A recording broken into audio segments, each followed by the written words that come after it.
Cousin Pons. Towards 3 o'clock in the afternoon of one October day in the year 1840, a man of 60 or thereabouts, whom anybody might have credited with more than his actual age, was walking along the Boulevard des Italiens with his head bent down as if he were tracking someone there. Was a smug expression about the mouth. He looked like a merchant who has just done a good stroke of business, or a bachelor emerging from a boudoir in the best of humors with himself. And in Paris, this is the highest degree of self-satisfaction ever registered by a human countenance. As soon as the elderly person appeared in the distance, a smile broke out over the faces of the frequenters of the boulevard, who daily from their chairs watch the passers-by and indulge in the agreeable pastime of analyzing them. That smile is peculiar to Parisians. It says so many things: cynical, quizzical, pitying. But nothing save the rarest of human curiosities can summon that look of interest to the faces of Parisians, sated as they are with every possible sight. A saying recorded of Hyacinth, an actor celebrated for his repartees, will explain the archaeological value of the old gentleman, and the smile repeated like an echo by all eyes. Somebody once asked Hyacinth where the hats were made that set the house in a roar as soon as he appeared. "I don't have them made," he said. "I keep them so also." Among the million actors who make up the great troupe of Paris, there are unconscious hyacinths who keep all the absurd freaks of vanished fashions upon their backs, and the apparition of some bygone decade will startle you into laughter as you walk the streets in bitterness of soul over the treason of one who was your friend in the past.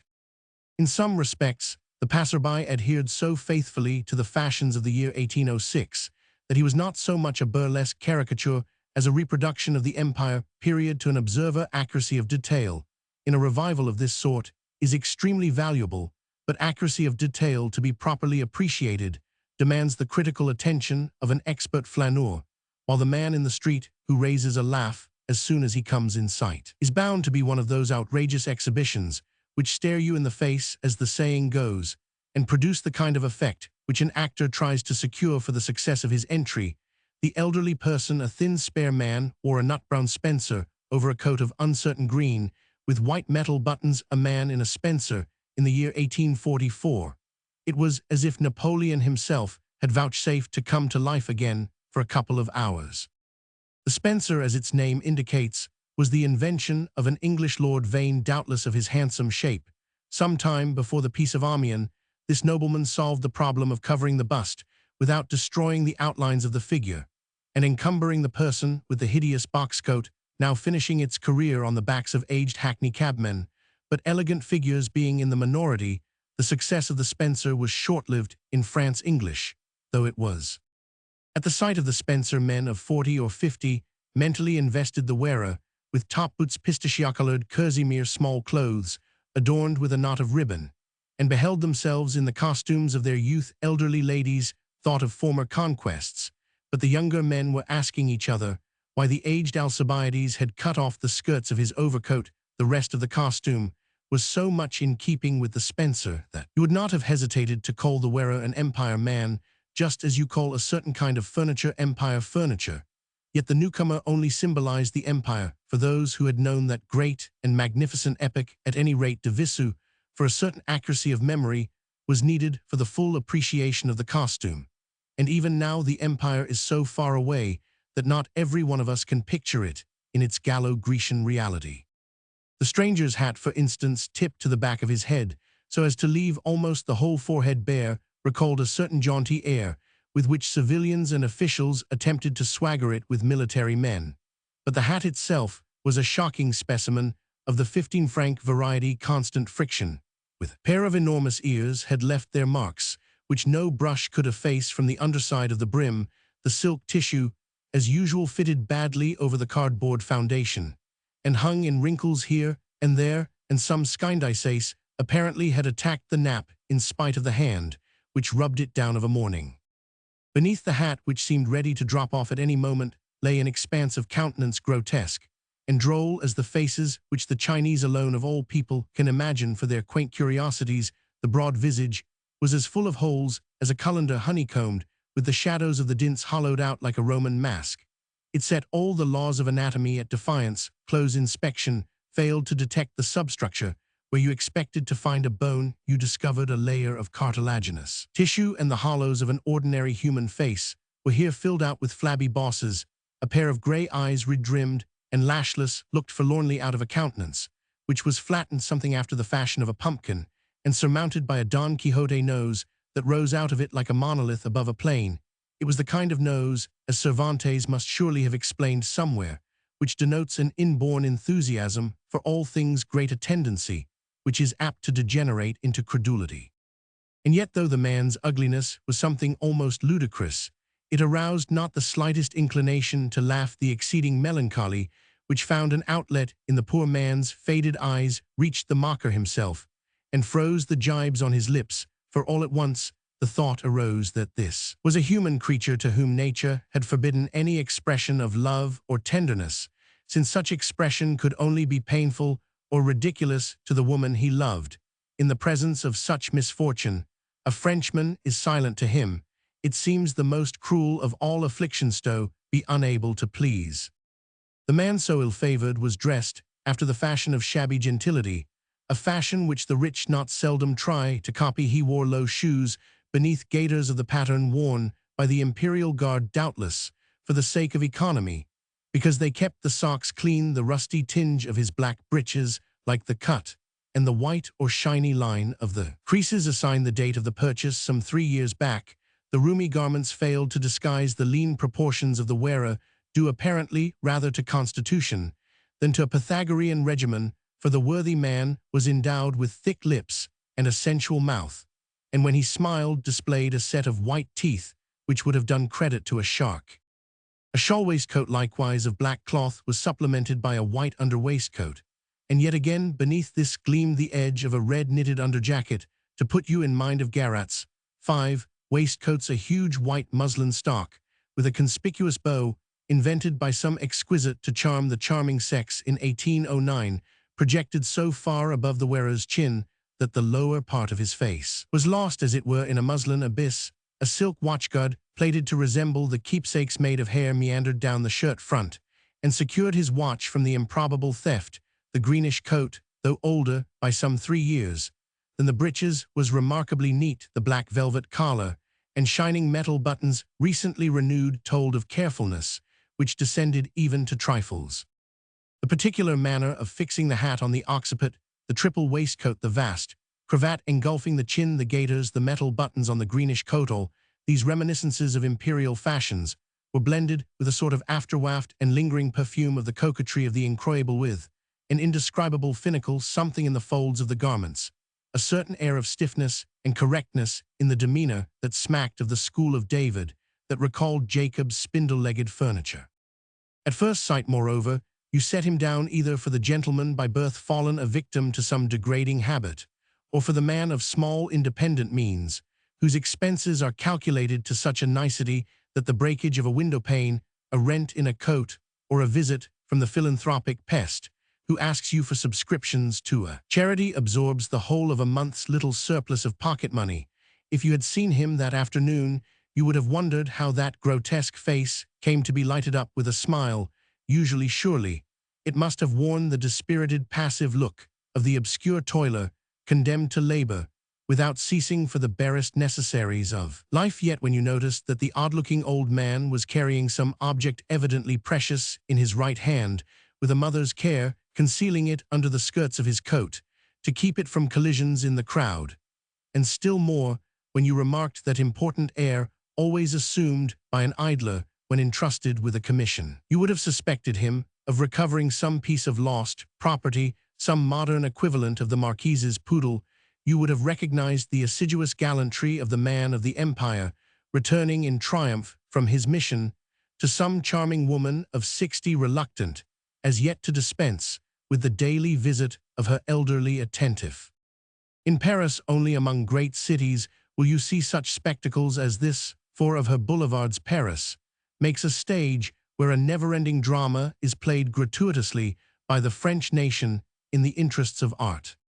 In spite of the rashly assumed Spencer, you would scarcely have thought, after a glance at the contours of the man's bony frame, that this was an artist, that conventional type, which is privileged in something of the same way as a Paris gamin to represent riotous living to the bourgeois and philistine. Mind the most mirific joviality, in short, to use the old Rabelaisian word, newly taken into use. Yet this elderly person had once taken the medal and the traveling scholarship. He had composed the first cantata crowned by the Institut at the time of the re-establishment of the Académie de Rome. He was Roman 1000 Sylvain Pons, in fact Roman 1000 Sylvain Pons, whose name appears on the covers of well-known sentimental songs trilled by our mothers, to say nothing of a couple of operas played in 1815 and 1816, and divers unpublished scores. The worthy soul was now ending his days as the conductor of an orchestra in a boulevard theatre and a music master in several young ladies' boarding schools, a post for which his face particularly recommended him.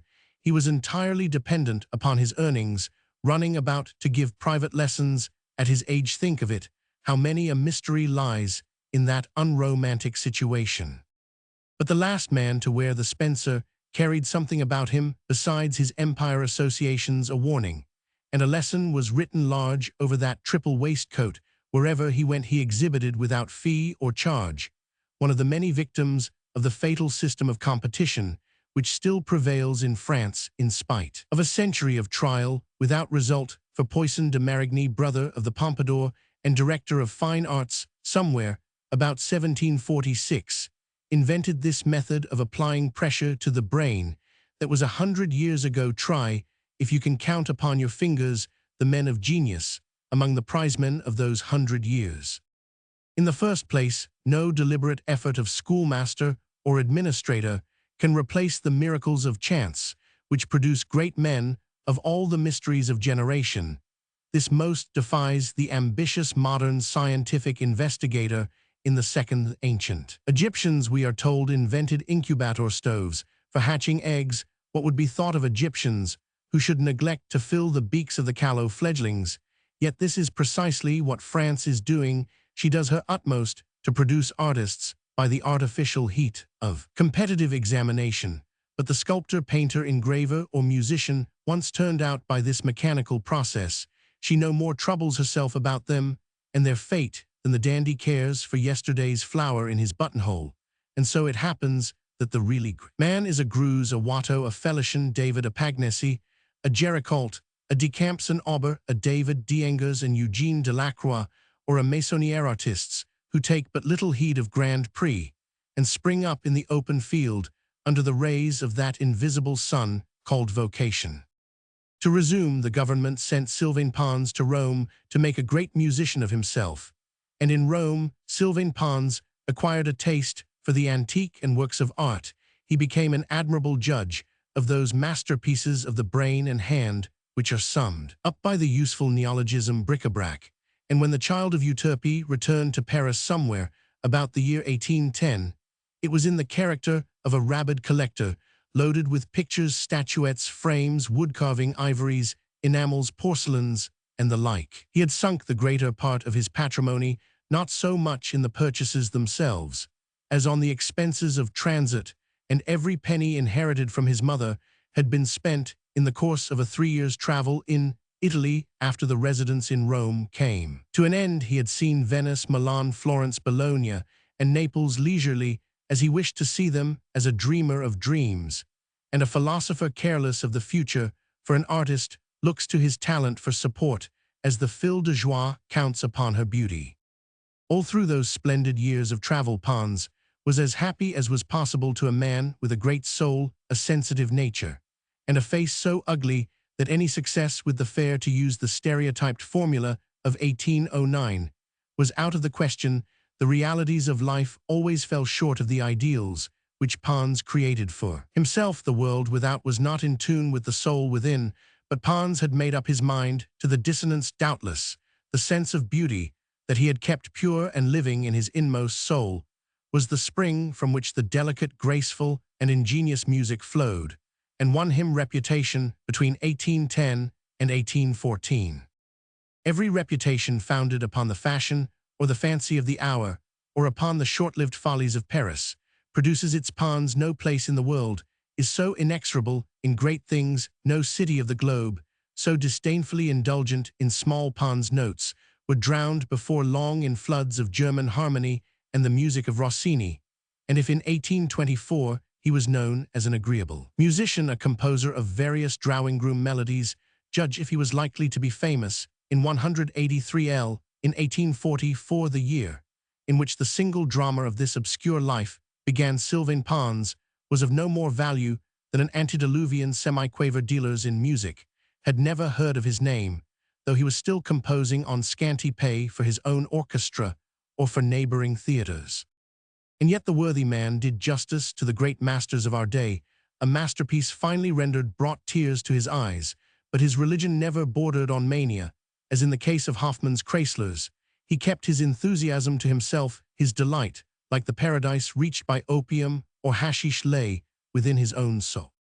The gift of admiration, of comprehension, the single faculty by which the ordinary man becomes the brother of the poet, is rare in the city of Paris, that in whither all ideas like travelers come to stay for a while. So rare is it that Pons surely deserves our respectful esteem. His personal failure may seem anomalous, but he frankly admitted that he was weak in harmony. He had neglected the study of counterpoint. There was a time when he might have begun his studies afresh and held his own among modern composers, when he might have been not certainly a Rossini but a Herold. But he was alarmed by the intricacies of modern orchestration, and at length, in the pleasures of collecting, he found such ever-renewed compensation for his failure that if he had been made to choose between his curiosities and the fame of Rossini, will it be believed Pons would have pronounced for his beloved collection. Pons was of the opinion of Chenevard, the print collector, who laid it down as an axiom that you only fully enjoy the pleasure of looking at your Rice del Habama, Holbein, Raphael, Murillo, Greuze, Sebastian, Del Piombo, Giorgione, Albrecht, Dürer, or what not, when you have paid less than 60 francs for your picture. Pons never gave more than 100 francs for any purchase. If he laid out as much as 50 francs, he was careful to assure himself beforehand that the object was worth 3,000. The most beautiful thing in the world, if it cost 300 francs, did not exist for Pons. Rare had been his bargains, but he possessed the three qualifications for success: a stag's legs, an idler's disregard of time, and the patience of a Jew. This system, carried out for 40 years in Rome or Paris alike, had borne its fruits. Since Pons returned from Italy, he had regularly spent about 2,000 francs a year upon a collection of masterpieces of every sort and description, a collection hidden away from all eyes but his own, and now his catalogue had reached the incredible number of 1907. Wandering about Paris between 1811 and 1816, he had picked up many a treasure. For 10 francs, which would fetch 1,000 or 1,200 today, some 4,000 to 5,000 canvases change hands annually in Paris picture sales, and these Pons had sifted through year by year. Pons had Sevres porcelain pate tender bought of Auvergnats, those satellites of the Black Band who sacked chateaux and carried off the marvels of Pompadour, France, in their tumbrel carts. He had in fact collected the drifted wreck of the 17th and 18th centuries. He recognized the genius of the French school and discerned the merit of the Lepotters and Lavallee-Poussins and the rest of the great obscure creators of the genre. Louis Quinze and the genre Louis Seize. Our modern craftsmen now draw, without acknowledgement from them, pore incessantly over the treasures of the cabinet des estampes, borrow adroitly, and give out their pastiches for new inventions. Pons had obtained many a piece by exchange, and therein lies the ineffable joy of the collector. The joy of buying bric-a-brac is a secondary delight. In the giving-take of barter lies the joy of joys. Pons had begun by collecting snuff-boxes and miniatures. His name was unknown in bric-a-bracology, for he seldom showed himself in sales-rooms or in the shops of well-known dealers. Pons was not aware that his treasures had any commercial value. The late lamented Ducemerard tried his best to gain Pons' confidence, but the Prince of Bric-a-Brac died before he could gain an entrance to the Pons Museum, the one private collection which could compare with the famous Sauvageot Museum. Pons and Roman 1000 Sauvageot indeed resembled each other in more ways than one. Roman 1000 Sauvageot, like Pons, was a musician. He was likewise a comparatively poor man, and he had collected his bric-a-brac in much the same way, with the same love of art, the same hatred of rich capitalists with well-known names who collect for the sake of running up prices as cleverly as possible. There was yet another point of resemblance between the pair. Pons, like his rival competitor and antagonist, felt in his heart an insatiable craving after specimens of the craftsman's skill and miracles of workmanship. He loved them, as a man might love a fair mistress. An auction in the sale-rooms in the Rue des Juneurs, with its accompaniments of hammer strokes and brokers' men, was a crime of lesser bric-a-brac. In Pons' eyes, Pons' museum was for his own delight at every hour, for the soul created to know and feel all the beauty of a masterpiece has this in common with the Lovatades. Joy is as great as the joy of yesterday. Possession never palls, and a masterpiece, happily, never grows old. So the object that he held in his hand with such fatherly care could only be a find carried off with what affection amateurs alone know. After the first outlines of this biographical sketch, everyone will cry at once, "Why, this is the happiest man on earth, in spite of his ugliness." And in truth, no spleen, no dullness can resist the counter-irritant supplied by a craze, the intellectual moxa of a hobby, you who can no longer drink of the cup of pleasure, as it has been called through all ages. Try to collect something, no matter what people have been known to collect: placards. So shall you receive the small change for the gold ingot of happiness. Have you a hobby, you have transferred pleasure to the plane of ideas. And yet you need not envy the worthy Pons. Such envy, like all kindred sentiments, would be founded upon a misapprehension. With a nature so sensitive, with a soul that lived by tireless admiration of the magnificent achievements of art, of the high rivalry between human toil and the work of nature, Pons was a slave to that one of the 7 deadly sins with which God surely will deal least hardly. Pons was a glutton. A narrow income, combined with a passion for bric-a-brac, condemned him to a regimen so abhorrent to a discriminating palate that, bachelor as he was, he had cut the knot of the problem by dining out every day. Now, in the time of the Empire, celebrities were more sought after than at present, perhaps because there were so few of them, perhaps because they made little or no political pretension in those days. Besides, you could set up for a poet, a musician, or a painter with so little expense. Pons, being regarded as the probable rival of Niccolo Père and Burton, used to receive so many invitations that he was forced to keep a list of engagements, much as barristers note down the cases for which they are retained. And Pons behaved like an artist. He presented his amphitrions with copies of his songs. He obliged at the pianoforte. He brought them orders for boxes at the Fado, his own theater. He organized concerts. He was not above taking the fiddle himself sometimes in a relation's house, and getting up a little impromptu dance. In those days, all the handsome men in France were away at the wars, exchanging sabricots with the handsome men of the coalition. Pons was said to be not ugly, but peculiar-looking, after the grand rule laid down by Molière in Eliante's famous couplets. But if he sometimes heard himself described as a charming man, after he had done some fair lady a service, his good fortune went no further than words. It was between the years 1810 and 1816 that Pons contracted the unlucky habit of dining out. He grew accustomed to see his hosts taking pains over the dinner, procuring the first and best of everything, bringing out their choicest vintages, seeing carefully to the dessert, the coffee, the liqueurs, giving him of their best, in short the best moreover of those times of the Empire, when Paris was glutted with kings and queens and princes, and many a private house emulated royal splendors. People used to play at royalty then, as they play nowadays at Parliament, creating a whole host of societies, with presidents, vice-presidents, secretaries, and what note agricultural societies, industrial societies, societies for the promotion of sericulture, viticulture, the growth of flax, and so forth. Some have even gone so far as to look about them for social evils in order to start a society to cure them. But to return to Pons, a stomach thus educated is sure to react upon the owner's moral fiber. The demoralization of the man varies directly with his progress in culinary sapience. Voluptuousness, lurking in every secret recess of the heart, lays down the law therein. Honor and resolution are battered in breach. The tyranny of the palate has never been described as a necessity of life. It escapes the criticism of literature, yet no one imagines how many have been ruined by the table. The luxury of the table is indeed, in this sense, the courtesan's one competitor in Paris, besides representing in a manner the credit side in another account, where she figures as the expenditure. With Pons' decline and fall as an artist came his simultaneous transformation from invited guest to parasite and hangeron. He could not bring himself to quit dinners so excellently served for the Spartan broth of a 2 franc ordinary, alas, alas.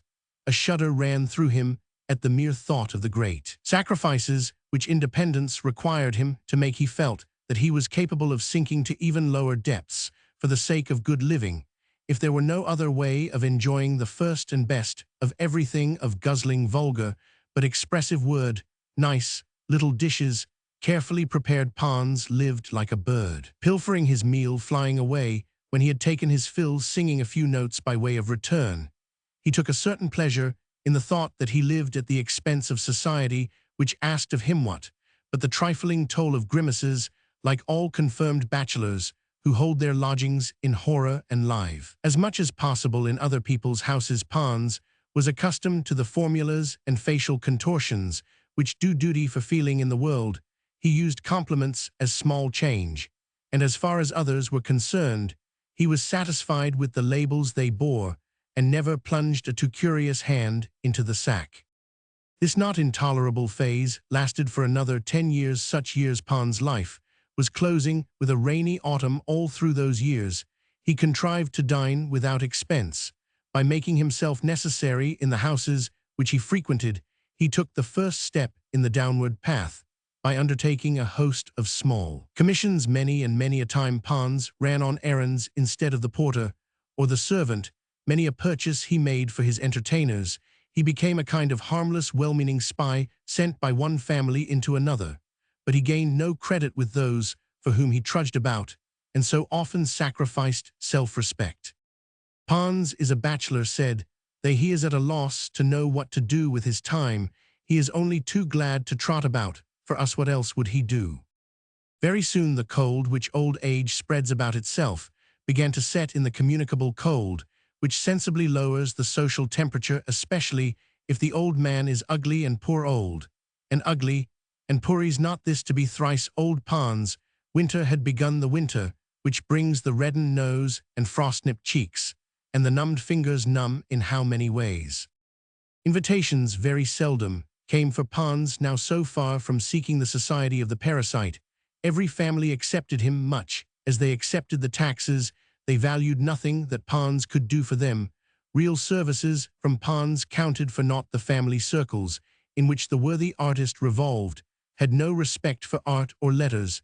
They went down on their knees to practical results. They valued nothing but the fortune or social position acquired. Since the year 1830, the bourgeoisie is afraid of intellect and genius, but Pons' spirit and manner were not haughty enough to overawe his relations, and naturally he had come at last to be accounted less than nothing with them, though he was not altogether despised. He had suffered acutely among them, but like all timid creatures, he kept silence as to his pain, and so by degrees schooled himself to hide his feelings, and learned to take sanctuary in his inmost self.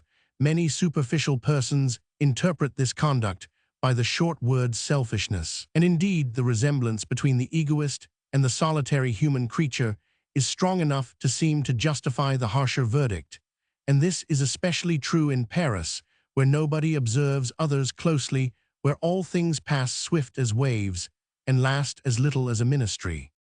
So Cousin Pons was accused of selfishness behind his back, and if the world accuses anyone, it usually finds him guilty and condemns him into the bargain. Pons bowed to the decision. Do any of us know how such a timid creature is cast down by an unjust judgment? Who will ever paint all that the timid suffer? This state of things, now growing daily worse, explains the sad expression on the poor old musician's face.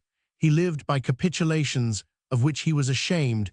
Every time we sin against self-respect, at the bidding of the ruling passion, we rivet its hold upon us. The more that passion requires of us, the stronger it grows, every sacrifice increasing, as it were the value of a satisfaction for which so much has been given up, till the negative sum total of renouncements looms very large in a man's imagination. Pons, for instance, after enduring the insolently patronizing looks of some bourgeois encased in buckram of stupidity, sipped his glass of port, or finished his quail with breadcrumbs, and relished something of the savor of revenge. Besides, it is not too dear at the price, he said to himself. After all, in the eyes of the moralist, there were extenuating circumstances in Pons' case. Man only lives in fact by some personal satisfaction.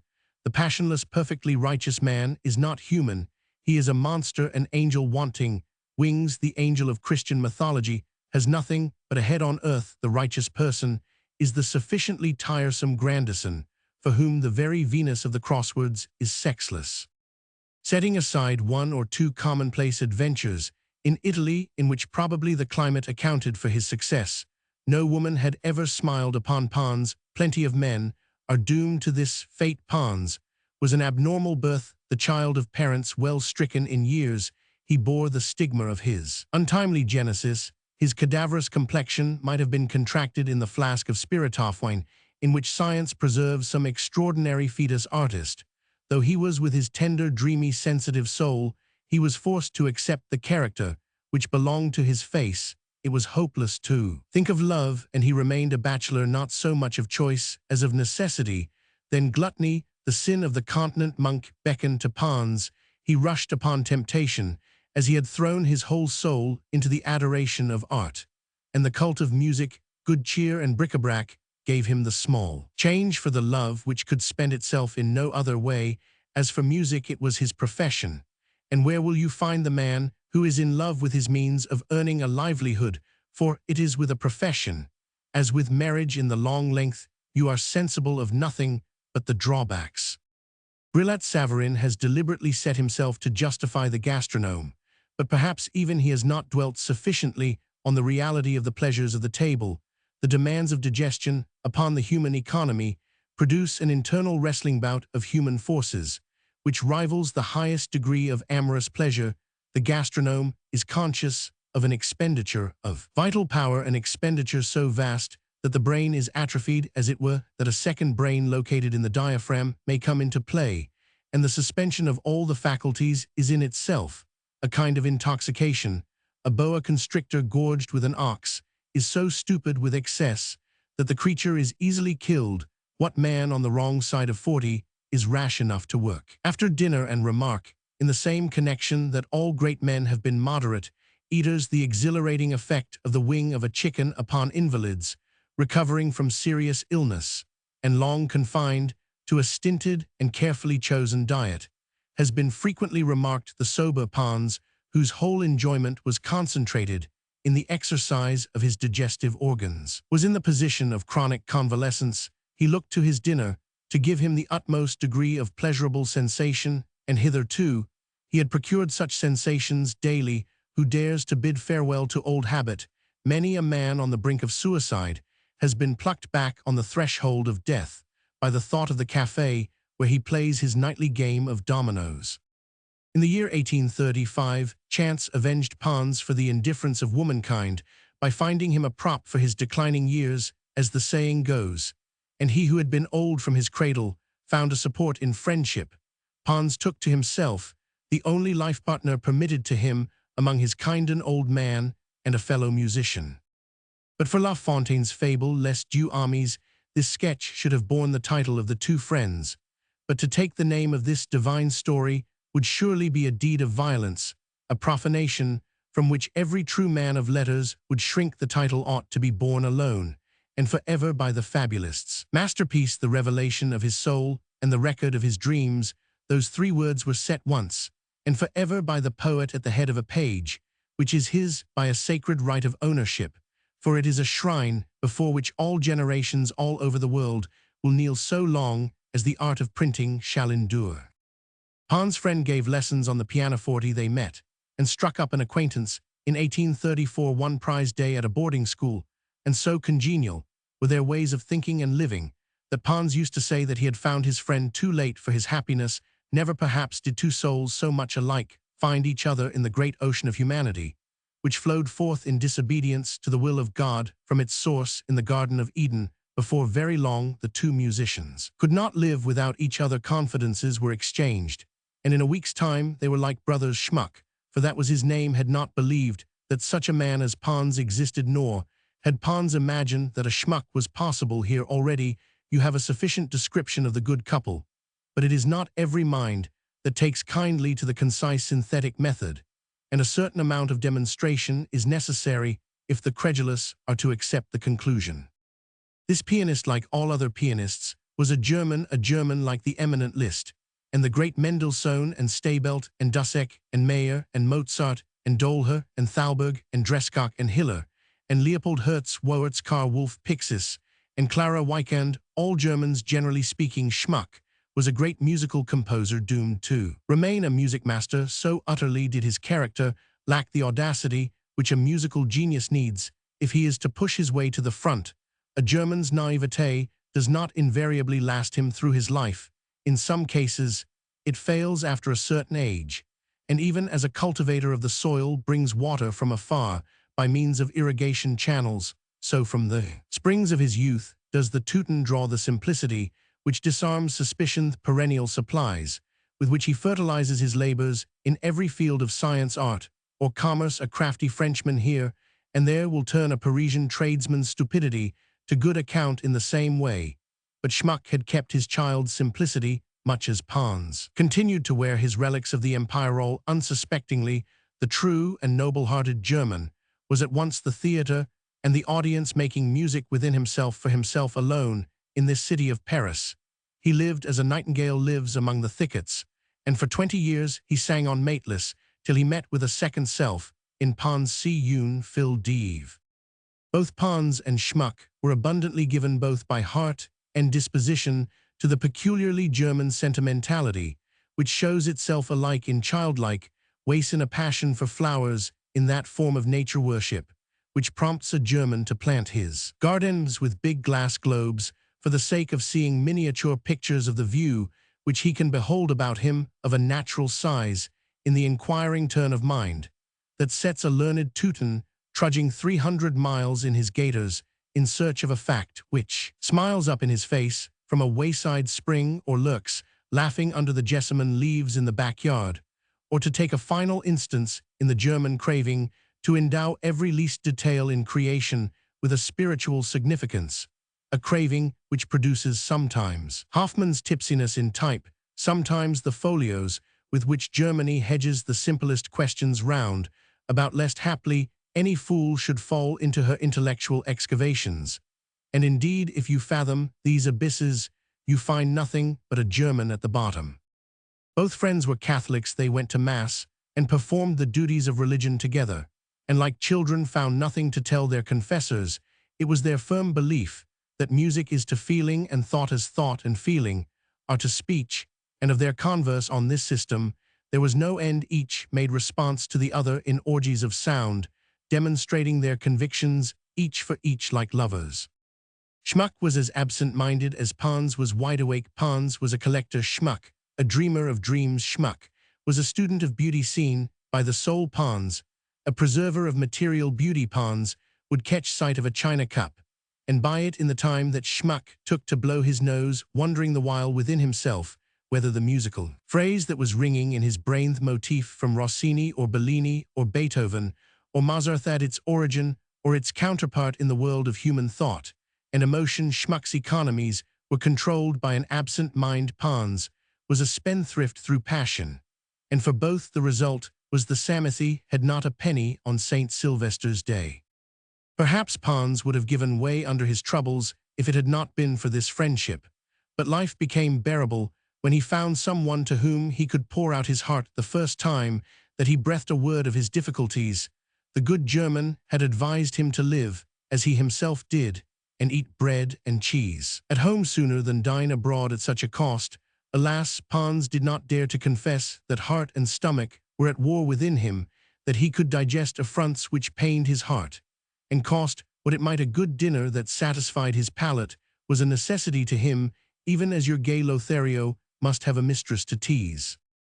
In time Schmuck understood, not just at once, for he was too much of a Teuton to possess that gift of swift perception in which the French rejoice. Schmuck understood and loved poor Pons the better. Nothing so fortifies a friendship as a belief, on the part of one friend, that he is superior to the other. An angel could not have found a word to say to Schmuck, rubbing his hands over the discovery of the hold that gluttony had gained over Pons.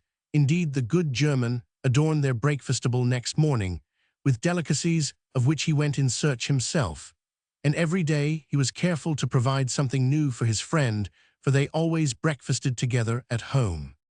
If anyone imagines that the pair could not escape ridicule in Paris, where nothing is respected, he cannot know that city when Schmuck and Pons united their riches, and poverty they hit upon the economical expedient of lodging together, each paying half the rent of the very unequally divided second floor of a house in the Rue de Normandie, in the Marais, and as it often happened that they left home together and walked side by side along their beat of boulevard, the idlers of the quarter dubbed them the pair of nutcrackers, a nickname which makes any portrait of Schmuck quite superfluous, for he was to Pons as the famous statue of the nurse of Niobe in the Vatican is to the tribune Venus.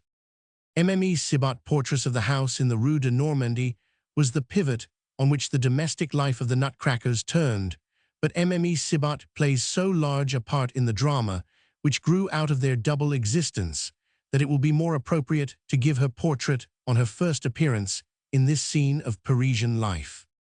One thing remains to be said of the characters of the pair of friends, but this one thing is precisely the hardest to make clear to 99 readers out of 100 in this 47th year of the 19th century, perhaps, by reason of the prodigious financial development brought about by the railway system. It is a little thing, and yet it is so much. It is a question, in fact, of giving an idea of the extreme sensitiveness of their natures.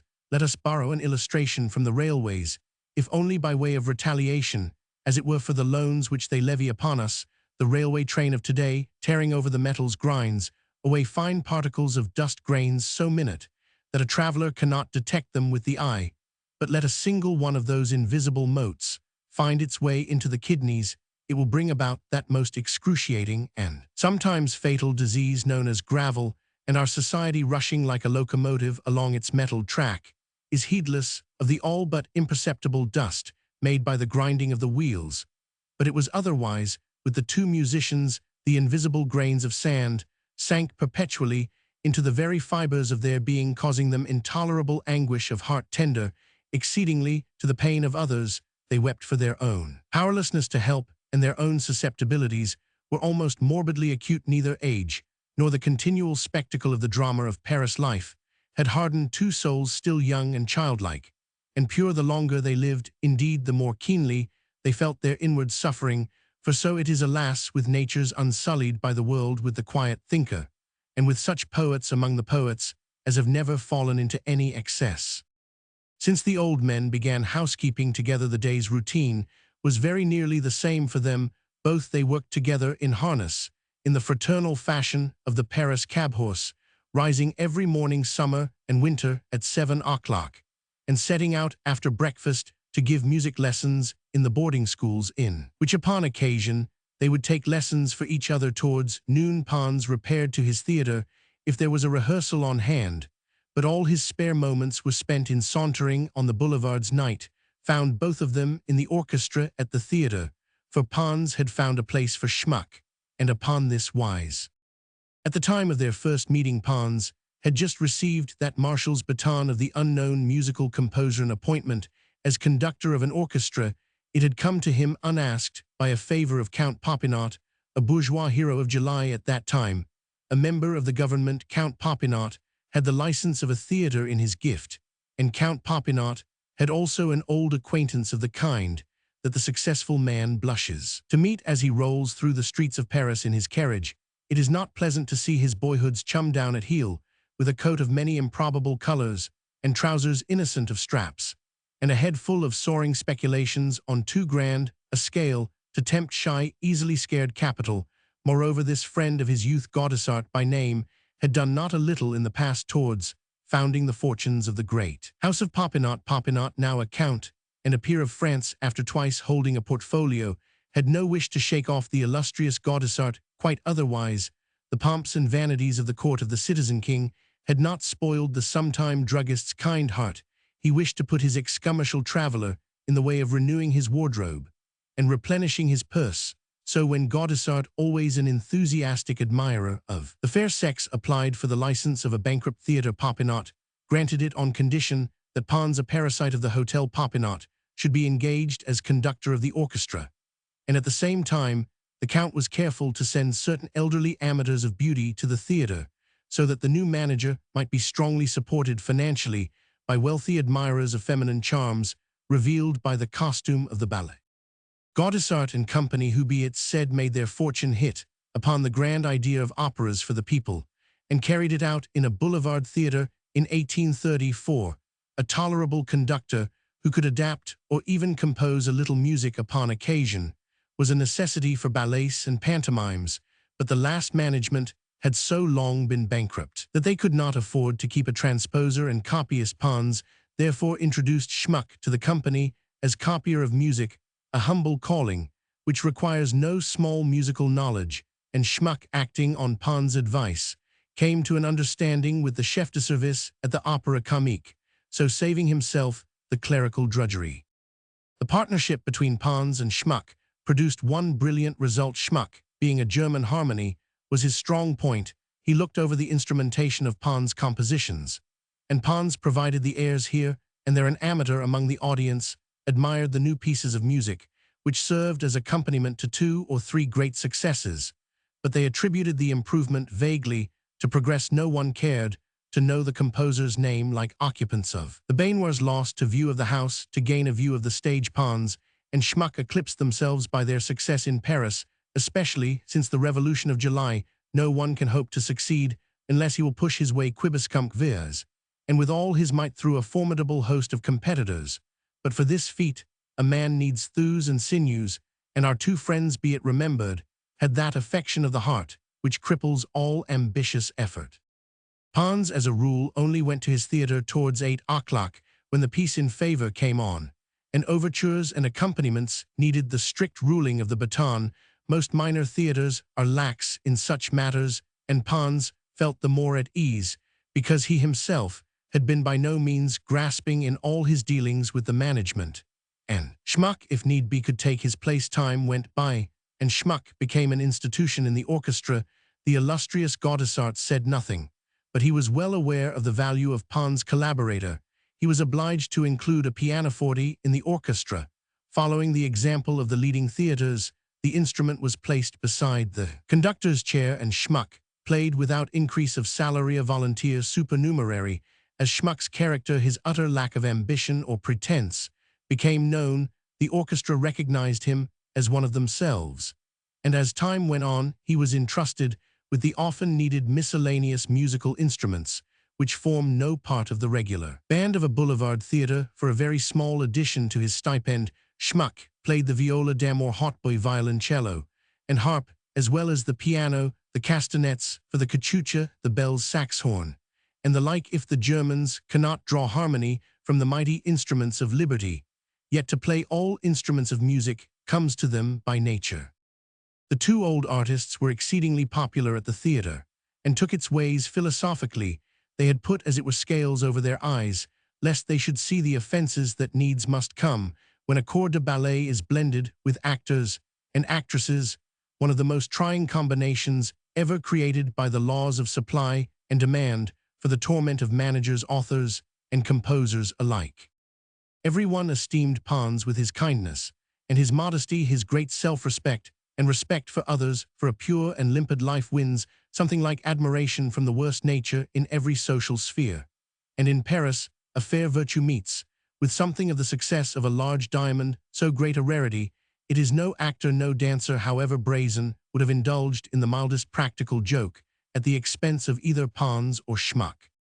Pons very occasionally put in an appearance in the foyer, but all that Schmuck knew of the theatre was the underground passage from the street door to the orchestra. Sometimes, however, during an interval, the good German would venture to make a survey of the house, and ask a few questions of the first flute, a young fellow from Strasbourg, who came of a German family at Kehl. Gradually, under the flute's tuition, Schmuck's childlike imagination acquired a certain amount of knowledge of the world. He could believe in the existence of that fabulous creature, the lorette, the possibility of marriages at the 13th arrondissement, the vagaries of the leading lady, and the contraband traffic carried on by box-openers. In his eyes, the more harmless forms of vice were the lowest depths of Babylonish iniquity. He did not believe the stories, he smiled at them for grotesque inventions. The ingenious reader can see that Pons and Schmuck were exploited, to use a word much in fashion, but what they lost in money they gained in consideration and kindly treatment. It was after the success of the ballet, with which a run of success began for the Gaudissart Company, that the management presented Pons with a piece of platea group of figures attributed to Benvenuto Cellini. The alarming costliness of the gift caused talk in the green room. It was a matter of 1,200 francs. Pons' poor honest soul was for returning the present, and Gaudissart had a world of trouble to persuade him to keep it. Ah, said the manager afterwards, when he told his partner of the interview, if we could only find actors up to that sample.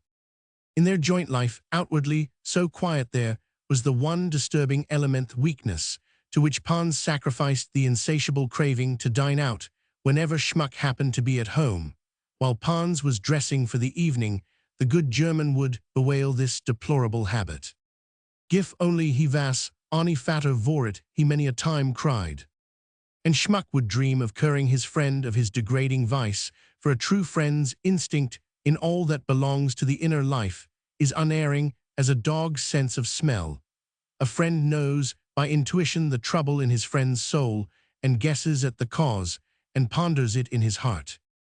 Pons, who always wore a diamond ring on the little finger of his right hand, an ornament permitted in the time of the Empire, but ridiculous today. Pons, who belonged to the troubadour time, the sentimental periods of the First Empire, was too much a child of his age, too much of a Frenchman, to wear the expression of divine serenity which softened Schmuck's hideous ugliness. From Pons' melancholy look Schmuck knew that the profession of parasite was growing daily more difficult and painful, and in fact in that month of October 1844 the number of houses at which Pons dined was naturally much reduced to move round and round the family circle. He had used the word family in far too wide a sense, as will shortly be seen. Roman 1000 Camusot, the rich silk mercer of the Rue des Bourdonnais, had married Pons' first cousin Emile Pons, only child and heiress of one of the well-known firm of Pons Brothers Court, embroiderers. Pons' own father and mother retired from a firm founded before the Revolution of 1789, leaving their capital in the business, until Emile Pons' father sold it in 1815 to Roman 1000 Rivet. Roman 1000 Camusot had since lost his wife and married again, and retired from business some 10 years, and now, in 1844, he was a member of the Board of Trade, a deputy, and what not. But the Camusot clan were friendly, and Pons' good man still considered that he was some kind of cousin to the children of the second marriage, who were not relations or even connected with him in any way. The second MME Camusot, being a Emile Cardot, Pons introduced himself as a relative into the tolerably numerous Cardot family, a second bourgeois tribe, which taken with its connections formed quite as strong a clan as the Camusots. For Cardot, the notary brother of the second MME Camusot, had married a Emile Chifferville, and the well-known family of Chifferville, the leading firm of manufacturing chemists, was closely connected with the whole drug trade, of which Roman 1000 Anselmi Popinot was for many years the undisputed head, until the Revolution of July plunged him into the very center of the dynastic movement. As everybody knows, so Pons, in the wake of the Camusots and Cardots, reached the Chiffervilles, and thence the Popinots, always in the character of a cousin's cousin.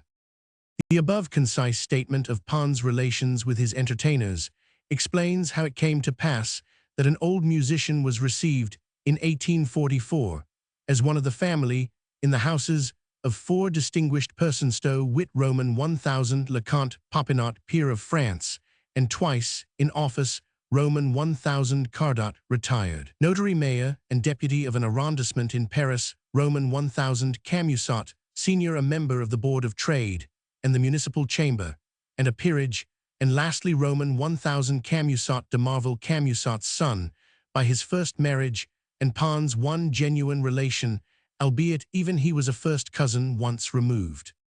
This Camusot, president of a chamber of the Court of Appeal in Paris, had taken the name of his estate at Marville to distinguish himself from his father and a younger half-brother. Cardot, the retired notary, had married his daughter to his successor, whose name was Berthier, and Pons transferred, as part of the connection, acquired a right to dine with the Berthiers in the presence of a notary, as he put it. This was the bourgeois empyrean, which Pons called his family, that upper world, in which he so painfully reserved his right to a knife and fork. Of all these houses, some 10, in all the one in which Pons ought to have met with the kindest reception, should by rights have been his own cousins.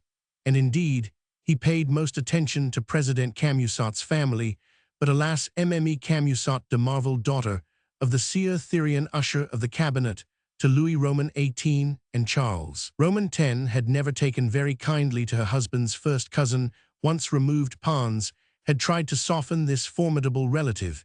He wasted his time, for in spite of the pianoforte lessons, which he gave gratuitously to Mme Camusot, a young woman with hair, somewhat inclined to red, it was impossible to make a musician of her. And now at this very moment, as he walked with that precious object in his hand, Pons was bound for the President's house, where he always felt as if he were at the Tuileries itself, so heavily did the solemn green curtains, the carmelite brown hangings, thick-piled carpets, heavy furniture, and general atmosphere of magisterial severity oppress his soul. Strange as it may seem, he felt more at home in the Hotel Popinot, Rue Bassadu, Rempart, probably because it was full of works of art, for the master of the house, since he entered public life, had acquired a mania for collecting beautiful things. By way of contrast, no doubt, for a politician is obliged to pay for secret services of the ugliest kind. President de Marville lived in the Rue de Hanover, in a house which his wife had bought 10 years previously on the death of her parents, for the seer and Dame Therion left their daughter about 150,000 francs, the savings of a lifetime. With its north aspect, the house looks gloomy enough seen from the street, but the back looks towards the south over the courtyard, with a rather pretty garden beyond it, as the President occupied the whole of the first floor, once the abode of a great financier of the time of Louis Roman XIV, and the second was let to a wealthy old lady. The house wore a look of dignified repose, befitting a magistrate's residence. President Camusot had invested all that he inherited from his mother, together with the savings of 20 years, in the purchase of the splendid Marville estate, a chateau as fine a relic of the past as you will find today in Normandy, standing in 100 acres of park land, and a fine dependent farm, nominally bringing in 12,000 francs per annum, though as it cost the President at least 1,000 crowns to keep up a state almost princely in our days. His yearly revenue, all told, as the saying is, was a bare 9,000 francs. With this and his salary, the President's income amounted to about 20,000 francs, but though to all appearance a wealthy man, especially as one half of his father's property would one day revert to him, as the only child of the first marriage, he was obliged to live in Paris, as befitted his official position, and Roman 1,000, and Mme de Marville spent almost the whole of their incomes. Indeed, before the year 1834, they felt pinched.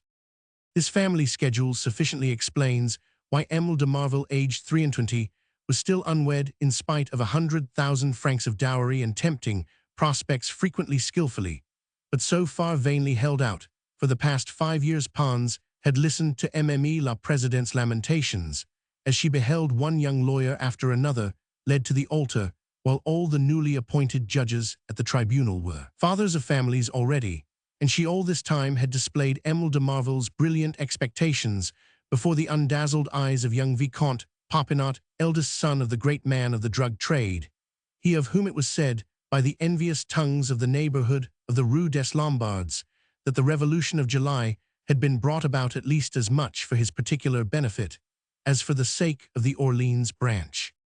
Arrived at the corner of the Rue de Choiseul and the Rue de Hanover, Pons suffered from the inexplicable emotions which torment clear consciences, for a panic terror, such as the worst of scoundrels might feel at sight of a policeman, an agony caused solely by a doubt as to Mme de Marville's probable reception of him, that grain of sand grating continually on the fibers of his heart, so far from losing its angles, grew more and more jagged, and the family in the Rue de Hanover always sharpened the edges. Indeed, their unceremonious treatment and Pons' depreciation in value among them had affected the servants, and while they did not exactly fail in respect, they looked on the poor relation as a kind of beggar.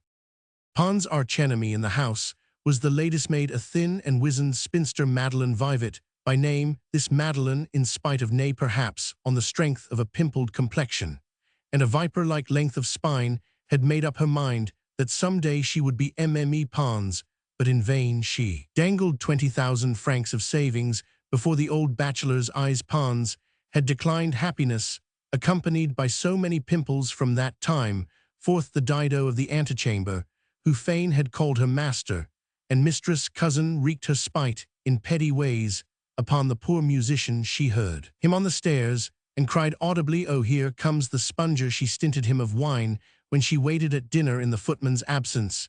She filled the water-glass to the brim, to give him the difficult task of lifting it without spilling a drop, or she would pass the old man over altogether, till the mistress of the house would remind her, and in what a tone it brought the color to the poor cousin's face, or she would spill the gravy over his clothes. In short, she waged petty war after the manner of a petty nature, knowing that she could annoy an unfortunate superior with impunity.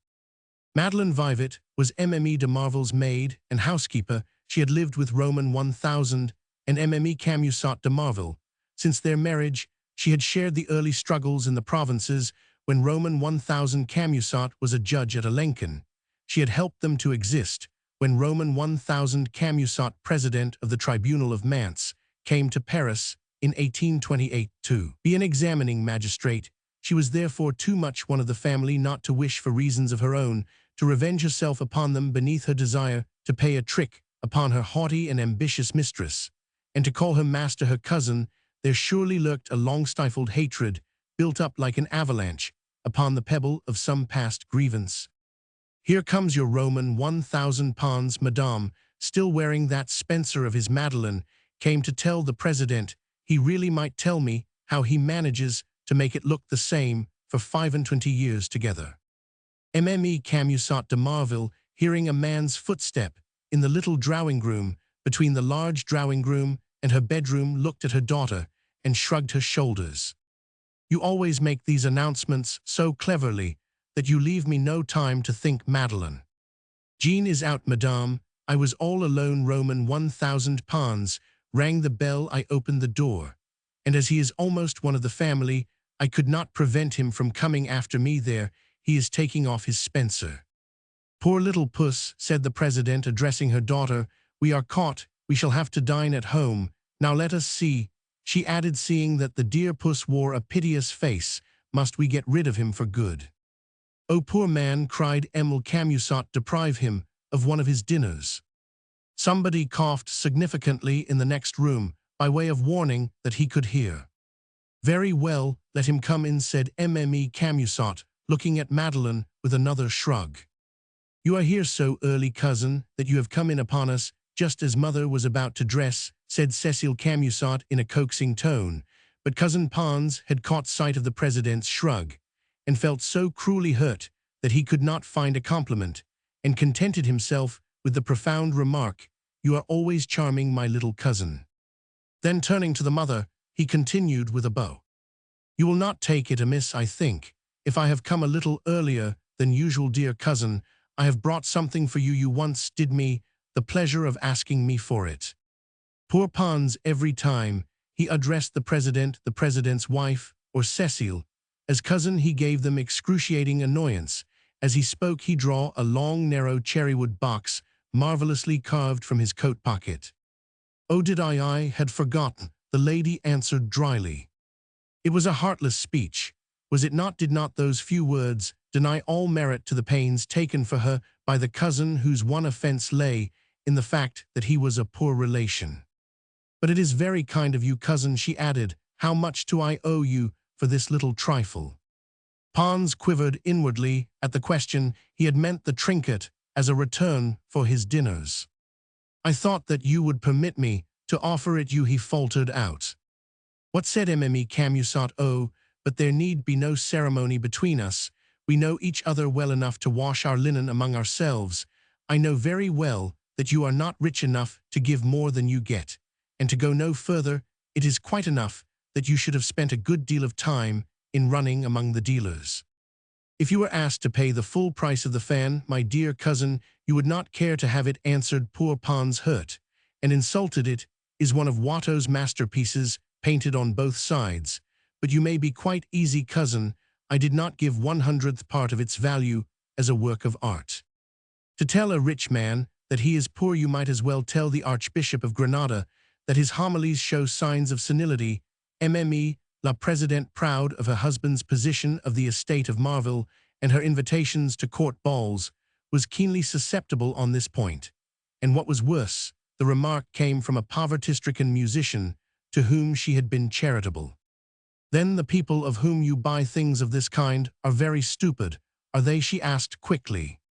"Stupid dealers are unknown in Paris." Pons answered almost dryly. "Then you must be very clever," put in Cecile, by way of calming the dispute. "Clever enough to know a Lancret, a Watteau, a Pater, or Greuze, when I see it, little cousin, but anxious most of all to please your dear mamma." Mme. de Marville, ignorant and vain, was unwilling to appear to receive the slightest trifle from the parasite, and here her ignorance served her admirably. She did not even know the name of Watteau, and on the other hand, if anything can measure the extent of the collector's passion, which in truth is one of the most deeply seated of all passions, rivaling the very vanity of the author, if anything can give an idea of the lengths to which a collector will go, it is the audacity which Pons displayed on this occasion, as he held his own against his lady cousin. For the first time in 20 years, he was amazed at his own boldness. He made Cecile see the beauties of the delicate carving on the sticks of this wonder, and as he talked to her, his face grew serene and gentle again. But without some sketch of the President, it is impossible fully to understand the perturbation of heart from which Pons suffered. Mme. de Marville had been short and fair, plump and fresh at 46. She was as short as ever, but she looked dried up. An arched forehead and thin lips that had been softly colored once lent a soured look to a face naturally disdainful and now grown hard and unpleasant, with a long course of absolute domestic rule. Time had deepened her fair hair to a harsh chestnut hue. The pride of office, intensified by suppressed envy, looked out of eyes that had lost none of their brightness nor their satirical expression. As a matter of fact, Mme. Camusot de Marville felt almost poor in the society of self-made wealthy bourgeois with whom Pons dined. She could not forgive the rich retail druggist, ex-president of the commercial court, for his successive elevations as deputy member of the government, count, and peer of France. She could not forgive her father-in-law for putting himself forward instead of his eldest son as deputy of his arrondissement after Popinot's promotion to the peerage. After 18 years of services in Paris, she was still waiting for the post of Counselor of the Court of Cassation for her husband. It was Camusot's own incompetence, well known at the law courts, which excluded him from the council. The Home Secretary of 1844 even regretted Camusot's nomination to the presidency of the Court of Indictments in 1834, though thanks to his past experience as an examining magistrate, he made himself useful in drafting decrees. These disappointments had told upon Mme. de Marville, who moreover had formed a tolerably correct estimate of her husband. A temper naturally shrewish was soured, till she grew positively terrible. She was not old, but she had aged. She deliberately set herself to extort by fear all that the world was inclined to refuse her, and was harsh and rasping as a file, caustic to excess. She had few friends among women. She surrounded herself with prim elderly matrons of her own stamp, who lent each other mutual support, and people stood in awe of her as, for poor Pons, his relations with this fiend in petticoats were very much those of a schoolboy with the master, whose one idea of communication is the ferule. The President had no idea of the value of the gift. She was puzzled by her cousin's sudden access of audacity. "Then where did you find this?" inquired Cecile, as she looked closely at the trinket. "In the Rue de Lappe, a dealer in second-hand furniture.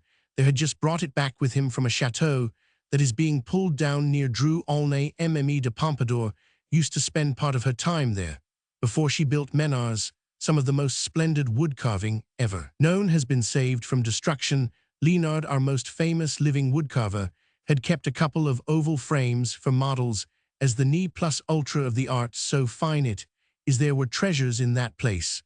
My man found the fan in the drawer of an inlaid whatnot, which I should certainly have bought if I were collecting things of the kind, but it is quite out of the question. A single piece of Risener's furniture is worth 3,000 or 4,000 francs. People here in Paris are just beginning to find out that the famous French and German marquetry workers of the 16th, 17th, and 18th centuries composed perfect pictures in wood. It is a collector's business to be ahead of the fashion.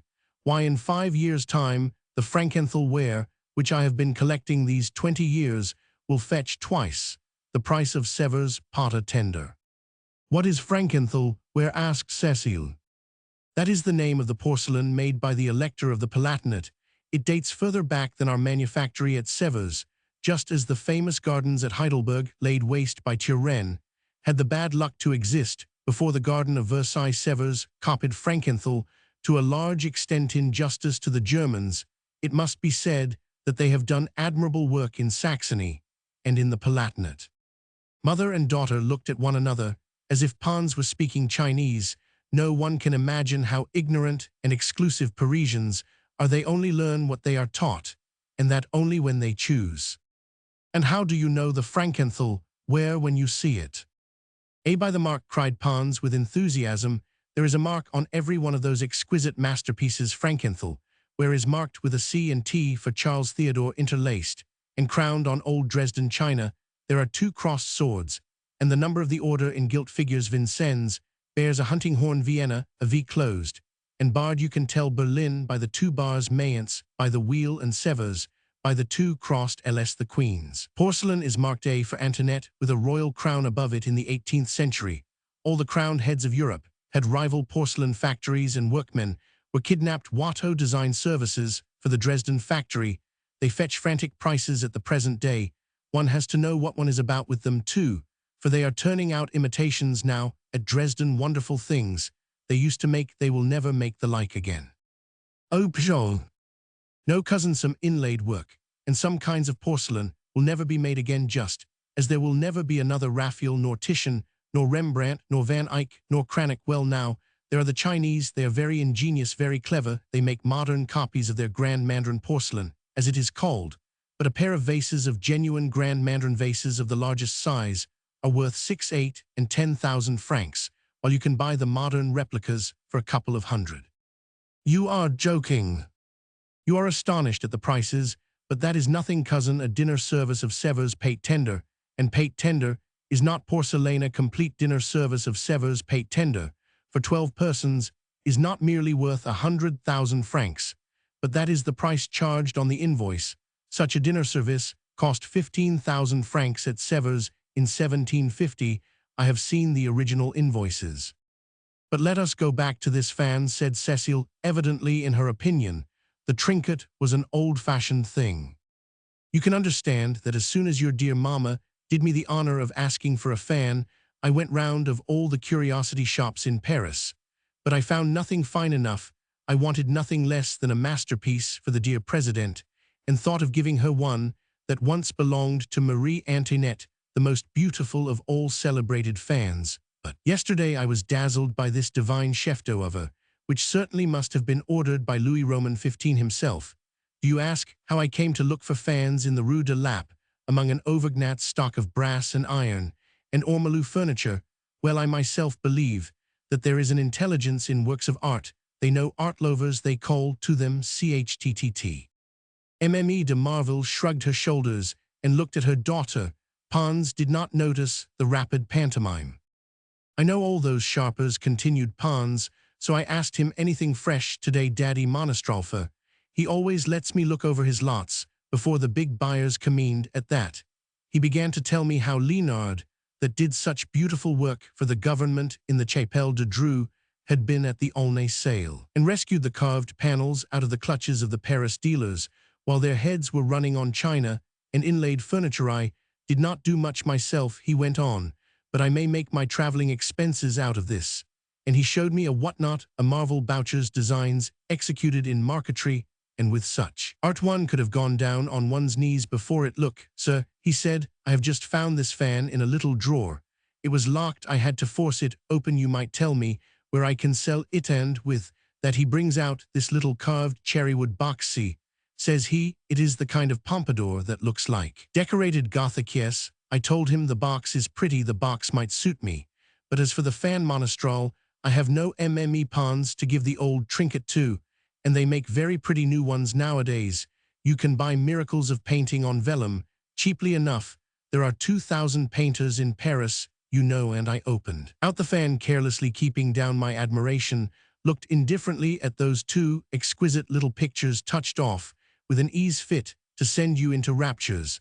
I held Mme de Pompadour's fan in my hand. Watteau had done his utmost. For this, what do you want for the whatnot? 1,000 francs. I have had a bid already. I offered him a price for the fan corresponding with the probable expenses of the journey. We looked each other in the eyes, and I saw that I had my man.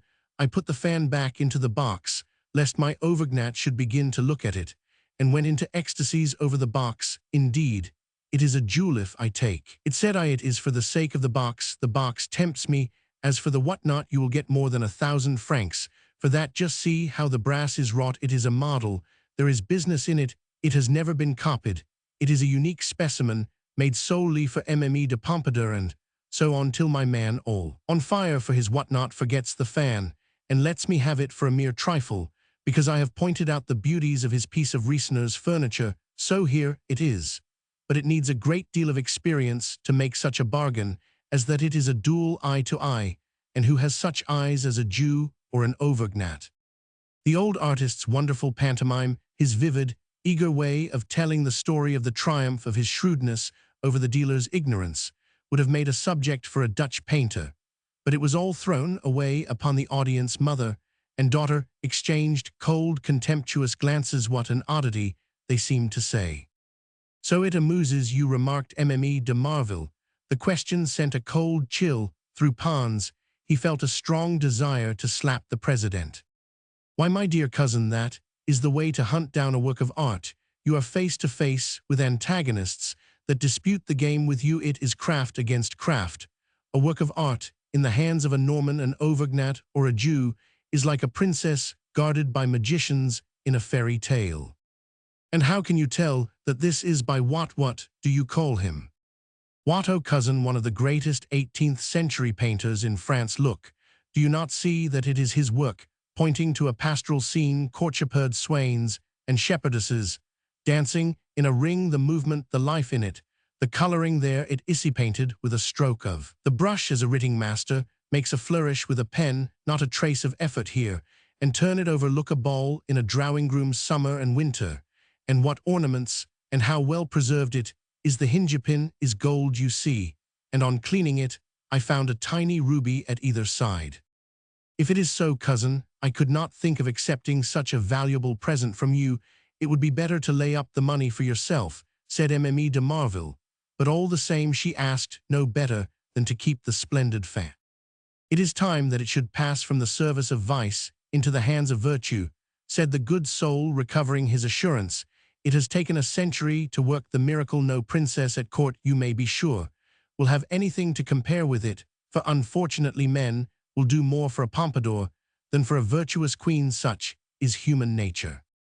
Very well, Mme de Marville said, laughing, I will accept your present, Cecile, my angel. Go to Madeleine, and see that dinner is worthy of your cousin. Mme de Marville wished to make matters, even her request made aloud, in defiance of all rules of good taste, sounded so much like an attempt to repay at once the balance due to the poor cousin that Pons, flushed red like a girl, found out in fault. The grain of sand was a little too large for some moments. He could only let it work in his heart. Cecile, a red-haired young woman with a touch of pedantic affectation, combined her father's ponderous manner with a trace of her mother's hardness. She went and left poor Pons face to face with the terrible president. How nice she is, my little Lily, said the mother. She still called her Cecile by this baby name. Charming, said Pons, twirling his thumbs. I cannot understand these times in which we live, broke out the president. What is the good of having a president of the Court of Appeal in Paris, and a commander of the Legion of Honor for your father, and for a grandfather the richest wholesale silk merchant in Paris, a deputy and a millionaire that will be a peer of France some of these days? The president's zeal for the new government had in fact recently been rewarded with a commander's ribbon thanks to his friendship with Popinot, said the envious Popinot himself, modest though he had, as has been seen, accepted the title of count for his son's sake. He told his numerous friends, men look for nothing But money nowadays, said cousin Pons. No one thinks anything of you unless you are rich, and what would it have been if heaven had spared my poor little Charles, cried the lady. Oh, with 2 children, you would be poor, returned the cousin. It practically means the division of the property, but you need not trouble yourself. Cousin Cecile is sure to marry sooner or later. She is the most accomplished girl I know. To such depths had Pons fallen by adapting himself to the company of his entertainers in their houses. He echoed their ideas, and said the obvious thing after the manner of a chorus in a Greek play. He did not dare to give free play to the artist's originality, which had overflowed in bright repartee. When he was young, he had effaced himself, till he had almost lost his individuality. And if the real Pons appeared, as he had done a moment ago, he was immediately repressed. But I myself was married with only 20,000 francs for my portion. In 1819, cousin, and it was you, a woman with a head on your shoulders, and the royal protection of Louis Roman 18. Be still, my child is a perfect angel. She is clever, she has a warm heart, she will have 100,000 francs on her wedding day, to say nothing of the most brilliant expectations. And yet she stays on our hands, and so on, for 20 minutes. Mme de Marville talked on about herself, and her Cecile pitying herself after the manner of mothers in bondage to marriageable daughters. Pons had dined at the house every week for 20 years, and Camusot de Marville was the only cousin he had in the world, but he had yet to hear the first words spoken as to his own affairs. Nobody cared to know how he lived here, and elsewhere the poor cousin was a kind of sink, down which his relatives poured domestic confidences. His discretion was well known indeed, was he not? Bound over to silence, when a single imprudent word would have shut the door of 10 houses upon him, and he must combine his role of listener with a second part. He must applaud, continually smile, on every one, accuse nobody, defend nobody from his point of view. Every one must be in the right. And so, in the house of his kinsman Pons, no longer counted as a man, he was a digestive apparatus. In the course of a long tirade, Mme Camusot de Marville avowed with due circumspection that she was prepared to take almost any son-in-law with her eyes shut. She was even disposed to think that at 48 or so, a man with 20,000 francs a year was a good match. Cecile is in her 23rd year. If it should fall out so unfortunately that she is not married before she is 5 or 26, it will be extremely hard to marry her at all. When a girl reaches that age, people want to know why she has been so long on hand.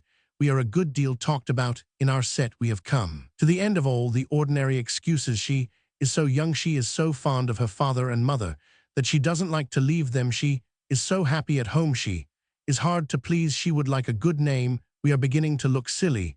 I feel that distinctly, and besides, Cecile is tired of waiting, poor child, she suffers. In what way? Pons was noodle enough to ask. Why, because it is humiliating to her to see all her girl friends married before her, replied the mother, with a duenna's air. But cousin, has anything happened since the last time that I had the pleasure of dining here? Why do you think of men of 48? Pons inquired humbly. This has happened, returned the president. We were to have had an interview with a court counselor. His son is 30 years old, and very well. Todo and Roman 1,000 de Marville would have obtained a post in the audit office for him, and paid the money. The young man is a supernumerary there at present, and now they tell us that he has taken it into his head to rush off to Italy in the train of a duchess from the Bal Mabel. It is nothing but a refusal in disguise. The fact is, the young man's mother is dead. He has an income of 30,000 francs, and more to come at his father's death, and they don't care about the match for him. You have just come in the middle of all this, dear cousin, so you must excuse our bad temper. While Pons was casting about for the complimentary answer, which invariably occurred to him too late when he was afraid of his host, Madeleine came in, handed a folded note to the president, and waited for an answer. The note ran as follows. Dear Mamma, if we pretend that this note comes to you from Papa at the Palais, and that he wants us both to dine with his friend. Because proposals have been renewed, then the cousin will go, and we can carry out our plan of going to the Popinots. Who brought the master's note? The president asked quickly. A lad from the Salle du Palais. the withered waiting woman unblushingly answered, and her mistress knew at once that Madeleine had woven the plot with Cecile now at the end of her patience. "Tell him that we will both be there at 5:30. Madeleine had no sooner left the room than the president turned to cousin Pons with that insincere friendliness which is about as grateful to a sensitive soul as a mixture of milk and vinegar to the palate of an epicure. "Dinner is ordered, dear cousin. You must dine without us. My husband has just sent word from the court that the question of the marriage has been reopened, and we are to dine with the counselor. We need not stand on ceremony at all. Do just as if you were at home. I have no secrets from you. I am perfectly open with you. As you see, I am sure you would not wish to break off the little darling's marriage. Cousin, on the contrary, I should like to find someone for her, but in my circle." "Oh, that is not at all likely," said the president, cutting him short insolently. "Then you will stay, will you not? Cecile will keep you company while I dress." "Oh, I can dine somewhere else, cousin." Cruelly hurt though he was by her way of casting up his poverty to him, the prospect of being left alone with the servants was even more alarming. "But why should you? Dinner is ready. You may just as well have it. If you do not, the servants will eat it." At that atrocious speech, Pons started up, as if he had received a shock from a galvanic battery, bowed stiffly to the lady, and went to find his Spencer. Now, it so happened that the door of Cecile's bedroom beyond the little drawing-room stood open, and looking into the mirror, he caught sight of the girl shaking with laughter as she gesticulated and made signs to her mother. The old artist understood beyond a doubt that he had been the victim of some cowardly hoax. Pons went slowly down the stairs. He could not keep back the tears. He understood that he had been turned out of the house, but why and wherefore he did not know. "I am growing too old," he told himself. "The world has a horror of old age and poverty, two ugly things. After this, I will not go anywhere unless I am asked." Heroic resolve. Downstairs the great gate was shut, as it usually is in houses occupied by the proprietor. The kitchen stood exactly opposite the porter's lodge, and the door was open. Pons was obliged to listen, while Madeleine told the servants the whole story amid the laughter of the servants. She had not expected him to leave so soon. The footman loudly applauded a joke at the expense of a visitor who was always coming to the house, and never gave you more than 3 francs at the year's end. "Yes," put in the cook, "but if he cuts up rough and does not come back, there will be 3 francs the less for some of us on New Year's Day." How is he to know?" retorted the footman. "Pooh," said Madeleine, "a little sooner or a little later, what difference does it make? The people at the other houses where he dines are so tired of him that they are going to turn him out." "The gate, if you please." Madeleine had scarcely uttered the words when they heard the old musician's call to the porter. It sounded like a cry of pain. There was a sudden silence in the kitchen. He heard the footman said, "Well, and if he did, so much the worser, or rather, so much the better," retorted Madeleine. "He is an arrant skinflint." Poor Pons had lost none of the talk in the kitchen. He heard it all, even to the last word. He made his way home along the boulevards in the same state, physical and mental, as an old woman after a desperate struggle with burglars. As he went, he talked to himself in quick, spasmodic jerks. His honor had been wounded, and the pain of it drove him on. As a gust of wind whirls away a straw, he found himself at last in the Boulevard du Temple. How he had come thither he could not tell. It was 5 o'clock, and strange to say, he had completely lost his appetite. But if the reader is to understand the revolution which Pons' unexpected return at that hour was to work in the Rue de Normandie, the promised biography of Mme. Sibat must be given in this place. Anyone passing along the Rue de Normandie might be pardoned for thinking that he was in some small provincial town. Grass runs to seed in the street. Everybody knows everybody else, and the sight of a stranger is an event. The houses date back to the reign of Henry Roman IV, when there was a scheme afoot for a quarter in which every street was to be named after a French province, and all should converge in a handsome square to which La France should stand godmother. The Quartier de l'Europe was a revival of the same idea. History repeats itself everywhere in the world, and even in the world of speculation. The house in which the 2 musicians used to live is an old mansion with a courtyard in front and a garden at the back, but the front part of the house, which gives upon the street, is comparatively modern, built during the 18th century when the Marais was a fashionable quarter. The friends lived at the back on the second floor of the old part of the house.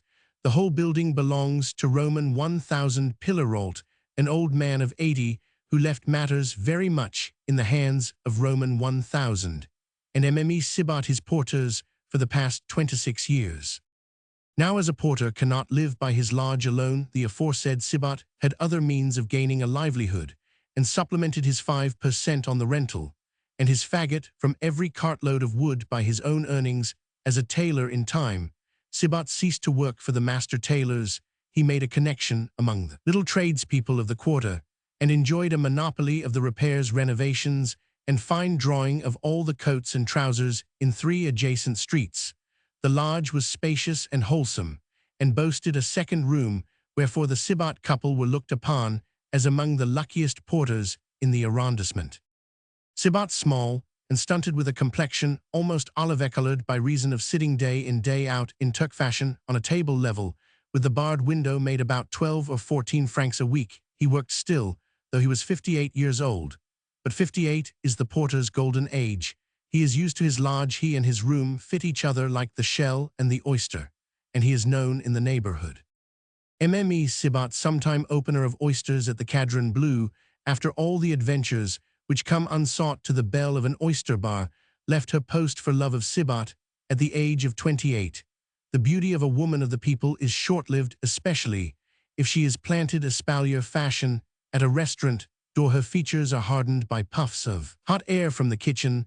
The color of the heel-taps of customers' bottles finished in the company of the waiters gradually filters into her complexion. Oh, beauty is full-blown so soon as the beauty of an oyster opener. Luckily for Mme Sibat, lawful wedlock and a portress life were offered to her just in time, while she still preserved a comeliness of a masculine order, slandered by rivals of the Rue de Normandie, who called her a great blousy thing. Mme Sibat might have sat as a model to Rubens. Those flesh tints reminded you of the appetizing sheen on a pat of Isigny butter, but plump as she was, no woman went about her work with more agility. Mme Sibat had attained the time of life when women of her stamp are obliged to shave, which is as much as to say that she had reached the age of 48. A porter's wife with a mustache is one of the best possible guarantees of respectability and security that a landlord can have. If Delacroix could have seen Mme Sibat leaning proudly on her broom handle, he would assuredly have painted her as Bellona. Strange as it may seem, the circumstances of the Sibat's man and wife in the style of an indictment were one day to affect the lives of the two friends, wherefore the chronicler, as in duty bound, must give some particulars as to the Sibat's lodge.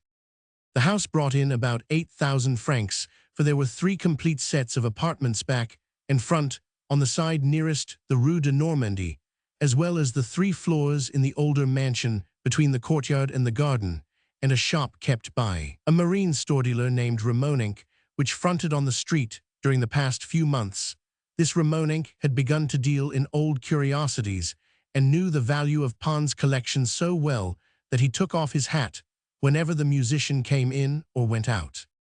A sou in the liver on 8,000 francs therefore brought in about 400 francs to the Sibats.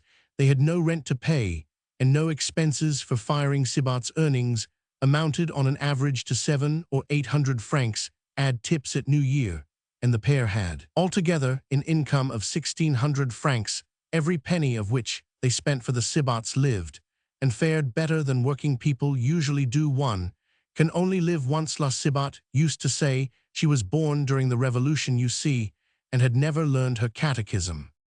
The husband of this portress, with the unblenching tawny eyes, was an object of envy to the whole fraternity, for La Sibat had not forgotten the knowledge of cookery picked up at the Cadran Bleu. So it had come to pass that the Sibats had passed the prime of life, and saw themselves on the threshold of old age, without 100 francs put by for the future. Well clad and well fed, they enjoyed among the neighbors, it is true, the respect due to 26 years of strict honesty, for if they had nothing of their own, they hadn't nothing belonging to nobody else. According to La Sibat, who was a prodigal of negatives, There wasn't never such a love of a man, she would say to her husband. Do you ask?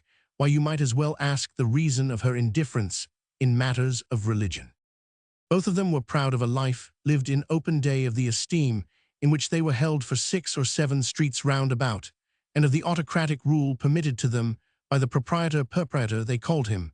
But in private they groaned, because they had no money lying at interest. Sybat complained of pains in his hands and legs, and his wife would lament that her poor dear Sybat should be forced to work at his age. And indeed the day is not far distant when a porter, after 30 years of such a life, will cry shame upon the injustice of the government, and clamor for the ribbon of the Legion of Honor every time that the gossip of the quarter brought news of such and such a servant maid left an annuity of 300 or 400 francs after 8 or 10 years of service. The porters' lodges would resound with complaints, which may give some idea of the consuming jealousies in the lowest walks of life in Paris. Oh, indeed, it will never happen to the like of us to have our names mentioned in a will. We have no luck, but we do more than servants for all that we fill a place of trust. We give receipts, we are on the lookout for squalls, and yet we are treated like dogs, neither more nor less, and that's the truth. Some find fortune, and some misfortune, said Sybat, coming in with a coat. If I had left Sybat here in his lodge and taken a place as cook, we should have our 30,000 francs out at interest, cried Mme Sybat, standing chatting with a neighbor, her hands on her prominent hips.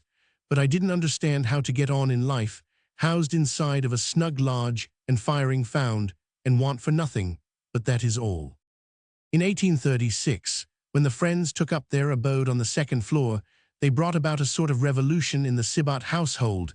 It befell on this wise: Schmuck, like his friend Pons, usually arranged that the porter or the porter's wife should undertake the cares of housekeeping, and being both of one mind on this point, when they came to live in the Rue de Normandie, Mme Sybat became their housekeeper at the rate of 25 francs per month, 12 francs 50 centimes for each of them. Before the year was out, the emeritus portress reigned in the establishment of the 2 old bachelors, as she reigned everywhere in the house belonging to Roman 1000 Pillarolt, great-uncle of Mme La Comtesse Popinot. Their business was her business. She called them my gentlemen, and at last, finding the pair of nutcrackers as mild as lambs, easy to live with, and by no means suspicious, perfect children, in fact the heart of a woman of the people, prompted her to protect, adore, and serve them with such thorough devotion that she read them a lecture now and again, and saved them from the impositions which swell the cost of living in Paris.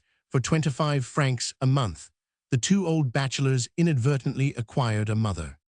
As they became aware of Mme Sybat's full value, they gave her outspoken praises and thanks and little presents, which strengthened the bonds of the domestic alliance. Mme Sybat 1,000 times preferred appreciation to money payments. It is a well-known fact that the sense that one is appreciated makes up for a deficiency in wages, and Sybat did all that he could for his wife's 2 gentlemen, and ran errands and did repairs at half price for them. The 2nd year brought a new element into the friendship between the lodge and the 2nd floor, and Schmuck concluded a bargain which satisfied his indolence and desire for a life without cares. For 30 sous per day, or 4 to 5 francs per month, Mme Sybat undertook to provide Schmuck with breakfast and dinner, and Pons, finding his friend's breakfast very much to his mind, concluded a separate treaty for that meal only at the rate of 18 francs. This arrangement, which added nearly 90 francs every month to the takings of the porter and his wife, made 2 inviolable beings of the lodgers. They became angels, cherubs, divinities. It is very doubtful whether the king of the French, who is supposed to understand economy, is as well served as the pair of nutcrackers used to be in those days. For them the milk issued pure from the can. They enjoyed a free perusal of all the morning papers taken by other lodgers, later risers, who were told, if need be, that the newspapers had not come. Yet Mme Sybat moreover kept their clothes, their rooms, and the landing as clean as a Flemish interior. As for Schmuck, he enjoyed unhoped-for happiness. Mme Sybat had made life easy for him. He paid her about 6 francs a month, and she took charge of his linen washing and mending. Altogether his expenses amounted to 66 francs per month, for he spent 15 francs on tobacco, and 66 francs multiplied by 12 produces the sum total of 792 francs. add 220 francs for rent rates and taxes, and you have 1,012 francs. Sibat was Schmuck's tailor. His clothes cost him on average 150 francs, which further swells the total to the sum of 1,200 on 1,200 francs per annum. This profound philosopher lived how many people in Europe, whose one thought it is to come to Paris and live, there will be agreeably surprised to learn that you may exist in comfort upon an income of 1,200 francs in the Rue de Normandie in the Marais, under the wing of a Mme Sibat. Mme Sibat, to resume, the story, was amazed beyond expression to see Pons' good man return at 5 o'clock in the evening. Such a thing had never happened before, and not only so, but her gentleman had given her no greeting, had not so much as seen her. "Well, well, Sibat," said she to her spouse, "Roman 1,000 Pons has come in for 1,000,000 or gone out of his mind." "That is how it looks to me," said Sibat, dropping the coat sleeve in which he was making a dart in tailor's language. The savory odor of a stew pervaded the whole courtyard as Pons returned mechanically home. Mme Sibat was dishing up Schmuck's dinner, which consisted of scraps of boiled beef from a little cookshop, not above doing a little trade of this kind. These morsels were fricasseed in brown butter with thin slices of onion until the meat and vegetables had absorbed the gravy, and this true porter's dish was browned to the right degree, with that fricassee prepared with loving care for Sibat and Schmuck, and accompanied by a bottle of beer and a piece of cheese. The old German music master was quite content. Not King Solomon, in all his glory be sure, could dine better than Schmuck. A dish of boiled beef fricasseed with onion, scraps of sauté chicken or beef, and parsley or venison or fish, served with a sauce of La Sibat's own invention, a sauce with which a mother might unsuspectingly eat her child. Such was Schmuck's ordinary, varying with the quantity and quality of the remnants of food supplied by boulevard restaurants to the cookshop in the Rue Boucherat. Schmuck took everything that Gut Montaigne Zippard gave him and was content, and so from day to day Gut Montaigne Zippard cut down the cost of his dinner until it could be served for 20 sous. "It won't be long afore I find out what is the matter with him, poor dear," said Mme Sibat to her husband, "for here is Roman 1,000 Schmuck's dinner all ready for him." As she spoke, she covered the deep earthenware dish with a plate, and notwithstanding her age, she climbed the stair and reached the door before Schmuck opened it to Pons. "Vat is de matter mit, you mein gut friend?" asked the German, scared by the expression of Pons' face. "I will tell you all about it, but I have come home to have dinner with you." "Tinner," cried Schmuck in ecstasy, "but it is impossible," the old German added, as he thought of his friend's gastronomical tastes, and at that very moment he caught sight of Mme Sibat listening to the conversation, as she had a right to do as his lawful housewife. Struck with one of those happy inspirations which only enlighten a friend's heart, he marched up to the portress and drew her out to the stairhead. "Montaigne Zippard," he said, "der gut Pons is fond of gut Dings. Schust, go round to der Katran Plu und order a dainty little tinner mit anchovies und macaroni, ein tinner for Lugullus in Vact." "What is that?" inquired La Sibat. "Oh, ah," returned Schmuck, "it is Villa la Portieuse bourgeoise. He meant a nice fish, ein Pottel of Porto and nice Dings, der furry, best day half like griquettes of rice, and a sachmoked packen bay, for it unsay nodings, I will give you back de money tomorrow morning." Back went Schmuck, radiant and rubbing his hands, but his expression slowly changed to a look of bewildered astonishment as he heard Pons' story of the troubles that had but just now overwhelmed him. In a moment, he tried to comfort Pons by giving him a sketch of the world from his own point of view. Paris, in his opinion, was a perpetual hurly-burly. The men and women in it were whirled away by a tempestuous waltz. It was no use expecting anything of the world, which only looked at the outsides of things and not at der interior. For the 100th time, he related how that the only 3 pupils for whom he had really cared, for whom he was ready to die, the 3 who had been fond of him, and even allowed him a little pension of 900 francs each, contributing 300 to the Amanthes' favorite pupils, had quite forgotten to come to see him, and so swift was the current of Parisian life which swept them away, that if he called at their houses, He had not succeeded in seeing them once in 3 years. It is a fact, however, that Schmuck had always thought fit to call on these great ladies at 10 o'clock in the morning still. His pension was paid quarterly through the medium of solicitors. And yet they are hearts of gold, he concluded, they are my little Saint Cecilia's charming women, montame de Bordentura, montame de Fantiness, and montame du Dillet gif. I see dem at all, it is at die jams elusies, and they do not see me yet, they are ver fond of me, and I might go to dine mit dem, and they would be ver bleast to see me, and I might go to their country houses, but I would much rather be mit mine friend Pons, because I can see him whenever I like and every day. Pons took Schmuck's hand and grasped it between his own. All that was passing in his inmost soul was communicated in that tight pressure, and so for a while the friends sat like two lovers meeting at last after a long absence.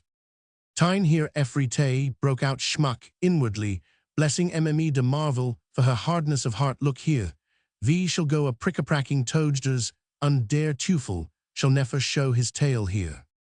We shall go prick-a-pracking toadsters. For the full comprehension of those truly heroic words, it must be confessed that Schmuck's ignorance of bric-a-brac was something of the densest. It required all the strength of his friendship to keep him from doing heedless damage in the sitting-room and study, which did duty as a museum for Pons. Schmuck, wholly absorbed in music, a composer for love of his art, took about as much interest in his friends' little trifles as a fish might take in a flower show at the Luxembourg, supposing that it had received a ticket of admission. A certain, or which he certainly felt, for the marvels, was simply a reflection of the respect which Pons showed his treasures. When he dusted them to Pons' exclamations of admiration, he was wont to reply with a "Yes, it is ver breddy," as a mother answers babysters with meaningless baby talk. 7 times since the friends had lived together, Pons had exchanged a good clock for a better one, till at last he possessed a timepiece in Boule. First and best manner, for Boule had 2 manners, as Raphael had 3 in the first. He combined ebony and copper in the second, contrary to his conviction, sacrificed to tortoiseshell inlaid work. In spite of Pons' learned dissertations, Schmuck never could see the slightest difference between the magnificent clock in Boule first manner and its 6 predecessors. But for Pons' sake, Schmuck was even more careful among the chimcracks than Pons himself, so it should not be surprising that Schmuck's sublime words comforted Pons in his despair. For "we shall go prick-a-pracking toadsters" meant being interpreted, "I will put money into bric-a-brac if you will only dine here." "Dinner is ready," Mme Sibot announced with astonishing self-possession. It is not difficult to imagine Pons' surprise when he saw and relished the dinner, due to Schmuck's friendship. Sensations of this kind, that came so rarely in a lifetime, are never the outcome of the constant close relationship by which friend daily says to friend, "You are a second self to me," for this too becomes a matter of use and want. It is only by contact with the barbarism of the world, without that, the happiness of that intimate life is revealed to us as a sudden glad surprise. It is the outer world which renews the bond between friend and friend, lover and lover, all their lives long, wherever 2 great souls are knit together by friendship or by love. Pons brushed away 2 big tears. Schmuck himself wiped his eyes, and though nothing was said, the two were closer friends than before. Little friendly nods and glances exchanged across the table were like balm to Pons, soothing the pain caused by the sand dropped in his heart by the president's wife. As for Schmuck, he rubbed his hands till they were sore, for a new idea had occurred to him, one of those great discoveries which cause a German no surprise unless they sprout up suddenly in a Teuton brain frostbound by the awe and reverence due to sovereign princes. "Mein gut Pons," began Schmuck, "I can guess what you mean. You would like us both to dine together here every day." "If only I was rich enough to live like this every day," began the good German in a melancholy voice. But here Mme Sibot appeared upon the scene. Pons had given her an order for the theatre from time to time, and stood in consequence almost as high in her esteem and affection as her boarder Schmuck. "Lord love you," said she, "for 3 francs and wine extra, I can give you both such a dinner every day that you will be ready to lick the plates as clean as if they were washed."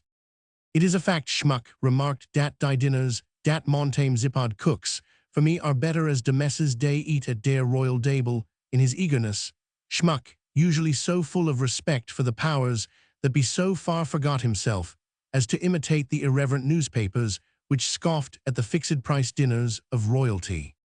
"Really," said Pons, "very well, I will try tomorrow."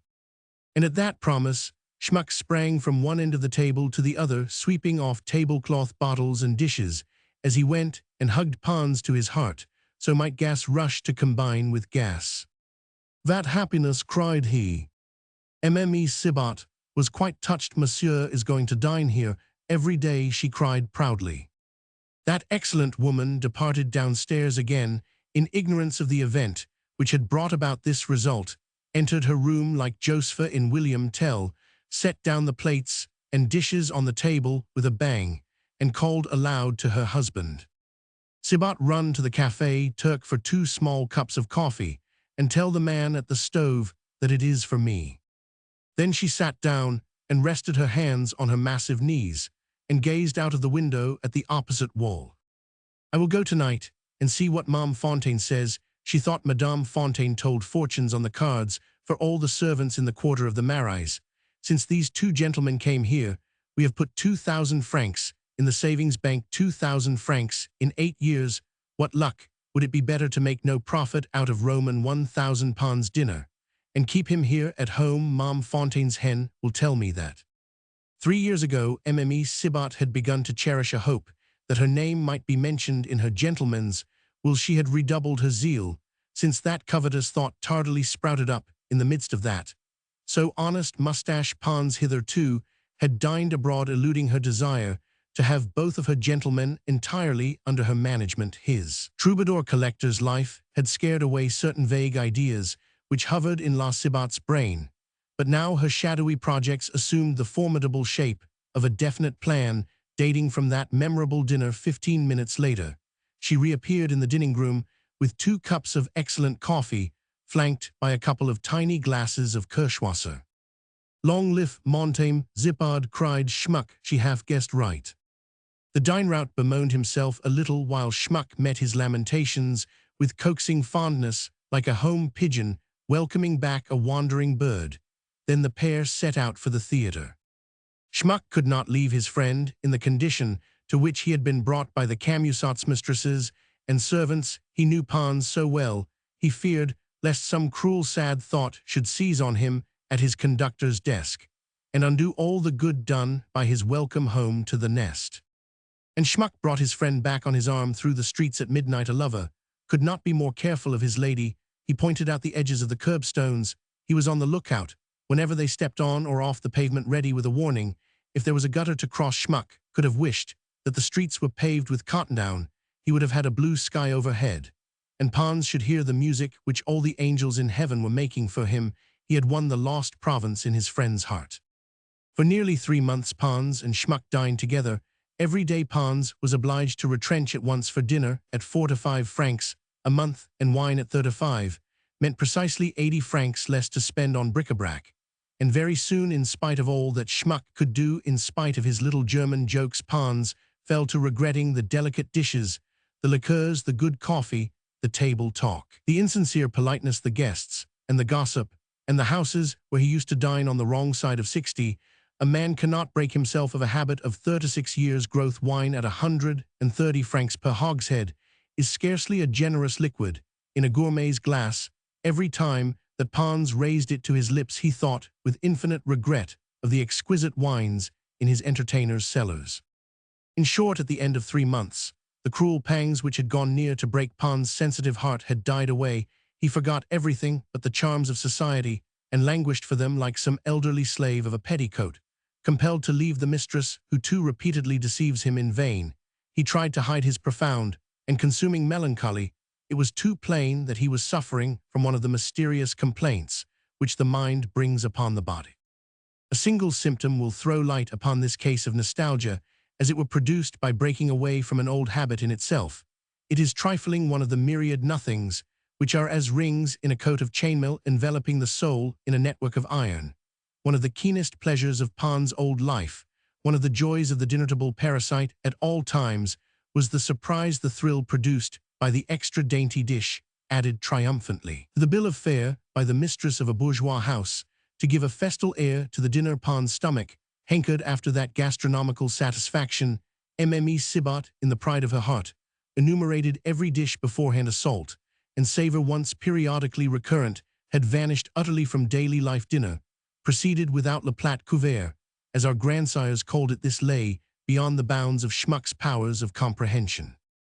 Pons had too much delicacy to grumble, but if the case of unappreciated genius is hard, it goes harder still with the stomach, whose claims are ignored. Slighted affection, a subject of which too much has been made, is founded upon an illusory longing for, if the creature fails, love can turn to the Creator who has treasures to bestow.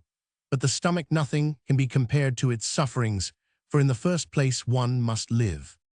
Pons thought wistfully of certain crème the poetry of cookery, of certain white sauces, masterpieces of the art of truffled chickens fit to melt your heart, and above these, and more than all these, of the famous Rhine carp, only known at Paris, served with what condiments. There were days when Pons, thinking upon Count Popinot's cook, would sigh aloud, "Ah, Sophie." Any passer-by, hearing the exclamation, might have thought that the old man referred to a lost mistress, but his fancy dwelt upon something rarer, on a fat Rhine carp, with a sauce thin in the sauceboat, creamy upon the palate, a sauce that deserved the Montian prize. The conductor of the orchestra, living on memories of past dinners, grew visibly leaner. He was pining away, a victim to gastric nostalgia. By the beginning of the fourth month, towards the end of January 1845, Pons' condition attracted attention at the theatre. The flute, a young man named Wilhelm, like almost all Germans and Schwab, to distinguish him from all other Wilhelms, if not from all other Schwabs, judged it expedient to open Schmuck's eyes to his friend's state of health. It was a first performance of a piece in which Schmuck's instruments were all required. "The old gentleman is failing," said the flute. "There is something wrong somewhere. His eyes are heavy, and he doesn't beat time as he used to do," added Wilhelm Schwab, indicating Pons, as he gloomily took his place. "Dat is always de way gif. A man is 60 years old," answered Schmuck.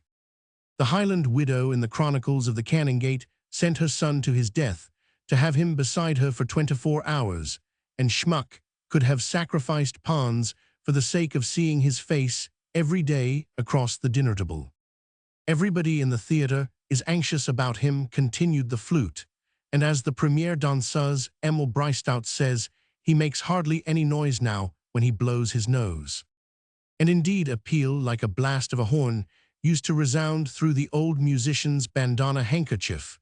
Whenever he raised it to that lengthy and cavernous feature, the president's wife had more frequently found fault with him on that score than on any other. "I would gif a gut teal to amuse him," said Schmuck. "He gets so dull.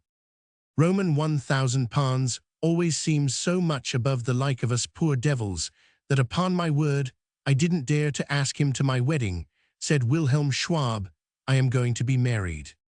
"How?" demanded Schmuck.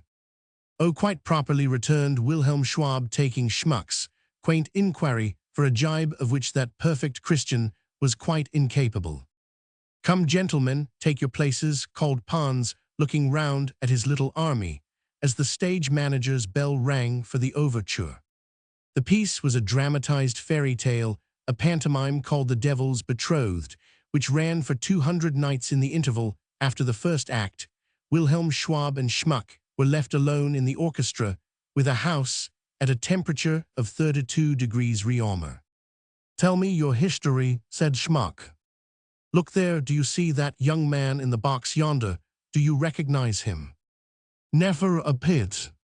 "Ah, that is because he is wearing yellow gloves and shines with all the radiance of riches. But that is my friend Fritz Brunner out of Frankfurt-on-Main.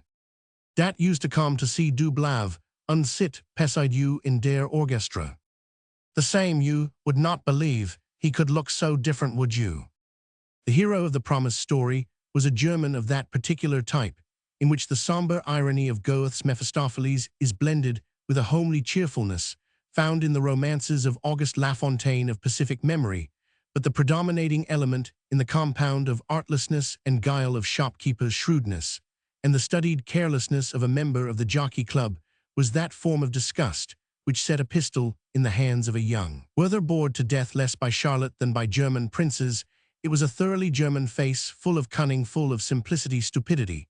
Encourage the knowledge, which brings weariness, the worldly wisdom, which the various child's trick leaves at fault, the abuse of beer and tobacco, these were there to be seen in it. And to heighten the contrast of opposed qualities, there was a wild diabolical gleam in the fine blue eyes with the jaded expression. Dressed with all the elegance of a city man, Fritz Brunner sat in full view of the house, displaying a bald crown of the tint, beloved by Titian, and a few stray fiery red hairs on either side of it, a remnant spared by debauchery, and want that the prodigal might have a right to spend money with the hairdresser when he should come into his fortune, a face once fair and fresh, as the traditional portrait of Jesus Christ had grown harder since the advent of a red mustache. A tawny beard lent it an almost sinister look. The bright blue eyes had lost something of their clearness in the struggle with distress. The countless courses by which a man sells himself and his honor in Paris had left their traces upon his eyelids and carved lines about the eyes, into which a mother once looked with a mother's rapture to find a copy of her own fashioned by God's hand. This precocious philosopher, this wizened youth, was the work of a stepmother. Herewith begins the curious history of a prodigal son of Frankfurt-on-Main, most extraordinary and astounding portent ever beheld by that well-conducted, if central city. Gideon Brunner, father of the aforesaid Fritz, was one of the famous innkeepers of Frankfurt, a tribe who make lautharized incisions in travelers' purses with the connivance of the local bankers, an innkeeper, and an honest Calvinist to boot. He had married a converted Jewess and laid the foundations of his prosperity with the money she brought him. When the Jewess died, leaving a son, Fritz, 12 years of age, under the joint guardianship of his father and maternal uncle, a furrier at Leipzig, head of the firm of Verlas and Company Brunner Sr., was compelled by his brother-in-law, who was by no means as soft as his peltry, to invest little Fritz's money, a goodly quantity of current coin of the realm, with the house of Alsarchild. Not a penny of it was he allowed to touch, so by way of revenge for the Israelites' pertinacity Brunner Sr. married again. It was impossible, he said, to keep his huge hotel single-handed. It needed a woman's eye and hand. Gideon Brunner's second wife was an innkeeper's daughter, a very pearl, as he thought, but he had had no experience of only daughters spoiled by father and mother. The second Mme Brunner behaved as German girls may be expected to behave when they are frivolous and wayward. She squandered her fortune. She avenged the first Mme Brunner by making her husband as miserable a man as you could find in the compass of the free city of Frankfurt-on-Main, where the millionaires, it is said, are about to pass a law compelling womankind to cherish and obey them alone. She was partial to all the varieties of vinegar commonly called Rhine wine in Germany. She was fond of articles, Paris, of horses and dress. Indeed, the one expensive taste which she had not was a liking for women. She took a dislike to little Fritz, and would perhaps have driven him mad if that young offspring of Calvinism and Judaism had not had Frankfurt for his cradle and the firm of Verlas at Leipzig for his guardian. Uncle Verlas, however deep in his furs, confined his guardianship to the safekeeping of Fritz's silver marks, and left the boy to the tender mercies of this stepmother. That hyena in woman's form was the more exasperated against the pretty child, the lovely Jewess son, because she herself could have no children in spite of efforts worthy of a locomotive engine. A diabolical impulse prompted her to plunge her young stepson at 21 years of age into dissipations contrary to all German habits. The wicked German hoped that English horses, Rhine vinegar, and Goethe's marguerites would ruin the Jewess child and shorten his days, for when Fritz came of age, Uncle Verlas had handed over a very pretty fortune to his nephew, but while roulette at Baden and elsewhere, and boon companions, Wilhelm Schwab among them, devoured the substance accumulated by Uncle Verlas, the prodigal son himself remained, by the will of Providence, to point a moral to younger brothers in the free city of Frankfurt. Parents held him up as a warning and an awful example to their offspring, to scare them into steady attendance in their castern counting houses lined with silver marks. But so far from perishing in the flower of his age, Fritz Brunner had the pleasure of laying his stepmother in one of those charming little German cemeteries in which the Teuton indulges his unbridled passion for horticulture under the specious pretext of honoring his dead. And as the second Mme Brunner expired, while the authors of her being were yet alive, Brunner Sr. was obliged to bear the loss of the sums of which his wife had drained his coffers, to say nothing of other ills which had told upon a Herculean constitution. till at the age of 6 to 7, the innkeeper had wizened and shrunk, as if the famous bourgeois poison had undermined his system for 10 whole years. He had supported his wife, and now he inherited nothing. The innkeeper was a second ruin of Heidelberg, repaired continually. It is true by travelers' hotel bills much as the remains of the castle of Heidelberg itself are repaired to sustain the enthusiasm of the tourists who flock to see so fine and well-preserved a relic of antiquity. At Frankfurt, the disappointment caused as much talk as a failure. People pointed out Brunner, saying, "See what a man may come to with a bad wife that leaves him nothing, and a son brought up in the French fashion." In Italy and Germany, the French nation is the root of all evil, the target for all bullets, but the god pursuing his way for the rest. See Lefranc de Pompignan's Ode. The wrath of the proprietor of the Grand Hotel de Holland fell on others besides the travelers, whose bills were swelled with his resentment, when his son was utterly ruined. Gideon, regarding him as the indirect cause of all his misfortunes, refused him bread and salt, fire, lodging, and tobacco, force of the paternal malediction in a German, and an innkeeper could no farther go, whereupon the local authorities, making no allowance for the father's misdeeds, regarded him as one of the most illused persons in Frankfurt on the Main, came to his assistance, fastened a quarrel on Fritz une querelle d'Allemande, and expelled him from the territory of the free city. Justice in Frankfurt is no whit wiser nor more humane than elsewhere, albeit the city is the seat of the German Diet. It is not often that a magistrate traces back the stream of wrongdoing and misfortune to the holder of the urn, from which the first beginnings trickled forth. If Brunner forgot his son's friends speedily followed the old innkeeper's example. If the journalists, the dandies, and some few fair Parisians among the audience wondered how that German with the tragical countenance had cropped up on a first night to occupy a side box all to himself, when fashionable Paris filled the house, if these could have seen the history played out upon the stage before the prompter's box, they would have found it far more interesting than the transformation scenes of the devil's betrothed, though indeed it was the 200,000th representation of a sublime allegory performed aforetime in Mesopotamia 3,000 years before Christ was born. Fritz betook himself on foot to Strasbourg, and there found what the prodigal son of the Bible failed to find, to wit, a friend, and herein is revealed the superiority of Alsace, where so many generous hearts beat to show Germany the beauty of a combination of Gallic wit and Teutonic solidity. Wilhelm Schwab, but lately left in possession of 100,000 francs by the death of both parents, opened his arms, his heart, his house, his purse to Fritz. As for describing Fritz's feelings when dusty down on his luck, and almost like a leper, he crossed the Rhine and found a real 20-franc piece held out by the hand of a real friend, that moment transcends the powers of the prose writer. Pindar alone could give it forth to humanity in Greek that should rekindle the dying warmth of friendship in the world. Put the names of Fritz and Wilhelm beside those of Damon and Pythias, Castor and Pollux, Orestes and Pylades, Dubruil and Pimeja, Schmuck and Pons, and all the names that we imagine for the two friends of Monomatapa, for La Fontaine, man of genius, though he has made of them two disembodied spirits. They lack reality.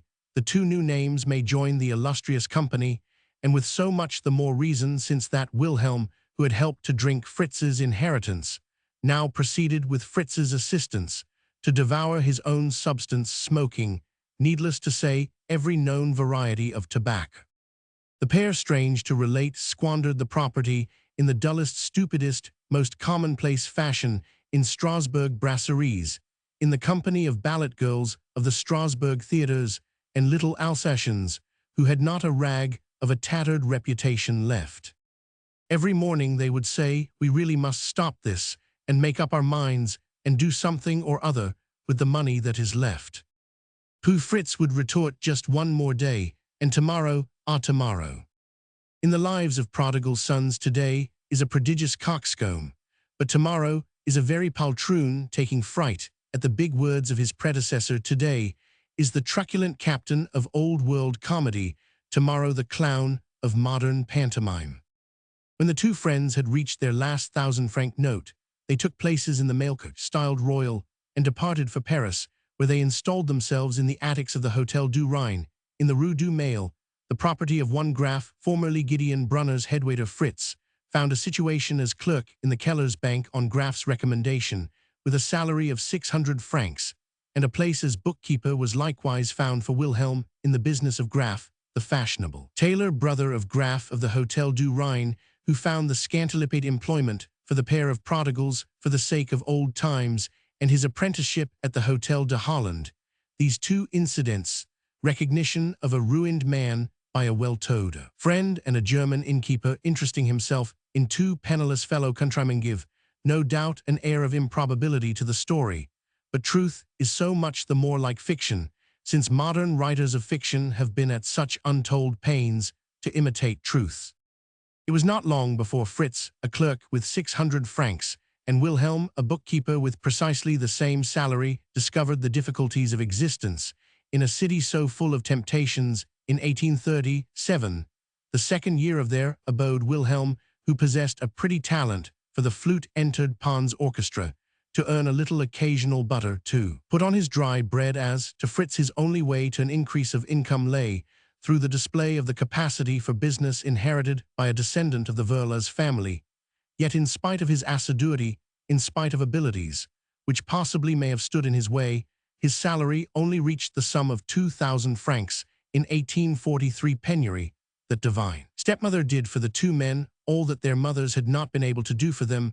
Poverty taught them thrift, and worldly wisdom. Poverty gave them her grand rough education, the lessons which she drives with hard knocks into the heads of great men, who seldom know a happy childhood. Fritz and Wilhelm, being but ordinary men, learned as little as they possibly could in her school. They dodged the blows, shrank from her hard breast and bony arms, and never discovered the good fairy lurking within, ready to yield to the caresses of genius. One thing, however, they learned thoroughly: discovered the value of money, and vowed to clip the wings of riches if ever a second fortune should come to their door. This was the history which Wilhelm Schwab related in German at much greater length to his friend, the pianist, ending with, "Well, Papa Schmuck, the rest is soon explained. Old Brunner is dead. He left 4 millions. He made an immense amount of money out of Baden railways, though neither his son nor Roman 1,000 Graf, with whom we lodge, had any idea that the old man was one of the original shareholders. I am playing the flute here for the last time this evening. I would have left some days ago, but this was a first performance, and I did not want to spoil my part." "Gut, mein friend," said Schmuck, "but who is Die Prite?" "She is Emil Graf, the daughter of our host, the landlord of the Hotel du Rhin. I have loved Emily these 7 years. She has read so many immoral novels that she refused all offers for me without knowing what might come of it. She will be a very wealthy young lady. Her uncles, the tailors in the Rue de Richelieu, will leave her all their money. Fritz is giving me the money we squandered at Strasbourg 5 times over. He is putting 1,000,000 francs in a banking house, Roman 1,000 Graf. The tailor is adding another 500,000 francs, and Emily's father not only allows me to incorporate her portion 150,000 francs with the capital, but he himself will be a shareholder with as much again.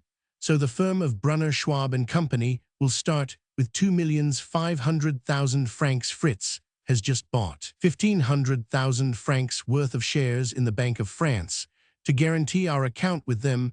That is not all Fritz's fortune. He has his father's house property supposed to be worth another 1,000,000, and he has let the Grand Hotel de Holland already to a cousin of the Graf's." "You look sad when you look at your friend," remarked Schmuck, who had listened with great interest. "Can you be jealous of him?" "I am jealous for Fritz's happiness," said Wilhelm. "Does that face look as if it belonged to a happy man? I am afraid of Paris. I should like to see him do as I am doing. The old tempter may awake again. Of our 2 heads his carries, the less ballast his dress, and the opera glass, and the rest of it make me anxious. He keeps looking at the Lorettes in the house. Oh, if you only knew how hard it is to marry Fritz. He has a horror of going a-courting.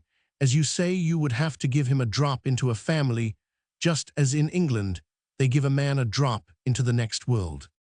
During the uproar that usually marks the end of a first night, the flute delivered his invitation to the conductor. Pons accepted gleefully, and for the first time in 3 months Schmuck saw a smile on his friend's face.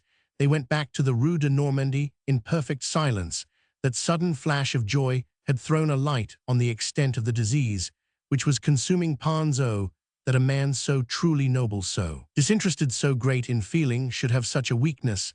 This was the thought that struck the stoic schmuck dumb with amazement. He grew woefully sad, for he began to see that there was no help for it. He must even renounce the pleasure of seeing his gut bonds opposite him at the dinner table for the sake of Pons' welfare. And he did not know whether he could give him up. The mere thought of it drove him distracted. Meantime Pons' proud silence and withdrawal to the Mons Aventinus of the Rue de Normandie had, as might be expected, impressed the president. Not that she troubled herself much about her parasite now that she was freed from him. She thought with her charming daughter that cousin Pons had seen through her little Lily's joke. But it was otherwise with her husband, the president. Camusot de Marville, a short and stout man grown solemn since his promotion at the court, admired Cicero, preferred the opera comique to the Italians, compared the actors one with another, and followed the multitude step by step. He used to recite all the articles in the ministerialist journals as if he were saying something original, and in giving his opinion at the council board, he paraphrased the remarks of the previous speaker. His leading characteristics were sufficiently well known. His position compelled him to take everything seriously, and he was particularly tenacious of family ties. Like most men who are ruled by their wives, the president asserted his independence in trifles in which his wife was very careful not to thwart him for a month. He was satisfied with the president's commonplace explanations of Pons' disappearance, but at last it struck him as singular that the old musician, a friend of 40 years' standing, should first make them so valuable a present as a fan that belonged to Mme de Pompadour, and then immediately discontinue his visits. Count Popinot had pronounced the trinket masterpiece when its owner went to court. The fan had been passed from hand to hand, and her vanity was not a little gratified by the compliments it received. Others had dwelt on the beauties of the 10 ivory sticks, each one covered with delicate carving, the like of which had never been seen. A Russian lady, Russian ladies are apt to forget that they are not in Russia, had offered her 6,000 francs for the marvel one day at Count Popinot's house, and smiled to see it in such hands. Truth to tell, it was a fan for a duchess. It cannot be denied that poor cousin Pons understands rubbish of that sort, said Cécile the day after the bid. Rubbish, cried her parent. Why, government is just about to buy the late Roman 1,000 Le Conseiller Ducemarard's collection for 300,000 francs, and the state and the municipality of Paris between them are spending nearly £1,000,000 over the purchase and repair of the Hôtel de Cluny to house the rubbish. As you call it, such rubbish, dear child, he resumed, is frequently all that remains of vanished civilizations. An Etruscan jar and a necklace, which sometimes fetch 40 and 50,000 francs, is rubbish, which reveals the perfection of art at the time of the siege of Troy, proving that the Etruscans were Trojan refugees in Italy. This was the president's cumbrous way of joking. The short, fat man was heavily ironical with his wife and daughter. The combination of various kinds of knowledge required to understand such rubbish, Cécile, he resumed, is a science in itself, called archaeology. Archaeology comprehends architecture, sculpture, painting, goldsmiths, work, ceramics, cabinet making, a purely modern art, lace, tapestry, in short, human handiwork of every sort and description. Then cousin Pons is learned, said Cécile.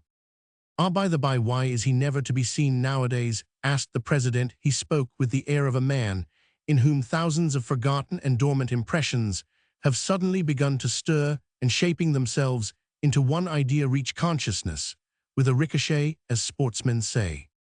He must have taken offense at nothing at all, answered his wife. I dare say I was not as fully sensible as I might have been of the value of the fan that he gave me. I am ignorant enough, as you know of. You, one of Servan's best pupils, and you don't know Watteau, cried the president. I know Gerard and David, and Gros and Griaudet and Roman 1,000 de Forbin and Roman 1,000 Turpin de Cris. You ought what, sir? Demanded the lady, gazing at her husband with the air of a queen of Sheba. To know a Watteau when you see it, my dear Watteau, is very much in fashion, answered the president with meekness that told plainly how much he owed to his wife. This conversation took place a few days before that night of first performance of The Devil's Betrothed, when the whole orchestra noticed how ill Pons was looking. But by that time all the circle of dinner-givers, who were used to seeing Pons' face at their tables, and to send him on errands, had begun to ask each other for news of him, and uneasiness increased when it was reported by some who had seen him that he was always in his place at the theatre. Pons had been very careful to avoid his old acquaintances whenever he met them in the streets, but one day it so fell out that he met Count Popinot, the ex-cabinet minister, face to face in the bric-a-brac dealer's shop in the New Boulevard Beaumarchais. The dealer was none other than that Monestral of whom Pons had spoken to the president, one of the famous and audacious vendors whose cunning enthusiasm leads them to set more and more value daily on their wares. For curiosities, they tell you, are growing so scarce that they are hardly to be found at all nowadays. Ah, my dear Pons, how comes it that we never see you now? We miss you very much, and Mme Popinot does not know what to think of your desertion. Roman 1000, Leconte said, the good man, I was made to feel in the house of a relative that at my age one is not wanted in the world. I have never had much consideration shown me, but at any rate I had not been insulted. I have never asked anything of any man, he broke out with an artist's pride. I have often made myself useful in return for hospitality, but I have made a mistake. It seems I am indefinitely beholden to those who honor me by allowing me to sit at table with them, my friends, and my relatives. Well and good. I have sent in my resignation as smellfeast at home. I find daily something which no other house has offered me. Real friend. The old artist's power had not failed him with tone and gesture. He put such bitterness into the words that the peer of France was struck by them. He drew Pons aside. Come now, my old friend, what is it? What has hurt you? Could you not tell me in confidence? You will permit me to say that at my house, surely you have always met with consideration. You are the one exception, said the artist, and besides you are a great lord and a statesman. You have so many things to think about that would excuse anything if there were need for it. The diplomatic skill that Popinot had acquired in the management of men and affairs was brought to bear upon Pons, till at length the story of his misfortunes in the president's house was drawn from him. Popinot took up the victim's cause so warmly that he told the story to Mme Popinot as soon as he went home, and that excellent and noble-natured woman spoke to the president on the subject at the first opportunity, as Popinot himself likewise said a word or two to the president. There was a general explanation in the family of Camusot de Marville. Camusot was not exactly master in his own house, but this time his remonstrance was so well founded in law, and in fact, that his wife and daughter were forced to acknowledge the truth. They both humbled themselves and threw the blame on the servants. The servants, first bidden and then chidden, only obtained pardon by a full confession, which made it clear to the president's mind that Pons had done rightly to stop away. The president displayed himself before the servants in all his masculine and magisterial dignity, after the manner of men who are ruled by their wives. He informed his household that they should be dismissed forthwith, and forfeit any advantages which their long term of service in his house might have brought them, unless from that time forward his cousin, and all those who did him the honor of coming to his house, were treated as he himself was, at which speech Madeleine was moved to smile.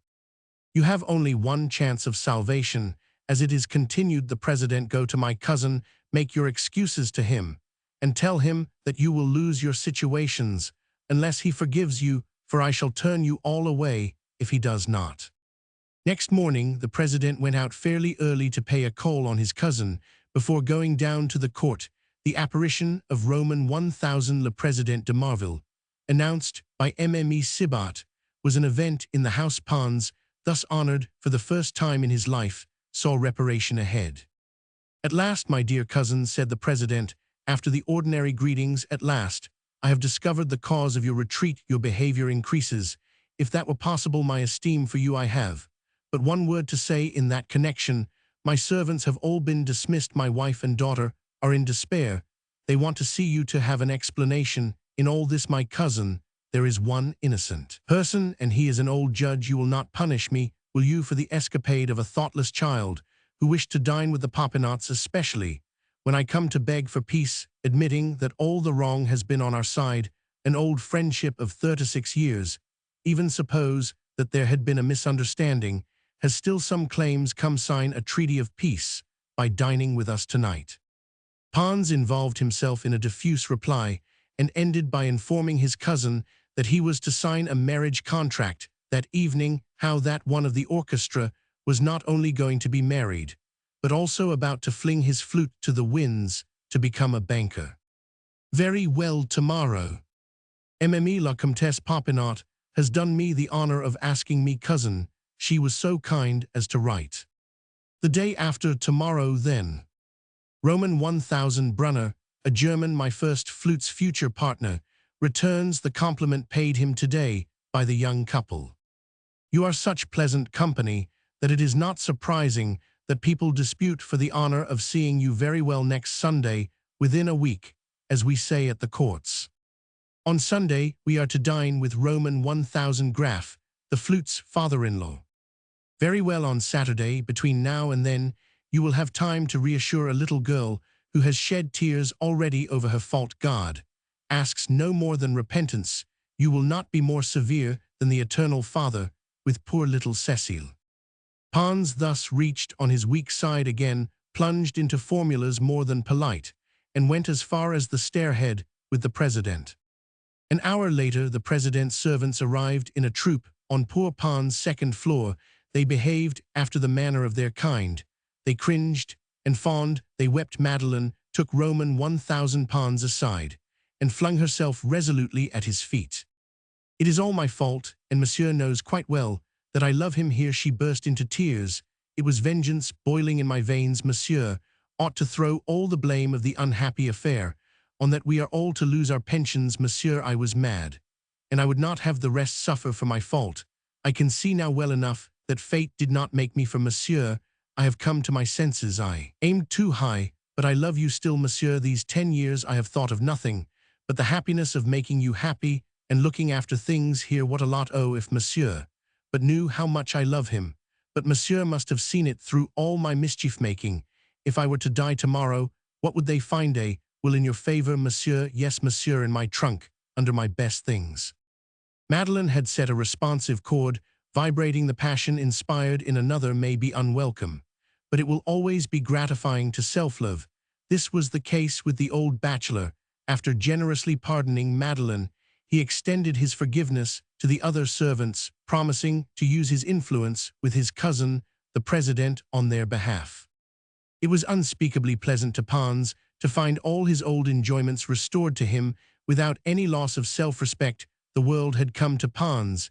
He had risen in the esteem of his circle, but Schmuck looked so downcast and dubious when he heard the story of the triumph that Pons felt hurt when, however, the kind-hearted German saw the sudden change wrought in Pons' face. He ended by rejoicing with his friend, and made a sacrifice of the happiness that he had known during those 4 months that he had had Pons all to himself. Mental suffering has this immense advantage over physical ills: when the cause is removed, it ceases at once. Pons was not like the same man that morning.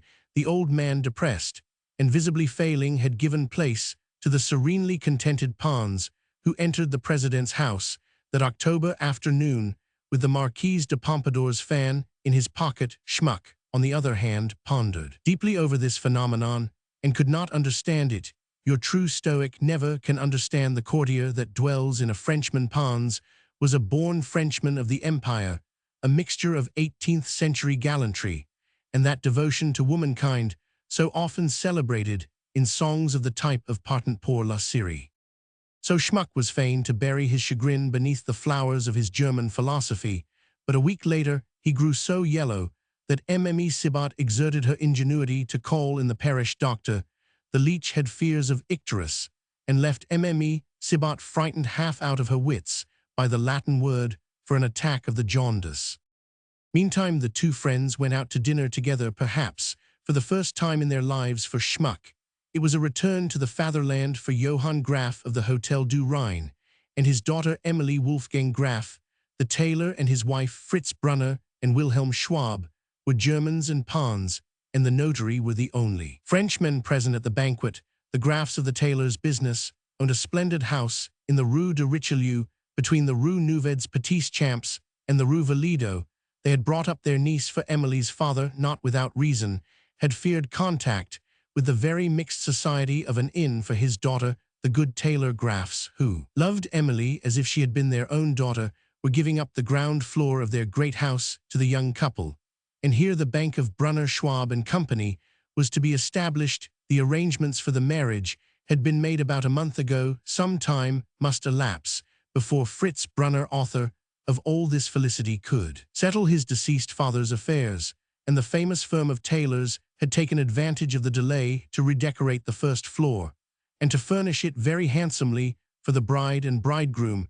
The offices of the bank had been fitted into the wing, which united a handsome business house with the hotel at the back between courtyard and garden. On the way from the Rue de Normandie to the Rue de Richelieu, Pons drew from the abstracted schmuck the details of the story of the modern prodigal son, for whom death had killed the fatted innkeeper Pons, but newly reconciled with his nearest relatives, was immediately smitten with a desire to make a match between Fritz Brunner and Cecile de Marville. Chance ordained that the notary was none other than Berthier, old Cardot's son-in-law and successor, the sometime second clerk with whom Pons had been wont to dine. "Ah, Roman 1000 Berthier, you hear," he said, holding out a hand to his host of former days. "We have not had the pleasure of seeing you at dinner lately.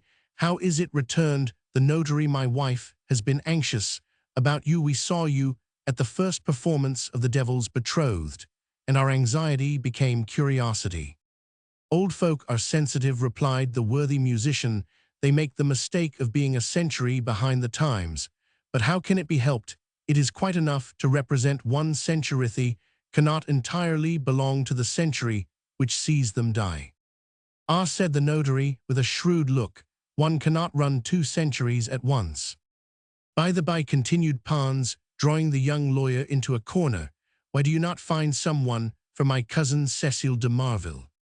"Ah, why," answered Berthier, "in this century, when luxury has filtered down to our very porters' lodges, a young fellow hesitates before uniting his lot with the daughter of a president of the Court of Appeal in Paris, if she brings him only 100,000 francs in the rank of life, in which Emile de Marville's husband would take the wife, was never yet known, that did not cost her husband 3,000 francs a year. The interest on 100,000 francs would scarcely find her in pin money. A bachelor with an income of 15 or 20,000 francs can live on an entresol.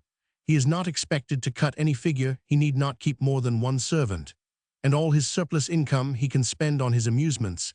He puts himself in the hands of a good tailor, and need not trouble any further about keeping up appearances. Far-sighted mothers make much of him. He is one of the kings of fashion in Paris. But a wife changes everything. A wife means a properly furnished house," continued the lawyer. "She wants the carriage for herself. If she goes to the play, she wants a box, while the bachelor has only a stall to pay for. In short, a wife represents the whole of the income which the bachelor used to spend on himself. Suppose that husband and wife have 30,000 francs a year between them. Practically, the sometime bachelor is a poor devil who thinks twice before he drives out to Chantilly, bring children on the Seine, is pinched for money at once.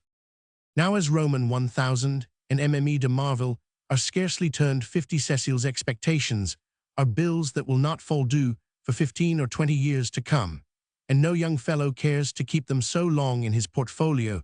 The young featherheads who are dancing the polka with Laurettes at the Jardin Mabille are so cankered with self-interest that they don't stand in need of us to explain both sides of the problem to them. Between ourselves, I may say that Emile de Marville scarcely sets hearts throbbing so fast, but that their owners can perfectly keep their heads, and they are full of these antimatrimonial reflections. If any eligible young man in full possession of his senses, and an income of 20,000 francs, happens to be sketching out a program of marriage that will satisfy his ambitions, Emile de Marville does not altogether answer the description." "And why not?" asked the bewildered musician. "Oh," said the notary, "well, a young man nowadays may be as ugly as you and I, my dear Pons, but he is almost sure to have the impertinence to want 600,000 francs. A girl of good family with wit and good looks, and good breeding, flawless perfection, in short. Then it will not be easy to marry her. She will not be married so long as Roman 1000 and Mme de Marville cannot make up their minds to settle Marville on her. When she marries, if they had chosen, she might have been the Vicomtesse Popinot by now. But here comes Roman 1000 Brunner. We are about to read the deed of partnership and the marriage contract. Greetings and introductions over the relations made. Pons promised to sign the contract. He listened to the reading of the documents, and towards 5:30, the party went into the dining room. The dinner was magnificent, as a city merchant's dinner can be when he allows himself a respite from money-making. Graf, of the Hotel du Rhin, was acquainted with the first provision dealers in Paris. Never had Pons nor Schmuck fared so sumptuously. The dishes were a rapture to think of. Italian paste, delicate of flavor, unknown to the public. Smelts fried as never smelts were fried before. Fish from Lake Leman with a real Genovese sauce, and a cream for plum pudding which would have astonished the London doctor, who is said to have invented it.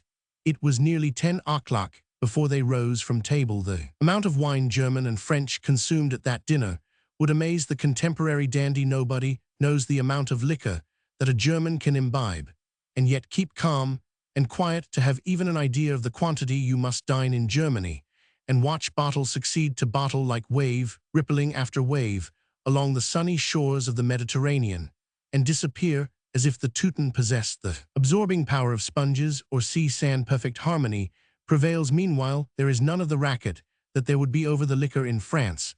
The talk is as sober as a moneylender's extempore speech. Countenances flush like the faces of the brides in frescoes by Cornelius or Schnorr, imperceptibly, that is to say, and reminiscences are poured out slowly while the smoke puffs from the pipes.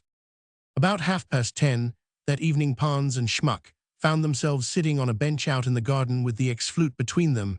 They were explaining their characters' opinions and misfortunes, with no very clear idea as to why or how they had come to this point. In the thick of a potpourri of confidences, Wilhelm spoke of his strong desire to see Fritz married, expressing himself with vehement and vinous eloquence. "What do you say to this program for your friend Brunner?" cried Pons in confidential tones. A charming and sensible young lady of 24, belonging to a family of the highest distinction. The father holds a very high position as a judge. There will be 100,000 francs paid down, and 1,000,000 to come. "Wait," answered Schwab, "I will speak to Fritz this instant." The pair watched Brunner and his friend as they walked round and round the garden. Again and again they passed the bench. Sometimes one spoke, sometimes the other. Pons was not exactly intoxicated. His head was a little heavy, but his thoughts, on the contrary, seemed all the lighter. He watched Fritz Brunner's face through the rainbow mist of fumes of wine, and tried to read auguries favorable to his family. Before very long, Schwab introduced his friend and partner to Roman 1000 Pons. Fritz Brunner expressed his thanks for the trouble which Pons had been so good as to take. In the conversation which followed, the two old bachelors, Schmuck and Pons, extolled the estate of matrimony, going so far as to say, without any malicious intent, that marriage was the end of man. Tea and ices, punches and cakes were served in the future home of the betrothed couple. The wine had begun to tell upon the honest merchants, and the general hilarity reached its height when it was announced that Schwab's partner thought of following his example. At 2 o'clock that morning, Schmuck and Pons walked home along the boulevards, philosophizing a perte de raisin as they went on the harmony pervading the arrangements of this our world below. On the morrow of the banquet, cousin Pons betook himself to his fair cousin the president, overjoyed. Poor dear noble Solto, return good for evil surely. He had attained to a sublime height, as every one will allow, for we live in an age when the Montian prize is given to those who do their duty by carrying out the precepts of the gospel. "Ah," said Pons to himself, as he turned the corner of the Rue de Choiseul, "they will lie under immense obligations to their parasite."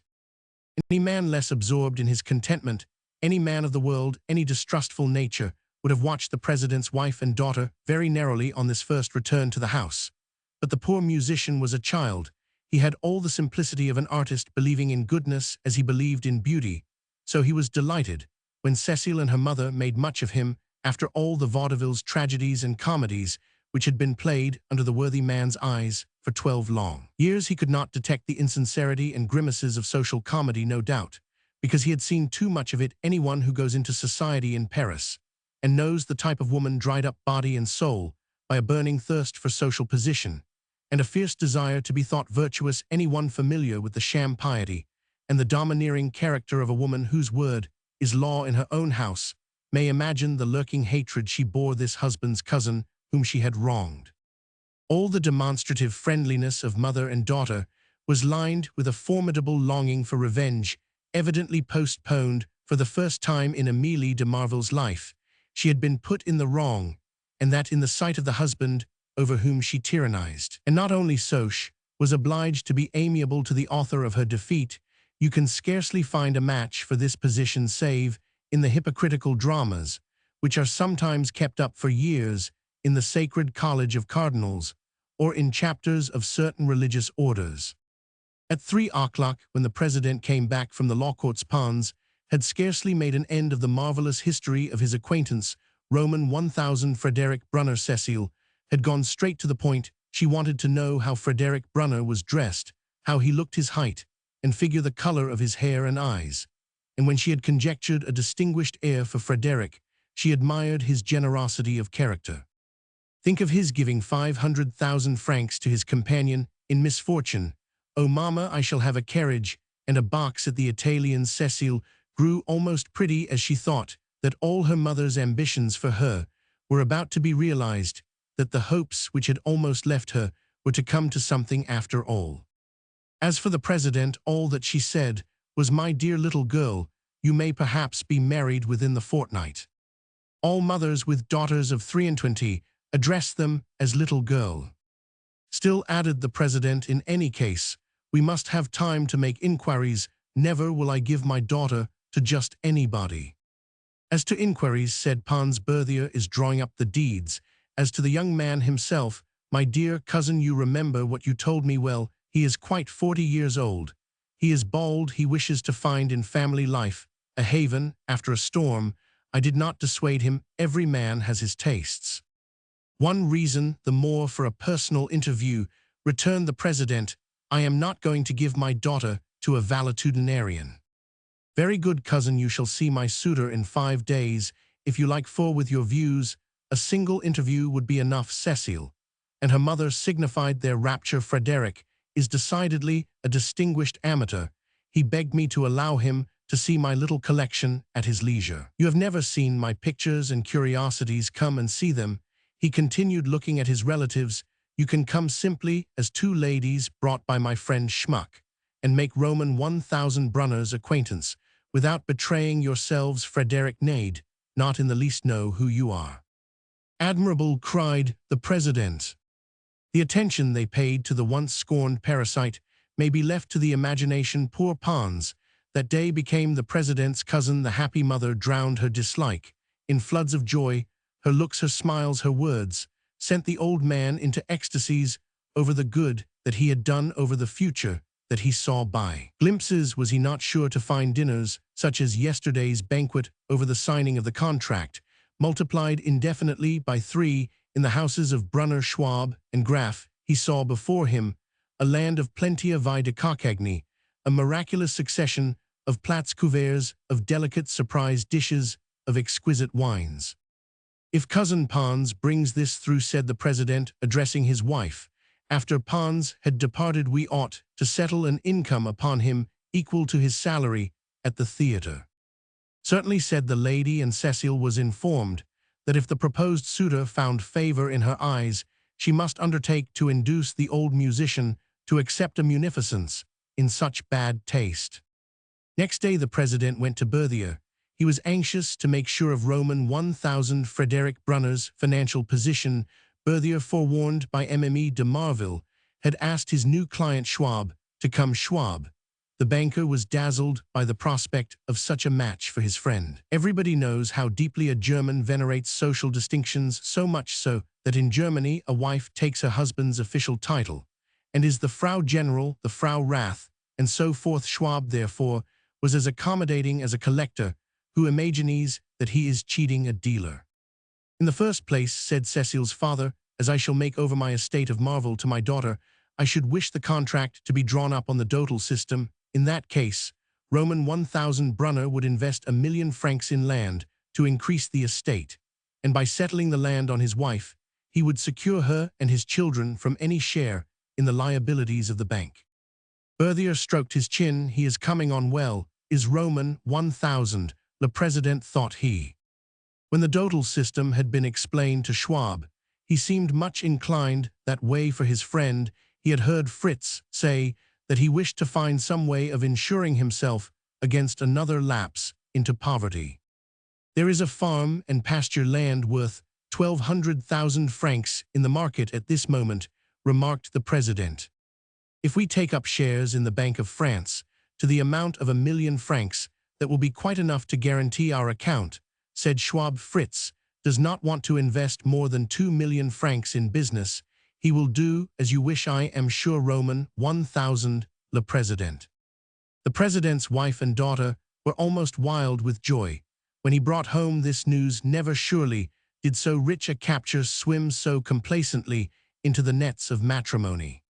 You will be Mme Brunner de Marville, said the parent, addressing his child. I will obtain permission for your husband to add the name to his, and afterwards he can take out letters of naturalization. If I should be a peer of France some day, he will succeed me. The 5 days were spent by Mme de Marville in preparations. On the great day, she dressed Cecile herself, taking as much pains as the Admiral of the British fleet takes over the dressing of the pleasure yacht for Her Majesty of England when she takes a trip to Germany. Pons and Schmuck on their side cleaned, swept, and dusted Pons' museum rooms and furniture with the agility of sailors cleaning down a man-of-war. There was not a speck of dust on the carved wood, not an inch of brass, but it glistened. The glasses over the pastels obscured nothing of the work of Latour Greuze and Lyotard, illustrious painter. Of the chocolate girl, miracles of an art, alas, so fugitive, the inimitable luster of Florentine bronze took all the varying hues of the light. The painted glass glowed with color, every line shone out brilliantly, every object threw in its phrase, in a harmony of masterpieces, arranged by two musicians, both of whom alike had attained to be poets. With a tact which avoided the difficulties of a late appearance on the scene of action, the women were the first to arrive. They wished to be on their own ground. Pons introduced his friend Schmuck, who seemed to his fair visitors to be an idiot. Their heads were so full of the eligible gentleman, with the 4 millions of francs, that they paid but little attention to the worthy Pons' dissertations upon matters of which they were completely ignorant. They looked with indifferent eyes at Petitot's enamels spaced over crimson velvet, set in 3 frames of marvelous workmanship, flowers by Van Huysum David, and Heim butterflies painted by Abraham Mignon van Eyck's, undoubted Cranach's and Albrecht Dürer, the Giorgione, the Sebastian del Piombo Bacues and Hobbema Gericault. The rarities of painting, none of these things so much as aroused their curiosity. They were waiting for the sun to arise and shine upon these treasures. Still, they were surprised by the beauty of some of the Etruscan trinkets and the solid value of the snuff-boxes, and out of politeness they went into ecstasies over some Florentine bronzes, which they held in their hands. When Mme Sibat announced Roman 1000 Brunner, they did not turn. They took advantage of a superb Venetian mirror, framed in huge masses of carved ebony, to scan this phoenix of eligible young men. Frederick, forewarned by Wilhelm, had made the most of the little hair that remained to him. He wore a neat pair of trousers, a soft shade of some dark color, a silk waistcoat of superlative elegance, and the very newest cut a shirt with open work, its linen handwoven by a Friesland woman, and a blue and white cravat. His watch chain, like the head of his cane, came from Messrs. Florent and Channer, and the coat, cut by old Graf himself, was of the very finest cloth. The suede gloves proclaimed the man who had run through his mother's fortune. You could have seen the banker's neat little brougham and pair of horses mirrored in the surface of his speckless varnished boots, even if 2 pairs of sharp ears had not already caught the sound of wheels outside in the Rue de Normandie.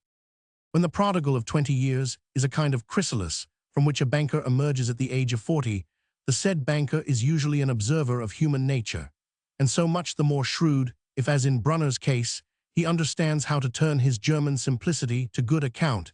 He had assumed for the occasion the abstracted air of a man who is hesitating between family life and the dissipations of bachelorhood. This expression, in a Frenchified German, seemed to Cecile to be in the highest degree romantic. The descendant of the Verlas was a second Werther in her Icewear, is the girl who will not allow herself to weave a little novel about her marriage. Cecile thought herself the happiest of women when Brunner, looking round at the magnificent works of art so patiently collected during 40 years, waxed enthusiastic, and Pons, to his no small satisfaction, found an appreciative admirer of his treasures for the first time in his life. He is poetical, the young lady said to herself. He sees millions in the things. A poet is a man that cannot count, and leaves his wife to look after his money, an easy man to manage, and amuse with trifles. Every pane in the 2 windows was a square of Swiss-painted glass. The least of them was worth 1,000 francs, and Pons possessed 16 of these unrivaled works of art, for which amateurs seek so eagerly nowadays. In 1815, the panes could be bought for 6 or 10 francs apiece. The value of the glorious collection of pictures, flawless great works, authentic, untouched, since they left the master's hands, could only be proved in the fiery furnace of a saleroom. Not a picture, but was set in a costly frame.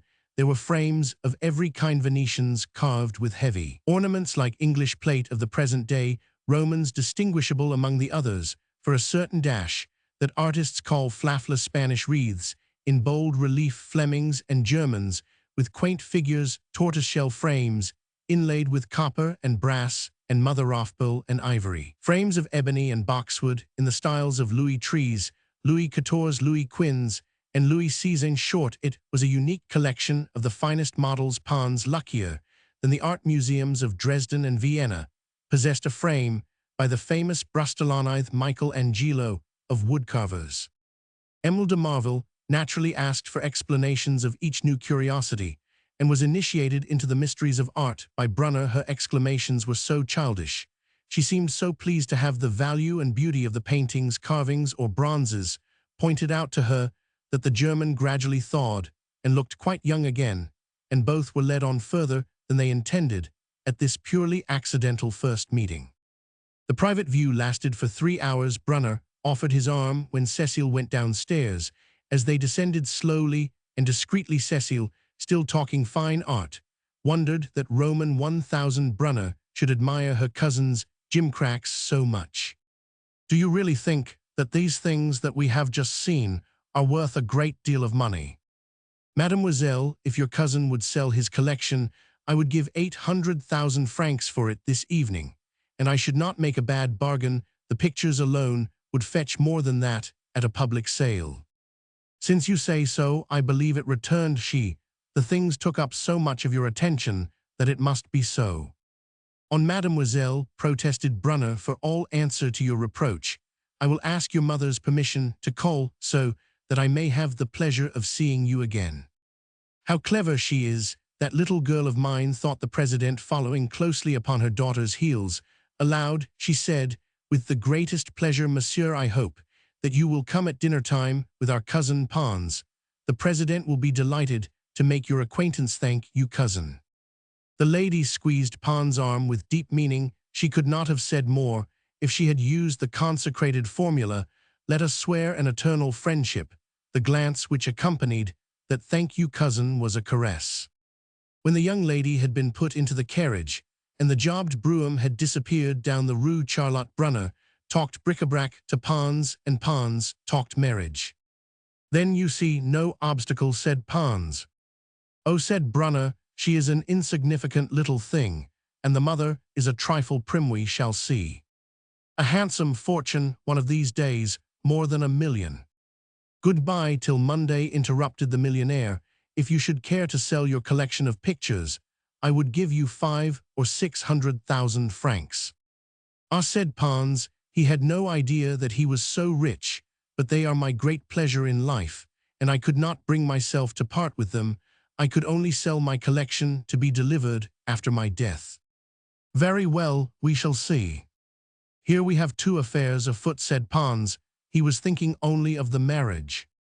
Brunner shook hands and drove away in his splendid carriage. Pons watched it out of sight. He did not notice that Ramonenc was smoking his pipe in the doorway.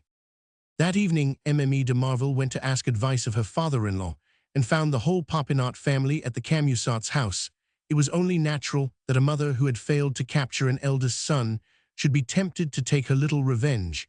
So Mme de Marville threw out hints of the splendid marriage that her Cécile was about to make. Whom can Cécile be going to marry was the question upon all lips, and Cécile's mother, without suspecting that she was betraying her secret, let fall words and whispered confidences, afterwards supplemented by Mme Berthier, till gossip circulating in the bourgeois empyrean, where Pons accomplished his gastronomical evolutions, took something like the following form.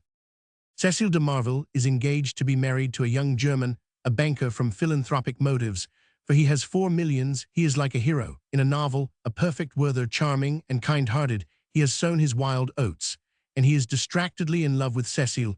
It is a case of love at first sight, and so much the more certain since Cécile had all Pons' paintings of Madonnas for rivals, and so forth, and so forth. 2 or 3 of the set came to call on the president ostensibly to congratulate, but really to find out whether or not the marvelous tale were true for their benefit. Mme de Marville executed the following admirable variations on the theme of son-in-law, which mothers may consult, as people used to refer to the complete letter writer. A marriage is not an accomplished fact, she told Mme Chifferville, until you have been in the mayor's office, and the church we have only come as far as a personal interview, so I count upon your friendship, to say nothing of our hopes. You are very fortunate, madame. Marriages are so difficult to arrange in these days. What can one do? It was chance, but marriages are often made in that way. Ah well, so you are going to marry Cécile, said Mme Cardot. Yes, said Cécile's mother, fully understanding the meaning of the "so we were very particular" or Cécile would have been established before this. But now we have found everything we wish: money, good temper, good character, and good looks. And my sweet little girl certainly deserves nothing less. Roman 1000 Brunner is a charming young man, most distinguished. He is fond of luxury, he knows life, he is wild about Cécile, he loves her sincerely. And in spite of his 3 or 4 millions, Cécile is going to accept him. We had not looked so high, for her still store is no sore. It was not so much the fortune as the affection inspired by my daughter, which decided us. The president told Mme Leber's Roman 1000 Brunner is in such a hurry that he wants the marriage to take place with the least possible delay. Is he a foreigner? Yes, madame, but I am very fortunate, I confess. No, I shall not have a son-in-law, but a son. Roman 1000 Brunner's delicacy has quite won our hearts. No, one would imagine how anxious he was to marry under the dotal system. It is a great security for families. He is going to invest 1,200,000 francs in grazing land, which will be added to Marville some day. More variations followed on the morrow. For instance, Roman 1000 Brunner was a great lord, doing everything in lordly fashion. He did not haggle. If Roman 1000 de Marville could obtain letters of naturalization qualifying Roman 1000 Brunner for an office under government, and the Home Secretary surely could strain a point for Roman 1000 de Marville, his son-in-law would be a peer of France. Nobody knew how much money Roman 1000 Brunner possessed. He had the finest horses and the smartest carriages in Paris, and so on and so on. From the pleasure with which the Camusots published their hopes, it was pretty clear that this triumph was unexpected. Immediately after the interview in Pons Museum, Roman 1000 de Marville, at his wife's instance, begged the Home Secretary, his chief, and the attorney for the Crown to dine with him on the occasion of the introduction of this phoenix of a son-in-law. The 3 great personages accepted the invitation, albeit it was given on short notice.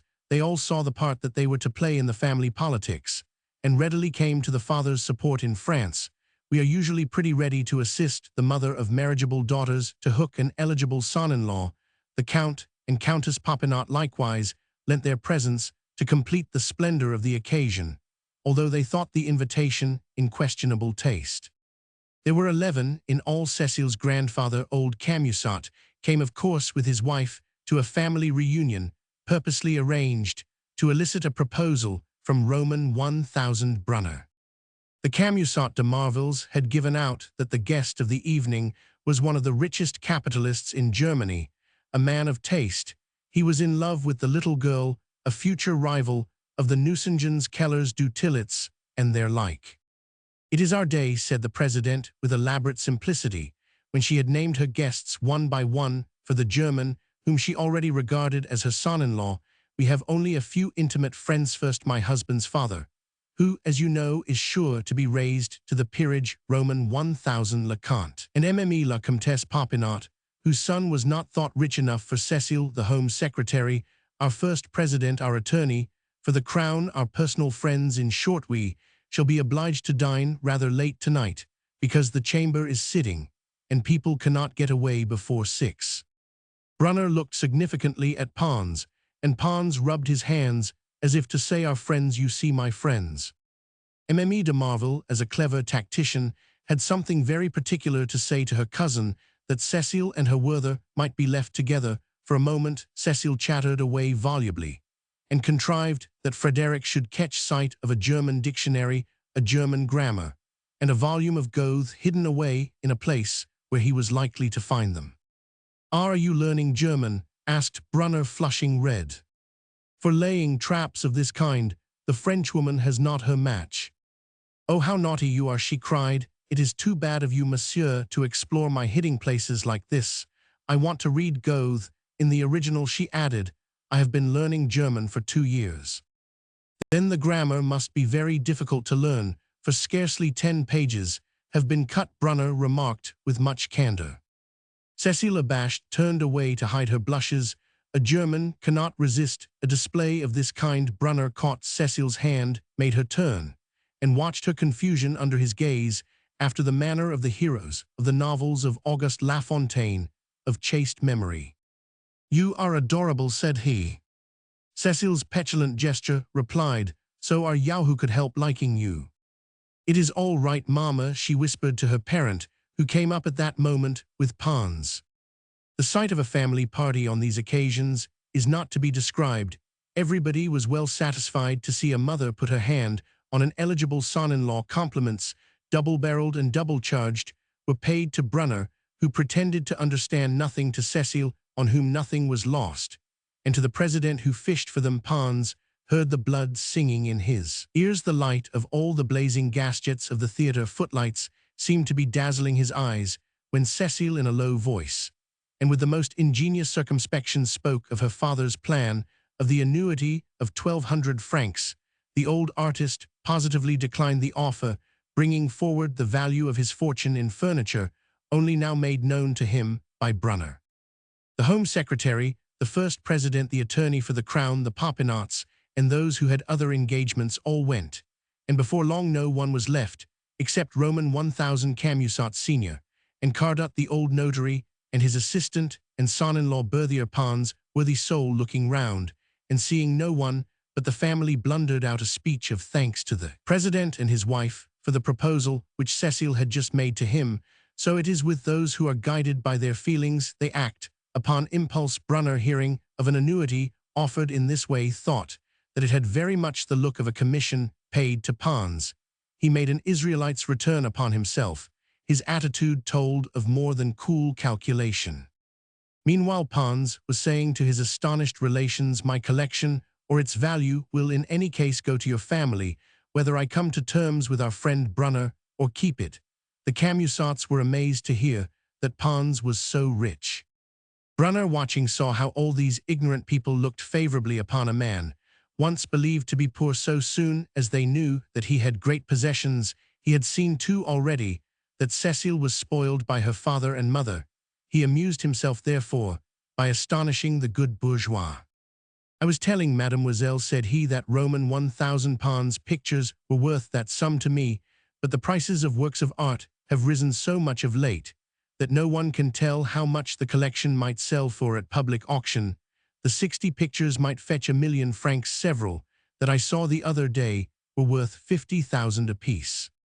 "It is a fine thing to be your heir," remarked old Cardot, looking at Pons. "My heir is my cousin Cecile here," answered Pons, insisting on the relationship. There was a flutter of admiration at this. "She will be a very rich heiress," laughed old Cardot, as he took his departure. Camusot Sr., the president, and his wife, Cecile Brunner Berthier, and Pons were now left together, for it was assumed that the formal demand for Cecile's hand was about to be made. No sooner was Cardot gone, indeed, than Brunner began with an inquiry which augured well. "I think I understood," he said, turning to Mme de Marville, "that Mademoiselle is your only daughter." "Certainly," the lady said proudly. "Nobody will make any difficulties," Pons, good soul, put in by way of encouraging Brunner to bring out his proposal. But Brunner grew thoughtful, and an ominous silence brought on a coolness of the strangest kind. The president might have admitted that her little girl was subject to epileptic fits. The president, thinking that Cecile ought not to be present, signed to her to go. She went still. Brunner said nothing. They all began to look at one another. The situation was growing awkward. Camusot Sr., a man of experience, took the German to Mme de Marville's room ostensibly to show him Pons' fan. He saw that some difficulty had arisen and signed to the rest to leave him alone with Cecile's suitor designate. "Here is the masterpiece," said Camusot, opening out the fan. Brunner took it in his hand and looked at it. "It is worth 5,000 francs, he said, after a moment. "Did you not come here, sir, to ask for my granddaughter?" inquired the future peer of France. "Yes, sir," said Brunner, "and I beg you to believe that no possible marriage could be more flattering to my vanity. I shall never find anyone more charming, nor more amiable, nor a young lady who answers to my ideas like Cecile. But—" "Oh no, buts," old Camusot broke in, "or let us have the translation of your buts at once, my dear sir." "I am very glad, sir, that the matter has gone no further on either side," Brunner answered gravely. "I had no idea that Cecile was an only daughter. Anybody else would consider this an advantage. But to me, believe me, it is an insurmountable obstacle too." "What, sir?" cried Camusot, amazed beyond measure. "Do you find a positive drawback in an immense advantage? Your conduct is really extraordinary. I should very much like to hear the explanation of it." "I came here this evening, sir," returned the German phlegmatically, intending to ask Roman 1,000 le President for his daughter's hand. "It was my desire to give Cecile a brilliant future by offering her so much of my fortune as she would consent to accept. But an only daughter is a child whose will is law to indulgent parents, who has never been contradicted. I have had the opportunity of observing this in many families where parents worship divinities of this kind, and your granddaughter is not only the idol of the house, but Mme la Présidente, you know what I mean. I have seen my father's house turned into a hell, sir, from this very cause. My stepmother, the source of all my misfortunes, an only daughter idolized by her parents, the most charming betrothed imaginable after marriage, became a fiend incarnate. I do not doubt that Cecile is an exception to the rule, but I am not a young man. I am 40 years old, and the difference between our ages entails difficulties which would put it out of my power to make the young lady happy, when Mme la Présidente always carried out her daughter's every wish and listened to her as if Mademoiselle was an oracle. What right have I to expect Cecile to change her habits and ideas? Instead of a father and mother who indulge her every whim, she would find an egotistic man of 40. If she should resist, the man of 40 would have the worst of it. So as an honest man I withdraw. If there should be any need to explain my visit here, I desire to be entirely sacrificed." "If these are your motives, sir," said the future peer of France, "however singular they may be, they are plausible." "Do not call my sincerity in question," Sir Brunner interrupted quickly. "If you know of a penniless girl, one of a large family, well brought up, but without fortune, as happens very often in France, and if her character offers me security, I will marry her." A pause followed. Frederick Brunner left Cecile's grandfather and politely took leave of his host and hostess. When he was gone, Cecile appeared a living commentary upon her Werther's leave-taking. She was ghastly pale. She had hidden in her mother's wardrobe and overheard the whole conversation. "Refused," she said in a low voice for her mother's ear.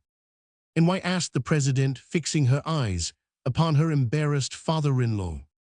"Upon the fine pretext that an only daughter is a spoilt child," replied that gentleman, "and he is not altogether wrong there. he added, seizing an opportunity of putting the blame on the daughter-in-law, who had worried him not a little for 20 years. "It will kill my child," cried the president. "And it is your doing," she exclaimed, addressing Pons, as she supported her fainting daughter, for Cecile thought well to make good her mother's words by sinking into her arms.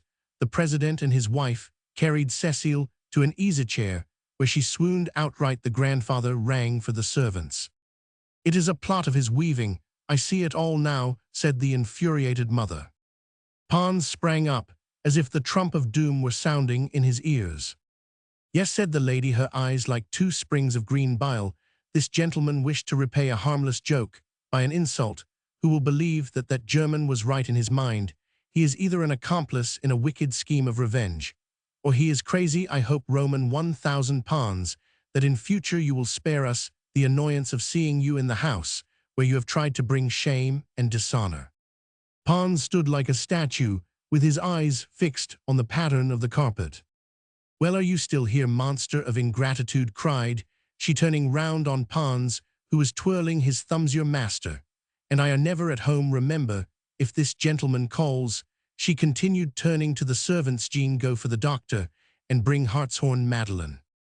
In the president's eyes, the reason given by Brunner was simply an excuse. There was something else behind. But at the same time, the fact that the marriage was broken off was only the more certain. A woman's mind works swiftly in great crises, and Mme de Marville had hit at once upon the one method of repairing the check. She chose to look upon it as a scheme of revenge. This notion of ascribing a fiendish scheme to Pons satisfied family honor. Faithful to her dislike of the cousin, she treated a feminine suspicion as a fact. Women, generally speaking, hold a creed peculiar to themselves, a code of their own to them. Anything which serves their interests or their passions is true. The president went a good deal further in the course of the evening. She talked the president into her belief, and next morning found the magistrate convinced of his cousin's culpability. Everyone, no doubt, will condemn the lady's horrible conduct, but what mother in Mme Camusot's position will not do the same? Put the choice between her own daughter and an alien, she will prefer to sacrifice the honor of the latter. There are many ways of doing this, but the end in view is the same. The old musician fled down the staircase in haste, but he went slowly along the boulevards to his theater. He turned in mechanically at the door, and mechanically he took his place and conducted the orchestra. In the interval, he gave such random answers to Schmuck's questions that his old friend dissembled his fear. That Pons' mind had given way to so childlike a nature. The recent scene took the proportions of a catastrophe. He had meant to make everyone happy, and he had aroused a terrible slumbering feeling of hate. Everything had been turned topsy-turvy. He had at last seen mortal hate in the president's eyes, tones, and gesture. On the morrow, Mme Camusot de Marville made a great resolution. The president likewise sanctioned the step now forced upon them by circumstances. It was determined that the estate of Marville should be settled upon Cecile at the time of her marriage, as well as the house in the Rue de Hanover, and 100,000 francs. In the course of the morning, the president went to call upon the Comtesse Popinot, for she saw plainly that nothing but a settled marriage could enable them to recover after such a check. To the Comtesse Popinot she told the shocking story of Pons' revenge, Pons' hideous hoax. It all seemed probable enough when it came out that the marriage had been broken off simply on the pretext that Cecile was an only daughter. The president next dwelt artfully upon the advantage of adding de Marville to the name of Popinot, and the immense dowry at the present price fetched by land in Normandy at 2%. The property represented 900,000 francs, and the house in the Rue de Hanover about 250,000. No reasonable family could refuse such an alliance. The Comte and Comtesse Popinot accepted, and as they were now touched by the honor of the family which they were about to enter, they promised to help explain away yesterday evening's mishap. And now in the house of the elder Camusot, before the very persons who had heard Mme de Marville singing Frederick Brunner's praises but a few days ago, that lady to whom nobody ventured to speak on the topic plunged courageously into explanations. Really, nowadays, she said, one could not be too careful if a marriage was in question, especially if one had to do with foreigners. And why, madame? What has happened to you? Asked Mme Chifferville. Do you not know about our adventure with that Brunner who had the audacity to aspire to marry Cecile? His father was a German that kept a wine shop, and his uncle is a dealer in rabbit skins. Is it possible so clear-sighted as you are, murmured a lady. These adventurers are so cunning, but we found out everything through Berthier. His friend is a beggar that plays the flute. He is friendly with a person who lets furnished lodgings in the Rue du Mail. And some tailor or other, we found out that he had led a most disreputable life, and no amount of fortune would be enough for a scamp that has run through his mother's property. Why, Emile de Marville would have been wretched, said Mme Berthier. How did he come to your house? Asked old Mme Lebas. It was Roman 1,000 Pons out of revenge. He introduced this fine gentleman to us to make us ridiculous. This Brunner, it is the same name as Fontaine in French. This Brunner, that was made out to be such a grandee, has poor enough health. He is bald, and his teeth are bad. The first sight of him was enough for me. I distrusted him from the first. But how about the great fortune that you spoke of? A young married woman asked shyly. The fortune was not nearly so large as they said, these tailors and the landlord, and he all scraped the money together among them and put all their savings into this bank, that they are starting. What is a bank for those that begin in these days? Simply a license to ruin themselves. A banker's wife may lie down at night, a millionaire, and wake up in the morning with nothing but her settlement. At first word, at the very first sight of him, we made up our minds about this gentleman. Is not one of us. You can tell by his gloves, by his waistcoat, that he is a working man, the son of a man that kept a pot-house somewhere in Germany. He has not the instincts of a gentleman. He drinks beer, and he smokes a madame 25 pipes a day. What would have become of poor Lily? It makes me shudder even now to think of it. God has indeed preserved us. And besides, Cecile never liked him. Who would have expected such a trick from a relative, an old friend of the house, that had dined with us twice a week? For 20 years, we have loaded him with benefits, and he played his game so well that he said Cecile was his heir before the Keeper of the Seals and the Attorney General and the Home Secretary, that Brunner and Roman 1,000 Pons had their story ready, and each of them said that the other was worth millions. No, I do assure you, all of you would have been taken in by an artist's hoax like that. In a few weeks' time, the united forces of the Camusot and Popinot families gained an easy victory in the world, for nobody undertook to defend the unfortunate Pons, that parasite, that curmudgeon, that skinflint, that smooth-faced humbug, on whom everybody heaped scorn. He was a viper cherished in the bosom of the family. He had not his match for spite. He was a dangerous mountebank, whom nobody ought to mention. About a month after the perfidious Werther's withdrawal, poor Pons left his bed for the first time after an attack of nervous fever, and walked along the sunny side of the street, leaning on Schmuck's arm. Nobody in the Boulevard du Temple laughed at the pair of nutcrackers, for one of the old men looked so shattered, and the other so touchingly careful of his invalid friend. By the time that they reached the Boulevard Poissonnière, a little color came back to Pons' face. He was breathing the air of the boulevards.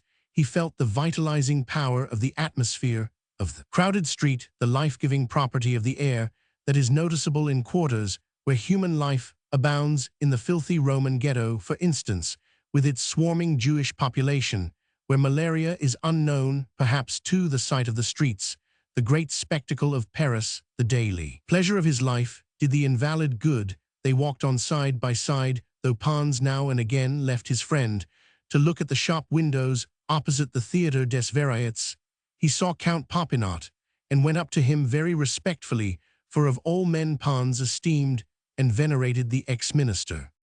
The peer of France answered him severely. I am at a loss to understand, sir, how you can have no more tact than to speak to a near connection of a family, whom you tried to brand with shame and ridicule by a trick which no one but an artist could devise. Understand this, sir, that from today we must be complete strangers to each other. Mme. La Comtesse Popinot, like everyone else, feels indignant at your behavior to the Marvilles. And Count Popinot passed on, leaving Pons thunderstruck. Passion, justice, policy, and great social forces never take into account the condition of the human creature, whom they strike down. The statesman, driven by family considerations to crush Pons, did not so much as see the physical weakness of his redoubtable enemy. "That is it, mein boer friend," exclaimed Schmuck, seeing how white Pons had grown. "It is a fresh stab in the heart," Pons replied, leaning heavily on Schmuck's arm. "I think that no one save God in heaven can have any right to do good, and that is why all those who meddle in his work are so cruelly punished." The old artist's sarcasm was uttered with a supreme effort. He was trying, excellent creature, to quiet the dismay visible in Schmuck's face. "So I dink," Schmuck replied simply. Pons could not understand it. Neither the Camusots nor the Popinots had sent him notice of Cecile's wedding. On the Boulevard des Italiens, Pons saw Roman 1000 Cardot coming towards them, warned by Count Popinot's allocution. Pons was very careful not to accost the old acquaintance, with whom he had dined once a fortnight for the last year. He lifted his hat, but the other mayor and deputy of Paris threw him an indignant glance, and went by. Pons turned to Schmuck. "Do go and ask him what it is that they all have against me," he said to the friend, who knew all the details of the catastrophe that Pons could tell him. "Monsieur Schmuck," began diplomatically, "mein friend Pons is just recovering from an illness. You have no doubt fail to recognize him." "Not in the least. But mit that can you reproach him? You have a monster of ingratitude for a friend, sir. If he is still alive, it is because nothing kills ill weeds. People do well to mistrust artists. They are as mischievous and spiteful as monkeys. This friend of yours tried to dishonor his own family and to blight a young girl's character in revenge for a harmless joke. I wish to have nothing to do with him. I shall do my best to forget that I have known him, or that such a man exists. All the members of his family, and my own share the wish, sir. So do all the persons who once did the said Pons the honor of receiving him. But Monsieur, you are a reasonable man. If you will permit me, I shall explain die affair." "You are quite at liberty to remain his friend, sir, if you are minded that way," returned Cardot, "but you need go no further, for I must give you warning that, in my opinion, those who try to excuse or defend his conduct are just as much to blame." "To justify it?" "Yes, for his conduct can neither be justified nor qualified." And with that word the deputy for the Seine went his way. He would not hear another syllable. "I have two powers in the state against me," smiled poor Pons, when Schmuck had repeated these savage speeches. "Everybody is against us," Schmuck answered dolorously. "Let us go ave peffer, we shall meet odor fools."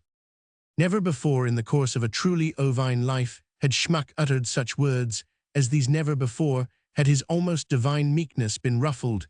He had smiled childlike on all the mischances that befell him, but he could not look and see his sublime Pons maltreated. His Pons, his unknown Aristides, the genius, resigned to his lot, the nature that knew no bitterness, the treasury of kindness, the heart of gold. Alceste's indignation filled Schmuck's soul, was moved to call Pons amphitrions fools for his pacific nature. That impulse equaled the wrath of Roland. With wise foresight, Schmuck turned to go home by the way of the Boulevard du Temple. Pons, passively submitting like a fallen fighter, heedless of blows. But chance ordered that he should know that all his world was against him, the House of Peers, the Chamber of Deputies, strangers, and the family, the strong, the weak, and the innocent, all combined to send down the avalanche. In the Boulevard Poissonniere, Pons caught sight of that very Roman 1000 Cardot's daughter, who, young as she was, had learned to be charitable to others. Through trouble of her own, her husband knew a secret by which he kept her in bondage. She was the only one among Pons' hostesses whom he called by her Christian name. He addressed Mme Berthier as Félicie, and he thought that she understood him. The gentle creature seemed to be distressed by the sight of Cousin Pons, as he was called, though he was in no way related to the family of the second wife of a cousin by marriage. There was no help for it. However, Félicie Berthier stopped to speak to the invalid. "I did not think you were cruel, cousin," she said, "but if even a quarter of all that I hear of you is true, you are very false. Oh, do not justify yourself." She added quickly, seeing Pons' significant gesture, "It is useless, for two reasons. In the first place, I have no right to accuse or judge or condemn anybody, for I myself know so well how much may be said for those who seem to be most guilty. Secondly, your explanation would do no good. Roman 1000 Berthier drew up the marriage contract for Emile de Marville, and the Vicomte Popinot, he is so exasperated that if he knew that I had so much as spoken one word to you, one word, for the last time, he would scold me. Everybody is against you. So it seems indeed, Madame Pons, said his voice shaking, as he lifted his hat respectfully. Painfully he made his way back to the Rue de Normandie. The old German knew, from the heavy weight on his arm, that his friend was struggling bravely against failing physical strength. That third encounter was like the verdict of the Lamb at the foot of the throne of God. And the anger of the angel of the poor, the symbol of the peoples, is the last word of heaven. They reached home without another word. There are moments in our lives when the sense that our friend is near is all that we can bear. Our wounds smart under the consoling words that only reveal the depths of pain. The old pianist, you see, possessed a genius for friendship, the tact of those who, having suffered much, knew the customs of suffering. Pons was never to take a walk again. From one illness he fell into another. He was of a sanguine-bilious temperament. The bile passed into his blood, and a violent liver attack was the result. He had never known a day's illness in his life. Till a month ago, he had never consulted a doctor. So La Cibot, with almost motherly care and intentions, at first of the very best, called in the doctor of the quarter. In every quarter of Paris, there is a doctor whose name and address are only known to the working classes, to the little tradespeople and the porters, and in consequence, he is called the doctor of the quarter. He undertakes confinement cases. He lets blood. He is in the medical profession pretty much what the general servant of the advertising column is in the scale of domestic service. He must perforce be kind to the poor and tolerably expert by reason of much practice, and he is generally popular. Dr. Poulain, called in by Mme Cibot, gave an inattentive ear to the old musician's complainings. Pons groaned out that his skin itched. He had scratched himself all night long, till he could scarcely feel. The look of his eyes, with the yellow circles about them, corroborated the symptoms. Had you some violent shock a couple of days ago? The doctor asked the patient. Yes, alas. You have the same complaint that this gentleman was threatened with, said Dr. Poulain, looking at Schmuck as he spoke. It is an attack of jaundice, but you will soon get over it, he added, as he wrote a prescription. But in spite of that comfortable phrase, the doctor's eyes had told another tale as he looked professionally at the patient, and the death sentence, though hidden under stereotyped compassion, can always be read by those who wish to know the truth. Mme Cibot gave a spy's glance at the doctor, and read his thought. His bedside manner did not deceive her. She followed him out of the room. Do you think he will get over it? Asked Mme Cibot at the stairhead. My dear Mme Cibot, your lodger is a dead man, not because of the bile in the system, but because his vitality is low still. With great care your patient may pull through. Somebody ought to take him away for a change. How is he to go? Asked Mme Cibot. He has nothing to live upon, but his salary. His friend has just a little money from some great ladies, very charitable ladies, in return for his services. It seems they are 2 children. I have looked after them for 9 years. I spend my life watching people die, not of their disease, but of another bad and incurable complaint, want of money, said the doctor. How often it happens that so far from taking a fee, I am obliged to leave a 5-franc piece on the mantel-shelf when I go. Poor dear Roman 1000 Poulain, cried Mme Cibot. Ah, if you hadn't only the 100,000 livres a year, what some stingy folks has in the quarter, regular devils from hell, they are. You would be like Providence on earth. Dr. Poulain had made the little practice by which he made a bare subsistence chiefly by winning the esteem of the porters' lodges in his district, so he raised his eyes to heaven and thanked Mme Cibot with a solemn face worthy of Tartuffe. Then you think that, with careful nursing, our dear patient will get better, my dear Roman 1000 Poulain? Yes, if this shock has not been too much for him. Poor man, who can have vexed him? There isn't nobody like him on earth, except his friend Roman 1000 Schmuck. I will find out what is the matter, and I will undertake to give them that upset my gentleman a hauling over the coals. "Look here, my dear Mme Sibat," said the doctor, as they stood in the gateway. "One of the principal symptoms of his complaint is great irritability, and as it is hardly to be supposed that he can afford a nurse, the task of nursing him will fall to you so." "Are you talking of Monsieur Pons?" asked the marine store dealer. He was sitting smoking on the curb post in the gateway, and now he rose to join in the conversation. "Yes, Daddy, Ramonink." "All right," said Ramonink Ash, "to Munish he ish better off than Monsieur Monistral, and the big men in the curiosity line. I know enough in the art line to tell you thish the dear man has treasures." He spoke with a broad Auvergne dialect. "Look here, I thought you were laughing at me the other day when my gentlemen were out, and I showed you the old rubbish upstairs," said Mme Sibat. "In Paris, where walls have ears, where doors have tongues, and window bars have eyes, there are few things more dangerous than the practice of standing to chat in a gateway. Partings are like postscripts to a letter, indiscreet utterances that do as much mischief to the speaker as to those who overhear them. A single instance will be sufficient as a parallel to an event in this history. In the time of the Empire, when men paid considerable attention to their hair, one of the first coiffeurs of the day came out of a house where he had just been dressing a pretty woman's head. This artist in question enjoyed the custom of all the lower floor inmates of the house, and among these there flourished an elderly bachelor, guarded by a housekeeper who detested her master's next of kin, the sidevant young man, falling seriously ill, the most famous of doctors of the day. They were not as yet styled. The princes of science had been called in to consult upon his case, and it so chanced that the learned gentlemen were taking leave of one another in the gateway. Just as the hairdresser came out, they were talking as doctors usually talk among themselves. "When the farce of a consultation is over, he is a dead man," quoth Dr. Hawdry. "He had not a month to live," added Despline, "unless a miracle takes place." These were the words overheard by the hairdresser. Like all hairdressers, he kept up a good understanding with his customers' servants. Prodigious greed sent the man upstairs again. He mounted to the sidevant young man's apartment and promised the servant mistress a tolerably handsome commission to persuade her master to sink a large portion of his money in an annuity. The dying bachelor, 56 by count of years, and twice as old as his age, by reason of amorous campaigns, owned, among other property, a splendid house in the Rue de Richelieu, worth at that time about 250,000 francs. It was this house that the hairdresser coveted, and on agreement to pay an annuity of 30,000 francs so long as the bachelor lived, it passed into his hands.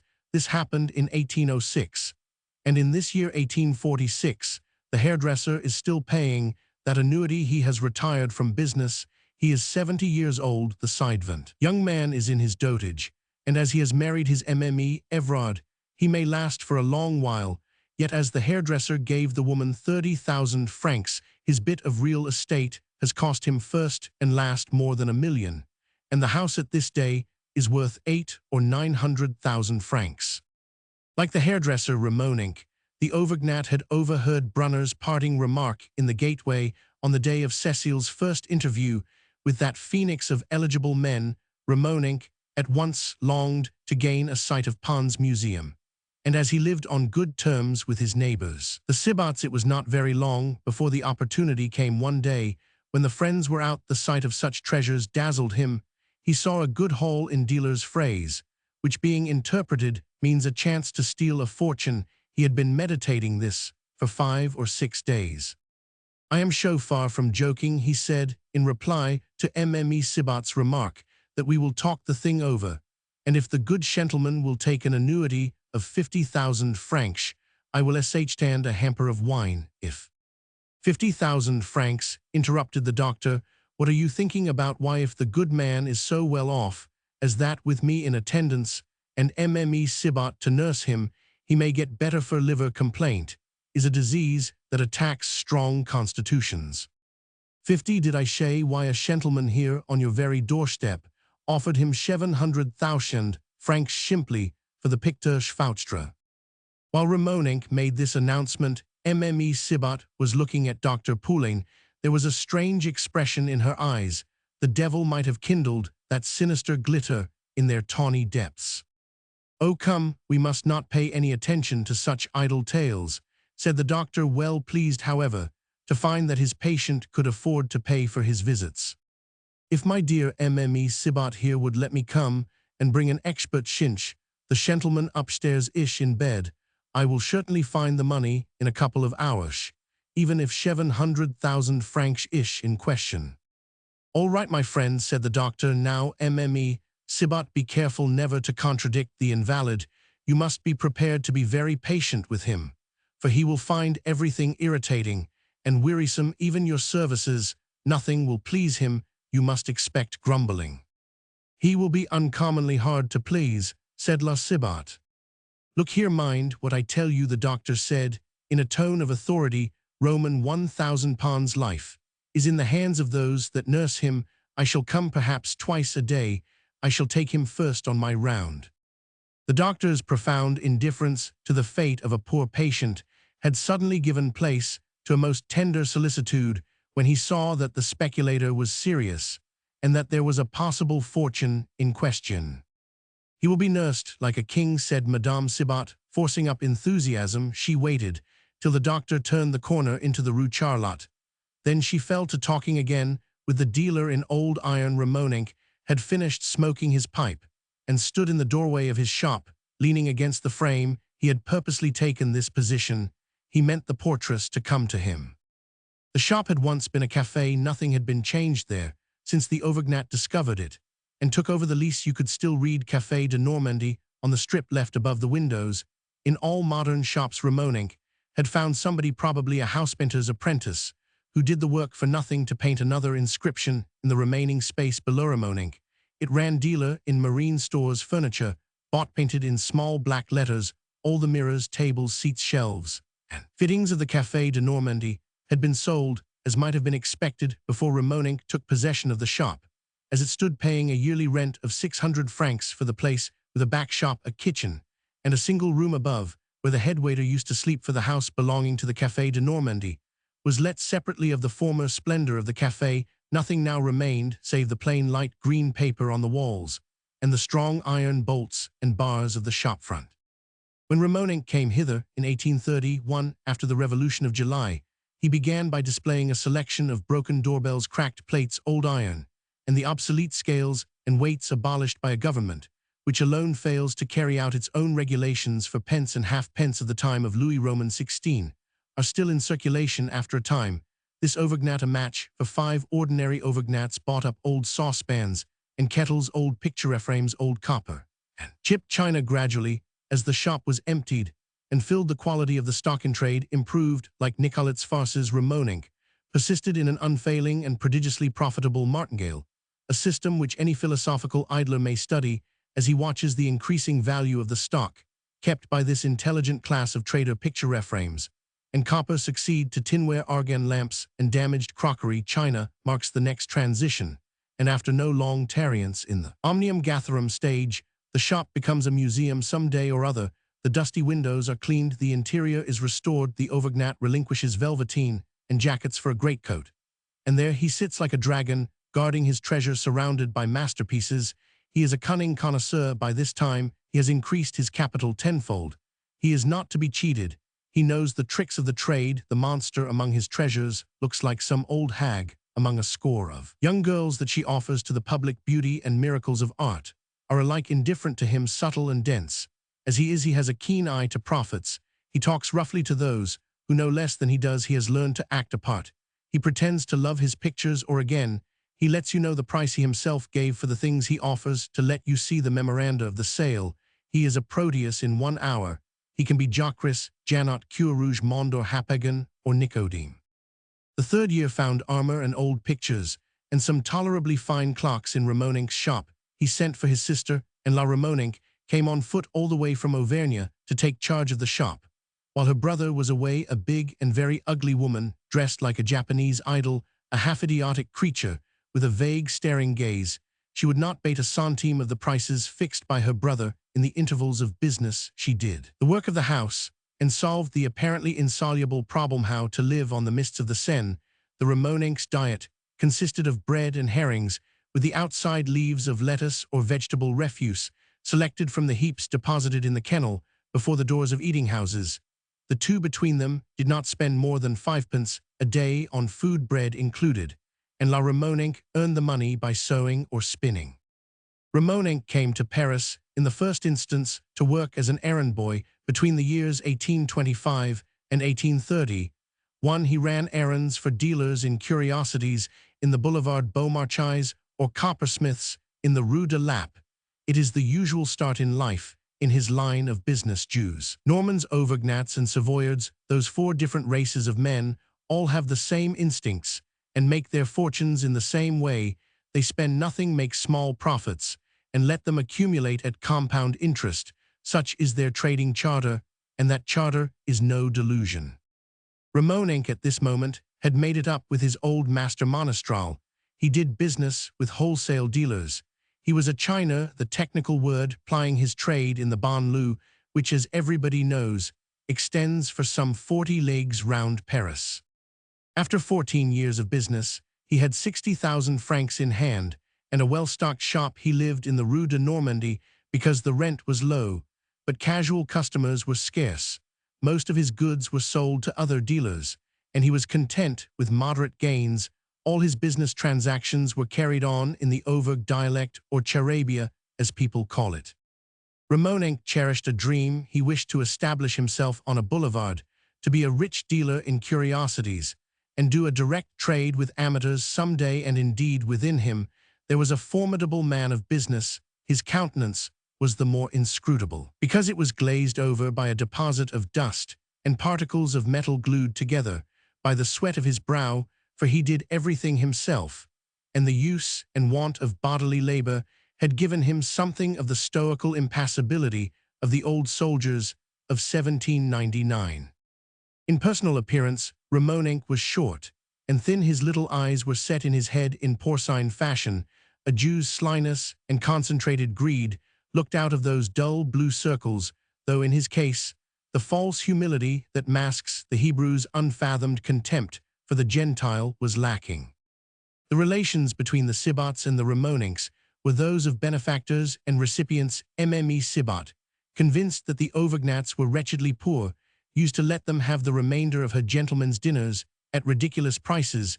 The Ramonenques would buy a pound of broken bread crusts and crumbs for a farthing, a pouringful of cold potatoes for something less, and other scraps in proportion. Ramonenque shrewdly allowed them to believe that he was not in business on his own account. He worked for Monestral. The rich shopkeepers preyed upon him, he said, and the Sibots felt sincerely sorry for Ramonenque. The velveteen jacket, waistcoat, and trousers particularly affected by Auvergnats were covered with patches of Sibots' making, and not a penny had the little tailor charged for repairs, which kept the three garments together after 11 years of wear. Thus we see that all Jews are not in Israel. "You are not laughing at me, Ramonenque, are you?" asked the portress. "Is it possible that Roman 1,000 Pons has such a fortune living as he does? There is not 100 francs in the place." "Amateurs are all like that," Ramonenque remarked sententiously. "Then do you think that my gentleman has worth of 700,000 francs, eh?" "In pictures alone," continued Ramonenque, "it is needless, for the sake of clearness in the story, to give any further specimens of his frightful dialect. If he would take 50,000 francs for one up there, that I know of, I would find the money if I had to hang myself. Do you remember those little frames full of enameled copper on crimson velvet hanging among the portraits? Well, those are petitots enamels, and there is a cabinet minister, as used to be a druggist, that will give 3,000 francs apiece for them." La Sibot's eyes opened wide. "There are 30 of them in the pair of frames," she said. "Very well, you can judge for yourself how much he is worth." Mme Sibot's head was swimming. She wheeled round. In a moment came the thought that she would have a legacy. She would sleep sound on old Pons, well, like the other servant mistresses, whose annuities had aroused such envy in the Marais. Her thoughts flew to some commune in the neighborhood of Paris. She saw herself strutting proudly about her house in the country, looking after her garden and poultry yard, ending her days, served like a queen, along with her poor dear Sibot, who deserved such good fortune, like all angelic creatures whom nobody knows nor appreciates. Her abrupt, unthinking movement told Ramonenque that success was sure in the China's way of business. China be It explained goes about the country picking up bargains at the expense of the ignorantin, the China's way of business. The one real difficulty is the problem of gaining an entrance to a house. No one can imagine the scapin's roguery, the tricks of a esganarel, the wiles of a Doreen, by which the China contrives to make a footing for himself. These comedies are as good as a play, and founded indeed on the old stock theme of the dishonesty of servants, for 30 francs in money or goods servants, and especially country servants, will sometimes conclude a bargain on which the China makes a profit of 1,000 or 2,000 francs. If we could but know the history of such, and such a service of Sevres porcelain pate tender, we should find that all the intellect, all the diplomatic subtlety, displayed at Munster, Nijmegen, Utrecht, Ryswick, and Vienna, was surpassed by the China. His is the more frank comedy, his methods of action, fathom depths of personal interest, quite as profound as any that plenipotentiaries can explore in their difficult search for any means of breaking up the best cemented alliances. I have set La Cibot nicely on fire, Ramonink told his sister, when she came to take up her position again on the ramshackle chair. And now, he continued, I shall go to consult the only man that knows our Jew, a good sort of Jew, that did not ask more than 15% of us for his money. Ramonink had read La Cibot's heart. To will is to act with women of her stamp. Let them see the end in view, they will stick at nothing to gain it, and pass from scrupulous honesty to the last degree of scoundrelism. In the twinkling of an eye, honesty, like most dispositions of mind, is divided into two classes, negative and positive. La Cibot's honesty was of the negative order. She and her like are honest until they see their way clear to gain money belonging to somebody else. Positive honesty, the honesty of the bank collector, can wade knee-deep through temptations. A torrent of evil thoughts invaded La Cibot's heart and brain so soon as Ramonink's diabolical suggestion opened the floodgates of self-interest.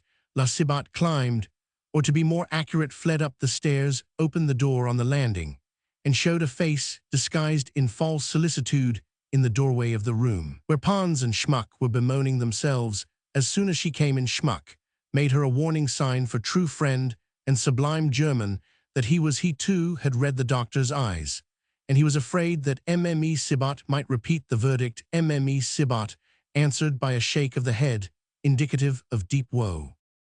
Well, my dear monsieur, asked she, how are you feeling? She sat down on the foot of the bed, hands on hips, and fixed her eyes lovingly upon the patient. But what a glitter of metal there was in them, a terrible tiger-like gleam, if anyone had watched her. I feel very ill, answered poor Pons. I have not the slightest appetite left. Oh, the world, he groaned, squeezing Schmuck's hand. Schmuck was sitting by his bedside, and doubtless the sick man was talking of the causes of his illness. I should have done far better to follow your advice, my good Schmuck, and dined here every day, and given up going into this society that has fallen on me with all its weight, like a tumbrel cart crushing an egg. And why?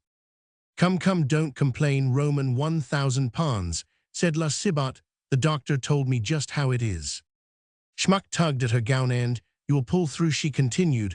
Only we must take great care of you. Be easy, you have a good friend beside you, and without boasting, a woman as will nurse you like a mother nurses her first child. I nursed Cibot round once, when Dr. Poulain had given him over. He had the shroud up to his eyes, as the saying is, and they gave him up for dead. Well, you have not come to that yet, God be thanked.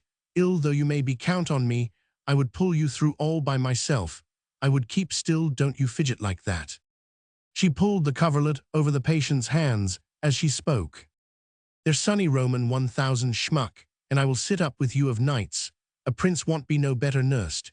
And besides, you needn't refuse yourself nothing that's necessary. You can afford it. I have just been talking things over with Cibot, for what would he do without me, poor dear? Well, and I talked him round. We are both so fond of you that he will let me stop up with you of a night, and that is a good deal to ask of a man like him, for he is as fond of me as ever he was the day we were married. I don't know how it is the lodge, you see, we are always there together. Don't you throw off the things like that, she cried, making a dash for the bedhead, to draw the coverlet over Pons' chest. If you're not good, and don't do just as Dr. Poulain says, and Dr. Poulain is the image of Providence on earth, I will have no more to do with you. You must do as I tell you. Yes, Montame Zipod, he will do vat you del him put in schmuck. He vants to live for his boor friend schmuck's sake ill p-pound.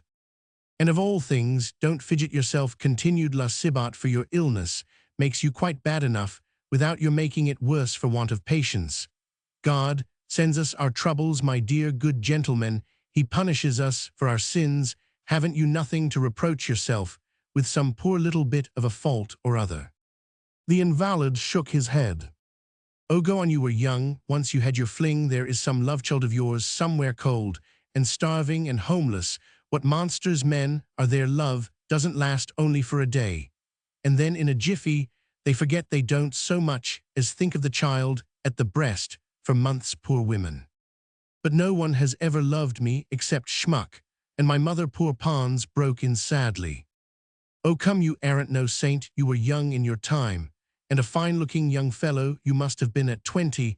I should have fallen in love with you myself, so nice as you are. I always was as ugly as a toad, Pons put in desperately. You say that because you are modest, nobody can't say that you aren't modest. My dear Mme, Sibat, no, I tell you I always was ugly, and I never was loved in my life. You indeed, cried the portress, you want to make me believe at this time of day that you are as innocent as a young maid at your time of life. Tell that to your granny, a musician at a theatre too. Why, if a woman told me that, I wouldn't believe her. Montame Zipad, you irritate him, cried Schmuck, seeing that Pons was writhing under the bedclothes. You hold your tongue too, you are a pair of old libertines. If you were ugly it don't make no difference. There was never so ugly a saucepan lid. But it found a pot to match. As the saying is, there is Sibat. He got one of the handsomest oysterwomen in Paris to fall in love with him. And you are infinitely better looking than him. You are a nice pair you are. Come now, you have sown your wild oats, and God will punish you for deserting your children like Abraham. Exhausted though he was, the invalid gathered up all his strength to make a vehement gesture of denial. Do lie quiet, if you have it won't prevent you from living as long as Methuselah. Then pray let me be quiet, groaned Pons. I have never known what it is to be loved. I have had no child. I am alone in the world. Really, returned the portress, you are so kind, and that is what women like you see it draws theme, and it looked to me impossible that, when you were in your prime. Take her away, Pons whispered to Schmuck. She sets my nerves on edge. Then there's Roman 1000 Schmuck. He has children. You old bachelors are not all like that. I cried Schmuck, springing to his feet. Vi. Come then, you have none to come after you either. You both sprung up out of the earth like mushrooms. Look here, calm mit me, said Schmuck. The good German manfully took Mme Sibat by the waist and carried her off into the next room in spite of her exclamations. At your age, you would not take advantage of a defenseless woman, cried la Sibat, struggling in his arms. Don't make a noise. You too, the better one of the two, returned la Sibat.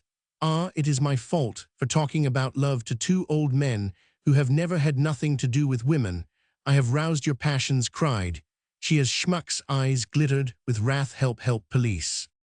You are a stupid, said the German. Look here, vat did the doctor say? You are a ruffian to treat me so, wept la Sibat. Now released me, that would go through fire and water for you both. Ah, well, they say that is the way with men, and true it is. There is my poor Sibat. He would not be rough with me like this, and I treated you like my children, for I have none of my own, and yesterday, yes, only yesterday, I said to Sibat, God knew well what he was doing, dear, I said, when he refused us children, for I have 2 children there upstairs by the holy crucifix, and the soul of my mother, that was what I said to him.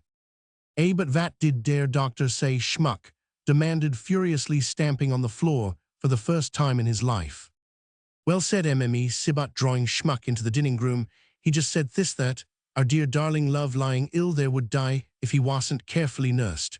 But I am here in spite of all your brutality, for brutal you were, you, that I thought so gentle, and you are one of that sort. Ah, now, you would not abuse a woman at your age, great blackguard. Placard, I will you not understand that I laugh nobody but bonds. Well and good, you will let me alone, won't you, said she, smiling at Schmuck. You had better, for if Sibat knew that anybody had attempted his honor, he would break every bone in his skin. "Take great care of him, dear Montaigne," Zippard answered Schmuck, and he tried to take the portress' hand. "Oh, look here, now again. Just listen to me, you shall half all dot I half give thee save him." "Very well, I will go round to the chemist's to get the things that are wanted. This illness is going to cost a lot, you see, sir, and what will you do?" "I shall work bonds, shall be nursed like ein prince."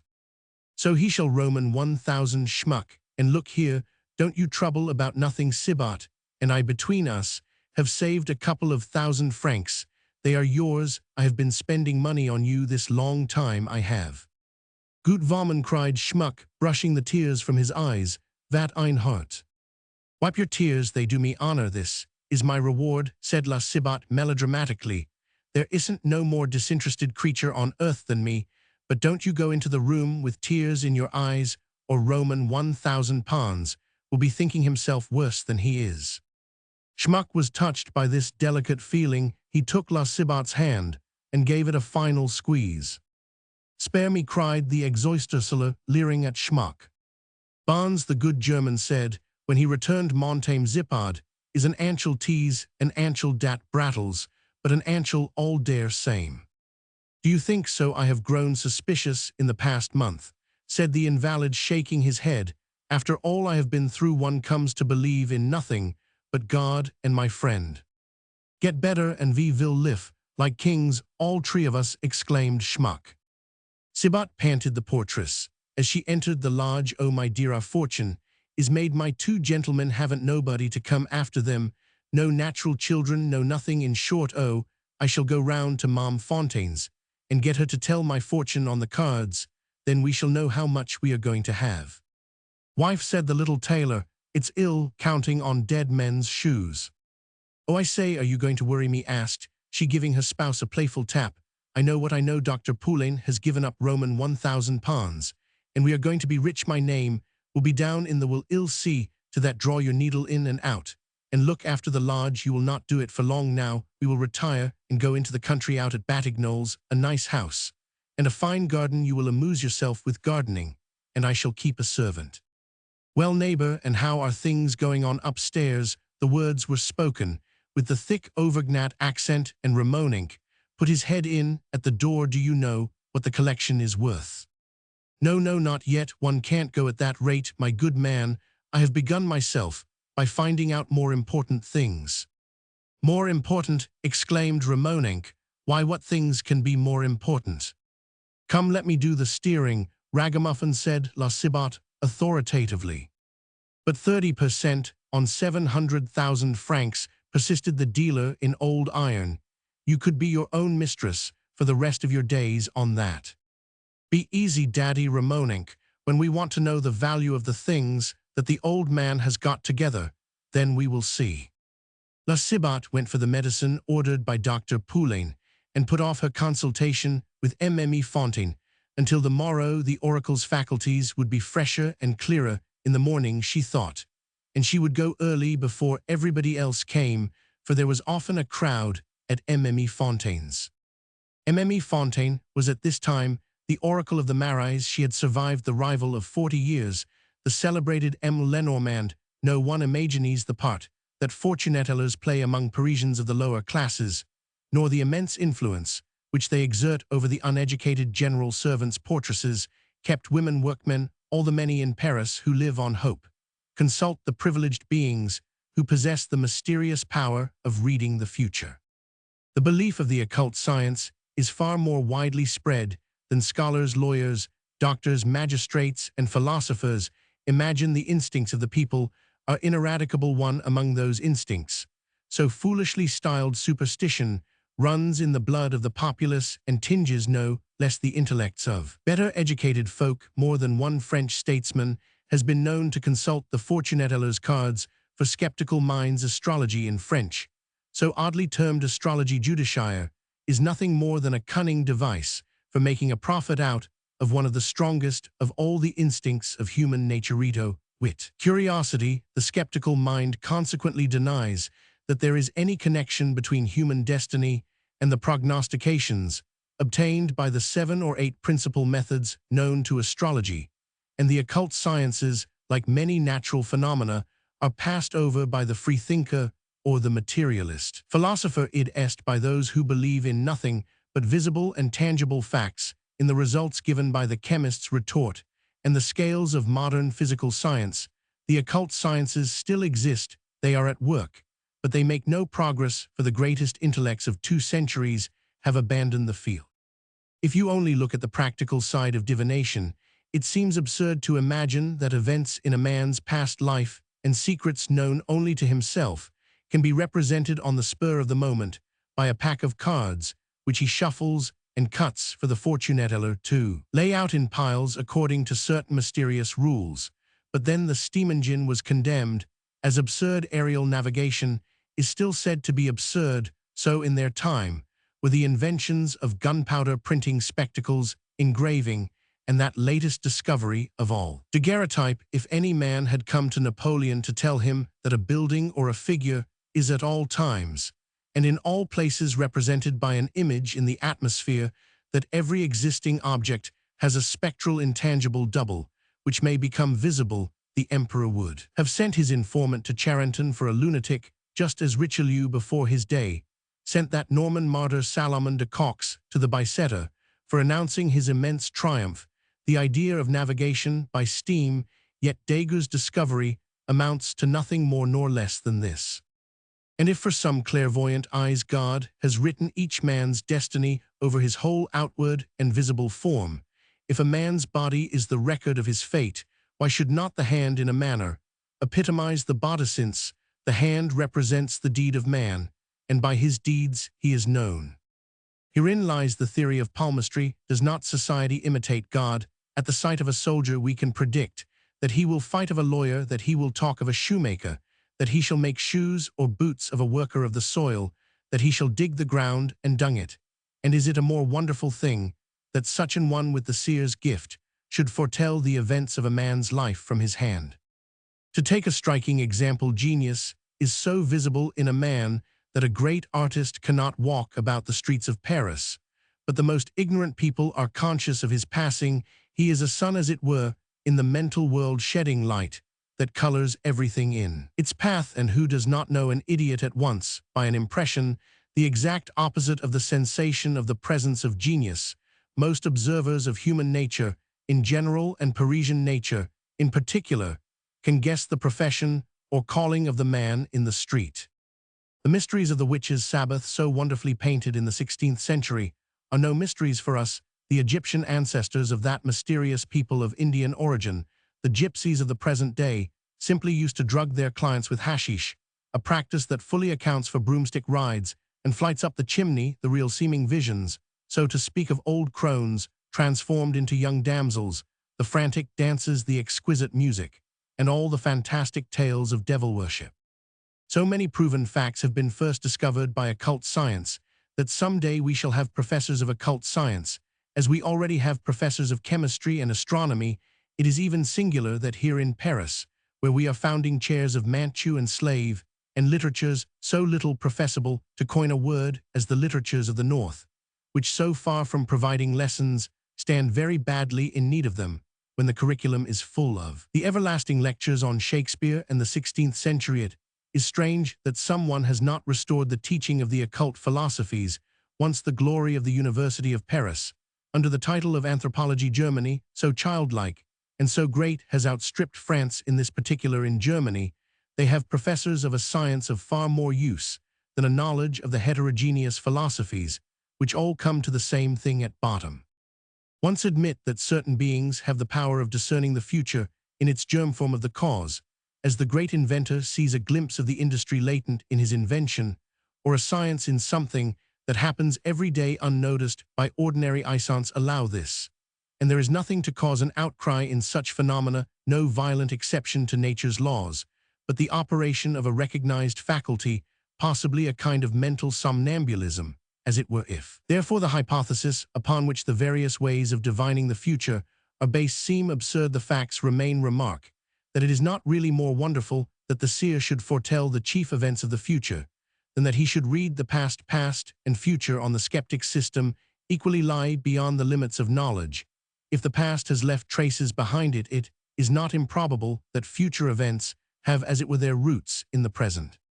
If a fortune teller gives you minute details of past facts known only to yourself, why should he not foresee the events to be produced by existing causes? The world of ideas is cut out, so to speak, on the pattern of the physical world. The same phenomena should be discernible in both, allowing for the difference of the medium.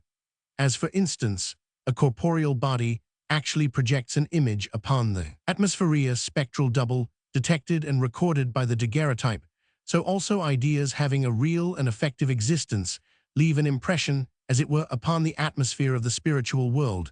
They likewise produce effects, and exist spectrally, to coin a word to express phenomena for which no words exist, and certain human beings are endowed with the faculty of discerning these forms or traces of ideas.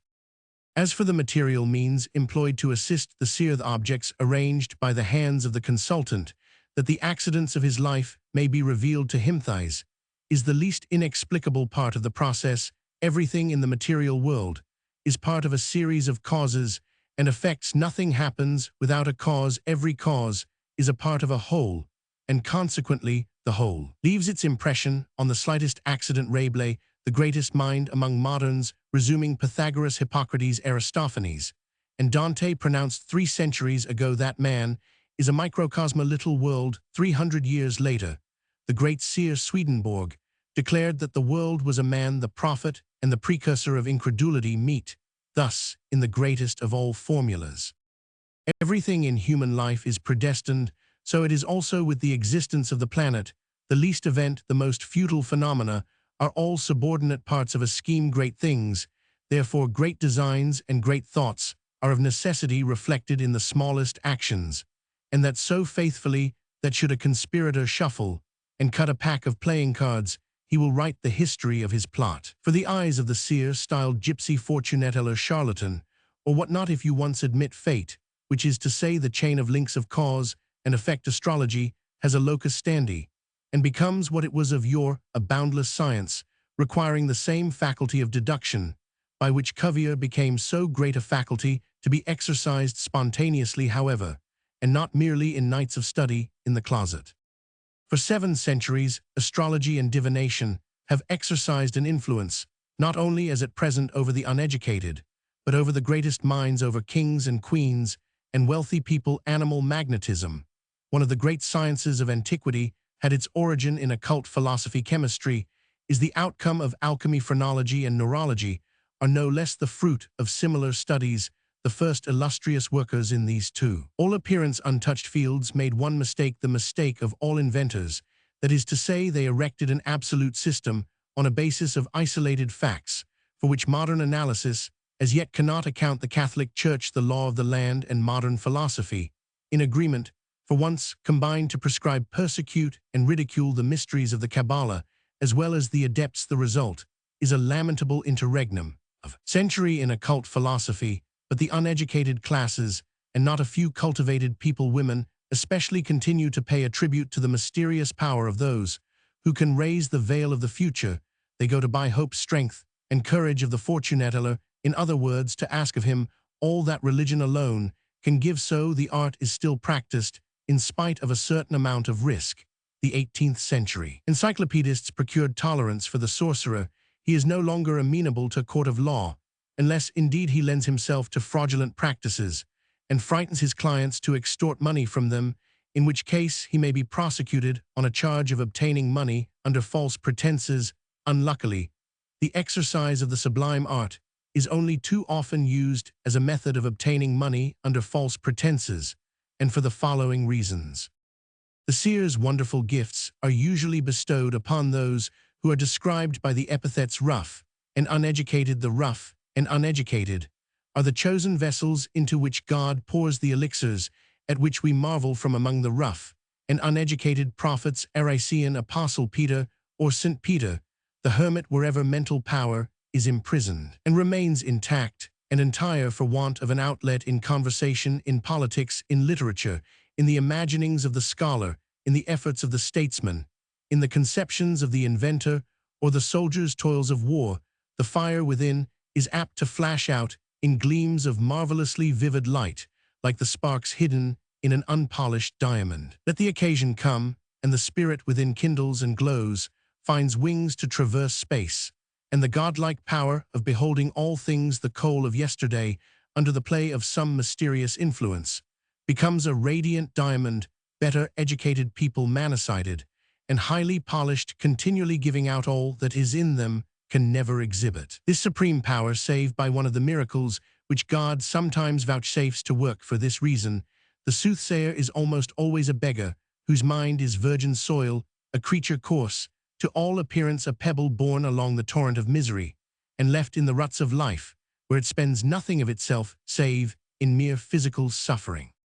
The prophet, the seer, in short, is some Martin le Laboureur making a Louis Roman 18 tremble, by telling him a secret known only to the king himself, or it is a M. Lenormand, or a domestic servant like Mme Fontaine, or again, perhaps, it is some half-idiotic negress, some herdsman living among his cattle, who receives the gift of vision, some Hindu fakir, seated by a pagoda, mortifying the flesh, till the spirit gains the mysterious power of the somnambulist.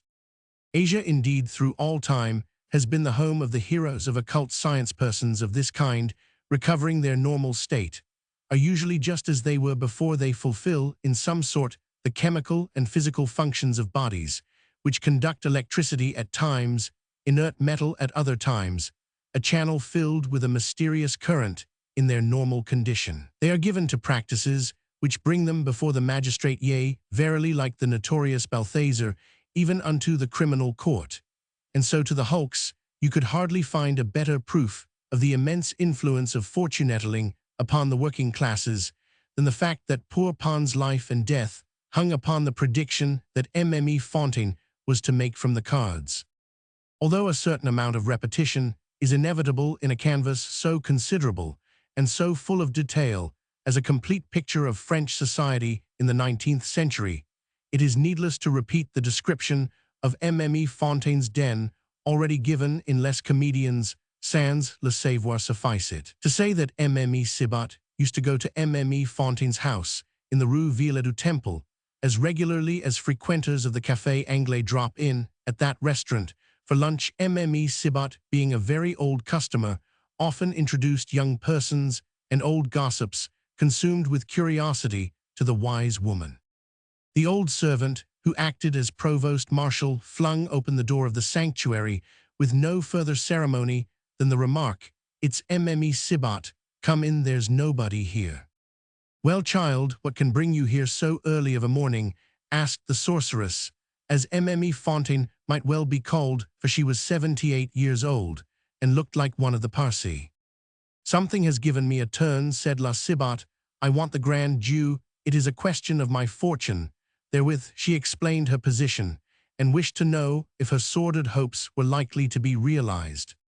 "Do you know what the Grand Jew means?" asked Mme Fontaine with much solemnity. "No, I haven't never seen the trick. I am not rich enough. 100 francs. It's not as if it cost so much. Where was the money to come from? But now I can't help myself. I must have it." "I don't do it often, child," returned Mme Fontaine.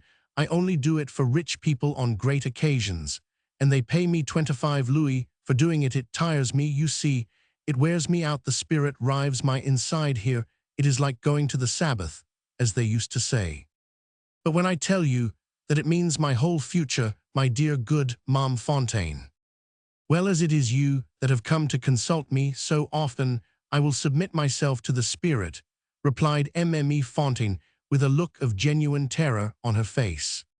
She rose from her filthy old chair by the fireside and went to a table covered with a green cloth so worn that you could count the threads. A huge toad sat dozing there beside a cage inhabited by a black, disheveled-looking fowl. "Staroth here, my son," she said, and the creature looked up intelligently at her as she rapped him on the back with a long knitting needle. "And you, Mademoiselle Cleopatra Tension," she continued, tapping the ancient fowl on the beak. Then Mme Fontaine began to think for several seconds. She did not move. She looked like a corpse. Her eyes rolled in their sockets and grew white. Then she rose stiff and erect, and a cavernous voice cried, "Here I am." Automatically, she scattered millet for Cleopatra, took up the pack of cards, shuffled them convulsively, and held them out to Mme Sibat, to cut, sighing heavily all the time at the sight of that image of death, in the filthy turban and uncanny-looking bejacket, watching the black fowl as it pecked at the millet grains, calling to the toad Astaroth to walk over the cards that lay out on the table. A cold thrill ran through Mme Sibat. She shuddered. Nothing but strong belief can give strong emotions an assured income. To be or not to be, that was the question. The sorceress opened a magical work and muttered some unintelligible words in a sepulchral voice, looked at the remaining millet seeds, and watched the way in which the toad retired. Then, after 7 or 8 minutes, she turned her white eyes on the cards and expounded them. You will succeed, although nothing in the affair will fall out as you expect. You will have many steps to take, but you will reap the fruits of your labors. You will behave very badly. It will be with you as it is with all those who sit by a sickbed and covet part of the inheritance. Great people will help you in this work of wrongdoing. Afterwards, in the death agony, you will repent. 2 escaped convicts, a short man with red hair and an old man with a bald head, will murder you for the sake of the money you will be supposed to have in the village, whither you will retire with your second husband. Now, my daughter, it is still open to you to choose your course. The excitement which seemed to glow within, lighting up the bony hollows about the eyes, was suddenly extinguished. As soon as the horoscope was pronounced, Mme Fontaine's face wore a dazed expression. She looked exactly like a sleepwalker, aroused from sleep, gazed about her with an astonished air, recognized Mme Sibat, and seemed surprised by her terrified face. Well, child, she said in a totally different voice, are you satisfied? Mme Sibat stared stupidly at the sorceress and could not answer. Ah, you would have the grand Jew. I have treated you as an old acquaintance. I only want 100 francs. Sibat going to die, gasped the portress. So I have been telling you very dreadful things, have I? Asked Mme Fontaine with an extremely ingenuous air. Why, yes, said La Sibat, taking 100 francs from her pocket and laying them down on the edge of the table. Going to be murdered, think of it. Ah, there it is. You would have the grand Jew, but don't take on so. All the folk that are murdered on the cards don't die. But is it possible, Ma'am Fontaine? Oh, I know nothing about it, my pretty dear. You would rap at the door of the future. I pulled the cord, and it came. It what? Asked Mme Sibat. Well then, the spirit, cried the sorceress impatiently. Goodbye, Ma'am Fontaine, exclaimed the portress. I did not know what the grand Jew was like. You have given me a good fright, that you have. The mistress will not put herself in that state twice in a month, said the servant, as she went with La Sibat to the landing. She would do herself to death if she did. It tires her, so she will eat cutlets now and sleep for 3 hours afterwards. Out in the street, La Sibat took counsel of herself as she went along, and after the manner of all who ask for advice of any sort or description, she took the favorable part of the prediction and rejected the rest. The next day found her confirmed in her resolutions. She would set all in train to become rich by securing a part of Pons' collection, nor for some time had she any other thought than the combination of various plans to this end. The faculty of self-concentration seen in rough, uneducated persons, explained on a previous page, the reserve power accumulated in those whose mental energies are unworn by the daily wear and tear of social life, and brought into action so soon as that terrible weapon, the fixed idea, is brought into play. All this was preeminently manifested in La Sibat, even as the fixed idea works miracles of evasion and brings forth prodigies of sentiment. So greed transformed the portress, till she became as formidable as a Nucingen at bay, as subtle beneath her seeming stupidity as the irresistible La Palferine. About 7 o'clock one morning, a few days afterwards, she saw Ramonin taking down his shutters. She went across to him. How could one find out how much the things yonder in my gentleman's rooms are worth? She asked, in a wheedling tone. Oh, that is quite easy, replied the owner of the old curiosity shop. If you will play fair and above board with me, I will tell you of somebody, a very honest man, who will know the value of the pictures to a farthing. Who? Roman 1000 magus, A Jew, he only does business to amuse himself now. Magus has appeared so often in the Comedie Humaine that it is needless to say more of him here. Suffice it to add that he had retired from business, and as a dealer was following the example set by Pons, the amateur well-known valuers like Henry Messrs Pidgeot and Mort their Georges, and Rohn the experts of the musée in fact, were but children compared with Magus. He could see a masterpiece beneath the accumulated grime of a century. He knew all schools and the handwriting of all painters. He had come to Paris from Bordeaux, and so long ago as 1835 he had retired from business, without making any change for the better in his dress. So faithful is the race to old tradition. The persecutions of the Middle Ages compelled them to wear rags to snuffle and wine, and groan over their poverty in self-defense, till the habits induced by the necessities of other times have come to be, as usual, instinctive, a racial defect. Magus had amassed a vast fortune by buying and selling diamonds, pictures, lace enamels, delicate carvings, old jewelry and rarities of all kinds, a kind of commerce which has developed enormously of late, so much so indeed that the number of dealers has increased tenfold during the last 20 years in this city of Paris, whither all the curiosities in the world come to rub against one another. And for pictures, there are but 3 marts in the world: Rome, London, and Paris. Magus lived in the Chaussée des Minimes, a short, broad street leading to the Place Royale. He had bought the house, an old-fashioned mansion, for a song, as the saying is, in 1831. Yet there were sumptuous apartments within it, decorated in the time of Louis Roman 15, for it had once been the Hotel Malincourt, built by the great president of the Cour des Aides, and its remote position had saved it at the time of the Revolution.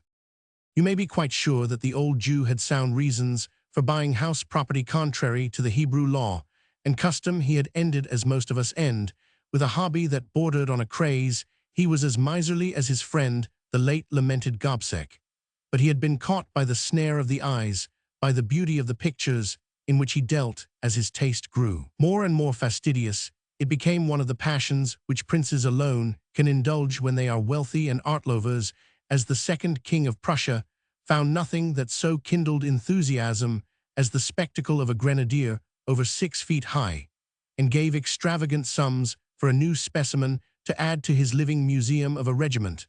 So the retired picture dealer was roused to passion pitch only by some canvas in perfect preservation, untouched, since the master laid down the brush. And what was more, it must be a picture of the painter's best time. No great sales therefore took place, but Magus was there. Every mart knew him. He traveled all over Europe. The ice-cold, money-worshipping soul in him kindled at the sight of a perfect work of art, precisely as a libertine weary of fair women is roused from apathy by the sight of a beautiful girl, and sets out afresh upon the quest of flawless loveliness. A Don Juan among fair works of art, a worshipper of the ideal, Magus had discovered joys that transcend the pleasure of a miser gloating over his gold, lived in a seraglio of great paintings. His masterpieces were housed, as became the children of princes. The whole first floor of the great old mansion was given up to them. The rooms had been restored under Magus' orders, and with what magnificence! The windows were hung with the richest Venetian brocade. The most splendid carpets from the Savonnerie covered the parquetry, flooring the frames of the pictures, nearly 100 in number, were magnificent specimens, regilded cunningly by Servies, the one gilder in Paris, whom Magus thought sufficiently painstaking. The old Jew himself had taught him to use the English leaf, which is infinitely superior to that produced by French goldbeaters. Servies is among gilders as Thuvanin, among bookbinders an artist, among craftsmen making his work a labor of love. Every window in that gallery was protected by iron-barred shutters. Magus himself lived in a couple of attics on the floor above. The furniture was wretched, the rooms were full of rags, and the whole place smacked of the ghetto. Magus was finishing his days without any change in his life. The whole of the ground floor was given up to the picture trade, for the Jew still dealt in works of art. Here he stored his canvases. Here also packing cases were stowed on their arrival from other countries. And still there was room for a vast studio, where Mort, most skillful of restorers of pictures, a craftsman whom the musée ought to employ, was almost always at work for Magus. The rest of the rooms on the ground floor were given up to Magus, daughter the child of his old age, a Jewess, as beautiful as a Jewess can be. When the Semitic type reappears in its purity and nobility in A Daughter of Israel, Nomi was guarded by two servants, fanatical Jewesses, to say nothing of an advanced guard, a Polish Jew, Abramko, by name, once involved in a fabulous manner in political troubles from which Eli Magus saved him. As a business speculation, Abramko, porter of the silent, grim, deserted mansion, divided his office and his lodge with three remarkably ferocious animals: an English bulldog, a Newfoundland dog, and another of the Pyrenean breed.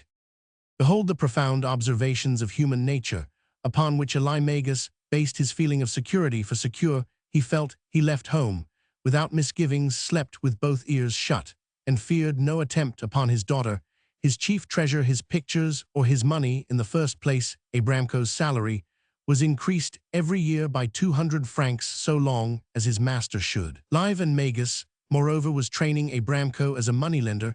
In a small way, Abramko never admitted anybody until he had surveyed them through a formidable grated opening. He was a Hercules for strength. He worshipped Eli Magus as Sancho Panza worshipped Don Quixote. All day long the dogs were shut up without food. At nightfall Abramko let them loose, and by a cunning device the old Jew kept each animal at his post in the courtyard or the garden by hanging a piece of meat just out of reach on the top of a pole.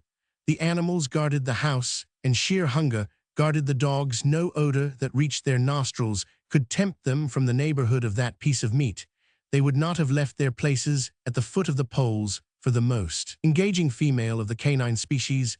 If a stranger by any chance intruded, the dogs suspected him of ulterior designs upon their rations, which were only taken down in the morning by Abramko himself.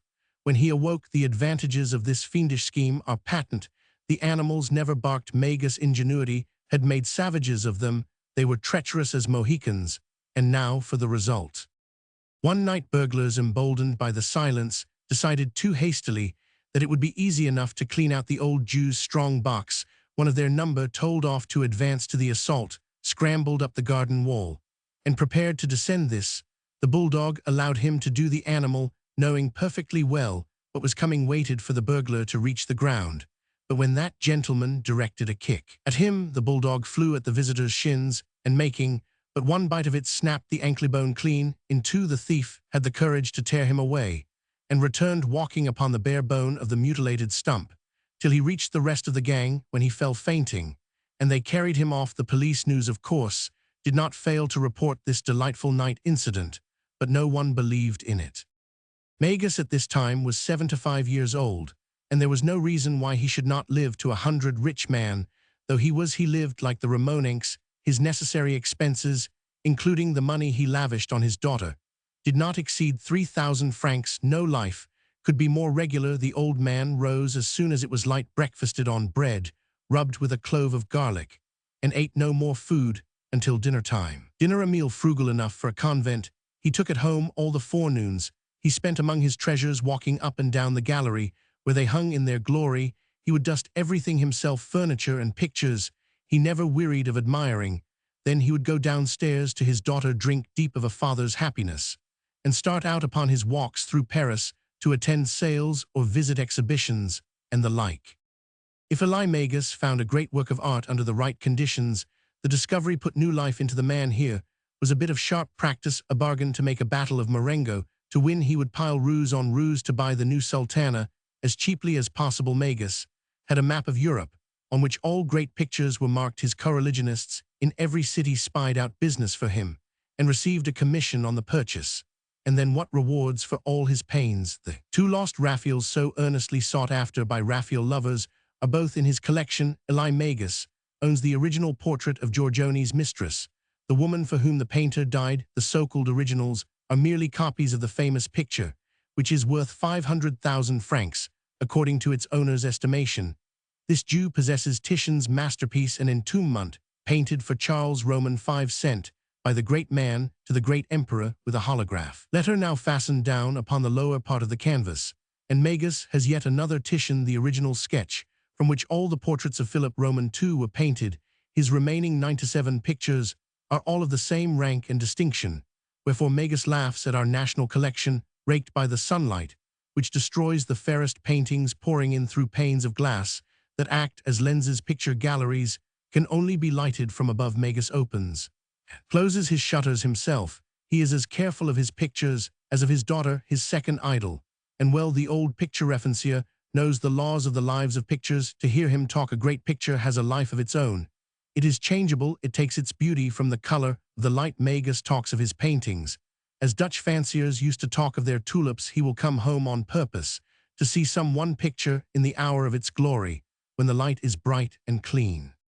And Magus himself was a living picture among the motionless figures on the wall. A little old man, dressed in a shabby overcoat, a silk waistcoat renewed twice in a score of years, and a very dirty pair of trousers, with a bald head, a face full of deep hollows, a wrinkled callous skin, a beard that had a trick of twitching its long white bristles, a menacing pointed chin, a toothless mouth, eyes bright as the eyes of his dogs in the yard, and a nose like an obelisk. There he stood in his gallery, smiling at the beauty called into being by genius. A Jew, surrounded by his millions, will always be one of the finest spectacles which humanity can give. Robert Medal, our great actor, cannot rise to this height of poetry, sublime though he is. Paris, of all the cities of the world, holds most of such men as Magus, strange beings with a strange religion in their heart of hearts. The London eccentric always finds that worship, like life, brings weariness and satiety in the end. The Parisian monomaniac lives cheerfully in concubinage with his crotchet to the last. Often shall you meet in Paris some Pons, some Eli Magus, dressed badly enough, with his face turned from the rising sun, like the countenance of the perpetual secretary of the Academy, apparently heeding nothing, conscious of nothing, paying no attention to shop windows, nor to fair passers-by, walking at random, so to speak, with nothing in his pockets, and to all appearance an equally empty head. Do you ask to what Parisian tribe this manner of man belongs? He is a collector, a millionaire, one of the most impassioned souls upon earth. He and his like are capable of treading the miry ways that lead to the police court, if so they may gain possession of a cup, a picture, or some such rare unpublished piece as Eli Magus once picked up one memorable day in Germany. This was the expert to whom Ramonenc, with much mystery, conducted La Cibot. Ramonenc always asked advice of Eli Magus when he met him in the streets, and more than once Magus had lent him money through Abramco. Knowing Ramonenc's honesty, the Chaussée des Minims is close to the Rue de Normandie, and the two fellow conspirators reached the house in 10 minutes. You will see the richest dealer in curiosities, the greatest connoisseur in Paris, Ramonenc had said, and Mme. Cibot therefore was struck dumb with amazement to be confronted with a little old man in a greatcoat too shabby for Cibot to mend, standing watching a painter at work upon an old picture in the chilly room on the vast ground floor. The old man's eyes, full of cold feline malignance, were turned upon her, and La Cibot shivered. What do you want? Ramonenc asked this person. It is a question of valuing some pictures. There is nobody but you in Paris who can tell a poor tinker fellow like me how much he may give when he has not thousands to spend like you. Where is it? Here is the portress of the house where the gentleman lives. She does for him, and I have arranged with her. Who is the owner? Roman 1,000 pounds, put in La Cibot. Don't know the name, said Magus, with an innocent air, bringing down his foot very gently upon his artist's toes. Mort the painter, knowing the value of Pons' collection, had looked up suddenly at the name. It was a move too hazardous to try with anyone but Ramonenc and La Cibot, but the Jew had taken the woman's measure at sight, and his eye was as accurate as a jeweler's scales. It was impossible that either of the couple should know how often Magus and old Pons had matched their claws, and in truth, both rabid amateurs were jealous of each other. The old Jew had never hoped for a sight of a seraglio so carefully guarded. It seemed to him that his head was swimming. Pons' collection was the one private collection in Paris which could vie with his own. Pons' idea had occurred to Magus 20 years later, but as a dealer amateur, the door of Pons' museum had been closed to him. As for Doucemerard, Pons and Magus had at heart the same jealousy. Neither of them cared about the kind of celebrity dear to the ordinary collector. And now for Eli Magus came his chance to see the poor musician's treasures, an amateur of beauty hiding in a boudoir or a stolen glance at a mistress concealed from him by his friend might feel as Magus felt at that moment. Sibat was impressed by Ramonenk's respect for this singular person. Real power, moreover, even when it cannot be explained, is always felt. The portress was supple and obedient. She dropped the autocratic tone which she was wont to use in her lodge, and with the tenants accepted Magus' conditions and agreed to admit him into Pons' museum that very day. So the enemy was to be brought into the citadel, and a stab dealt to Pons' very heart. For 10 years Pons had carried his keys about with him.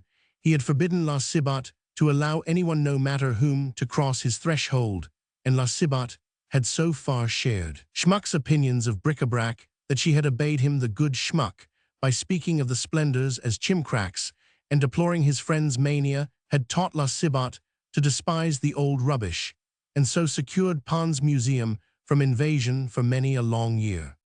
When Pons took to his bed, Schmuck filled his place at the theater, and gave lessons for him at his boarding schools. He did his utmost to do the work of two, but Pons' sorrows weighing heavily upon his mind. The task took all his strength. He only saw his friend in the morning, and again at dinner-time his pupils, and the people at the theater, seeing the poor German look so unhappy, used to ask for news of Pons, and so great was his grief that the indifferent would make the grimaces of sensibility which Parisians are wont to reserve for the greatest calamities. The very springs of life had been attacked. The good German was suffering from Pons' pain as well as from his own. When he gave a music lesson, he spent half the time in talking of Pons, interrupting himself to wonder whether his friend felt better today, and the little schoolgirls listening heard lengthy explanations of Pons' symptoms. He would rush over to the Rue de Normandie in the interval between 2 lessons for the sake of a quarter of an hour with Pons. When at last he saw that their common stock was almost exhausted, when Mme. Sibat, who had done her best to swell the expenses of the illness, came to him and frightened him, then the old music master felt that he had courage of which he never thought himself capable, courage that rose above his anguish for the first time in his life. He set himself to earn money. Money was needed at home. One of the schoolgirl pupils, really touched by their troubles, asked Schmuck how he could leave his friend alone. Montim Sell, he answered with the sublime smile of those who think no evil. Wie half Montem Zippad, ein Drescher Montemarcel, ein Barrel Bonds, is nursed like ein Prince. So while Schmuck trotted about the streets, Sibat was mistress of the house, and ruled the invalid. How should Pons superintend his self-appointed guardian angel, when he had taken no solid food for a fortnight, and lay there so weak and helpless, that Sibat was obliged to lift him up, and carry him to the sofa, while she made the bed. Sibat's visit to Magus was paid as might be expected. While Schmuck breakfasted, she came in again, just as the German was bidding his friend goodbye, for since she learned that Pons possessed a fortune, she never left the old bachelor. She brooded over him and his treasures like a hen. From the depths of a comfortable easy-chair at the foot of the bed, she poured forth for Pons' delectation the gossip in which women of her class excel with Machiavellian skill. She had contrived to make Pons think that she was indispensable to him. She coaxed, and she wheedled, always uneasy, always on the alert. Mme. Fontaine's prophecy had frightened Sibat. She vowed to herself that she would gain her ends by kindness. She would sleep secure on Roman 1,000 Pons legacy, but her rascality should keep within the limits of the law. For 10 years, she had not suspected the value of Pons' collection. She had a clear record behind her of 10 years of devotion, honesty, and disinterestedness. It was a magnificent investment, and now she proposed to realize in one day. Ramonenk's hint of money had hatched the serpent's egg, the craving for riches that had lain dormant within her for 20 years. Since she had cherished that craving, it had grown in force, with the ferment of all the evil that lurks in the corners of the heart. How she acted upon the counsels whispered by the serpent will presently be seen. Well, she asked of Schmuck, has this cherub of ours had plenty to drink? Is he better? He is not doing furry vel tier Montem Zippad, not furry vel, said poor Schmuck, brushing away the tears from his eyes. For you make too much of it, my dear Roman 1,000 Schmuck. We must take things as we find them. Sibat might be at death's door, and I should not take it to heart, as you do come. The cherub has a good constitution, and he has been steady. It seems, you see, you have no idea what an age sober people live. He is very ill, it is true, but with all the care I take of him, I shall bring him round, be easy, look, after your affairs, I will keep him company, and see that he drinks his pints of barley water. If you were not here, I should die of anxiety, said Schmuck, squeezing his kind housekeeper's hand in both his own to express his confidence in her. La Cibot wiped her eyes as she went back to the invalid's room. What is the matter, Mme Cibot? Asked Pons. It is Roman 1000 Schmuck that has upset me. He is crying, as if you were dead, said she. If you are not well, you are not so bad, yet that nobody need cry over you. But it has given me such a turn, oh dear, how silly it is of me to get so fond of people, and to think more of you than of Cibot, for after all you aren't nothing to me, you are only my brother by Adam's side. And yet whenever you are in the question it puts me in such a taking, upon my word, it does I would cut off my hand, me left hand of Corsito, see you coming, and going eating your meals and screwing bargains out of dealers, as usual. If I had had a child of my own, I think I should have loved it, as I love you. There, take a drink, dearie, come now, empty the glass, drink it off, monsieur. I tell you, the first thing Dr. Poulain said was if Roman 1000 Pons has no mind to go to Pere Lachaise, he ought to drink as many buckets full of water in a day as an Auvergnat will sell, so come now, drink. But I do drink, Cibot, my good woman, I drink and drink, till I am deluged. That is right, said the portress, as she took away the empty glass. That is the way to get better. Dr. Poulain had another patient ill of your complaint, but he had nobody to look after him. His children left him to himself, and he died, because he didn't drink enough, so you must drink honey, you see, died, and they buried him 2 months ago, and if you were to die, you know you would. Drag down old Roman 1000 Schmuck with you, sir. He is like a child. Ah, he loves you, he does, the dear lamb of a man. No woman never loved a man like that. He doesn't care for meat nor drink. He has grown as thin as you are in the last fortnight, and you are nothing but skin and bones. It makes me jealous to see it, for I am very fond of you, but not to that degree. I haven't lost my appetite. Quite the other way, always going up and down stairs, till my legs are so tired that I drop down of an evening like a lump of lead. Here am I neglecting my poor Cibot for you. Emile Ramonink cooks his victuals for him, and he goes on about it, and says that nothing is right, at that I tell him that one ought to put up with something for the sake of other people, and that you are so ill that I cannot leave you. In the first place, you can't afford a nurse, and before I would have a nurse here I have done for you these 10 years, they want wine and sugar and foot warmers and all sorts of comforts, and they rob their patients. Unless the patients leave them something in there, we'll have a nurse in here today, and tomorrow we should find a picture or something or other gone. Oh, Mme Cibot, cried Pons, quite beside himself, do not leave me, no one must touch anything. I am here, said La Cibot, so long as I have the strength, I shall be here, be easy. There was Dr. Poulain wanting to get a nurse for you, perhaps. He has his eye on your treasures. I just snubbed him, I Roman 999. The gentleman won't have anyone but me. I told him he is used to me, and I am used to him. So he said no more a nurse. Indeed they are all thieves. I hate that sort of woman. I do. Here is a tale that will show you how sly they are. There was once an old gentleman, it was Dr. Poulain himself, mind you, who told me this. Well, a Mme Sabatier, a woman of 36, that used to sell slippers at the Palais Royal. You remember the gallery at the Palais that they pulled down? Pons nodded. Well, at that time, she had not done very well. Her husband used to drink and died of spontaneous combustion, but she had been a fine woman in her time, truth to tell, not that it did her any good, though she had friends among the lawyers, so being hard up, she became a monthly nurse, and lived in the Rue Baradubec. Well, she went out to nurse an old gentleman that had a disease of the urinary guts. Saving your presence, they used to tap him like an artesian well, and he needed such care that she used to sleep on a trucklebbed in the same room with him. You would hardly believe such a thing. Men respect nothing, y'all tell me, so selfish as they are. Well, she used to talk with him, you understand. She never left him, she amused him, she told him stories, she drew him on to talk, just as we are chatting away together now, you and I. And she found out that his nephews, old gentleman had nephews, that his nephews were wretches, they had worried him, and final end of it, they had brought on this illness. Well, my dear sir, she saved his life, he married her, and they have a fine child. Mom Bordevin, the butcher's wife, in the Rue Charlotte, a relative of hers, stood godmother. There is luck for you. As for me, I am married, and if I have no children, I don't mind saying that it is Cibot's fault. He is too fond of me, But if I cared, never mind what would have become of me and my Sibat, if we had had a family, when we have not a penny to bless ourselves with after 30 years of faithful service. I have not a farthing belonging to nobody else. That is what comforts me I have. Never wronged nobody. Look here, suppose now, there is no harm in supposing when you will be out and about again in 6 weeks' time, and sauntering along the boulevard, well, suppose that you had put me down in your, well, very good, I shouldn't never rest till I had found your heirs, and given the money back. Such is my horror of anything that is not earned by the sweat of my brow. You will say to me, why mme Sibat, why should you worry yourself like that? You have fairly earned the money. You looked after your 2 gentlemen as if they had been your children.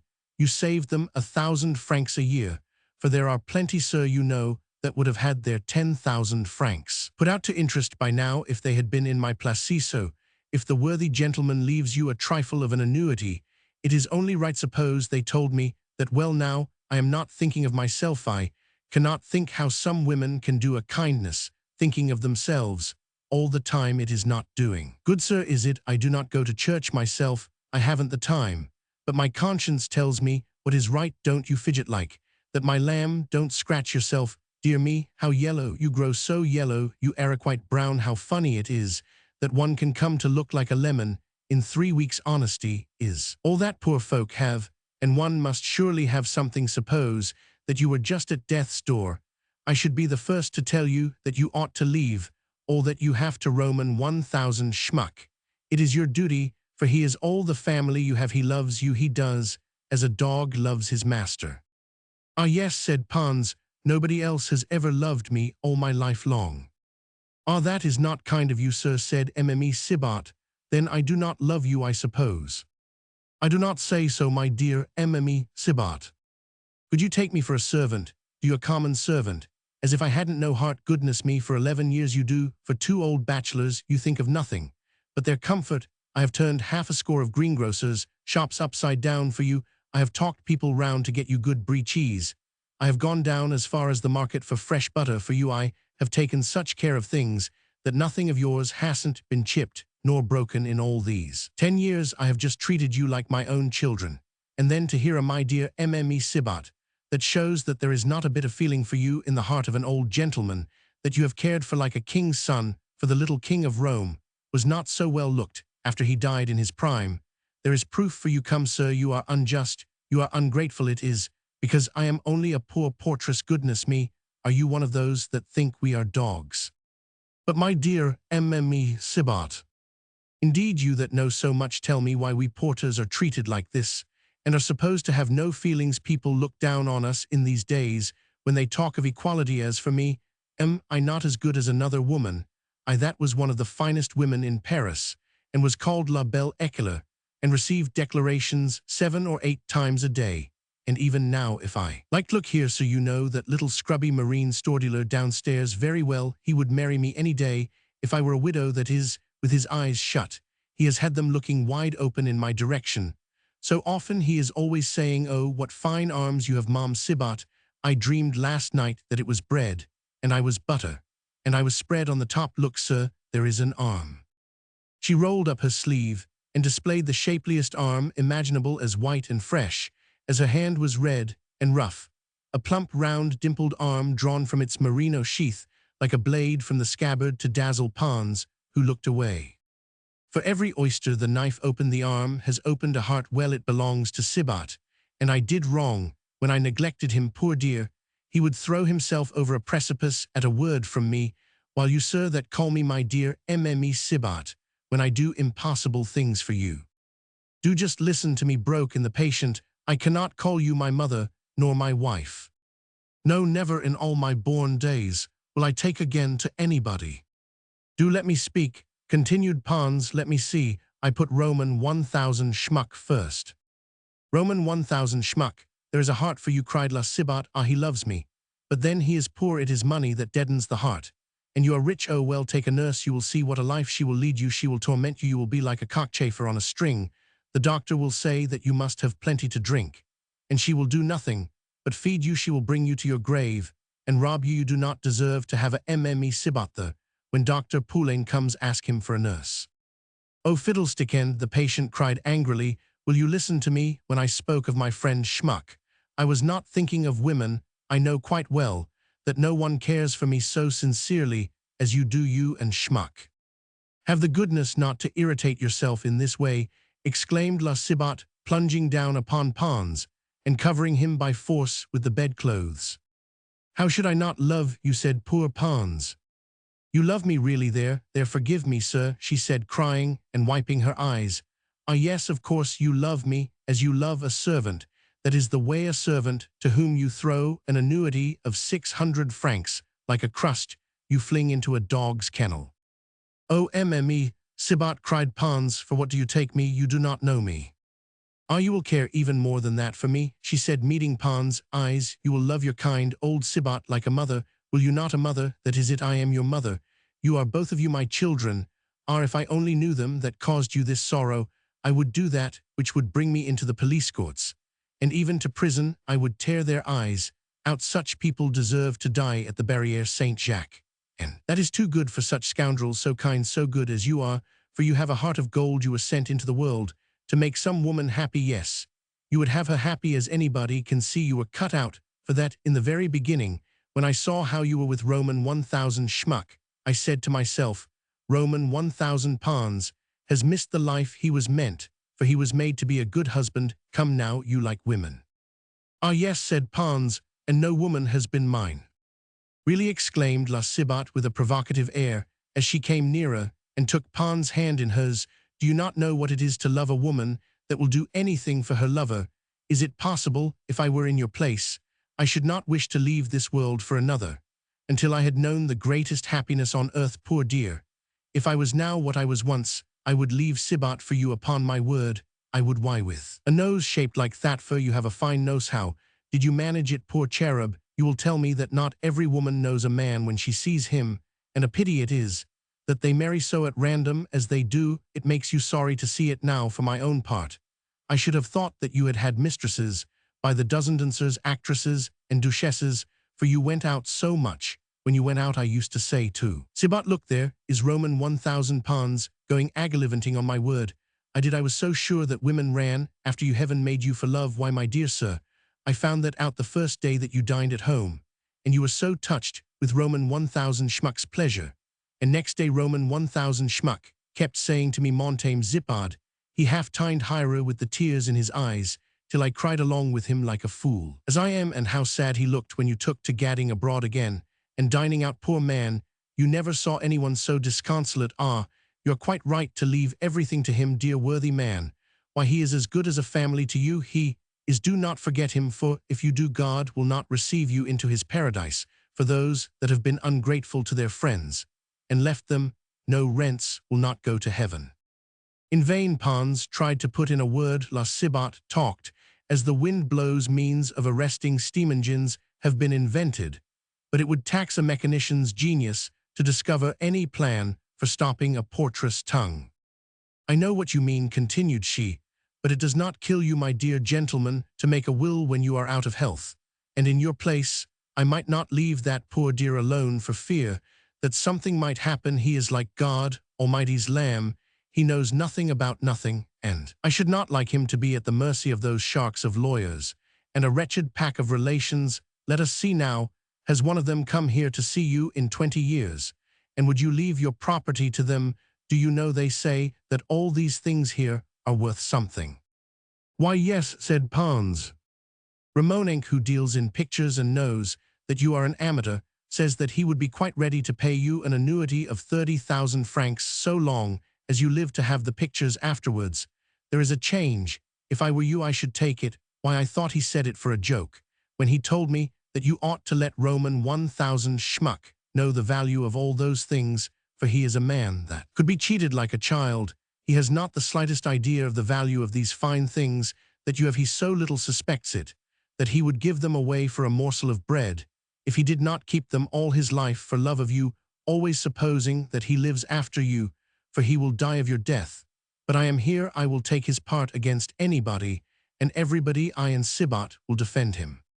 "Dear Mme Cibot," said Pons, "what would have become of me if it had not been for you and Schmuck?" He felt touched By this horrible prattle, the feeling in it seemed to be ingenuous, as it usually is in the speech of the people. Are we really are your only friends on earth? That is very true, that is, but two good hearts are worth all the families in the world. Don't talk of families to me. A family, as the old actor said of the tongue, is the best and the worst of all things. Where are those relations of yours now? Have you any? I have never seen them. They have brought me to lie here, said Pons with intense bitterness.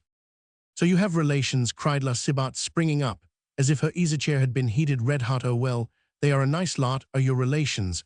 What these 3 weeks for? This is the 20th day today, that you have been ill and like to die in these 3 weeks. They have not come once to ask for news of you. That's a trifle too strong. That is why in your place I would leave all I had to the foundling hospital sooner than give them 1 farthing.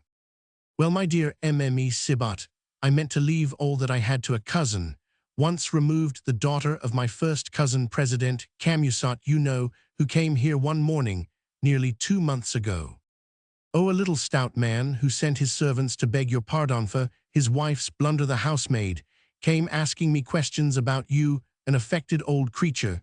She is my fingers itched to give her velvet tippet a dusting with my broom handle. A servant wearing a velvet tippet. Did anybody ever see the like? No. Upon my word, the world is turned upside down. What is the use of making a revolution? Dine twice a day, if you can afford it, you scamps of rich folk.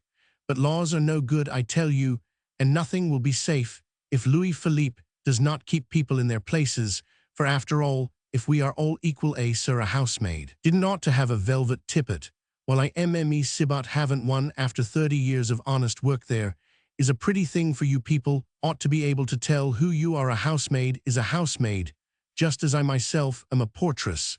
Why do they have silk epaulets in the army? Let everybody keep their place. Look here, do you want me to tell you what all this comes to? Very well, France is going to the dogs. If the emperor had been here, things would have been very different, wouldn't they, sir?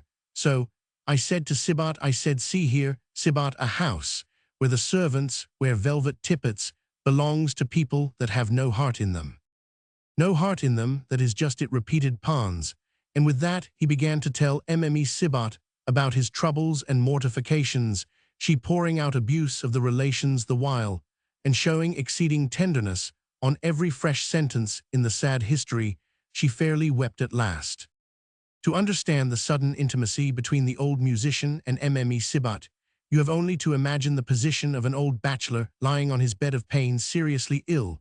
For the first time in his life, Pons felt that he was alone in the world. The days that he spent by himself were all the longer, because he was struggling with the indefinable nausea of a liver complaint, which blackens the brightest life, cut off from all his many interests. The sufferer falls a victim to a kind of nostalgia.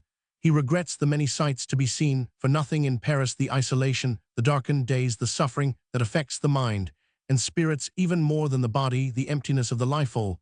These things tend to induce him to cling to the human being who waits on him as a drowned man clings to a plank, and this especially if the bachelor patient's character is as weak as his nature is sensitive and incredulous.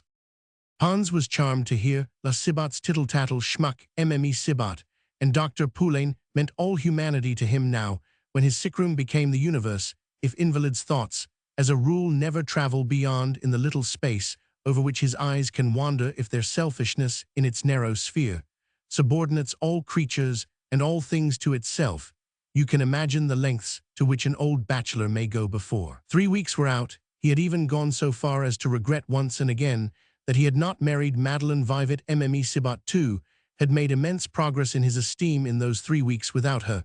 He felt that he should have been utterly lost, for, as for Schmuck, the poor invalid looked upon him as a second Pons. La Cibot's prodigious art consisted in expressing Pons' own ideas, and this she did quite unconsciously. Ah, here comes the doctor, she exclaimed as the bell rang, and away she went, knowing very well that Ramonenc had come with the Jew. Make no noise, gentlemen, said she.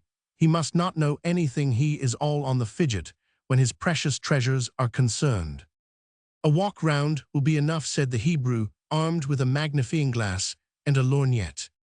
The greater part of Pons' collection was installed in a great old-fashioned salon, such as French architects used to build for the old noblesse a room 25 feet, broad some 30 feet in length, and 13 in height. Pons pictures to the number of 6 to 7 hung upon the whitened gold paneled walls. Time, however, had reddened the gold, and softened the white to an ivory tint, so that the whole was toned down, and the general effect. Subordinated to the effect of the pictures, 14 statues stood on pedestals set in the corners of the room, or among the pictures, or on brackets inlaid by buhl sideboards of carved ebony royally rich, surrounded the walls to elbow height. All the shelves filled with curiosities. In the middle of the room stood a row of carved credensitables, covered with rare miracles of handicraft, with ivories and bronzes, wood carvings and enamels, jewelry and porcelain.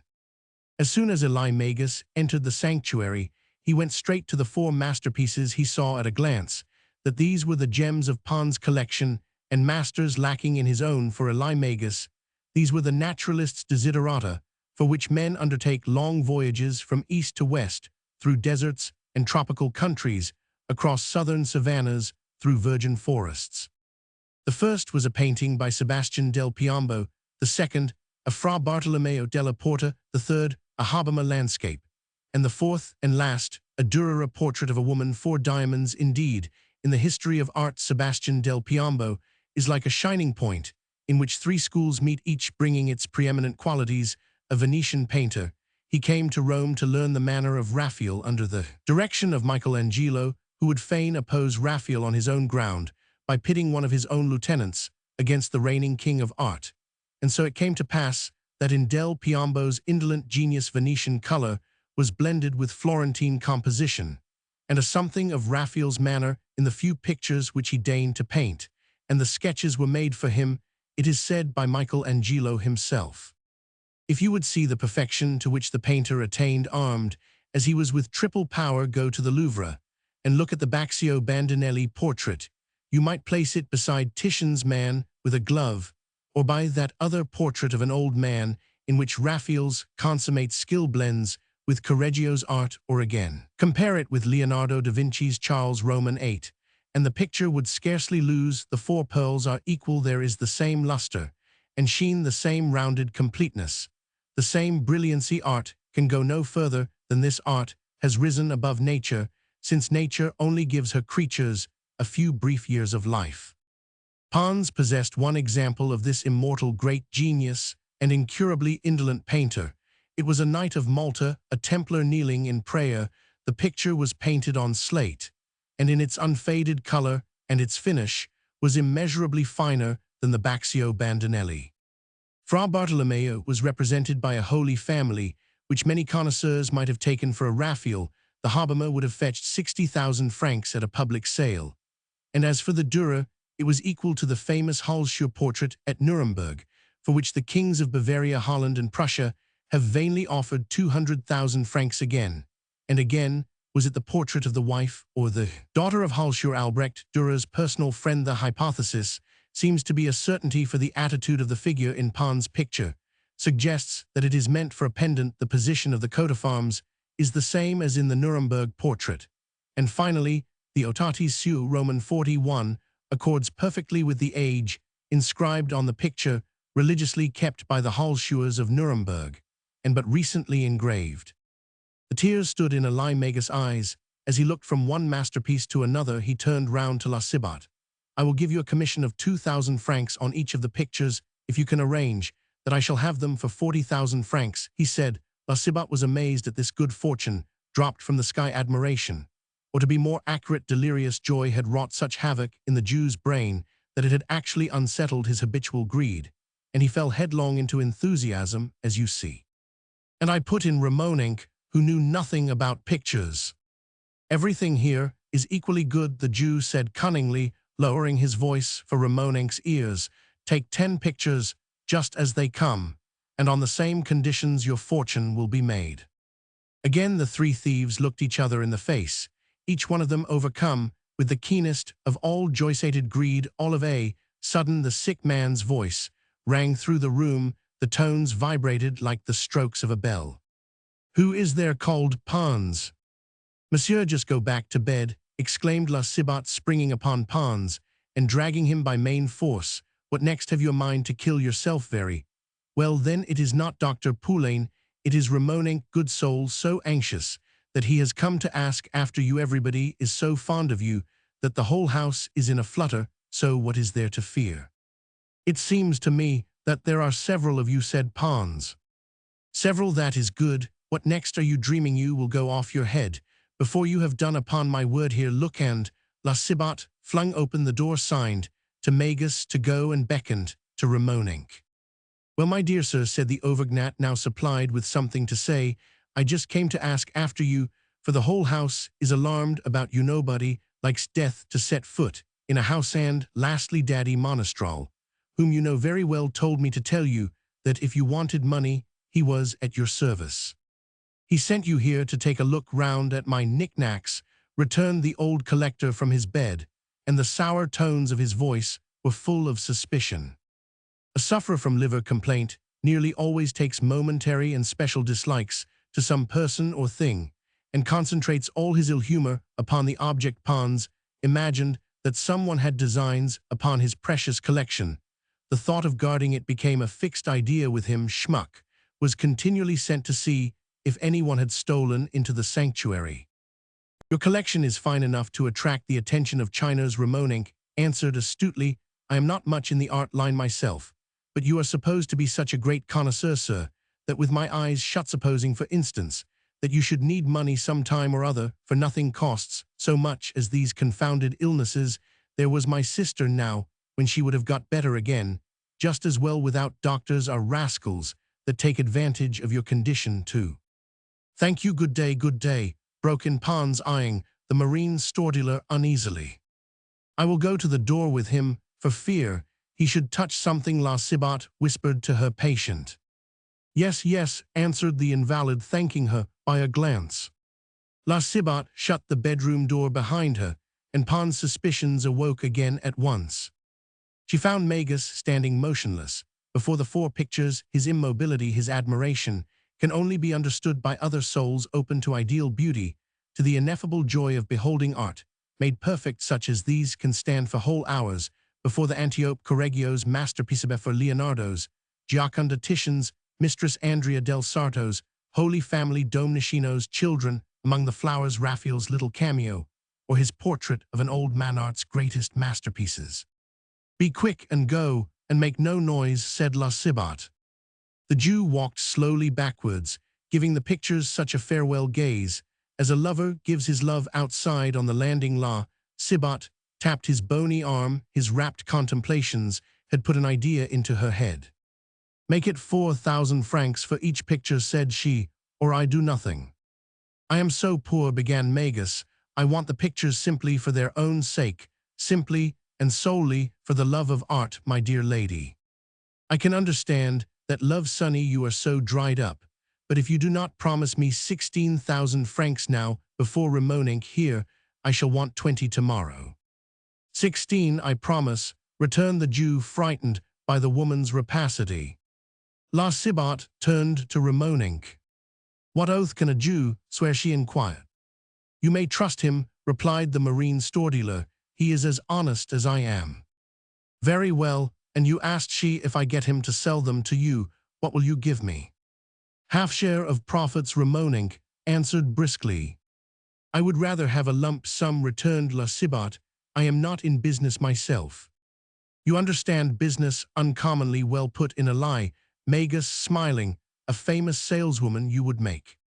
I want her to take me into partnership, me and my goods, said the Auvergnat as he took La Cibot's plump arm and gave it playful taps like hammer-strokes. I don't ask her to bring anything into the firm, but her good looks. You are making a mistake when you stick to your Turk of a Cibot, and his needle is a little bit of a porter, the man to make a woman rich, a fine woman like you. Ah, what a figure you would make in a shop on the boulevard, all among the curiosities, gossiping with amateurs, and twisting them round your fingers. Just you leave your lodge as soon as you have lined your purse here, and you shall see what will become of us both. Lined my purse, cried Cibot. I am incapable of taking the worth of a single pin. You mind that, Ramonink, I am known in the neighborhood for an honest woman, I am. La Cibot's eyes flashed fire. There, never mind, said Eli Magus. This Auvergnat seems to be too fond of you to mean to insult you. How she would draw on the customers, cried the overgnat. Sibat softened at this. Be fair, sonnies, quoth she, and judge for yourselves how I am placed these 10 years past. I have been wearing my life out for these two old bachelors yonder, and neither of them has given me anything, but words. Ramonink will tell you that I feed them by contract, and lose 20 or 30 sous a day. All my savings have gone that way, by the soul of my mother, the only author of my days, that I ever knew. This is as true as that I live, and that this is the light of day, and may my coffee poison me if I lie. About a farthing. Well, there is one up there that will die soon, and he the richer of the two, that I have treated like my own children. Would you believe it, my dear sir, I have told him over and over again, for days past, that he is at death's door for Dr. Poulain has given him up. He could not say less about putting my name down in his. Well, we shall only get our due by taking it upon my word as an honest woman, for as for trusting to the next of kin, no fear, there look you hear words, don't stink, it is a bad world. That is true, Eli Magus answered cunningly, that is true, and it is just the like of us that are among the best, he added, looking at Ramonink. Just let me be returned, La Sibat, I am not speaking of you. Pressing company is always accepted, as the old actor said. I swear to you that the two gentlemen already owe me nearly 3,000 francs. The little I have is gone by now in medicine and things on their account, and now suppose they refuse to recognize my advances. I am so stupidly honest that I did not dare to say nothing to them about it. Now you, that are in business, my dear sir, do you advise me to go to a lawyer? A lawyer, cried Ramonink, you know more about it than all the lawyers put together. Just at that moment, a sound echoed in the great staircase, a sound as if some heavy body had fallen in the dining-room. Oh goodness me, exclaimed La Sibat, it seems to me that monsieur has just taken a ticket for the ground floor. She pushed her fellow conspirators out at the door, and while the pair descended the stairs with remarkable agility, she ran to the dining-room, and there beheld Pons in his shirt stretched out upon the tiles. He had fainted. She lifted him, as if he had been a feather, carried him back to his room, laid him in bed, burned feathers under his nose, bathed his temples with eau de cologne, and at last brought him to consciousness. When she saw his eyes unclose and life return, she stood over him, hands on hips. No slippers in your shirt, that is the way to kill yourself. Why do you suspect me if this is to be the way of it? I wish you good day, sir. Here have I served you these 10 years. I have spent money on you, till my savings are all gone to spare trouble to that poor Roman 1,000 schmuck. Crying like a child on the stairs, this is my reward. You have been spying on me. God has punished you. It serves you right here. I am straining myself to carry you, running the risk of doing myself a mischief that I shall feel all my days. Oh dear, and the door left open too. You were talking with someone. Who was it? Here are notions, cried La Sibat. What next? Am I your bondslave? Am I to give account of myself to you? Do you know that if you bother me like this, I shall clear out, you shall take a nurse? Frightened by this threat, Pons unwittingly allowed La Sibat to see the extent of the power of her sword of Damocles. It is my illness, he pleaded piteously. It is as you please, La Sibat answered roughly. She went. Pons, confused, remorseful, admiring his nurse's scalding devotion, reproached himself for his behavior. The fall on the paved floor of the dining-room had shaken and bruised him and aggravated his illness, but Pons was scarcely conscious of his physical sufferings. La Sibat met Schmuck on the staircase.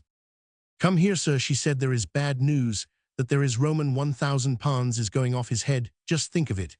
He got up with nothing on. He came after mean down. He came full. Ask him why. Knows nothing about it. He is in a bad way. I did nothing to provoke such violence, unless perhaps I waked up ideas by talking to him of his early amours. Who knows men, old libertines, that they are. I ought not to have shown him my arms when his eyes were glittering like carbuncles. Schmuck listened. Sibat might have been talking Hebrew for anything that he understood.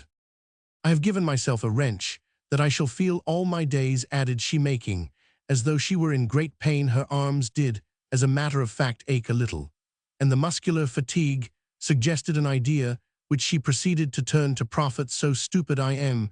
When I saw him lying there on the floor, I just took him up in my arms as if he had been a child, and carried him back to bed. I Roman 999, and I strain myself. I can feel it now. Ah, how it hurts. I am going downstairs. Look, after our patient. I will send Sybat for Dr. Poulain. I had rather die outright than be crippled. La Sybat crawled downstairs, clinging to the banisters and writhing, and groaning so piteously that the tenants in alarm came out upon their landing. Schmuck supported the suffering creature, and told the story of La Sybat's devotion, the tears running down his cheeks. As he spoke, before very long the whole house, the whole neighborhood indeed, had heard of Mme Sybat's heroism. She had given herself a dangerous strain, it was said, with lifting one of the nutcrackers. Schmuck meanwhile went to Pons' bedside, with the tale. Their factotum was in a frightful state. What shall we do without her, they said, as they looked at each other. But Pons was so plainly the worse for his escapade that Schmuck did not dare to scold him. Confounded prick-a-prack, I would sooner pern dem dan loose main friend, he cried, when Pons told him of the cause of the accident, to suspect Montaigne Zippard dot lend us her savings. It is not gut, but it is der illness.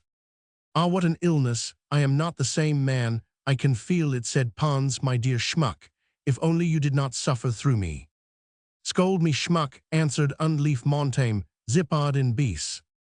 As for Mme Sybat, she soon recovered in Dr. Poulain's hands, and her restoration, bordering on the miraculous, shed additional luster on her name and fame in the Marais. Pons attributed the success to the excellent constitution of the patient, who resumed her ministrations 7 days later, to the great satisfaction of her 2 gentlemen. Her influence in their household and her tyranny was increased 100-fold by the accident. In the course of a week, the 2 nutcrackers ran into debt. Mme Sybat paid the outstanding amounts, and took the opportunity to obtain from Schmuck how easily a receipt for 2,000 francs, which she had lent, she said to the friends.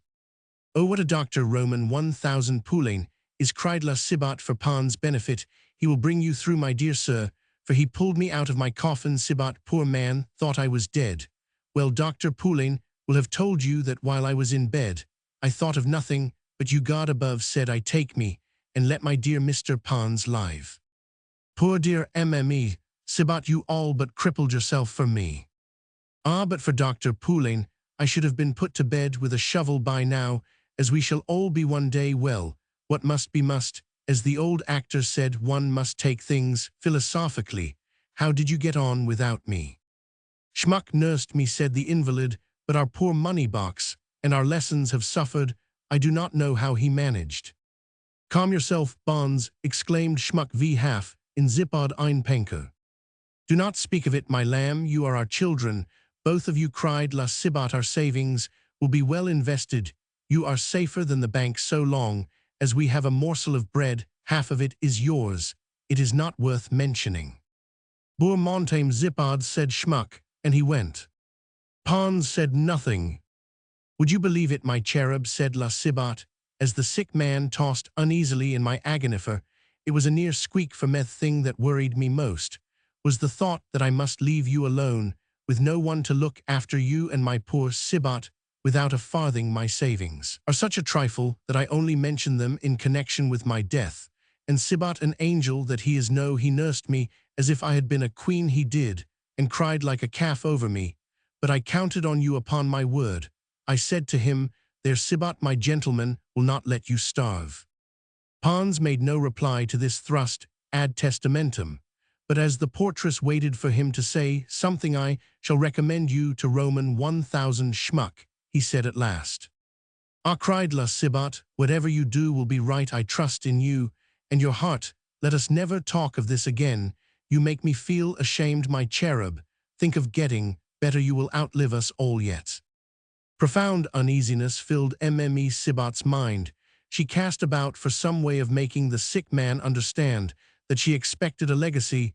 That evening, when Schmuck was eating his dinner as usual by Pons' bedside, she went out hoping to find Dr. Poulain at home. Dr. Poulain lived in the Rue d'Orleans in a small ground-floor establishment, consisting of a lobby, a sitting room, and 2 bedrooms, a closet opening into the lobby. And the bedroom had been turned into a study for the doctor. The kitchen, the servant's bedroom, and a small cellar were situated in a wing of the house, a huge pile built in the time of the Empire on the site of an old mansion, of which the garden still remained. though it had been divided among the 3 ground-floor tenants. Nothing had been changed in the doctor's house, since it was built. Paint and paper and ceilings were all redolent of the empire. The grimy deposits of 40 years lay thick on walls and ceilings, on paper and paint, and mirrors and gilding. And yet this little establishment in the depths of the Marais paid a rent of 1,000 francs. Mme Poulain, the doctor's mother, aged 6 to 7, was ending her days in the 2nd bedroom. She worked for a breeches maker, stitching men's leggings, breeches, belts, and braces, anything, in fact, that is made in a way of business, which has somewhat fallen off of late years. Her whole time was spent in keeping her son's house and superintending the one servant. She never went abroad and took the air in the little garden. Entered through the glass door of the sitting room. 20 years previously, when her husband died, she sold his business to his best workman, who gave his master's widow work enough to earn a daily wage of 30 sous. She had made every sacrifice to educate her son at all costs. He should occupy a higher station than his father before him. And now she was proud of her Esculapius. She believed in him and sacrificed everything to him. As before, she was happy to take care of him, to work and put by a little money and dream of nothing but his welfare, and love him with an intelligent love of which every mother is not capable. For instance, Mme Poulain remembered that she had been a working girl. She would not injure her son's prospects. He should not be ashamed by his mother for the good woman's grammar was something of the same kind as Mme Sibat's, and for this reason she kept in the background and went to her room of her own accord. If any distinguished patient came to consult the doctor, or if some old schoolfellow or fellow student chanced to call, Dr. Poulain had never had occasion to blush for the mother whom he revered, and this sublime love of hers more than atoned for a defective education.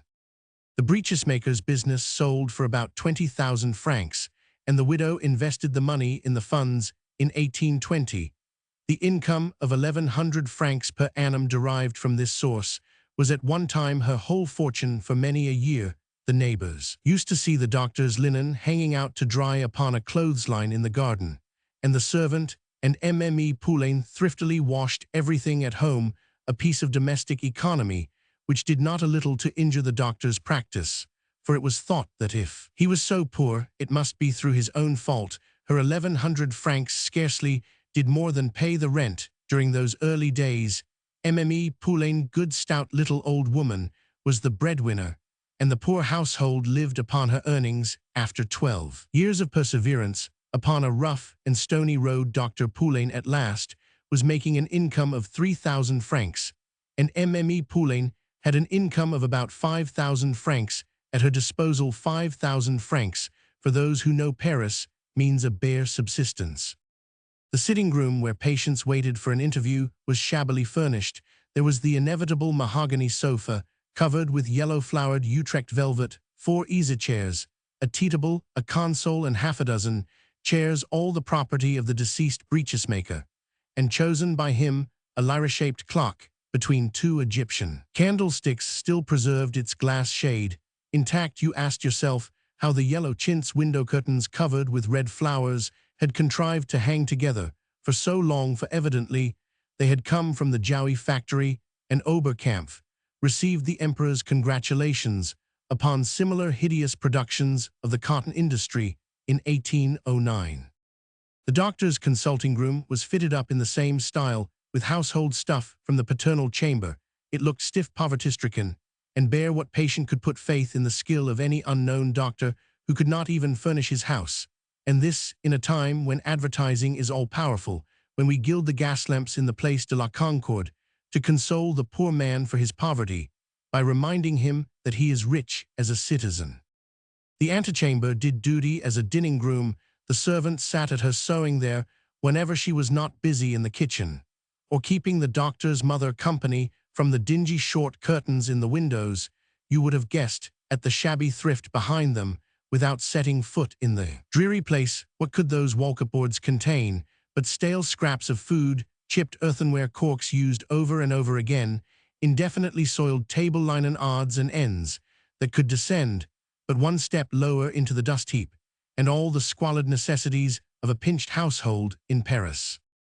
In these days, when the 5-franc piece is always lurking in our thoughts, and intruding itself into our speech. Dr. Poulain, aged 33, was still a bachelor. Heaven had bestowed on him a mother with no connections in 10 years. He had not met with the faintest pretext for a romance in his professional career. His practice lay among clerks and small manufacturers, people in his own sphere of life with homes very much like his own. His richer patients were butchers, bakers, and the more substantial tradespeople of the neighborhood. These, for the most part, attributed their recovery to nature as an excuse for paying for the services of a medical man who came on foot at the rate of 2 francs per visit. In his profession, a carriage is more necessary than medical skill. A humdrum, monotonous life tells in the end upon the most adventurous spirit. A man fashions himself to his lot. He accepts a commonplace existence. And Dr. Poulain, after 10 years of his practice, continued his labors of Sisyphus without the despair that made early days so bitter, and yet, like every soul in Paris, cherished a dream. Ramonink was happy in his dream. La Cibot had a dream of her own, and Dr. Poulain too dreamed someday he would be called in to attend a rich and influential patient, would effect a positive cure, and the patient would procure a post for him. He would be head surgeon to a hospital, medical officer of a prison or police court, or doctor to the boulevard theaters. He had come by his present appointment as doctor to the Mary. In this very way, La Cibot had called him in when the landlord of the house in the Rue de Normandie fell ill. He had treated the case with complete success. Roman 1000 Pillarolt. The patient took an interest in the young doctor, called to thank him, and saw his carefully hidden poverty. Count Popinot, the cabinet minister, had married Roman 1000 Pillarolt's grandniece and greatly respected her uncle of him. Therefore Roman 1000 Pillarolt had asked for the post, which Poulain had now held for 2 years. That appointment and its meager salary came just in time to prevent a desperate step. Poulain was thinking of emigration, and for a Frenchman, it is a kind of death to leave France. Dr. Poulain went, you may be sure, to thank Count Popinot, but as Count Popinot's family physician was the celebrated Horace Bianchon, it was pretty clear that his chances of gaining a footing in that house was something of the slenderest. The poor doctor had fondly hoped for the patronage of a powerful cabinet minister, one of the 12 or 15 cards which a cunning hand has been shuffling for 16 years on the green baize of the council table, and now he dropped back again into his marais, his old groping life among the poor and the small tradespeople, with the privilege of issuing certificates of death for a yearly stipend of 1,200 francs. Dr. Poulain had distinguished himself to some extent as a house student. He was a prudent practitioner, and not without experience. His deaths caused no scandal. He had plenty of opportunities of studying all kinds of complaints in anima. Roman 55. Judged therefore of the spleen that he nourished the expression of his countenance, lengthy and not too cheerful to begin with, at times was positively appalling. Set Tartuffe's all-devouring eyes and the sour humor of an Alceste in a sallow-parchment visage, and try to imagine for yourself the gait, bearing, and expression of a man who thought himself as good a doctor as the illustrious Bianchon, and felt that he was held down in his narrow lot by an iron hand. He could not help comparing his receipts, 10 francs a day, if he was fortunate, with Bianchon's 500 or 600. Are the hatreds and jealousies of democracy incomprehensible? After this, ambitious and continually thwarted, he could not reproach himself. He had once already tried his fortune by inventing a purgative pill, something like Morrison's, and entrusted the business operations to an old hospital chum, a house student, who afterwards took a retail drug business. But unluckily, the druggist, smitten with the charms of a ballet dancer of the Embody comique, found himself at length in the bankruptcy court, and as the patent had been taken out in his name, his partner was literally without a remedy, and the important discovery enriched the purchaser of the business. The sometime house student set sail for Mexico, that land of gold, taking poor Poulain's little savings with him. And to add insult to injury, the opera dancer treated him as an extortioner when he applied to her for his money. Not a single rich patient had come to him since he had the luck to cure old Roman 1000 Pillarolt. Poulain made his rounds on foot, scouring the marais like a lean cat, and obtained from 2 to 40 sous out of a score of visits. The paying patient was a phenomenon about as rare as that anomalous fowl known as a white blackbird in all sublunary regions. The briefless barrister, the doctor without a patient, are preeminently the two types of a decorous despair peculiar to this city of Paris. It is mute, dull despair in human form, dressed in a black coat, and trousers with shining seams that recall the zinc on an attic roof, a glistening satin waistcoat, a hat preserved like a relic, a pair of old gloves, and a cotton shirt. The man is the incarnation of melancholy, poem somber, as the secrets of the conciergerie, other kinds of poverty, the poverty of the artist, actor, painter, musician, or poetaire, relieved and lightened by the artist's joviality, the reckless gaiety of the bohemian border country. First stage of the journey to the Thebet of genius, but these two black-coated professions that go afoot through the street are brought continually in contact with disease and dishonor. They see nothing of human nature, but it soars in the forlorn first stages and beginnings of their career. They eye competitors suspiciously, and defiantly concentrated dislike and ambition flashes out in glances like the breaking forth of hidden flames. Let two schoolfellows meet after 20 years. The rich man will avoid the poor. He does not recognize him. He is afraid even to glance into the gulf which fate has set between him and the friend of other years. The one has been borne through life on the mettlesome steed called fortune, or wafted on the golden clouds of success.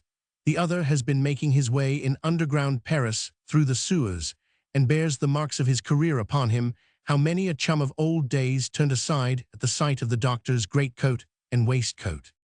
With this explanation, it should be easy to understand how Dr. Poulain came to lend himself so readily to the farce of La Cibot's illness and recovery. Greed of every kind, ambition of every nature, is not easy to hide. The doctor examined his patient, found that every organ was sound and healthy, admired the regularity of her pulse and the perfect ease of her movements, and as she continued to moan aloud, he saw that for some reason she found it convenient to lie at death's door. The speedy cure of a serious imaginary disease was sure to cause a sensation in the neighborhood.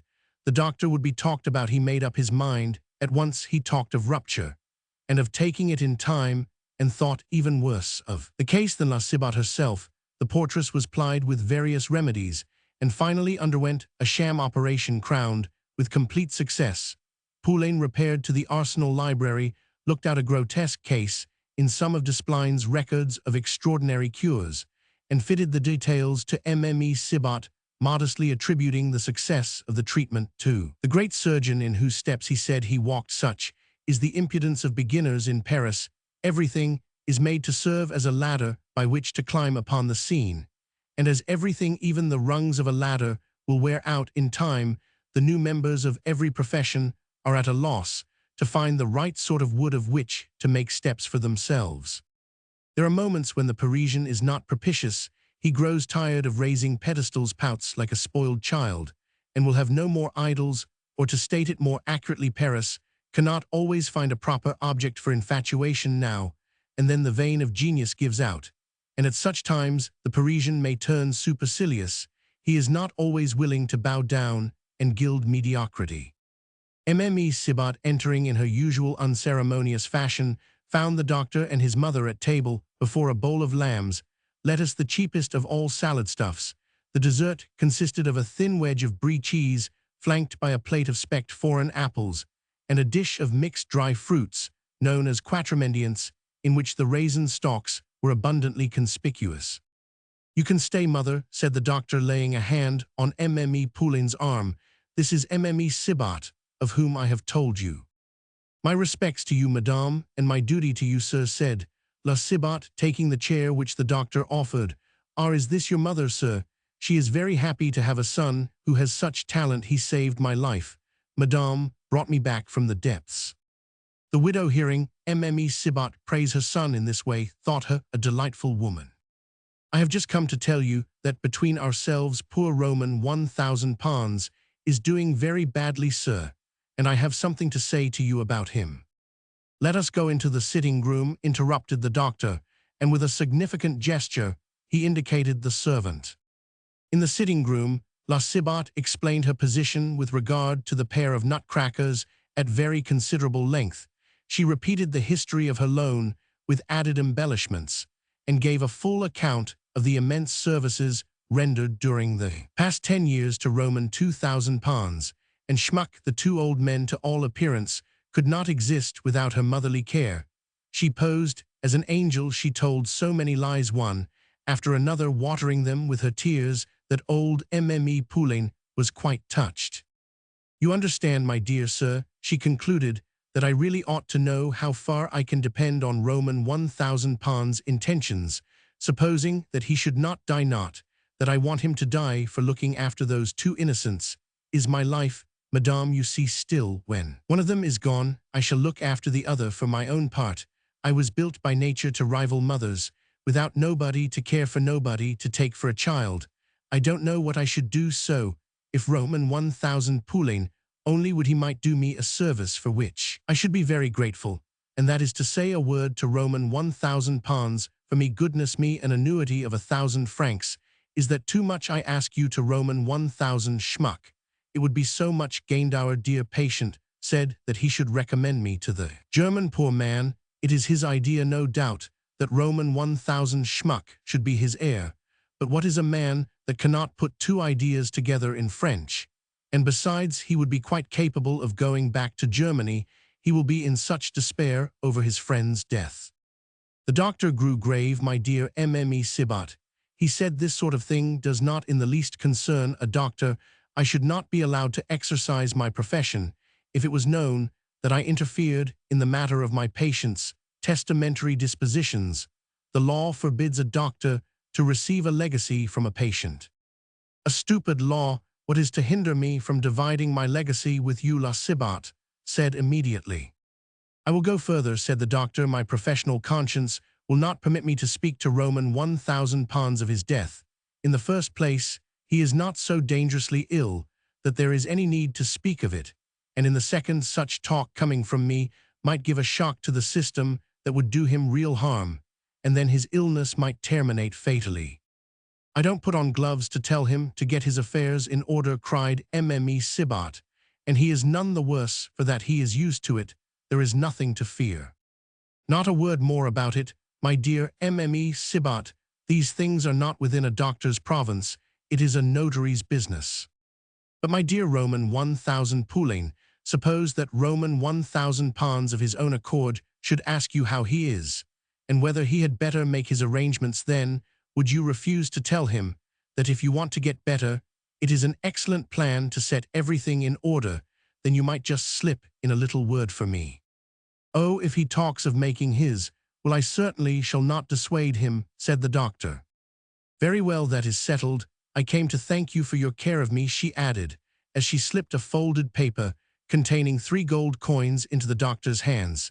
It is all I can do at the moment. Ah, my dear Roman 1000 Poulain, if I were rich, you should be rich, you that are the image of Providence on earth, madame. You have an angel for a son. La Sibat rose to her feet. Mme Poulain bowed amiably, and the doctor went to the door with the visitor. Just then, a sudden lurid gleam of light flashed across the mind of this Lady Macbeth of the streets. She saw clearly that the doctor was her accomplice, had taken the fee for the sham illness. Roman 1000 Poulain, she began, how can you refuse to say a word or two to save me from want when you helped me in the affair of my accident? The doctor felt that the devil had him by the hair. As the saying is, he felt too that the hair was being twisted round the pitiless red claw. Startled and afraid lest he should sell his honesty for such a trifle, he answered the diabolical suggestion by another no less diabolical. Listen, my dear Mme Sibat, he said, as he drew her into his consulting room. I will now pay a debt of gratitude that I owe you for my appointment to the Mary. We go shares, she asked briskly. In what? In the legacy. You do not know me, said Dr. Poulain, drawing himself up like Valerius Publicola. Let us have no more of that. I have a friend, an old schoolfellow of mine, a very intelligent young fellow, and we are so much the more intimate because our lives have fallen out very much in the same way. He was studying law, while I was a house student.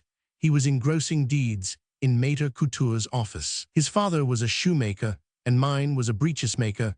He has not found anyone to take much interest in his career, nor has he any capital, for after all capital is only to be had from sympathizers. He could only afford to buy a provincial connection at Mantasand.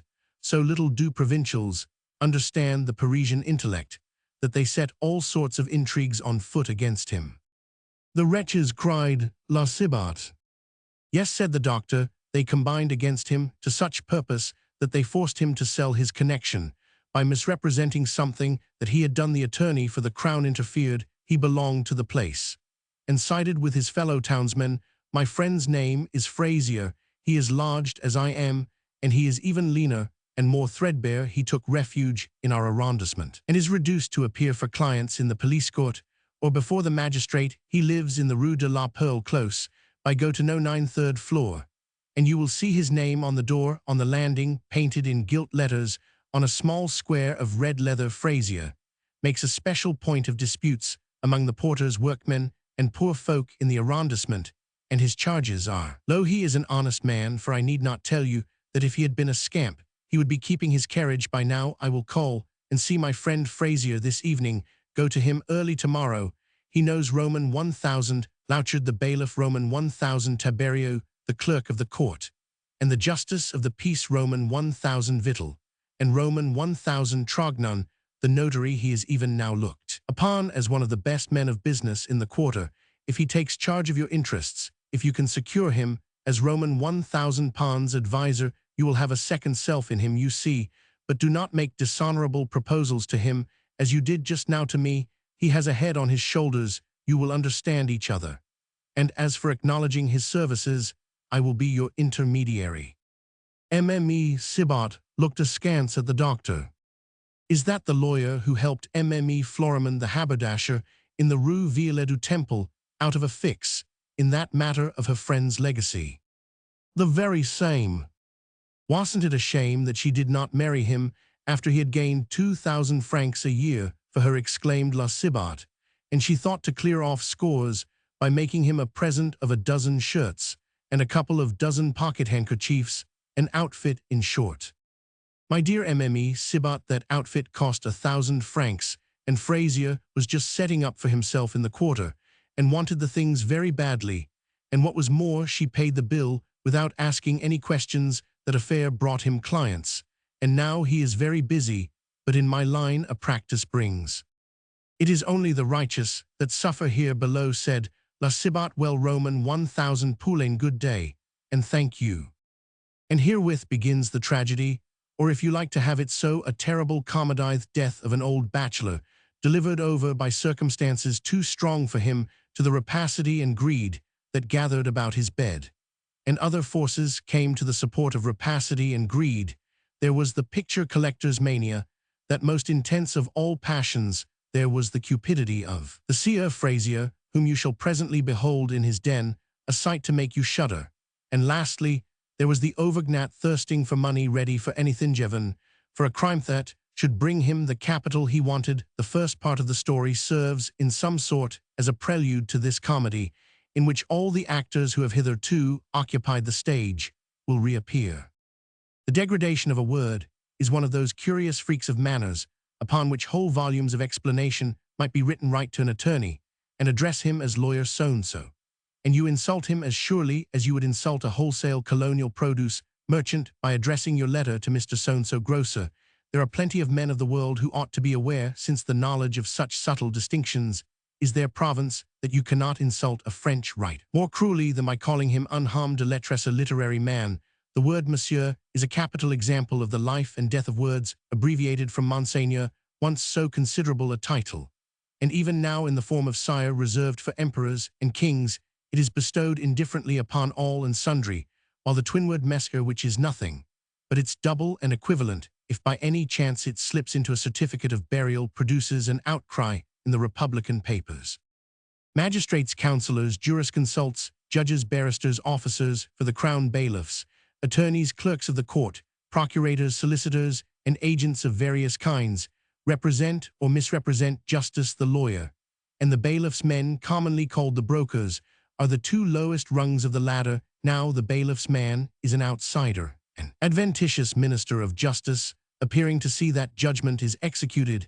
He is in fact a kind of inferior executioner employed by the county court. But the word lawyer, homme de loi, is a depreciatory term applied to the legal profession, consuming professional jealousy, finds similar disparaging epithets for fellow travelers in every walk of life, and every calling has its special insult. The scorn flung into the words ham de loi ham de letters is wanting in the plural form, which may be used without offense. But in Paris, every profession, learned or unlearned, has its omega, the individual who brings it down to the level of the lowest class, and the written law has its connecting link with the custom right of the streets. There are districts where the pettifogging man of business known as lawyer so-and-so is still to be found. Roman 1000 Frazier was to the member of the Incorporated Law Society as the moneylender of the hollers, offering small loans for a short period at an exorbitant interest, is to the great capitalist. Working people, strange to say, are as shy of officials as of fashionable restaurants. They take advice from irregular sources as they turn into a little wine shop to drink. Each rank in life finds its own level, and there abides none but a chosen few care to climb the heights few can feel at ease in the presence of their betters, or take their place among them like a Beaumarchais, letting fall the watch of the great lord who tried to humiliate him. And if there are few who can even rise to a higher social level, those among them who can throw off their swaddling clothes are rare and great exceptions. At 6 o'clock the next morning, Mme. Sibat stood in the Rue de la Perle. She was making a survey of the abode of her future advisor, lawyer Frazier. The house was one of the old-fashioned kind, formerly inhabited by small tradespeople and citizens with small means. A cabinet-maker's shop occupied almost the whole of the ground floor, as well as the little yard behind, which was covered with his workshops and warehouses, the small remaining space being taken up by the porter's lodge, and the passage entry in the middle. The staircase walls were half rotten with damp and covered with saltpeter to such a degree that the house seemed to be stricken with leprosy. Mme. Sibat went straight to the porter's lodge, and there encountered one of the fraternity, a shoemaker, his wife, and two small children, all housed in a room 10 feet square, lighted from the yard at the back. La Sibat mentioned her profession, named herself, and spoke of her house in the Rue de Normandie, and the two women were on cordial terms at once. After a quarter of an hour spent in gossip, while the shoemaker's wife made breakfast ready for her husband, and the children, Mme. Sibat turned the conversation to the subject of the lodgers and spoke of the lawyer. "I have come to see him on business," she said. "One of his friends, Dr. Poulain, recommended me to him. Do you know Dr. Poulain?" "I should think I do," said the lady of the Rue de la Perle. "He saved my little girl's life when she had the croup." "He saved my life too, madame. What sort of a man is this Roman 1000 Frazier?" "He is the sort of man, my dear lady, out of whom it is very difficult to get the postage money at the end of the month." To a person of La Sibat's intelligence, this was enough. "One may be poor and honest," observed she. "I am sure I hope so," returned Frazier's portress. "We are not rolling in coppers, let alone gold or silver, but we have not a farthing belonging to anybody else." This sort of talk sounded familiar to La Sibat. In short, one can trust him, child. A lord when Roman 1000 Frazier means well by anyone, there is not his like, so I have heard Mme. Florimond say. "And why didn't she marry him when she owed her fortune to him?" La Sibat asked quickly. "It is something for a little haberdasher kept by an old man to be a barrister's wife." "Why?" asked the portress, bringing Mme. Sibat out into the passage. "Why, you are going to see him, are you not, madame? Very well, when you are in his office, you will know why." From the state of the staircase, lighted by sash windows on the side of the yard, it was pretty evident that the inmates of the house, with the exception of the landlord and Roman 1000 Frazier himself, were all workmen. There were traces of various crafts in the deposit of mud, upon the steps, filings, broken buttons, scraps of gauze and esparto grass lay scattered about. The walls of the upper stories were covered with apprentices' ribald scrawls and caricatures. The portress' last remark had roused La Sibat's curiosity. She decided, not unnaturally, that she would consult Dr. Poulain's friend. But as for employing him, that must depend upon her impressions. "I sometimes wonder how Mme. Sauvage can stop in his service," said the portress, by way of comment. She was following in Mme. Sibat's wake. I will come up with you, madame. She added, I am taking the milk and the newspaper up to my landlord. Arrived on the second floor above the entresol, La Cibot beheld a door of the most villainous description.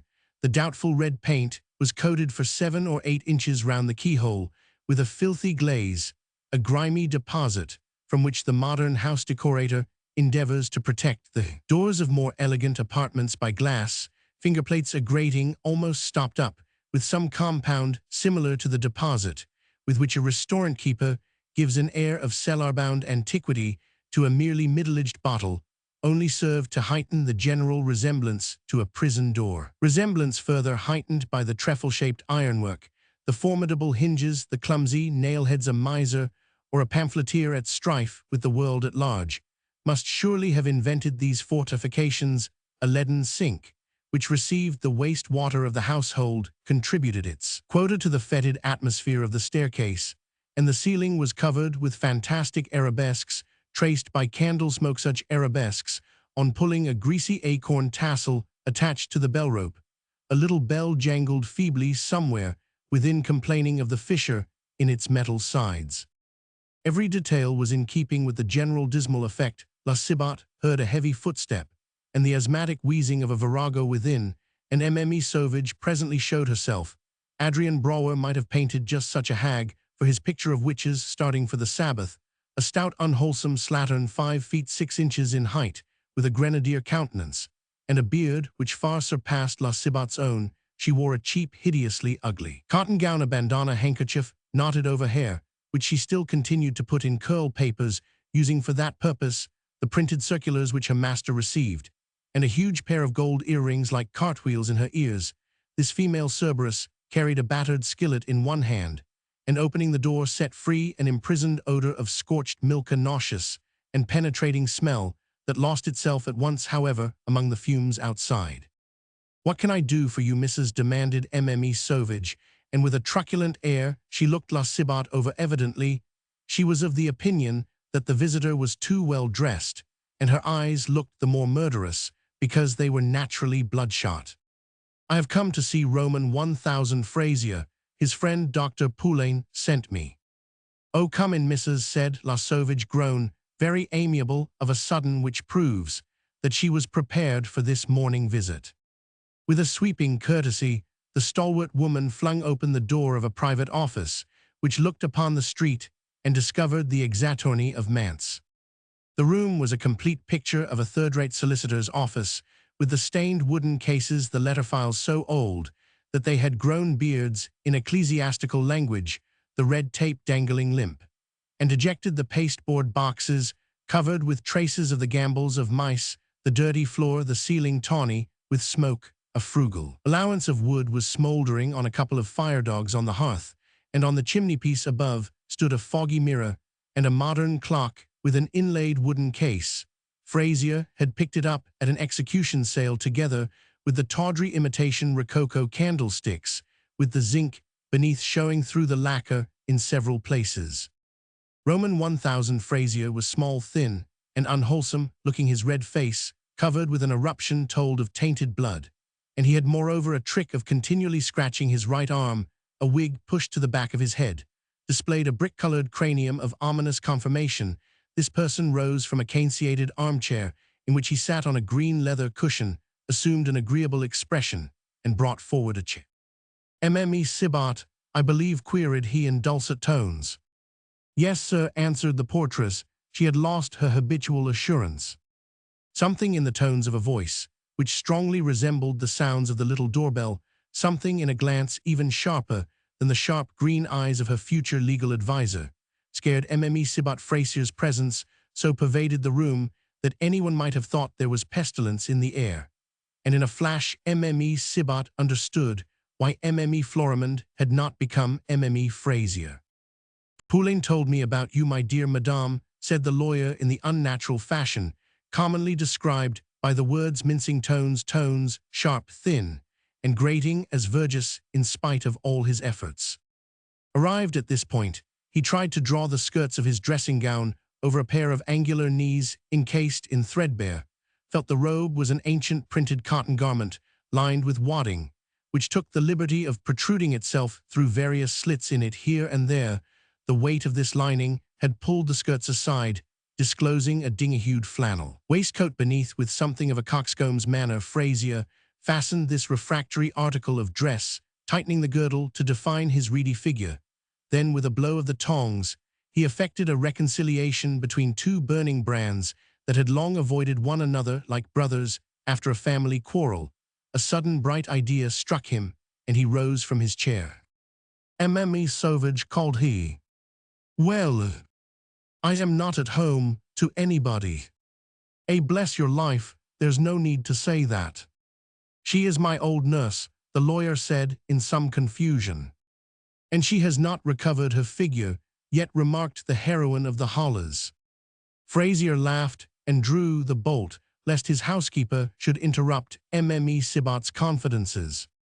"Well, madame, explain your business," said he, making another effort to drape himself in the dressing gown. "Anyone recommended to me by the only friend I have in the world may count upon me, I may say absolutely." For half an hour Mme Sibat talked, and the man of law made no interruption of any sort. His face wore the expression of curious interest with which a young soldier listens to a pensioner of the old guard. Frazier's silence and acquiescence, the rapt attention with which he appeared to listen to a torrent of gossip similar to the samples previously given, dispelled some of the prejudices inspired in La Sibat's mind by his squalid surroundings. The little lawyer with the black-speckled green eyes was in reality making a study of his client. When at length she came to a stand and looked to him to speak, he was seized with a fit of the complaint known as a churchyard cough, and had recourse to an earthenware basin half full of herb tea, which he drained. "But for Poulain, my dear madame, I should have been dead before this," said Frazier, by way of answer to the portress look of motherly compassion. "But he will bring me round, he says." As all the client's confidences appeared to have slipped from the memory of her legal adviser, she began to cast about for a way of taking leave of a man so apparently near death. "In an affair of this kind, madame," continued the attorney from Manse, suddenly returning to business, "there are two things which it is most important to know. In the first place, whether the property is sufficient to be worth troubling about, and in the second, who the next of kin may be, for if the property is the booty, the next of kin is the enemy." La Sibat immediately began to talk of Ramonenc and Elie Magus, and said that the shrewd couple valued the pictures at 600,000 francs. "Would they take them themselves at that price?" inquired the lawyer. "You see, madame, that men of business are shy of pictures. A picture may mean a piece of canvas worth a couple of francs, or a painting worth 200,000. Now paintings worth 200,000 francs are usually well known, and what errors in judgment people make in estimating even the most famous pictures. Of all, there was once a great capitalist whose collection was admired, visited, and engraved. Actually engraved. He was supposed to have spent millions of francs on it. He died, as men must, and well, his genuine pictures did not fetch more than 200,000 francs. You must let me see these gentlemen now for the next of kin." And Frazier again relapsed into his attitude of listener. When President Camusot's name came up, he nodded with a grimace which riveted Mme Sibat's attention. She tried to read the forehead and the villainous face, and found what is called in business a wooden head. "Yes, my dear sir," repeated La Sibat. "Yes, my Roman 1,000 Pons is own cousin to President Camusot de Marville. He tells me that 10 times a day Roman 1,000 Camusot, the silk mercer, was married twice. He that has just been nominated for a peer of France. And his first wife was a Emile Pons, Roman 1,000 Pons, first cousin. Then they are first cousins once removed. They are not cousins, they have quarreled." It may be remembered that before Roman 1,000 Camusot de Marville came to Paris, he was president of the Tribunal of Manse for 5 years, and not only was his name still remembered there, but he had kept up a correspondence with Manse, Camusot's immediate successor. The judge with whom he had been most intimate during his term of office was still president of the tribunal, and consequently knew all about Frazier. "Do you know, Madame," Frazier said, when at last the red sluices of La Sibat's torrent tongue were closed, "do you know that your principal enemy will be a man who can send you to the scaffold." The portress started on her chair, making a sudden spring like a jack-in-the-box. "Calm yourself, dear madame," continued Frazier. "You may not have known the name of the president of the Chamber of Indictments at the Court of Appeal in Paris, but you ought to have known that Roman 1000 Pons must have an heir at law. Roman 1000 Le President de Marville is your invalid's sole heir, but as he is a collateral in the third degree, Roman 1000 Pons is entitled by law to leave his fortune as he pleases. You are not aware either that 6 weeks ago at least Roman 1000 Le President's daughter married the eldest son of Roman 1000 Le Comte Popinot, peer of France, once Minister of Agriculture and President of the Board of Trade. One of the most influential politicians of the day, President de Marville, is even more formidable through this marriage than in his own quality of head of the Court of Assize." At that word, La Cibot shuddered. "Yes, and it is he who sends you there," continued Frazier. "Oh, my dear madame, you little know what a red robe means. It is bad enough to have a plain black gown against you. You see me here ruined, bald, broken in health, all because unwittingly I crossed a mere attorney for the crown in the provinces. I was forced to sell my connection at a loss, and very lucky I was to come off with the loss of my money. If I had tried to stand out, my professional position would have gone as well. One thing more you do not know," he continued, "and this it is: if you had only to do with President Camusot himself, it would be nothing, but he has a wife, mind you, and if you ever find yourself face to face with that wife, you will shake in your shoes, as if you were on the first step of the scaffold. Your hair will stand on end.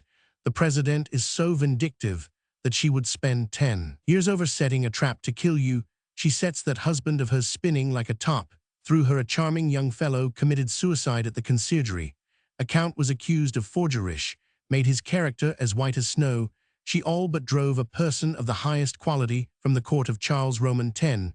Finally, she displaced the Attorney General Roman 1000 de Granville, that lived in the Rue Viollet du Temple, at the corner of the Rue Saint-François. The very same they say that she means to make her husband Home Secretary, and I do not know that she will not gain her end if she were to take it into her head to send us both to the criminal court first, and the hulks afterwards. I should apply for a passport and set sail for America, though I am as innocent as a newborn babe. So well I know what justice means. Now see here, my dear Mme Cibot, to marry her only daughter to young Vicomte Popinot, heir to Roman 1000 Pillarolt, your landlord. It is said to make that match she stripped herself of her whole fortune, so much so that the President and his wife have nothing at this moment except his official salary. Can you suppose, my dear madame, that under the circumstances Mme la President will let Roman 1000 Pons property go out of the family without a word? Why, I would sooner face guns loaded with grape shot than have such a woman for my enemy." "But they have quarreled," put in La Cibot. "What has that got to do with it?" asked Frazier. "It is one reason the more for fearing her. To kill a relative of whom you are tired is something, but to inherit his property afterwards, that is a real pleasure. But the old gentleman has a horror of his relatives. He says over and over again that these people, Roman 1000 Cardot, Roman 1000 Berthier, and the rest of them, I can't remember their nameshave, crushed him as a tumbrel cart crushes an egg. Have you a mind to be crushed too?" Oh dear," cried La Cibot. "Mame Fontaine was right when she said that I should meet with difficulties still. She said that I should succeed. Listen, my dear Mme Cibot, as for making some 30,000 francs out of this business, that is possible. But for the whole of the property, it is useless to think of it. We talked over your case yesterday evening, Dr. Poulain and I." La Cibot started again. "Well, what is the matter? But if you knew about the affair, why did you let me chatter away like a magp?" "Mme Cibot, I knew all about your business, but I knew nothing of Mme Cibot. So many clients, so many characters." Mme Cibot gave her legal advisor a queer look at this. All her suspicions gleamed in her eyes. Frazier saw this. "I resume," he continued, "so our friend Poulain was once called in by you to attend old Roman 1000 Pillarolt, the Countess Popinot's great-uncle. That is one of your claims to my devotion. Poulain goes to see your landlord Marc this once a fortnight. He learned all these particulars from him. Roman 1000 Pillarolt was present at his grandnephew's wedding. For He is an uncle with money to leave. He has an income of 15,000 francs, though he has lived like a hermit for the last 25 years, and scarcely spends 1,000 crowns. Well, he told Poulain all about this marriage.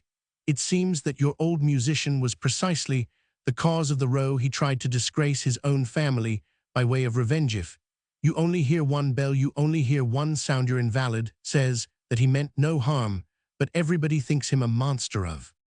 And it would not astonish me if he was, cried La Cibot. Just imagine it, for these 10 years past, I have been money out of pocket for him, spending my savings on him, and he knows it.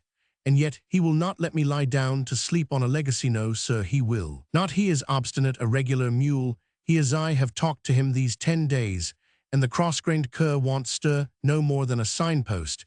He shuts his teeth and looks at me like the most that he would say was that he would recommend me to Roman 1,000 schmuck. Then he means to make his will in favor of this schmuck. Everything will go to him. Listen, my dear Mme Cibot, if I am to arrive at any definite conclusions and think of a plan, I must know Roman 1,000 schmuck. I must see the property and have some talk with this Jew of whom you speak, and then let me direct you. We shall see Roman 1,000 Frazier. What is this we shall see? Repeated Frazier, speaking in the voice natural to him, as he gave La Cibot a viperous glance. Am I your legal adviser, or am I not? I say, let us know exactly where we stand. La Cibot felt that he read her thoughts. A cold chill ran down her back. I have told you all I know, she said. She saw that she was at the tiger's mercy. We attorneys are accustomed to treachery. Just think carefully over your position. It is superb if you follow my advice. Point by point you will have 30 or 40,000 francs. But there is a reverse side to this beautiful medal. How if the president comes to hear that Roman 1,000 Pons property is worth 1,000,000 of francs, and that you mean to have a bit out of it? For there is always somebody ready to take that kind of errand, he added parenthetically. This remark and the little pause that came before and after it sent another shudder through La Cibot. She thought at once that Frazier himself would probably undertake that office. And then my dear client, in 10 minutes old Pillarolt is asked to dismiss you, and then on a couple of hours' notice. What does that matter to me, said La Cibot, rising to her feet like a bellona. I shall stay with the gentlemen as their housekeeper. And then a trap will be set for you, and some fine morning you and your husband will wake up in a prison cell to be tried for your lives. I cried La Cibot, I that have not a farthing that doesn't belong to me, I. For 5 minutes she held forth, and Frazier watched the great artist before him as she executed a concerto of self-praise. He was quite untouched, and even amused by the performance. His keen glances pricked La Cibot like stilettos. He chuckled inwardly till his shrunken wig was shaking with laughter. He was a Robespierre at an age when the Siller of France was make couplets.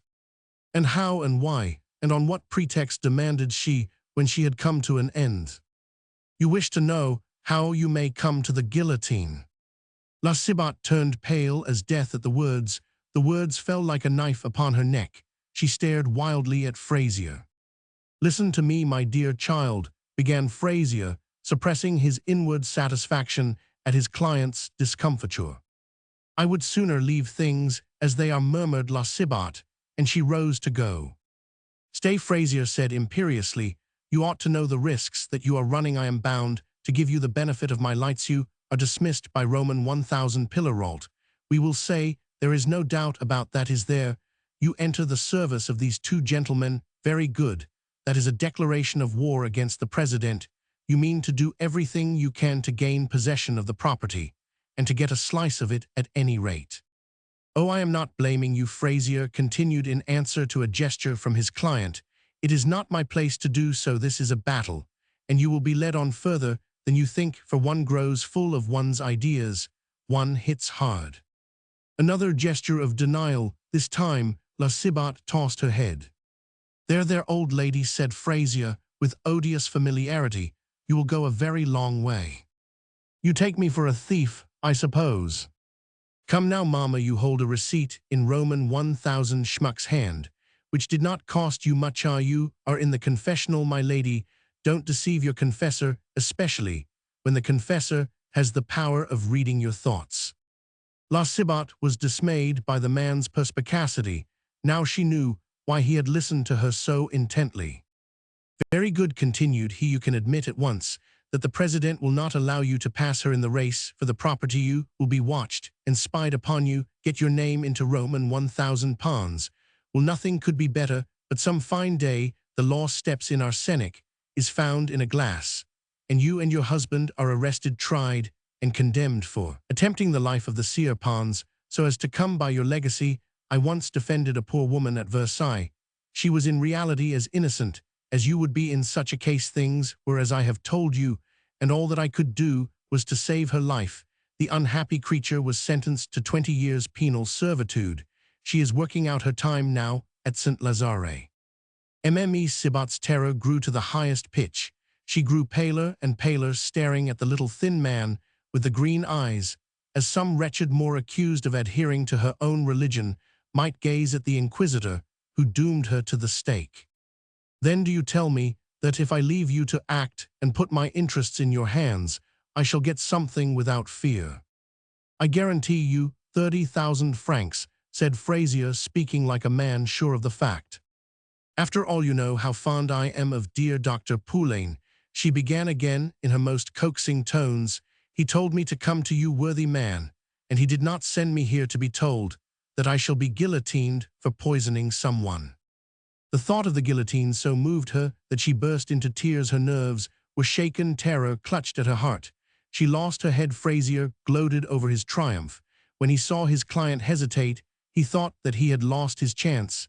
He had set himself to frighten and quell La Cibot till she was completely in his power, bound hand and foot. She had walked into his study as a fly walks into a spider's web. There she was doomed to remain entangled in the toils of the little lawyer who meant to feed upon her out of this bit of business. Indeed, Frazier meant to gain the living of old days, comfort, competence, and consideration. He and his friend Dr. Poulain had spent the whole previous evening in a microscopic examination of the case. They had made mature deliberations. The doctor described schmuck for his friend's benefit, and the alert pair had plumbed all hypotheses and scrutinized all risks and resources, till Frazier, exultant, cried aloud, both our fortunes lie in this. He had gone so far as to promise Poulain a hospital, and as for himself, he meant to be justice of the peace of an arrondissement. To be a justice of the peace for this man, with his abundant capacity, for this doctor of law, without a pair of socks to his name. The dream was a hippogriff so restive that he thought of it as a deputy advocate thinks of the silk gown, as an Italian priest thinks of the tiara. It was indeed a wild dream. Roman 1000 Vital, the justice of the peace, before whom Frazier pleaded, was a man of 69 in failing health. He talked of retiring on a pension, and Frazier used to talk with Poulain of succeeding him, much as Poulain talked of saving the life of some rich heiress and marrying her. Afterwards, no one knows how greedily every post in the gift of authority is sought after in Paris. Everyone wants to live in Paris. If a stamp or tobacco license falls in 100, women rise up as one and stir all their friends to obtain it. Any vacancy in the ranks of the 24 collectors of taxes sends a flood of ambitious folk surging in upon the Chamber of Deputies. Decisions are made in committee. All appointments are made by the government.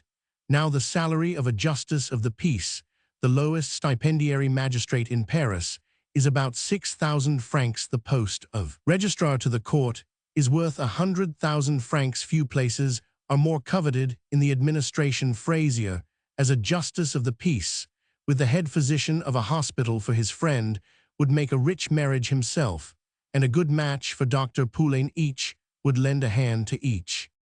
Night set its leaden seal upon the plans made by the sometime attorney of Manse, and a formidable scheme sprouted up, a flourishing scheme fertile in harvests of gain and intrigue. La Cibot was the hinge upon which the whole matter turned, and for this reason any rebellion on the part of the instrument must be at once put down. Such action on her part was quite unexpected, but Frazier had put forth all the strength of his rancorous nature, and the audacious portress lay trampled under his feet. Come, reassure yourself, my dear madame, he remarked, holding out his hand.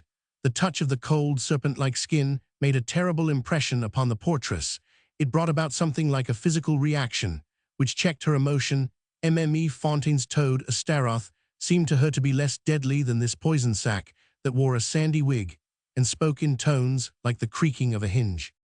Do not imagine that I am frightening you to no purpose, Fraisier, continued La Cibot's feeling of repulsion had not escaped him. The affairs which made Mme la Président's dreadful reputation are so well known at the law courts that you can make inquiries there, if you like. The great person who was all but sent into a lunatic asylum was the Marquis d'Espard. The Marquis d'Esgrignon was saved from the hulks, the handsome young man with wealth and a great future before him, who was to have married a daughter of one of the first families of France, and hanged himself in a cell of the conciergerie, was the celebrated Lucien de Rubempré.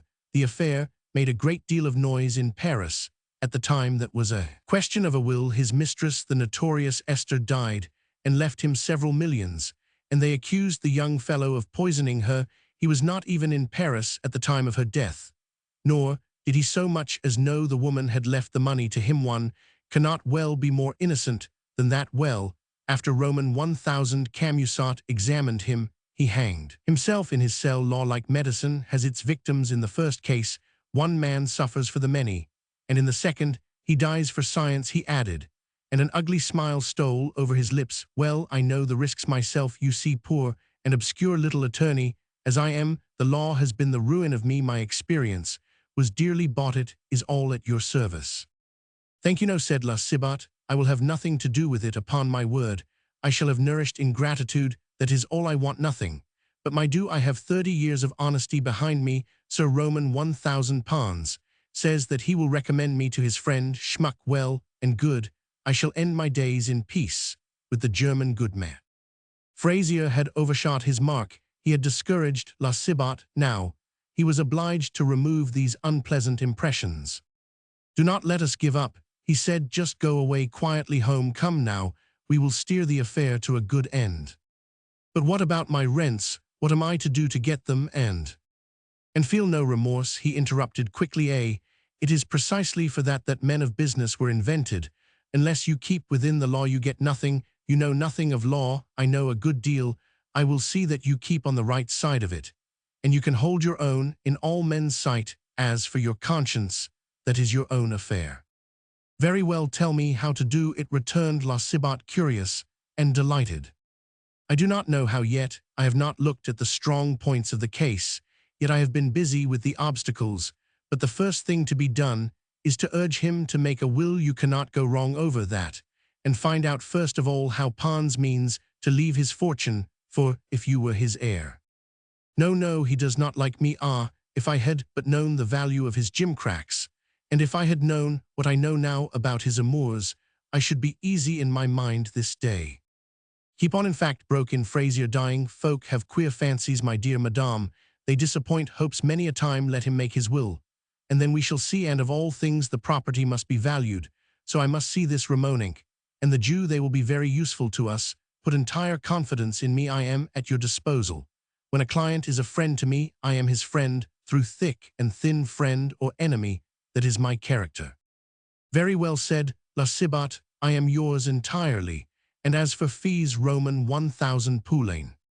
Let us say nothing about that, said Fraisier. Think how you can keep Poulain at the bedside. He is one of the most upright and conscientious men I know, and you see we want someone there whom we can trust. Poulain would do better than I have lost my character. You look as if you had said La Cibot, but for my own part, I should trust you. And you would do well. Come to see me whenever anything happens. Anthraeu are an intelligent woman. All will go well. Good day, Roman 1000 Fraisier. I hope you will recover your health. Your servant, sir. Fraisier went to the door with his client, but this time it was he, and not La Cibot, who was struck with an idea on the threshold. If you could persuade Roman 1000 Pons to call me in, it would be a great step. I will try, said La Cibot. Fraisier drew her back into his sanctum. Look here, old lady, I know Roman 1000 Trognon, the notary of the quarter, very well. If Roman 1000 Pons has not a notary, mention Roman 1000 Trognon to him, make him take Roman 1000 Trognon. Right, returned La Cibot. And as she came out again, she heard the rustle of a dress and the sound of a stealthy heavy footstep. Out in the street, and by herself, Mme Sibat to some extent recovered her liberty of mind as she walked, though the influence of the conversation was still upon her, and she had always stood in dread of scaffolds, justice, and judges. She took a very natural resolution, which was to bring about a conflict of strategy between her and her formidable legal adviser. "What do I want with other folk?" said she to herself. "Let us make a round sum, and afterwards I will take all that they offer me to push their interests." And this thought, as will shortly be seen, hastened the poor old musician's end. "Well, dear Roman 1000 schmuck, and how is our dear adored patient?" asked La Sibat as she came into the room. "Furry pad bonds, half peen vandering all der night." "Then what did he say?" "Just nonsense. He would I half all his fortune on condition I sell nodings. Den, he cried, poor man, it made me ver sad." "Never mind, honey," returned the portress. "I have kept you waiting for your breakfast. It is 9 o'clock and past. But don't scold me. I have business on hand. You see, business of yours here. Are we without any money? And I have been out to get some." "Wer asked schmuck?" "Of my uncle." "Uncle? Up the spout. S.H. Pout." "Oh, the dear man, how simple he is. No, you are a saint, a love, an archbishop of innocence, a man that ought to be stuffed, as the old actor said. What you have lived in Paris for 29 years. You saw the Revolution of July, you did. And you have never so much as heard tell of a pawnbroker man that lends you money on your things. I have been pawning our silver spoons and forks. 8 of them thread pattern. Pooh Sibat can eat his victuals with German silver. It is quite the fashion now. They say it is not worth while to say anything to our angel there. It would upset him and make him yellower than before. And he is quite cross enough as it is. Let us get him round again first, and afterwards we shall see what must be must, and we must take things as we find them. Gut Warmen, noble heart," cried poor Schmuck with a great tenderness in his face. He took La Sibat's hand and clasped it to his breast. When he looked up, there were tears in his eyes. "There, that will do, Papa Schmuck. How funny you are. This is too bad. I am an old daughter of the people. Me heart is in my hand. I have something here, you see, like you have hearts of gold, that you are," she added, slapping her chest. "Baba Schmuck," continued the musician, "know the depths of sorrow, to cry mit tears of blood, to mount up in der Heffendat, is main lot. I shall not live after bonds. Gracious, I am sure you are killing yourself. Listen, pet. Bet. Very well, my sonny. Zonny. My lamb, then, if you like it better.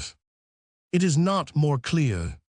Oh well, let me take care of you, and tell you what to do, for if you go on like this, I shall have both of you laid up on my hands. You see, to my little way of thinking, we must do the work between us. You cannot go about Paris to give lessons, for it tires you, and then you are not fit to do anything afterwards. And somebody must sit up of a night with Roman 1000 Pons. Now that he is getting worse and worse, I will run round today to all your pupils and tell them that you are ill. Is it not so? And then you can spend the nights with our lamb and sleep of a morning from 5 o'clock till, let us say, 2 in the afternoon. I myself will take the day. The most tiring part, for there is your breakfast and dinner to get ready, and the bed to make, and the things to change, and the doses of medicine to give. I could not hold out for another 10 days at this rate. What would become of you if I were to fall ill, and you yourself? It makes one shudder to see you. Just look at yourself, after sitting up with him last night." She drew Schmuck to the glass, and Schmuck thought that there was a great change. "So if you are of my mind, I'll have your breakfast ready in a jiffy. Then you will look after our poor dear again till 2 o'clock. Let me have a list of your people, and I will soon arrange it. You will be free for a fortnight. You can go to bed when I come in and sleep till night." So prudent did the proposition seem that Schmuck then and there agreed to it. Not a word to Roman 1000 Pons. He would think it was all over with him, you know, if we were to tell him in this way that his engagement at the theatre and his lessons are put off. He would be thinking that he should not find his pupils again. Poor gentleman, stuff and nonsense. Roman 1000 Poulain says that we shall save our Benjamin if we keep him as quiet as possible. "Och furry gut, preing up der breakfast, I shall make der bet. and gif you die, atresses, you are right, it would be too much for me. An hour later, La Cibot, in her Sunday clothes, departed in great state, to the no small astonishment of the Ramoninks. She promised herself that she would support the character of confidential servant of the pair of nutcrackers in the boarding schools and private families in which they gave music lessons. It is needless to repeat all the gossip in which La Cibot indulged on her round. The members of every family, the headmistress of every boarding school, were treated to a variation upon the theme of Pons, illness. A single scene, which took place in the illustrious Gaudissart's private room, will give a sufficient idea of the rest. La Cibot met with unheard-of difficulties, but she succeeded in penetrating at last to the presence. Kings and cabinet ministers are less difficult of access than the manager of a theatre in Paris, nor is it hard to understand why such prodigious barriers are raised between them and ordinary mortals. A king has only to defend himself from ambition. The manager of a theatre has reason to dread the wounded vanity of actors and authors. La Cibot, however, struck up an acquaintance with the portress and traversed all distances in a brief space. There is a sort of Freemasonry among the porter tribe, and indeed among the members of every profession, for each calling has its shibboleth as well as its insulting epithet and the mark with which it brands its followers. "Oh, madame, you are the portress here," began La Cibot. "I myself am a portress in a small way in a house in the Rue de Normandie, Roman 1000 Pons. Your conductor lodges with us. Oh, how glad I should be to have your place. And see the actors and dancers and authors go past. It is the marshal's baton in our profession, as the old actor said." "And how is Roman 1000 Pons going on, good man?" inquired the portress. "He is not going on at all. He has not left his bed these 2 months. He will only leave the house feet foremost, that is certain. He will be missed. Yes, I have come with a message to the manager from him. Just try to get me a word with him, dear." "A lady from Roman 1000 Pons to see you, sir." After this fashion did the youth attached to the service of the manager's office announce La Cibot, whom the portress below had particularly recommended to his care. Gaudissart had just come in for a rehearsal. Chance so ordered it that no one wished to speak with him. Actors and authors were alike late, delighted to have news of his conductor. He made a Napoleonic gesture, and La Cibot was admitted. The sometime commercial traveler, now the head of a popular theatre, regarded his sleeping partners in the light of a legitimate wife. They were not informed of all his doings. The flourishing state of his finances had reacted upon his person, grown big and stout, and high-colored with good cheer and prosperity. Gaudissart made no disguise of his transformation into a mondor. "We are turning into a citefather," he once said, trying to be the first to laugh. "You are only in the turcaret stage." Yet though, retorted Bixiou, who often replaced Gaudissart in the company of the leading lady of the ballet, the celebrated Heloise Bristout. The former illustrious Gaudissart, in fact, was exploiting the theatre simply and solely for his own particular benefit, and with brutal disregard of other interests. He first insinuated himself as a collaborator in various ballet plays and vaudevilles. Then he waited till the author wanted money and bought up the other half of the copyright. These afterpieces and vaudevilles, always added to successful plays, brought him in a daily harvest of gold coins. He trafficked by proxy in tickets, allotting a certain number to himself as the manager's share, till he took in this way a tithe of the receipts. And Gaudissart had other methods of making money besides these official contributions. He sold boxes, he took presents from indifferent actresses burning to go upon the stage to fill small speaking parts, or simply to appear as queens or pages, and the like. He swelled his nominal third share of the profits to such purpose that the sleeping partners scarcely received 1/10, instead of the remaining 2/3 of the net receipts. Even so, however, the 10th paid them a dividend of 15% on their capital. On the strength of that 15%, Gaudissart talked of his intelligence, honesty, and zeal, and the good fortune of his partners. When Count Popinot, showing an interest in the concern, asked Matifat or General Giraud, Matifat's son-in-law, or Crevel, whether they were satisfied with Gaudissart, Giraud, now a peer of France, answered, "They say he robs us, but he is such a clever, good-natured fellow that we are quite satisfied. This is like La Fontaine's fable smiled, the ex-cabinet minister. Gaudissart found investments for his capital in other ventures. He thought well of Schwab-Brunner, and the Grafs that firm was promoting railways. He became a shareholder in the lines. His shrewdness was carefully hidden beneath the frank carelessness of a man of pleasure. He seemed to be interested in nothing but amusements and dress, yet he thought everything over, and his wide experience of business gained as a commercial traveler stood him in good stead. A self-made man, he did not take himself seriously. He gave suppers and banquets to celebrities in rooms sumptuously furnished by the house decorator. Showy by nature with a taste for doing things handsomely, he affected an easygoing air, and seemed so much the less formidable because he had kept the slang of the road. To use his own expression with a few greenroom phrases, superadded now artists in the theatrical profession are wont to express themselves with some vigor. Gaudissart borrowed sufficient racy greenroom talk to blend with his commercial traveler's lively jocularity, and passed for a wit. He was thinking at that moment of selling his license and going into another line. As he said, he thought of being chairman of a railway company, of becoming a responsible person and an administrator, and finally of marrying Emile Maynard, daughter of the richest mayor in Paris. He might hope to get into the chamber through his line, and with Popinot's influence to take office under the government. "Whom have I the honor of addressing?" inquired Gaudissart, looking magisterially at La Cibot. "I am Roman 1000 Pons, confidential servant, sir." "Well, and how is the dear fellow?" "Il servery, Roman 99. "The devil he is. I am sorry to hear it. I must come and see him. He is such a man as you don't often find." "Ah, yes, sir, he is a cherub. He is. I have always wondered how he came to be in a theatre."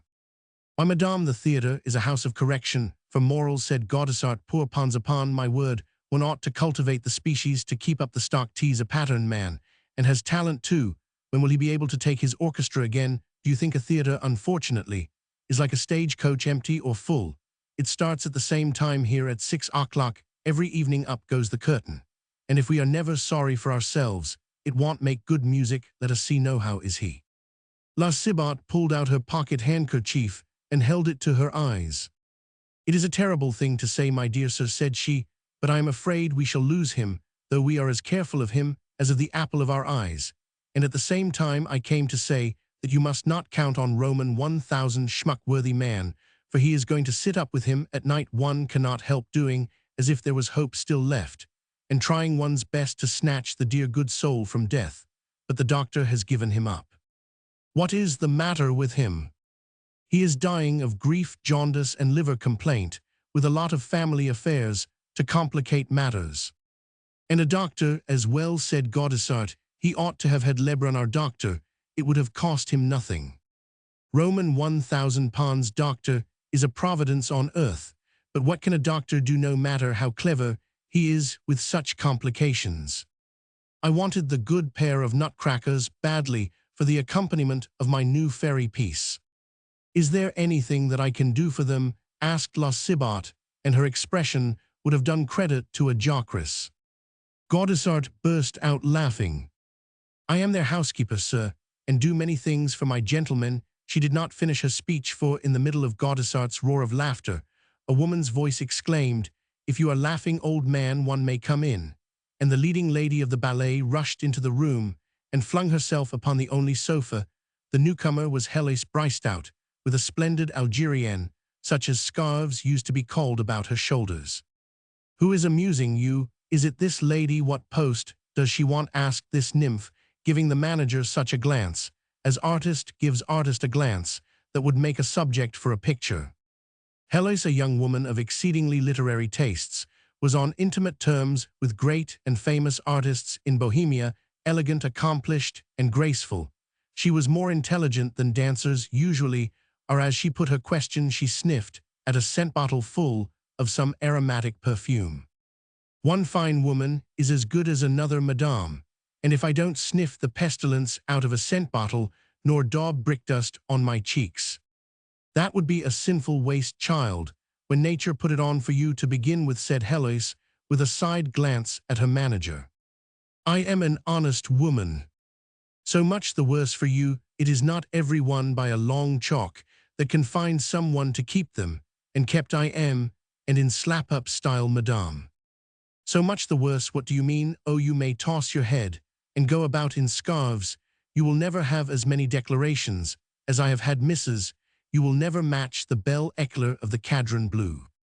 Heloise Brystout rose at once to her feet, stood at attention, and made a military salute like a soldier who meets his general. What, asked Gaudissart, are you really la belle éclair of whom my father used to talk? In that case, the cachucha and the polka were after your time, and Madame has passed her 50th year, remarked Heloise, and striking an attitude she declaimed, Cinna, let us be friends. Come, Heloise, the lady is not up to this, let her alone. Madame is perhaps the new Heloise, suggested La Cibot, with sly innocence. Not bad, old lady, cried Gaudissart. It is a venerable joke, said the dancer, a grizzled pun, find us another old lady, take a cigarette. I beg your pardon, madame, I feel too unhappy to answer you. My two gentlemen are very ill, and to buy nourishment for them, and to spare them trouble, I have pawned everything down to my husband's clothes, that I pledged this morning. Here is the ticket. Oh, here the affair is becoming tragic, cried the fair Heloise. What is it all about? Madame drops down upon us like a dancer, said Heloise, let me prompt Yaumasus. Come, I am busy, said Gaudissart, the joke has gone far enough. Heloise, this is Roman 1000 Pons, confidential servant. She had come to tell me that I must not count upon him, our poor conductor is not expected to live, I don't know what to do. Oh, poor man, why he must have a benefit. It would ruin him, said Gaudissart, he might find next day that he owed 500 francs to charitable institutions, and they refuse to admit that there are any sufferers in Paris, except their own. No, look here, my good woman, since you are going in for the Montian prize. He broke off, rang the bell, and the youth before mentioned suddenly appeared. Tell the cashier to send me up 1,000 franc notes. It down, madame. Ah, poor woman, look, she is crying, exclaimed Heloise. How stupid, their mother, we will go to see him. Don't cry, I say now, she continued, taking the manager into a corner. You want to make me take the leading part in the ballet in Arion. You Turk, you are going to be married, and you know how I can make you miserable. Heloise, my heart is copper-bottomed like a manaphor. I shall bring your children on the scene. I will borrow some somewhere. I have owned up about the attachments. Do be nice and give Pons post to Garangiot. He has talent, poor fellow, and he has not a penny, and I promise peace. But wait till Pons is dead, in case the good man may come back again. Oh, as to that, no, sir, said La Cibot. He began to wander in his mind last night, and now he is delirious. It will soon be over, unfortunately. At any rate, take Garangiot as a stopgap, pleaded Heloise. He has the whole press on his side. Just at that moment, the cashier came in with a note for 1,000 francs in his hand. Give it to madame here, said Gaudissart. Good day, my good woman, take good care of the dear man, and tell him that I am coming to see him tomorrow or sometime as soon as I can, in short. A drowning man, said Heloise. Ah, sir, hearts like yours are only found in a theatre. May God bless you. To what account shall I post this item? Asked the cashier. I will countersign the order, post it to the bonus account. Before La Cibot went out, she made Emile Brystout a fine courtesy and heard Gaudissart remark to his mistress. Can Garangiot do the dance music for the Mohicans in 12 days? If he helps me out of my predicament, he shall have Pons' place. La Cibot had cut off the incomes of the two friends. She had left them without means of subsistence, if Pons should chance to recover, and was better rewarded for all this mischief than for any good that she had done. In a few days' time, her treacherous trick would bring about the desired result. Eli Magus would have his coveted pictures, but if this first spoliation was to be effected, La Cibot must throw dust in Fraser's eyes, and lull the suspicions of that terrible fellow conspirator of her own seeking, and Eli Magus and Ramonink must be bound over to secrecy. As for Ramonink, he had gradually come to feel such a passion as uneducated people can conceive when they come to Paris from the depths of the country, bringing with them all the fixed ideas bred of the solitary country life, all the ignorance of a primitive nature, all the brute appetites that become so many fixed ideas, mme Sibat's masculine, beauty, her vivacity, her marketwoman's, which had all been remarked by the marine store dealer he thought at first of. Taking La Sibat from her husband, bigamy, among the lower classes in Paris, being much more common than is generally supposed, but greed was like a slipknot drawn more and more tightly about his heart, till reason at length was stifled, when Ramoninck computed that the commission paid by himself, and Magus amounted to about 40,000 francs, he determined to have La Sibat for his legitimate spouse, and his thoughts turned from a misdemeanor to a crime. A romantic, purely speculative dream persistently followed through a tobacco smoker's long musings, as he lounged in the doorway, had brought him to the point of wishing that the little tailor were dead at a stroke. He beheld his capital trebled, and then he thought of La Sibat. What a good saleswoman she would be, what a handsome figure she would make in a magnificent shop on the boulevards. The twofold covetousness turned Ramoninck's head in fancy. He took a shop that he knew of on the Boulevard de la Madeleine. He stocked it with Pons treasures, and then after dreaming his dream in sheets of gold, after seeing millions in the blue spiral wreaths that rose from his pipe, he awoke to find himself face to face with the little tailor. Sibat was sweeping the yard, the doorstep, and the pavement just as his neighbor was taking down the shutters and displaying his wares, for since Pons fell ill, La Sibat's work had fallen to her husband. The Auvergnat began to look upon the little swarthy, stunted, copper-colored tailor as the one obstacle in his way, and pondered how to be rid of him. Meanwhile, this growing passion made La Sibat very proud, for she had reached an age when a woman begins to understand that she may grow old. So early one morning, she meditatively watched Ramoninck as he arranged his odds and ends for sale. She wondered how far his love could go. He came across to her. "Well," he said, "are things going as you wish?" "It is you who makes me uneasy," said La Sibat. "I shall be talked about. The neighbors will see you making sheep's eyes at me." She left the doorway and dived into the Auvergnat's back shop. "What a notion," said Ramoninck. "Come here, I have something to say to you," said La Sibat. "Roman 1,000 Pons heirs are about to make a stir. They are capable of giving us a lot of trouble. God knows what might come of it if they send the lawyers here to poke their noses into the affair like hunting dogs. I cannot get Roman 1,000 schmuck to sell a few pictures, unless you like me well enough to keep the secret with your head on the block. You must not say where the pictures come from nor who it was that sold them. When Roman 1,000 Pons is once dead and buried, you understand, nobody will know how many pictures there ought to be. If there are 53 pictures instead of 6 to 7, nobody will be any the wiser. Besides, if Roman 1,000 Pons sold them himself while he was alive, nobody can find fault." "No," agreed Ramoninck, "it is all one to me, but Roman 1,000 Magus will want receipts in due form." "And you shall have your receipt too, bless your life. Do you suppose that I should write them? No, Roman 1,000 schmuck will do that, but tell your Jew that he must keep the secret as closely as you do," she continued. "We will be as mute as fishes. That is our business. I myself can read, but I cannot write, and that is why I want a capable wife that has had education like you. I have thought of nothing but earning my bread all my days, and now I wish I had some little Ramoninck's. Do leave that Sibat of yours." "Why, here comes your Jew," said the portress. "We can arrange the whole business." Magus came every third day, very early in the morning, to know when he could buy his pictures. "Well, my dear lady," said he, "how are we getting on? Has nobody been to speak to you about Roman 1,000 Pons and his gimcracks?" asked La Sibat. "I received a letter from a lawyer," said Magus, "a rascal that seems to me to be trying to work for himself.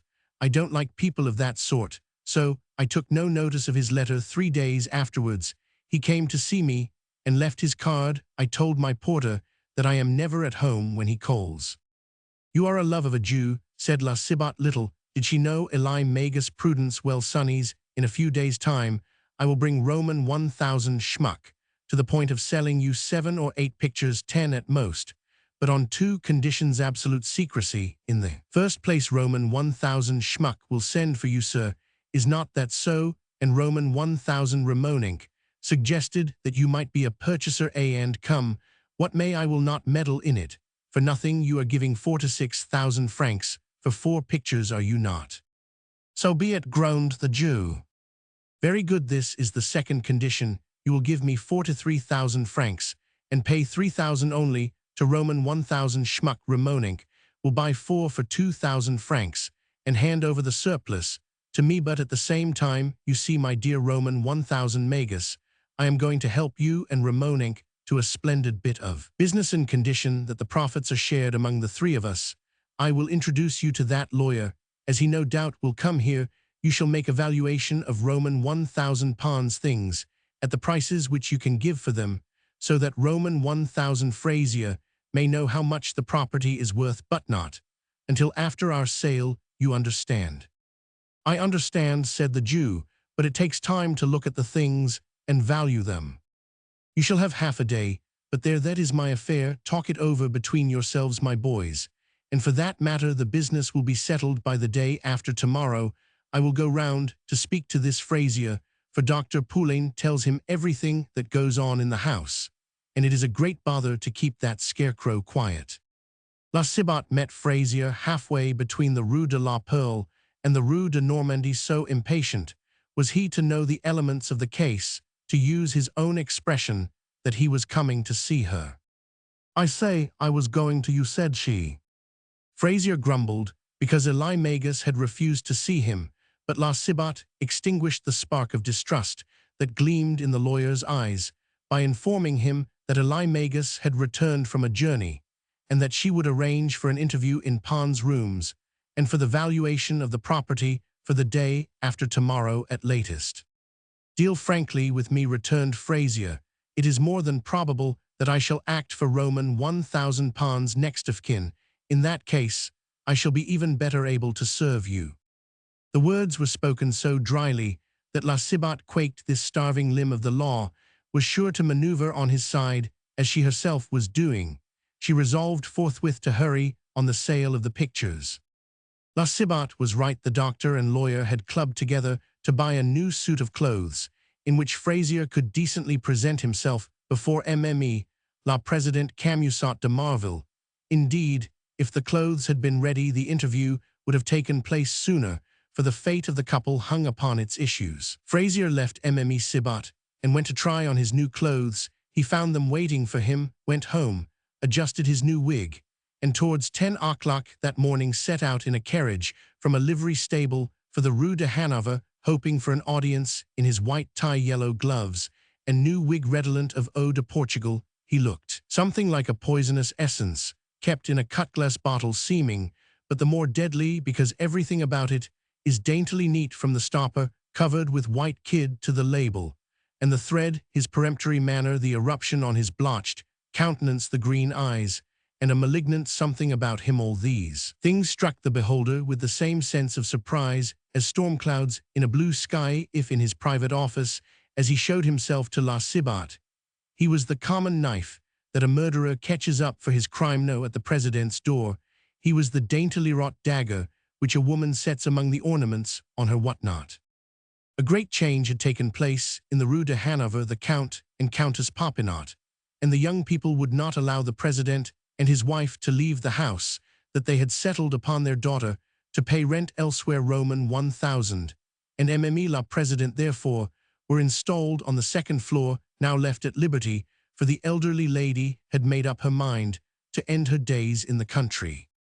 Mme. Camusot took Madeleine Vivet with her cook and her manservant to the second floor, and would have been as much pinched for money as in the early days if the house had not been rent-free, and the president's salary increased to 10,000 francs. This aurea mediocritas was but little satisfactory to Mme. de Marville. Even now, she wished for means more in accordance with her ambitions, for when she handed over their fortune to their daughter, she spoiled her husband's prospects. Now Amélie had set her heart upon seeing her husband in the Chamber of Deputies. She was not one of those women who find it easy to give up their way, and she by no means despaired of returning her husband for the arrondissement in which Marville is situated. So for the past 2 months, she had teased her father-in-law. Roman 1,000 Le Baron Camusot, for the new peer of France, had been advanced to that rank and done her utmost to extort an advance of 100,000 francs of the inheritance, which one day would be theirs. She wanted, she said, to buy a small estate worth about 2,000 francs per annum, set like a wedge within the Marvel lands. There she and her husband would be near their children, and in their own house, while the addition would round out the Marvel property, with that the president laid stress upon the recent sacrifices which she and her husband had been compelled to make in order to marry Cecile to Viscount Popinot, and asked the old man how he could bar his eldest son's way to the highest honors of the magistracy, when such honors were only to be had by those who made themselves a strong position in Parliament. Her husband would know how to take up such a position. He would make himself feared by those in office, and so on and so on. They do nothing for you unless you tighten a halter round their necks, to loosen their tongues, said she. They are ungrateful. What do they not owe to Camusot? Camusot brought the House of Orleans to the throne by enforcing the ordinances of July. Roman 1000 Camusot Sr. answered that he had gone out of his depth in railway speculations. He quite admitted that it was necessary to come to the rescue, but put off the day until shares should rise as they were expected to do. This half-premise, extracted some few days before Fraser's visit, had plunged the president into depths of affliction. It was doubtful whether the ex-proprietor of Marville was eligible for re-election without the land qualification. Fraser found no difficulty in obtaining speech of Madeleine Vivet. Such viper natures own their kinship at once. I should like to see Mme la Presidente for a few moments, Mademoiselle Fraser said in bland accents. I have come on a matter of business, which touches her fortune. It is a question of a legacy. Be sure to mention that I have not the honor of being known to Mme la Presidente, so my name is of no consequence. I am not in the habit of leaving my chambers, but I know the respect that is due to President's wife, and I took the trouble of coming myself to save all possible delay. The matter thus broached, when repeated and amplified by the waiting maid, naturally brought a favorable answer. It was a decisive moment for the double ambition hidden in Fraser's mind, bold as a petty provincial attorney, sharp, rough-spoken, and curt as he was. He felt, as captains feel before the decisive battle of a campaign, as he went into the little drawing-room, where Amélie was waiting for him. He felt a slight perspiration breaking out upon his forehead, and down his back. Every sudorific hitherto employed had failed to produce this result upon a skin which horrible diseases had left impervious. Even if I fail to make my fortune, said he to himself, I shall recover. Poulain said that if I could only perspire, I should recover. The president came forward in her morning gown. Madame, said Fraser, stopping short to bow with the humility by which officials recognize the superior rank of the person whom they address. Take a seat, monsieur, said the president. She saw at a glance that this was a man of law. Mme la Presidente, if I take the liberty of calling your attention to a matter which concerns Roman 1000 la Presidente, it is because I am sure that Roman 1000 de Marville, occupying, as he does, a high position, would leave matters to take their natural course, and so lose 700,000 or 800,000 francs, a sum which ladies who, in my opinion, have a far better understanding of private business than the best of magistrates, some which ladies, I repeat, would by no means despise. You spoke of a legacy, interrupted the lady, dazzled by the wealth and anxious to hide her surprise. Amélie de Marville, like an impatient novel reader, wanted the end of the story. Yes, madame, a legacy that you are like to lose. Yes, to lose altogether. But I can, that is, I could recover it for you if... Speak out, monsieur. Mme de Marville spoke frigidly, scanning Fraser as she spoke with a sagacious eye. Madame, your eminent capacity is known to me. I was once, at Mantes, Roman 1000, Leboeuf, president of the tribunal, is acquainted with Roman 1000 de Marville, and can answer inquiries about me. The president's shrug was so ruthlessly significant that Fraser was compelled to make short work of his parenthetic discourse. So distinguished a woman will at once understand why I speak of myself. In the first place, it is the shortest way to the property. To this acute observation, the lady replied by a gesture. Fraser took the sign for a permission to continue. I was an attorney, madame, at Mantes. My connection was all the fortune that I was likely to have. I took over Roman 1000 Levroux's practice. You knew him, no doubt. The president inclined her head. With borrowed capital and some 10,000 francs of my own, I went to Mantes. I had been with Desroches, one of the cleverest attorneys in Paris. I had been his head clerk for 6 years. I was so unlucky as to make an enemy of the attorney for the crown at Mantes, Monsieur Olivier Vinet, son of the Attorney General. Yes, madame, he was paying his court to a little person. Whom? Mme Vatinel. Oh, Mme Vatinel, she was very pretty, and Vereuwen I was there. She was not unkind to me. Into Ero Frazier continued. I was industrious, I wanted to repay my friends, and to marry I wanted work, I went in search of it. And before long, I had more on my hands than anybody else. I had every soul in Mantes against Mitorni's notaries. And even the bailiffs, they tried to fasten a quarrel on me in our ruthless profession. As you know, madame, if you wish to ruin a man, it is soon done. I was concerned for both parties in a case, and they found it out. It was a trifle irregular, but it is sometimes done in. Paris attorneys in certain cases hand the rhubarb, and take the senna. They do things differently at Mantes. I had done Roman 1000 bayonet this little service before, but egged on by his colleagues, and the attorney for the crown, he betrayed me. I am keeping back nothing. You see, there was a great hue and cry about it. I was a scoundrel. They made me out blacker than Marat, forced me to sell out, ruined me, and I am in Paris now. I have tried to get together a practice, but my health is so bad that I have only 2 quiet hours out of the 24. At this moment I have but one ambition, and a very small one. Some day, he continued, you will be the wife of the keeper of the seals, or of the Home Secretary it may be. But I, poor and sickly as I am, desire nothing but a post in which I can live in peace for the rest of my life. A place without any opening in which to vegetate. I should like to be a justice of the peace in Paris. It would be a mere trifle for you and Roman 1000 le President to gain the appointment for me, for the present keeper of the seals must be anxious to keep on good terms with you. And that is not all, madame, added Frazier, seeing that Mme de Marville was about to speak. He cut her short with a gesture. I have a friend, the doctor, in attendance on the old man, who ought to leave his property to Roman 1000 le President.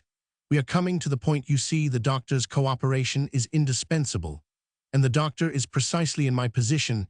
He has abilities. He is unlucky. I learned through him how far your interests were imperiled. For even as I speak, all may be over, and the will disinheriting Roman 1000 le President may have been made. This doctor wishes to be head surgeon of a hospital or of a government school. He must have a position in Paris equal to mine. Pardon me if I have enlarged on a matter so delicate, but we must have no misunderstandings in this business. The doctor is besides much respected and learned. He saved the life of the Comtesse Popinot's great-uncle, Roman 1000 Pilleralt. Now, if you're so good as to promise these 2 posts, appointment of Justice of the Peace and the sinecure for my friend, I will undertake to bring you the property almost intact, I say, for the cooperation of the legatee and several other persons is absolutely indispensable, and some obligations will be incurred. You will not redeem your promises until I have fulfilled mine. The president had folded her arms, and for the last minute or 2 sat like a person compelled to listen to a sermon. Now she unfolded her arms and looked at Frazier as she said, Monsieur, all that you say concerning your interests has the merit of clearness, but my own interests in the matter are by no means so clear. A word or 2 will explain everything, madame. Roman 1000 le President is Roman 1000 Pons' first cousin, once removed, and his sole heir. Roman 1000 Pons is very ill. He is about to make his will, if it is not already made, in favor of a German, a friend of his named Schmuck, and he has more than 700,000 francs to leave. I hope to have an accurate valuation made in 2 or 3 days. If this is so, said the president, I made a great mistake in quarreling with him, and throwing the blame, she thought aloud, amazed by the possibility of such a sum. No, madame, if there had been no rupture, he would be as blithe as a lark at this moment, and might outlive you and Roman 1000 le President and me. The ways of Providence are mysterious. Let us not seek to fathom them. He added, to palliate to some extent the hideous idea. It cannot be helped. We men of business look at the practical aspects of things. Now you see clearly, madame, that Roman 1000 de Marville in his public position would do nothing, and could do nothing, as things He has broken off all relations with his cousin. You see nothing now of Pons. You have forbidden him the house. You had excellent reasons, no doubt, for doing as you did. But the old man is ill, and he is leaving his property to the only friend left to him, a president of the Court of Appeal in Paris. Could say nothing under such circumstances if the will was made out in due form. But between ourselves, madame, when one has a right to expect 700,000 or 800,000 francs or a million, it may be, how should I know it, is very unpleasant to have it slip through one's fingers, especially if one happens to be the heir at law. But on the other hand, to prevent this, one is obliged to stoop to dirty work so difficult, so ticklish, bringing you cheek by jowl with such low people, servants and subordinates, and into such close contact with them too, that no barrister, no attorney in Paris could take up such a case. What you want is a briefless barrister like me, said he, a man who should have real and solid ability, who has learned to be devoted, and yet being in a precarious position is brought temporarily to a level with such people in my arrondissement. I undertake business for small tradespeople and working folk. Yes, madame, you see the straits to which I have been brought by the enmity of an attorney for the crown, now a deputy public prosecutor in Paris, who could not forgive me my superiority. I know you, madame. I know that your influence means a solid certainty, and in such a service rendered to you, I saw the end of my troubles and success for my friend Dr. Poulain. The lady sat pensive during a moment of unspeakable torture for Fraisier Vinet, an orator of the Centre Attorney General, Procureur General, for the past 16 years, nominated half a score of times for the chancellorship, the father, moreover, of the attorney for the crown at Mantes, who had been appointed to a post in Paris within the last year. Vinet was an enemy and a rival for the malignant president. The haughty attorney general did not hide his contempt for President Camusot. This fact Fraisier did not know and could not know. Have you nothing on your conscience but the fact that you were concerned for both parties? Asked she, looking steadily at Fraisier. Mme la Présidente can see Roman 1000 Leboeuf. Roman 1000 Leboeuf was favorable to me. Do you feel sure that Roman 1000 Leboeuf will give Roman 1000 de Marville and Roman 1000 Lecomte Popinot a good account of you? I will answer for it, especially now that Roman 1000 Olivier Vinet has left Mantes, for between ourselves, good Roman 1000 Leboeuf was afraid of that crabbed little official. If you will permit me, Madame la Présidente, I will go to Mantes and see Roman 1000 Leboeuf. No time will be lost, for I cannot be certain of the precise value of the property for 2 or 3 days. I do not wish that you should know all the ins and outs of this affair. You ought not to know them, Mme la Présidente. But is not the reward that I expect for my complete devotion a pledge of my success? Very well, if Roman 1000 Leboeuf will speak in your favor, and if the property is worth as much as you think, I doubt it myself, you shall have both appointments if you succeed, mind you. I will answer for it, madame, only you must be so good as to have your notary and your attorney here when I shall need them. You must give me a power of attorney to act for Roman 1000 le Président, and tell those gentlemen to follow my instructions, and to do nothing on their own responsibility. The responsibility rests with you, the President answered solemnly, so you ought to have full powers. But is Roman 1000 Pons very ill? She asked, smiling. Upon my word, madame, he might pull through, especially with so conscientious a doctor as Poulain. In attendance for this friend of mine, madame, is simply an unconscious spy directed by me in your interests. Left to himself, he would save the old man's life, but there is someone else by the sickbed, a portress, who would push him into the grave for 30,000 francs. Not that she would kill him outright.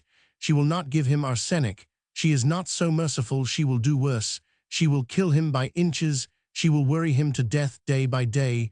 If the poor old man were kept quiet and left in peace, if he were taken into the country and cared for and made much of by friends, he would get well again. But he is harassed by a sort of Mme Evrard. When the woman was young, she was one of 30 belles éclairs famous in Paris. She is a rough, greedy, gossiping woman. She torments him to make a will and to leave her something handsome, and the end of it will be induration of the liver. Calculi are possibly forming at this moment, and he has not enough strength to bear an operation. The doctor, noble soul, is in a horrible predicament. He really ought to send the woman away." "Why then this vixen is a monster," cried the lady, in thin flute-like tones. Frazier smiled inwardly at the likeness between himself and the terrible president. He knew all about those suave modulations of a naturally sharp voice. He thought of another president, the hero of an anecdote, related by Louis Roman XI, stamped by that monarch's final praise, blessed with a wife, after the pattern of Socrates' spouse. And ungifted with the sage's philosophy, he mingled salt with the corn in the mangers, and forbade the grooms to give water to the horses. As his wife rode along the Seine towards their country house, the animals bolted into the river with the lady, and the magistrate returned, thanks to Providence for ridding him of his wife in so natural a manner. At this present moment, Mme de Marville thanked heaven for placing at Pons' bedside a woman so likely to get him decently out of the way. Aloud she said, "I would not take £1,000,000 at the price of a single scrupuleux friend ought to speak to Roman 1,000 Pons, and have the woman sent away. In the first place, Madame Messrs. Schmuck and Pons think the woman an angel, they would send my friend away. And secondly, the doctor lies under an obligation to this horrid oysterwoman. She called him in to attend Roman 1,000 Pilaralt. When he tells her to be as gentle as possible with the patient, he simply shows the creature how to make matters worse. What does your friend think of my cousin's condition?" This man's clear, businesslike way of putting the facts of the case frightened Mme de Marville. She felt that his keen gaze read the thoughts of a heart as greedy as La Cibot's own. "In 6 weeks, the property will change hands." The president dropped her eyes. "Poor man," she sighed, vainly striving after a dolorous expression. "Have you any message, madame, for Roman 1,000 Lebreuf? I am taking the train to Mantes." "Yes, wait a moment, and I will write to ask him to dine with us tomorrow. I want to see him so that he may act in concert to repair the injustice to which you have fallen a victim." The president left the room. Frazier saw himself a justice of the peace. He felt transformed at the thought. He grew stouter. His lungs were filled with the breath of success, the breeze of prosperity. He dipped into the mysterious reservoirs of volition for fresh and strong doses of the divine essence to reach success. He felt as Ramoninck half felt that he was ready for anything, for crime itself, provided that no proofs of it remained. He had faced the president boldly. He had transmuted conjecture into reality. He had made assertions right and left all to the end, that she might authorize him to protect her interests and win her influence. As he stood there, he represented the infinite misery of 2 lives and the no less boundless desires of 2 men. He spurned the squalid horrors of the Rue de la Perle. He saw the glitter of 1,000 crowns in fees from La Cibot and 5,000 francs from the president. This meant an abode such as befitted his future prospects. Finally, he was repaying Dr. Poulain. There are hard, ill-natured beings, goaded by distress or disease into active malignity, that yet entertain diametrically opposed sentiments with a like degree of vehemence. If Richelieu was a good hater, he was no less a good friend. Frazier, in his gratitude, would have let himself be cut in 2 for Poulain. So absorbed was he in these visions of a comfortable and prosperous life that he did not see the president come in with the letter in her hand, and she, looking at him, thought him less ugly now than at first. He was about to be useful to her, and as soon as a tool belongs to us, we look upon it with other eyes. "Roman 1,000 Frazier," said she, "you have convinced me of your intelligence, and I think that you can speak frankly." Frazier replied by an eloquent gesture. "Very well," continued the lady, "I must ask you to give a candid reply to this question. Are we either of us Roman 1,000 de Marville, or are likely to be compromised directly or indirectly by your action in this matter?" "I would not have come to you, madame, if I thought that some day I should have to reproach myself for bringing so much as a splash of mud upon you, for in your position, a speck, the size of a pin's head, is seen by all the world. You forget, madame, that I must satisfy you if I am to be a justice of the peace in Paris. I have received one lesson at the outset of my life. It was so sharp that I do not care to lay myself open to a second thrashing. To sum it up in a last word, madame, I will not take a step in which you are indirectly involved, without previously consulting you. Very good, here is the letter, and now I shall expect to be informed of the exact value of the estate. There is the whole matter, said Frazier, shrewdly making his bow to the president with as much graciousness as his countenance could exhibit. What a providence, thought Mme Camusat de Marville, so I am to be rich. Camusat will be sure of his election. If we let loose this Frazier upon the Balbec constituency, what a tool! What a providence, Frazier said to himself as he descended the staircase, and what a sharp woman Mme Camusat is. I should want a woman in these circumstances now to work. And he departed for Manse to gain the good graces of a man he scarcely knew, but he counted upon Mme Vatinel, to whom, unfortunately, he owed all his troubles. And some troubles are of a kind that resemble a protested bill, while the defaulter is yet solvent in that they bear interest. 3 days afterwards, while Schmuck slept, for in accordance with the compact, he now sat up at night with the patient, La Cibot had a tiff, as she was pleased to call it, with Pons. It will not be out of place to call attention to one particularly distressing symptom of liver complaint. The sufferer is always more or less inclined to impatience and fits of anger. An outburst of this kind seems to give relief at the time, much as a patient, while the fever fit is upon him, feels that he has boundless strength, but collapse sets in so soon as the excitement passes off and the full extent of mischief sustained by the system is discernible.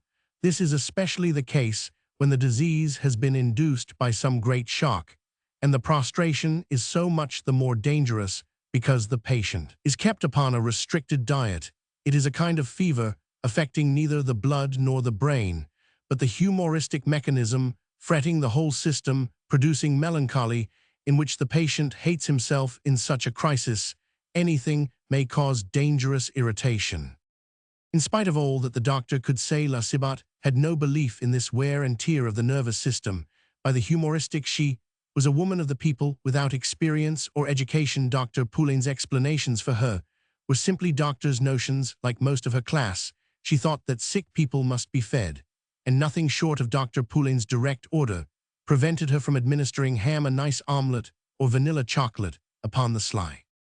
The infatuation of the working classes on this point is very strong. The reason of their reluctance to enter a hospital is the idea that they will be starved there.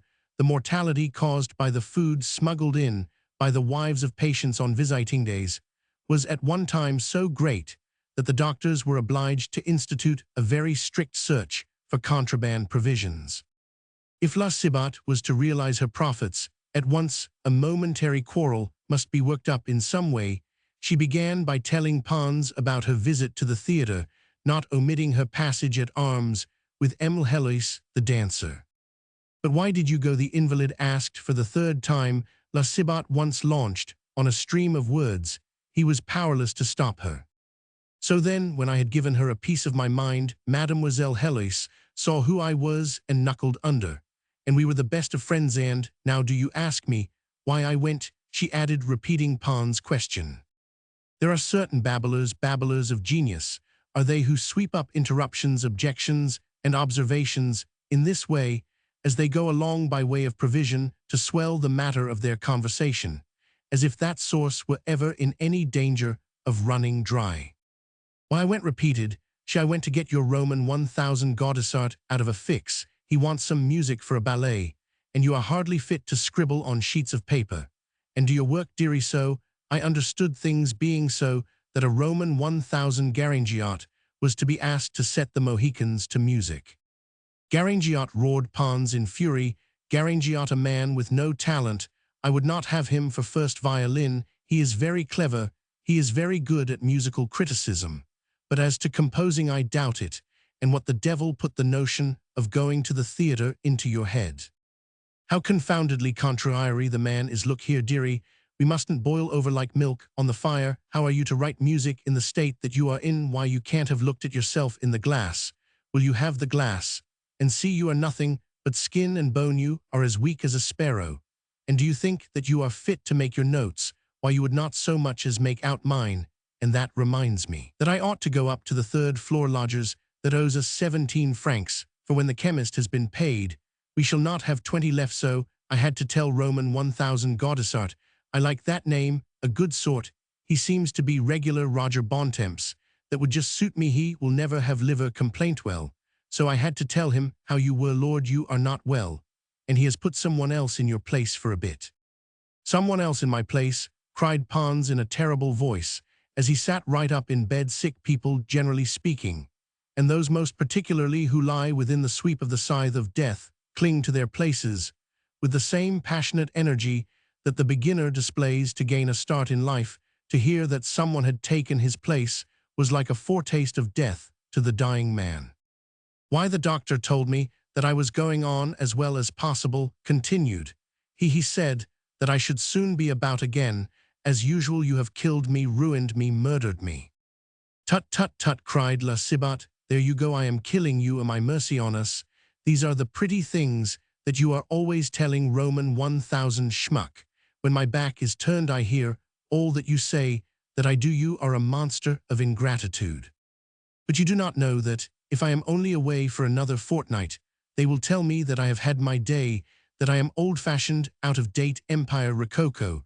When I go back, Garangiot will have made friends all over the theatre high, and lo, he will lower the pitch to suit some actress that cannot sing. He will lick Roman 1000 Gaudissart's boots, cried the sick man who clung to life. He has friends that will praise him in all the newspapers.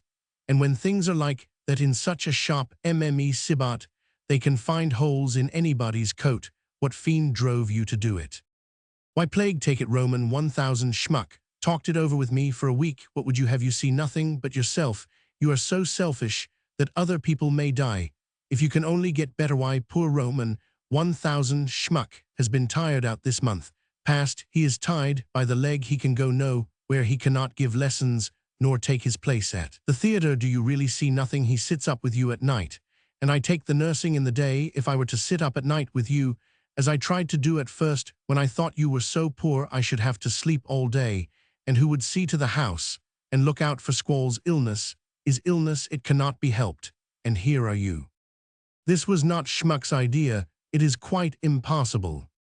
That means that it was I who took it into my head to do it, does it? Do you think that we are made of iron? Why, if Roman 1000 Schmuck had given 7 or 8 lessons every day, and conducted the orchestra every evening at the theatre from 6 o'clock till 11:30 at night, he would have died in 10 days' time. Poor man, he would give his life for you, and do you want to be the death of him? By the authors of my days, I have never seen a sick man to match you. Where are your senses? Have you put them in pawn? We are all slaving our lives out for you. We do all for the best. And you are not satisfied. Do you want to drive us raging mad? I myself, to begin with, am tired out as it is. La Cibot rattled on at her ease. Pons was too angry to say a word. He writhed on his bed, painfully uttering inarticulate sounds. The blow was killing him. And at this point, as usual, the scolding turned suddenly to tenderness. The nurse dashed at her patient, grasped him by the head, made him lie down by main force, and dragged the blankets over him. How anyone can get into such a state, exclaimed she. After all, it is your illness, dearie. That is what good Roman 1000 Poulain says. See, now keep quiet, and be good, my dear little sonny. Everybody that comes near you worships you, and the doctor himself comes to see you twice a day. What would he say if he found you in such a way? You put me out of all patience. You ought not to behave like this. If you have Mom Cibot to nurse you, you should treat her better. You shout, and you talk, so ought not to do it. You know that talking irritates you. And why do you fly into a passion? The wrong is all on your side. You are always bothering me. Look here, let us have it out. If Roman 1000 Schmuck and I, who love you like our life, thought that we were doing right, well, my cherub, it was right, you may be sure. Schmuck never could have told you to go to the theatre without speaking to me about it. And must I wake him, poor dear, when he is sleeping like one of the blessed, and call him in as a witness? No, no, cried Pons. If my kind and loving Schmuck made the resolution, perhaps I am worse than I thought. His eyes wandered round the room, dwelling on the beautiful things in it, with a melancholy look painful to see. So I must say good-bye to my dear pictures, to all the things that have come to be like so many friends to me, and to my divine friend, Schmuck. Oh, can it be true? La Cibot, acting her heartless comedy, held her handkerchief to her eyes, and at that mute response the sufferer fell to dark musing, sorely stricken was he by the double stab dealt to health and his interests by the loss of his post, and the near prospect of death, that he had no strength left for anger. He lay ghastly, and wan like a consumptive patient after a wrestling bout with the destroyer. In Roman 1000 schmucks interests, you see you would do well to send for Roman 1000 Trognon. He is the notary of the quarter, and a very good man, said La Cibot, seeing that her victim was completely exhausted. You are always talking about this Trognon. Oh, he or another, it is all one to me, for anything you will leave me. She tossed her head to signify that she despised riches. There was silence in the room. A moment later Schmuck came in. He had slept for 6 hours. Hunger awakened him, and now he stood at Pons' bedside watching his friend, without saying a word, for Mme. Cibot had laid a finger on her lips. Hush, she whispered, then she rose and went up to add under her breath, he is going off to sleep at last, thank heaven. He is as cross as a red donkey. What can you expect? He is struggling with his illness. No, on the contrary, I am very patient, said the victim, in a weary voice that told of a dreadful exhaustion. But oh, Schmuck, my dear friend, she has been to the theater to turn me out of my place. There was a pause. Pons was too weak to say more. La Cibot took the opportunity and tapped her head significantly. Do not contradict him, she said to Schmuck, it would kill him. Pons gazed into Schmuck's honest face. And she says that you sent her, he continued. Yes, Schmuck affirmed heroically, it had to be. Hush, let us save your life. It is absurd to work and train your strength. Gif, you have a treasure, get better. We will sell some prick-a-prack und end artes, caveatly, in a corner somvers mit kind montame zipad. She has perverted you, moaned Pons. Mme. Cibot had taken up her station behind the bed to make signals unobserved. Pons thought that she had left the room. She is murdering me, he added. What is that I am murdering you, am I? Cried La Cibot, suddenly appearing, hand on hips and eyes aflame. I am as faithful as a dog, and this is all I get, God Almighty. She burst into tears and dropped down into the great chair, a tragical movement which wrought a most disastrous revulsion in Pons. Very good, she said, rising to her feet. The woman's malignant eyes looked poison and bullets at the two friends. Very good, nothing that I can do is right here, and I am tired of slaving my life out. You shall take a nurse. Pons and Schmuck exchanged glances in dismay. Oh, you may look at each other like actors. I mean it. I shall ask Dr. Poulain to find a nurse for you, and now we will settle accounts. You shall pay me back the money that I have spent on you, and that I would never have asked you, for I that have gone to Roman 1000 Pillarolt to borrow another 500 francs of him. It ease his illness, cried Schmucke, sprang to Mme. Cibot, and put an arm round her waist. The Bashans. As for you, you are an angel. I could kiss the ground you tread upon, said she, but Roman 1000 Pons never liked me. He always hated me. Besides, he thinks, perhaps, that I want to be mentioned in his will. Hush, you will kill him, cried Schmuck. Goodbye, sir, said La Cibot, with a withering look at Pons. You may keep well for all the harm I wish you, when you can speak to me pleasantly, when you can believe that what I do is done for the best. I will come back again. Till then, I shall stay in my own room. You were like my own child to me. Did anybody ever see a child revolt against its mother? No, no, Roman 1000 Schmuck. I do not want to hear more. I will bring you your dinner and wait upon you. But you must take a nurse. Ask Roman 1000 Poulain about it. And she went out, slamming the door after her so violently that the precious fragile objects in the room trembled. To Pons in his torture, the rattle of china was like the final blow dealt by the executioner to a victim broken on the wheel. An hour later, La Cibot called to Schmuck through the door, telling him that his dinner was waiting for him in the dining room. She would not cross the threshold. Poor Schmuck went out to her with a haggard, tear-stained face. Mein Bourbons in Vandering, said he says that you are ein pad varman. It ease his illness, he added hastily to soften La Cibot and excuse his friend. Oh, I have had enough of his illness. Look here, he is neither father, nor husband, nor brother, nor child of mine. He has taken a dislike to me. Well and good, That is enough. As for you, you see, I would follow you to the end of the world. But when a woman gives her life, her heart, and all her savings, and neglects her husband for here, has Sibat fallen ill, and then hears that she is a bad woman, it is coming it, rather too strong it is. Too strong. Too strong, yes, never mind idle words, let us come to the facts. As to that, you owe me for 3 months at 190 francs, that is 570 francs.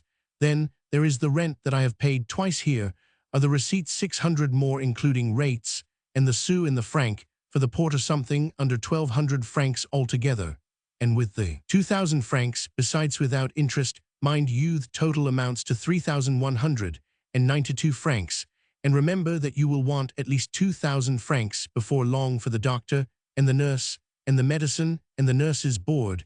That was why I borrowed 1,000 francs of Roman 1,000 pillarolt, and with that she held up Gaudissart's banknote. It may readily be conceived that Schmuck listened to this reckoning with amazement, for he knew about as much of business as a cat knows of music.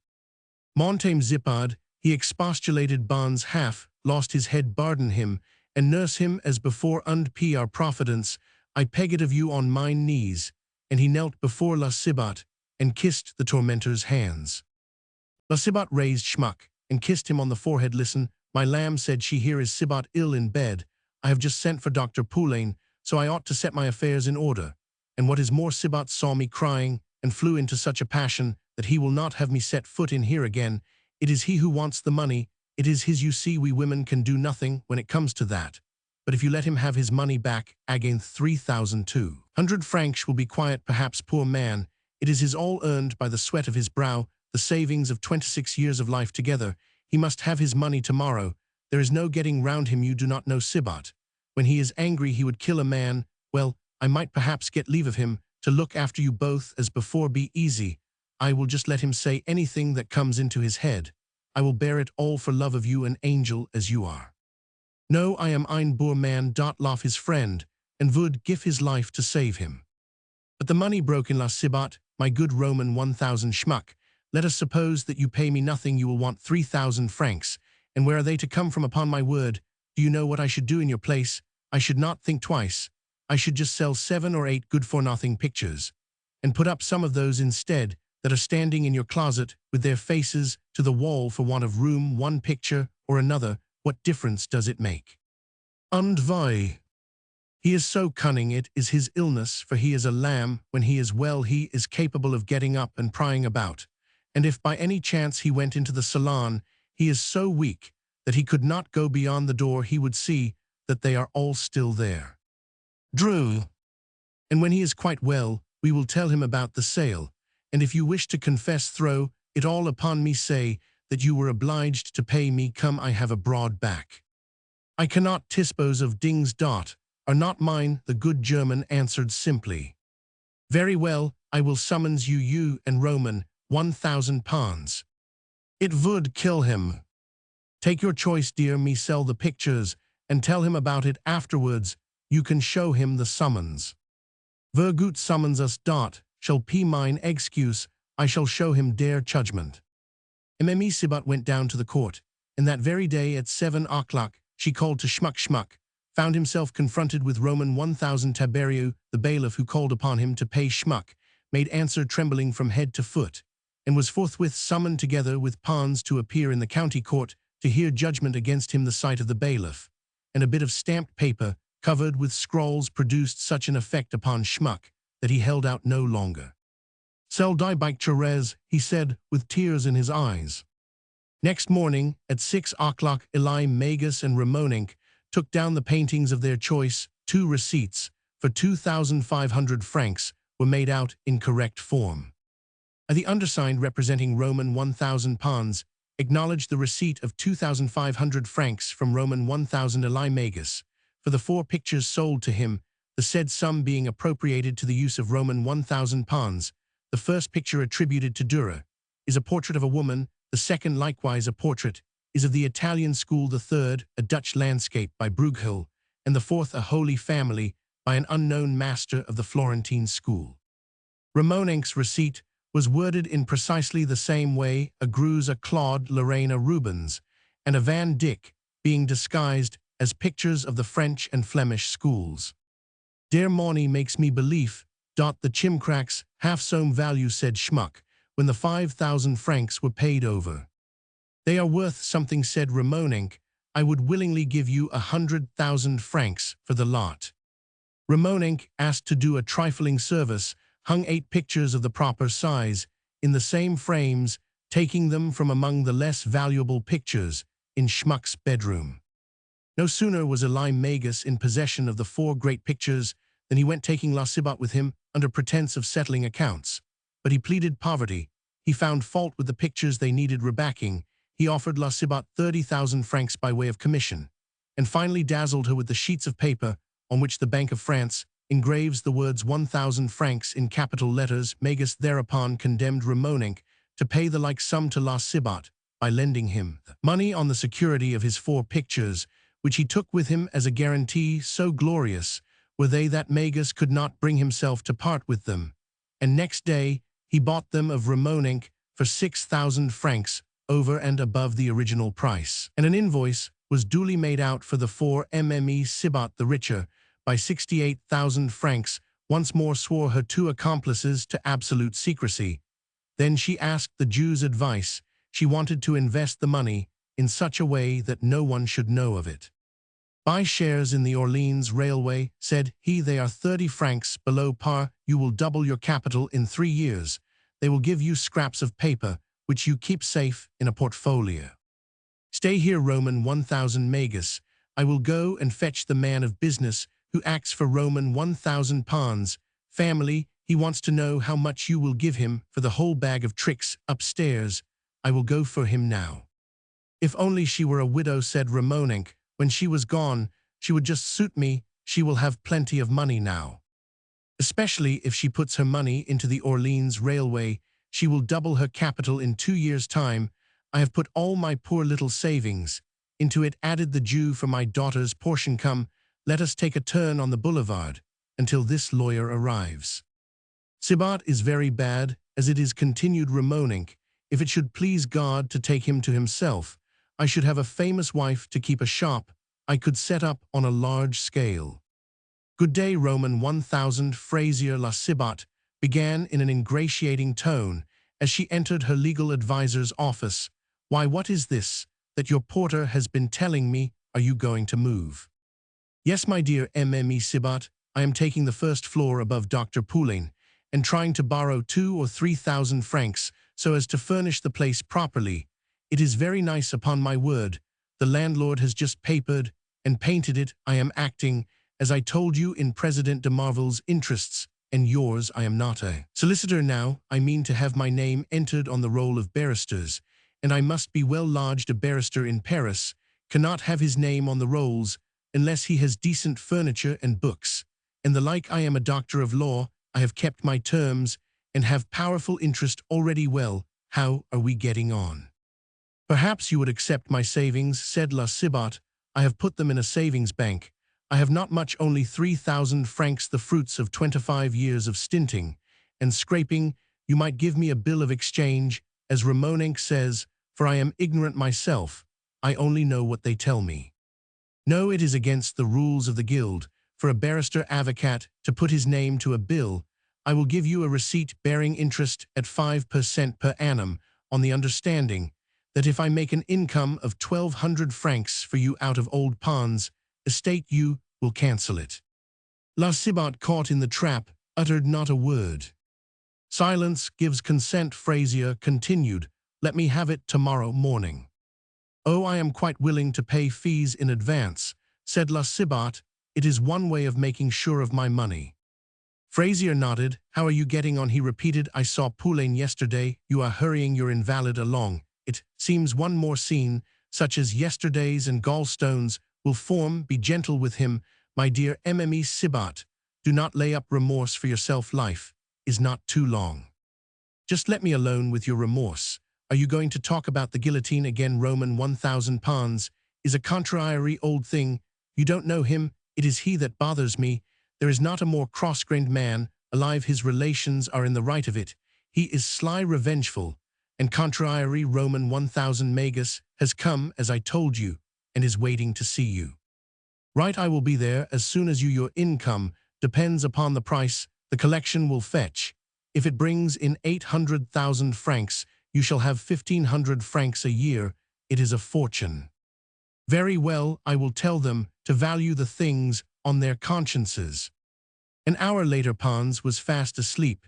The doctor had ordered a soothing draught, which Schmuck administered all unconscious, that La Cibot had doubled the dose Fraisier Ramonink, and Magus 3 gallows birds were examining the 1,700 different objects which formed the old musician's collection one by one.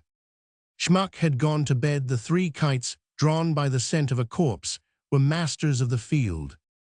Make no noise, said La Cibot, whenever Magus went into ecstasies, or explained the value of some work of art to Ramonink. The dying man slept on in the neighboring room, while greed in 4 different forms appraised the treasures that he must leave behind, and waited impatiently for him to sight to wring the heart.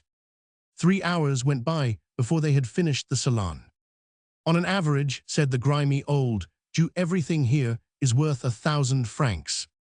1,700,000 francs, exclaimed Fraisier in bewilderment. Not to me, Magus answered promptly, and his eyes grew dull. I would not give more than 100,000 francs myself for the collection. You cannot tell how long you may keep a thing on hand. There are masterpieces that wait 10 years for a buyer, and meanwhile the purchase money is doubled by compound interest. Still, I should pay cash. There is stained glass in the other room, as well as enamels and miniatures, and gold and silver snuff-boxes put in Ramonink. Can they be seen? Inquired Fraisier. I'll see if he is sound asleep, replied La Cibot. She made a sign, and the 3 birds of prey came in. There are masterpieces yonder, said Magus, indicating the salon, every bristle of his white beard twitching as he spoke. But the riches are here, and what riches kings have nothing more glorious in royal treasuries. Ramonink's eyes lighted up, till they glowed like carbuncles at the sight of the gold snuff-boxes. Fraisier, cool and calm as a serpent or some snake creature, with the power of rising erect, stood with his viper head stretched out in such an attitude as a painter would choose for Mephistopheles. The 3 covetous beings, thirsting for gold, as devils thirst for the dew of heaven, looked simultaneously, as it chanced, at the owner of all this wealth. Some nightmare troubled Pons. He stirred, and suddenly, under the influence of those diabolical glances, he opened his eyes with a shrill cry. Thieves, there they are, help, murder, help.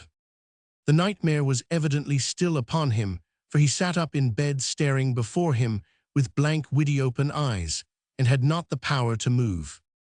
Eli, Magus, and Ramonink made for the door, but a word glued them to the spot. Magus, here, I am betrayed. Instinctively, the sick man had known that his beloved pictures were in danger, a thought that touched him at least as closely as any dread for himself, and he awoke. Fraisier, meanwhile, did not stir. Mme Cibot, who is that gentleman? Cried Pons, shivering at the sight. Goodness me, how could I put him out of the door? She inquired with a wink and gesture for Fraisier's benefit. This gentleman came just a minute ago from your family. Fraisier could not conceal his admiration for La Cibot. Yes, sir, he said, I have come on behalf of Mme La Presidente de Marville, her husband and her daughter, to express their regret. They learned quite by accident that you are ill, and they would like to nurse you themselves. They want you to go to Marville and get well there. Mme La Vicomtesse Popinot, the little Cecile that you love so much, will be your nurse. She took your part with her mother. She convinced Mme de Marville that she had made a mistake. So my next of kin have sent you to me, have they? Pons exclaimed indignantly, and sent the best judge and expert in all Paris with you to show you the way. Oh, a nice commission, he cried, bursting into wild laughter. You have come to value my pictures and curiosities. My snuff-boxes and miniatures make your valuation. You have a man there who understands everything and more, can buy everything, for he is a millionaire 10 times over. My dear relatives will not have long to wait, he added with bitter irony. They have choked the last breath out of me. Ah, Mme Cibot, you said you were a mother to me, and you bring dealers into the house, and my competitor, and the camusots, while I am asleep. Get out, all of you.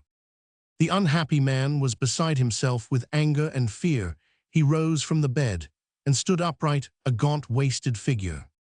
"Take my arm, sir," said La Cibot, rushing to the rescue, "lest Pons should fall. Pray calm yourself.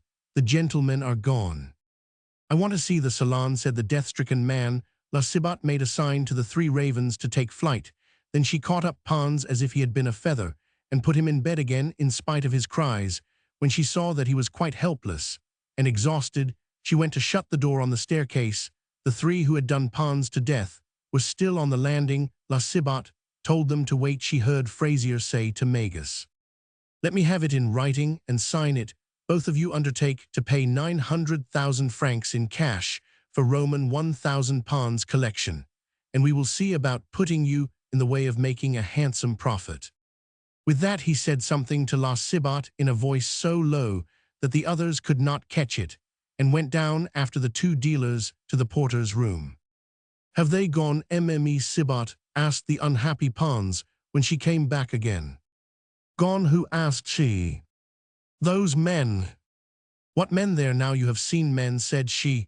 "You have just had a raving fit. If it hadn't been for me, you would have gone out the window. And now you are still talking of men in the room. Is it always to be like this? What, was there not a gentleman here just now saying that my relatives had sent him?" "Will you still stand me out?" said she. "Upon my word, do you know where you ought to be sent? To the asylum at Charenton. You see men. Eli Magus Ramonenc, and—" "Oh, as for Ramonenc, you may have seen him, for he came up to tell me that my poor Cibot is so bad that I must clear out of this and come down. My Cibot comes first, you see. When my husband is ill, I can think of nobody else. Try to keep quiet and sleep for a couple of hours. I have sent for Dr. Poulain, and I will come up with him, take a drink, and be good." "Then was there no one in the room just now when I waked?" "No one," said she. "You must have seen Roman 1,000 Ramonenc in one of your looking-glasses." "You are right, Mme. Cibot," said Pons, meek as a lamb.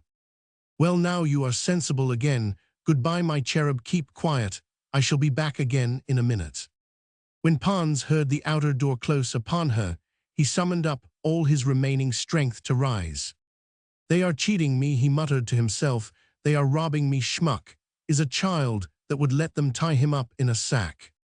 The terrible scene had seemed so real it could not be a dream. He thought a desire to throw light upon the puzzle excited him. He managed to reach the door, opened it after many efforts, and stood on the threshold of his salon. There they were, his dear pictures, his statues, his Florentine bronzes, his porcelain. The sight of them revived him. The old collector walked in his dressing gown along the narrow spaces between the credentials and the sideboards that lined the wall. His feet bare, his head on fire. His first glance of ownership told him that everything was there. He turned to go back to bed again when he noticed that a Greuze portrait looked out of the frame that had held Sebastian del Piombo's Templar. Suspicion flashed across his brain, making his dark thoughts apparent to him as a flash of lightning marks the outlines of the cloud bars on a stormy sky. He looked round for the 8 capital pictures of the collection. Each one of them was replaced by another. A dark film suddenly overspread his eyes. His strength failed him. He fell fainting upon the polished floor.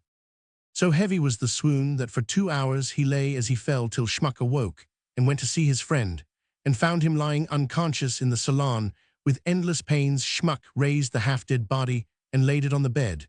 But when he came to question the death-stricken man, and saw the look in the dull eyes, and heard the vague, inarticulate words, the good German, so far from losing his head, rose to the very heroism of friendship. Man and child as he was, with the pressure of despair, came the inspiration of a mother's tenderness, a woman's love. He warmed towels, he found towels, he wrapped them about Pons' hands.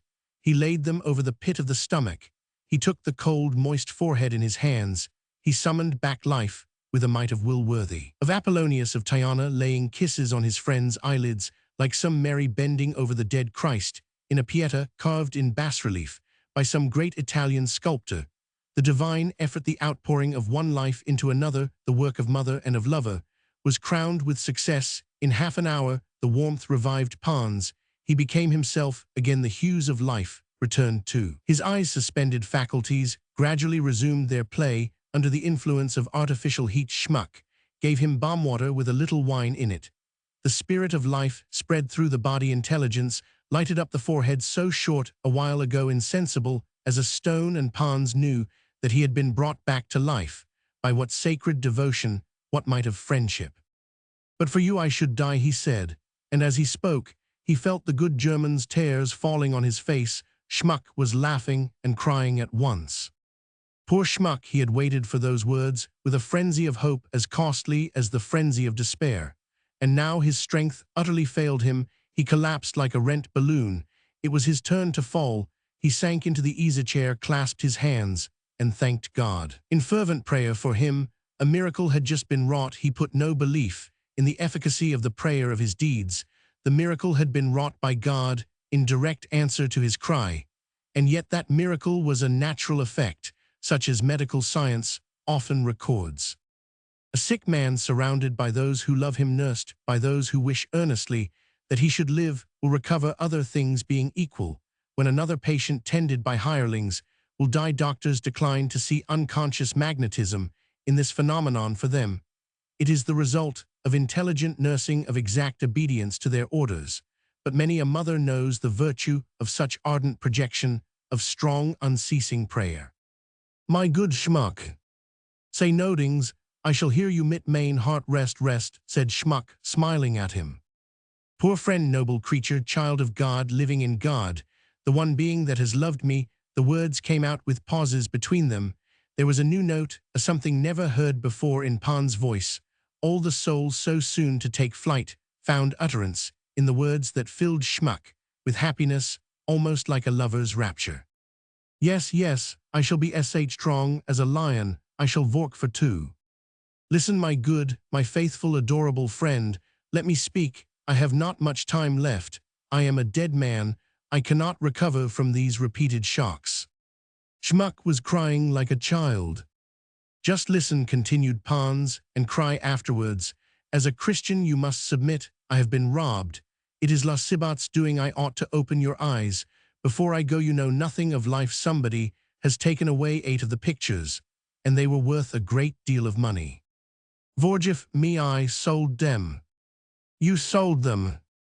"Yes," I said. "Poor Schmuck, they summoned us to their court." "Summoned? Who summoned us?"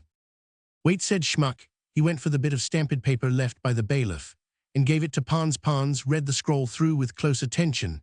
Then he let the paper drop, and lay quite silent, for a while, a close observer of the work of men's hands, unheedful so far of the workings of the brain. Pons finally counted out the threads of the plot woven about him by La Cibot, the artist's fire, the intellect that won the Roman scholarship. All his youth came back to him for a little.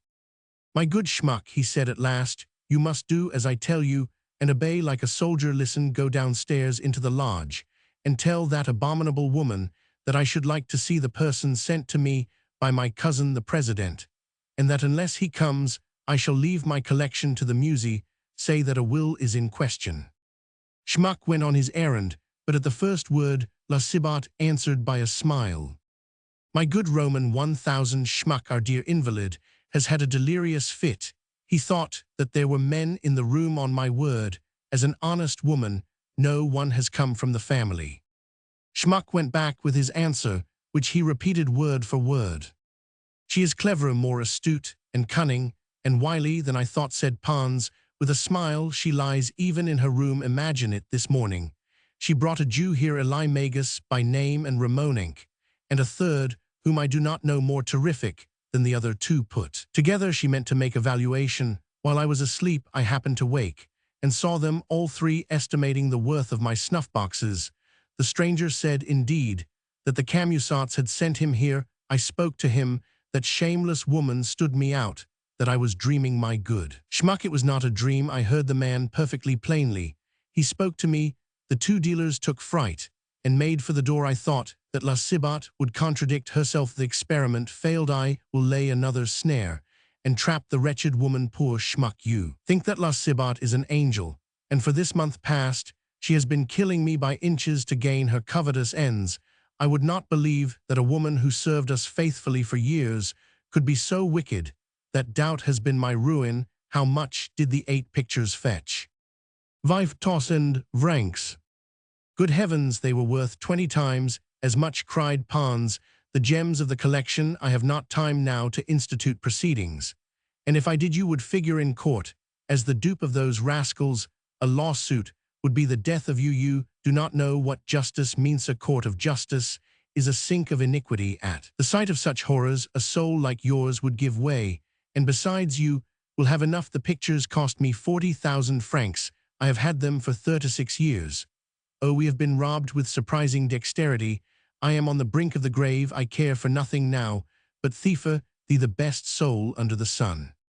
I will not have you plundered. All that I have is yours, so you must trust nobody. Schmuck, you that have never suspected anyone in your life. I know God watches over you, but he may forget for one moment, and you will be seized like a vessel among pirates. La Cibot is a monster. She is killing me, and you think her an angel. You shall see what she is. Go and ask her to give you the name of a notary, and I will show you her with her hand in the bag. Schmuck listened, as if Pons proclaimed an apocalypse could so depraved a creature as La Cibot exist. If Pons was right, it seemed to imply that there was no God in the world. He went right down again to Mme Cibot. Mein boer vriend Pons feel so ill, he said, dat he wished to make his Roman 104 go und preying ein notary. This was said in the hearing of several persons, for Cibot's life was despaired of. Ramonink and his sister, 2 women from neighboring porters' lodges, 2 or 3 servants, and the lodger from the first floor on the side next the street were all standing outside in the gateway. Oh, you can just fetch a notary yourself, and have your will made as you please, cried La Cibot with tears in her eyes. My poor Cibot is dying, and it is no time to leave him. I would give all the Ponses in the world to save Cibot, that has never given me an ounce of unhappiness in these 30 years since we were married. And in she went, leaving Schmuck in confusion. Is Roman 1000 Pons really seriously ill, sir? Asked the first-floor lodger, one Jollivard, a clerk in the registrar's office at the Palais de Justice. He nearly died just now, said Schmuck, with deep sorrow in his voice. Roman 1000 Trognon lives nearby in the Rue Saint-Louis, said Roman 1000 Jollivard. He is the notary of the quarter. Would you like me to go for him? Asked Ramonink. I should be very glad, said Schmuck, for gif Montame Zippard cannot be mit mine vriend. I shall not wish to leave him in der state he is in. Mme Cibot told us that he was going out of his mind, resumed Jollivard. Bonds out of his mind, cried Schmuck, terror-stricken by the idea. Never was he so clear in der head. Dat is just der reason why I am anxious for him. The little group of persons listened to the conversation with a very natural curiosity which stamped the scene upon their memories. Schmuck did not know Frazier, and could not note his satanic countenance and glittering eyes, but 2 words whispered by Frazier in La Cibot's ear had prompted a daring piece of acting somewhat beyond La Cibot's range, it may be, though she played her part throughout in a masterly style to make others believe that the dying man was out of his mind. It was the very cornerstone of the edifice reared by the petty lawyer. The morning's incident had done Frazier good service, but for him, La Cibot in her trouble might have fallen into the snare innocently spread by Schmuck when he asked her to send back the person sent by the family. Ramonink saw Dr. Poulain coming towards them, and asked no better than to vanish. The fact was that for the last 10 days the Auvergnat had been playing Providence in a manner singularly displeasing to justice, which claims the monopoly of that part. He had made up his mind to rid himself at all costs of the one obstacle in his way to happiness, and happiness for him meant capital trebled and marriage with the irresistibly charming portress. He had watched the little tailor drinking his herbtea, and a thought struck him: he would convert the ailment into mortal sickness. His stock of old metals supplied him with the means. One morning, as he leaned against the doorpost, smoking his pipe and dreaming of that fine shop on the Boulevard de la Madeleine, where Mme Cibot, gorgeously arrayed, should some day sit enthroned, his eyes fell upon a copper disc about the size of a 5-franc piece, covered thickly with verdigris, the economical idea of using Cibot's medicine to clean. The disc immediately occurred to him. He fastened the thing in a bit of twine, and came over every morning to inquire for tidings of his friend, the tailor timing his visit during La Cibot's visit to her gentleman upstairs. He dropped the disc into the tumbler, allowed it to steep there, while he talked, and drew it out again by the string when he went away. The trace of tarnished copper, commonly called verdigris, poisoned the wholesome draught, a minute dose, administered by stealth, did incalculable mischief. Behold the results of this criminal homeopathy. On the third day poor Cibot's hair came out, his teeth were loosened in their sockets, his whole system was deranged by scarcely perceptible trace of poison. Dr. Poulain racked his brains. He was enough of a man of science to see that some destructive agent was at work. He privately carried off the decoction, analyzed it himself, but found nothing. It so chanced that Ramoninck had taken fright and omitted to dip the disc in the tumbler that day. Then Dr. Poulain fell back on himself and science, and got out of the difficulty with a theory, a sedentary life, in a damp room, a cramped position, before the barred window. These conditions had vitiated the blood, in the absence of proper exercise, especially as the patient continually breathed an atmosphere saturated with the fetid exhalations of the gutter. The Rue de Normandie is one of the old-fashioned streets that slope towards the middle. The municipal authorities of Paris as yet have laid on no water supply to flush the central canal, which drains the houses on either side, and as a result, a stream of filthy ooze meanders among the cobblestones, filters into the soil, and produces the mud peculiar to the city. La Cibot came and went, but her husband, a hard-working man, sat day in day out, like a fakir on the table in the window, till his knee joints were stiffened, the blood stagnated in his body, and his legs grew so thin and crooked that he almost lost the use of them. The deep copper tint of the man's complexion naturally suggested that he had been out of health for a very long time. The wife's good health and the husband's illness seemed to the doctor to be satisfactorily accounted for by this theory. "Then what is the matter with my poor Cibot?" asked the portress. "My dear Mme. Cibot, he is dying of the porter's disease," said the doctor. "Incurable vitiation of the blood is evident from the general anemic condition." No one had anything to gain by a crime so objectless. Dr. Poulain's first suspicions were effaced by this thought. Who could have any possible interest in Cibot's death?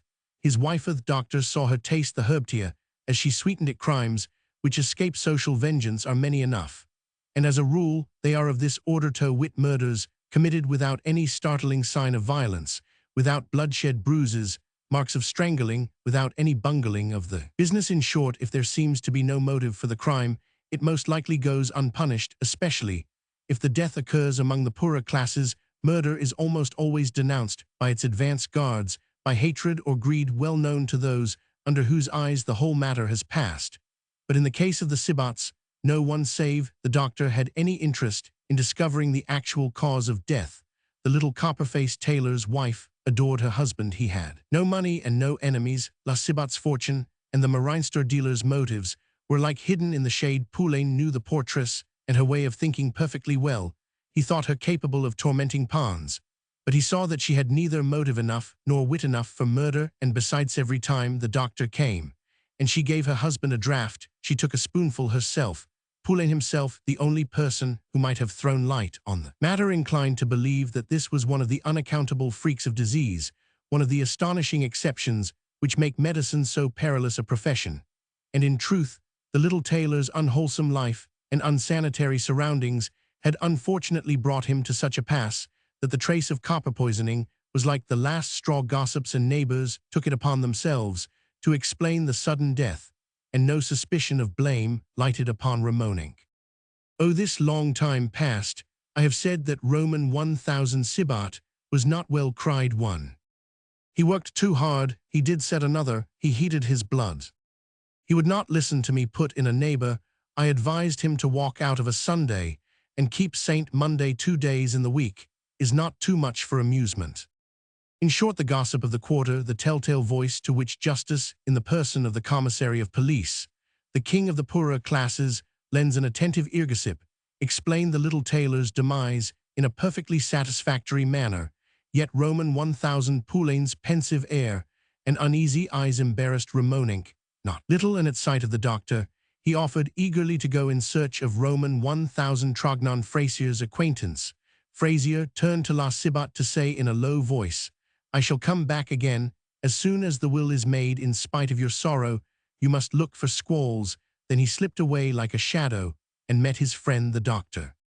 "Ah, Poulain," he exclaimed, "it is all right, we are safe. I will tell you about it. Tonight look out a post that will suit you. You shall have it. For my own part, I am a justice of the peace. Taberiou will not refuse me now for a son-in-law. And as for you, I will undertake that you shall marry Emile Vittel, granddaughter of our justice of the peace." Frazier left Poulain reduced to dumb bewilderment by these wild words, bounced like a ball into the boulevard, hailed an omnibus, and was set down 10 minutes later by the modern coach at the corner of the Rue de Choiseul. By this time, it was nearly 4 o'clock. Frazier felt quite sure of a word. In private, with the president, for officials seldom leave the Palais de Justice before 5 o'clock. Mme de Marville's reception of him assured Frazier that Roman 1000 Leboeuf had kept his promise made to Mme Vatinel and spoken favorably of the sometime attorney at Mance Amélie's manor, was almost caressing. So might the Duchesse de Montpensier have treated Jacques Clement. The petty attorney was a knife to her hand, but when Frazier produced the joint letter signed by Elie Magus and Ramonenc, offering the sum of 900,000 francs in cash for Pons' collection, then the president looked at her man of business, and the gleam of the money flashed from her eyes. That ripple of greed reached the attorney. "Roman 1000, the president left a message with me. She said he hopes that you will dine with us tomorrow.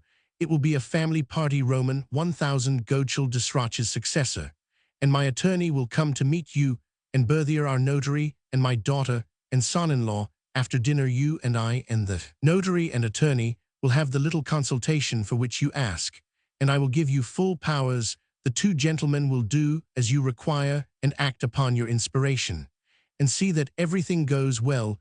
You shall have a power of attorney from Roman 1000 de Marville as soon as you want it."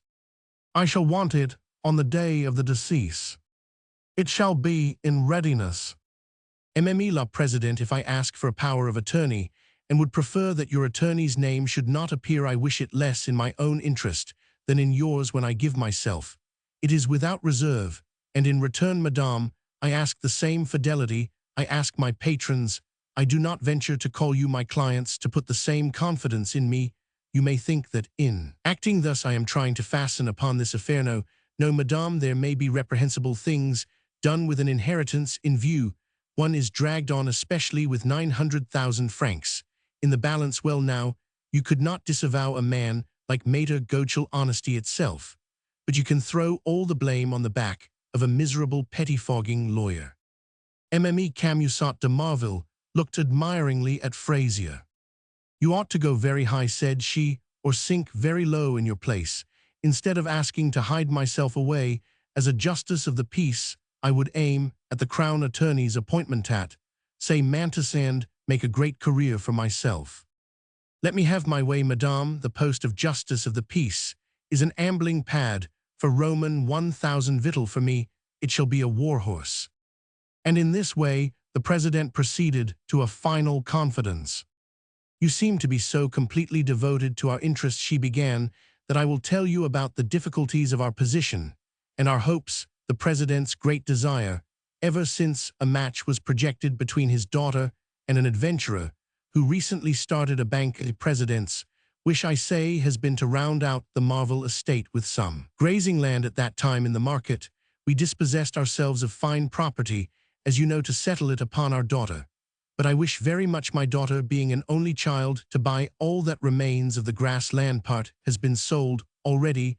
The estate belongs to an Englishman who is returning to England after a 20 years' residence in France. He built the most charming cottage in a delightful situation between Marville Park and the meadows, which once were part of the Marville lands. He bought up, covers, copse and gardens at fancy prices to make the grounds about the cottage, the house, and its surroundings make a feature of the landscape, and it lies close to my daughter's park. Palings. The land and house should be bought for 700,000 francs, for the net revenue is about 20,000 francs.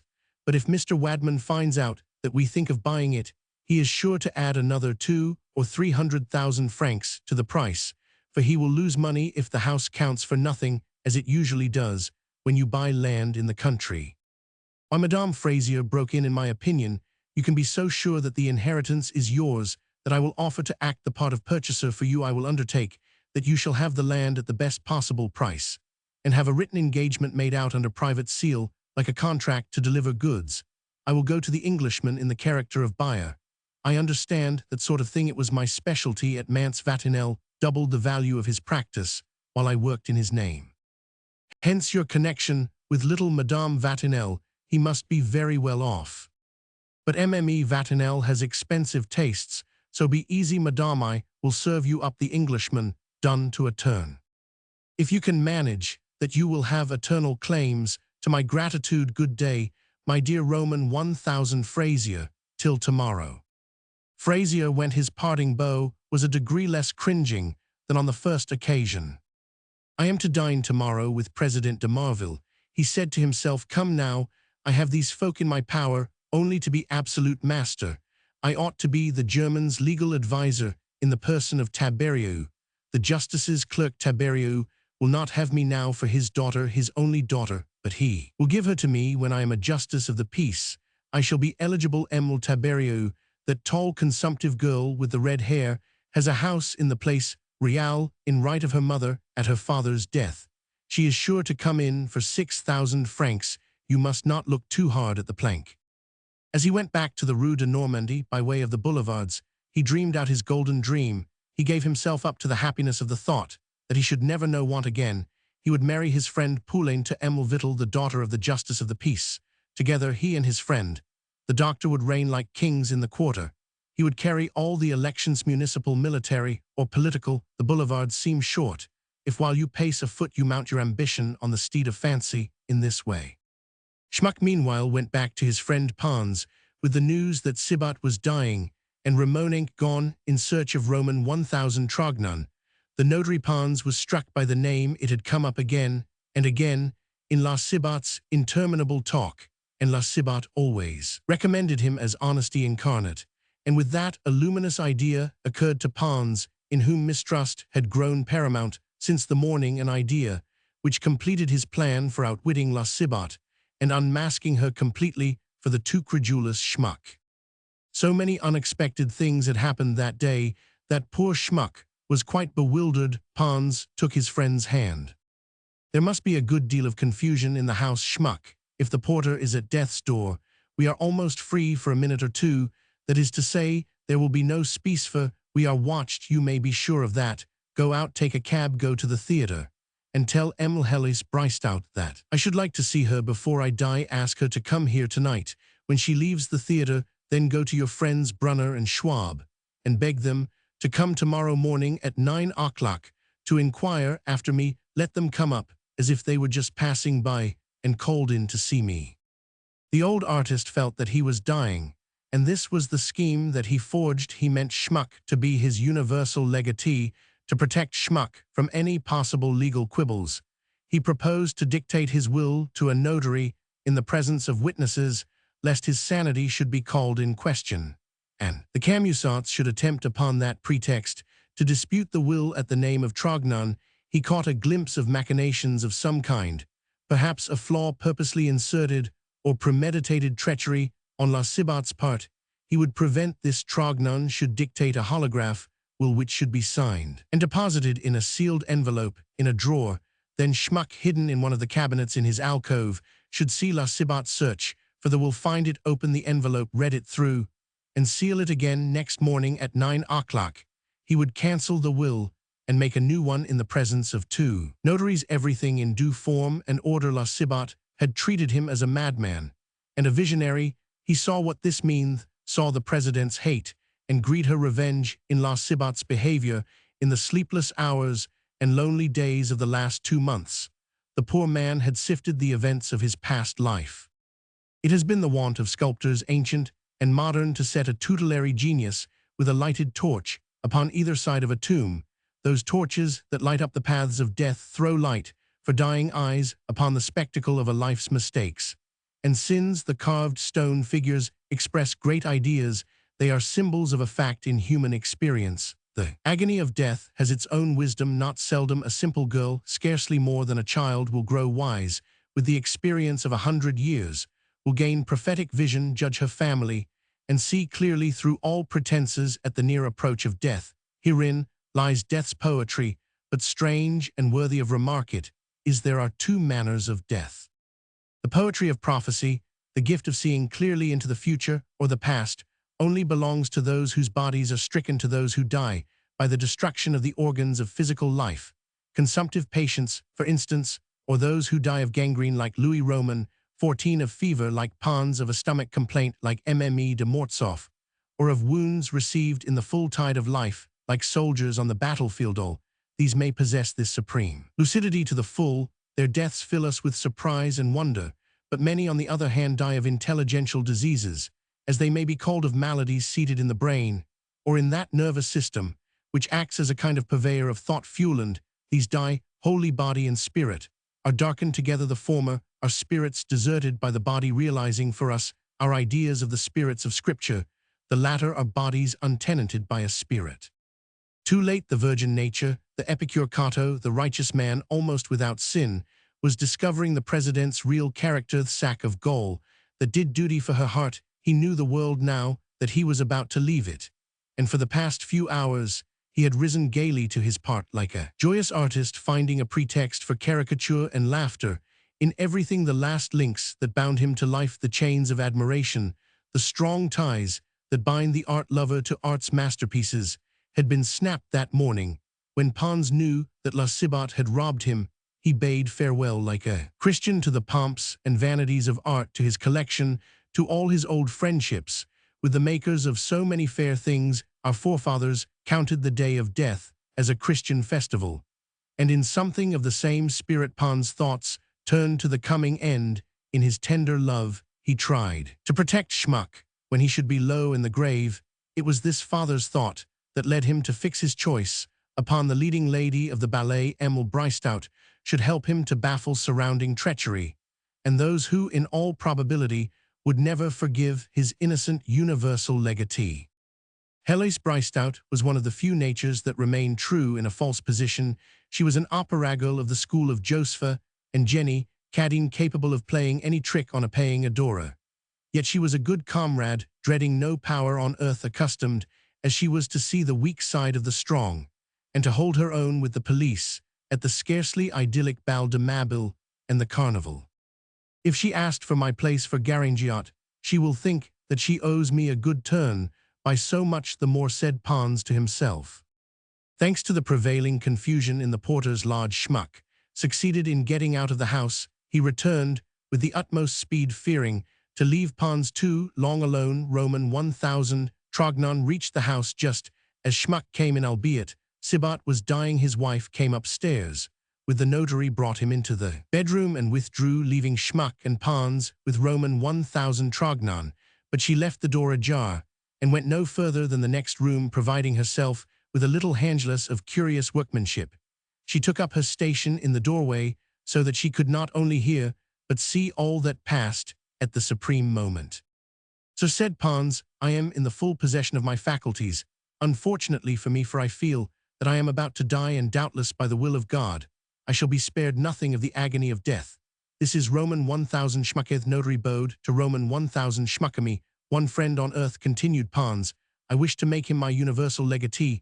Now tell me how to word the will, so that my friend, who is a German and knows nothing of French law, may succeed to my possessions without any dispute.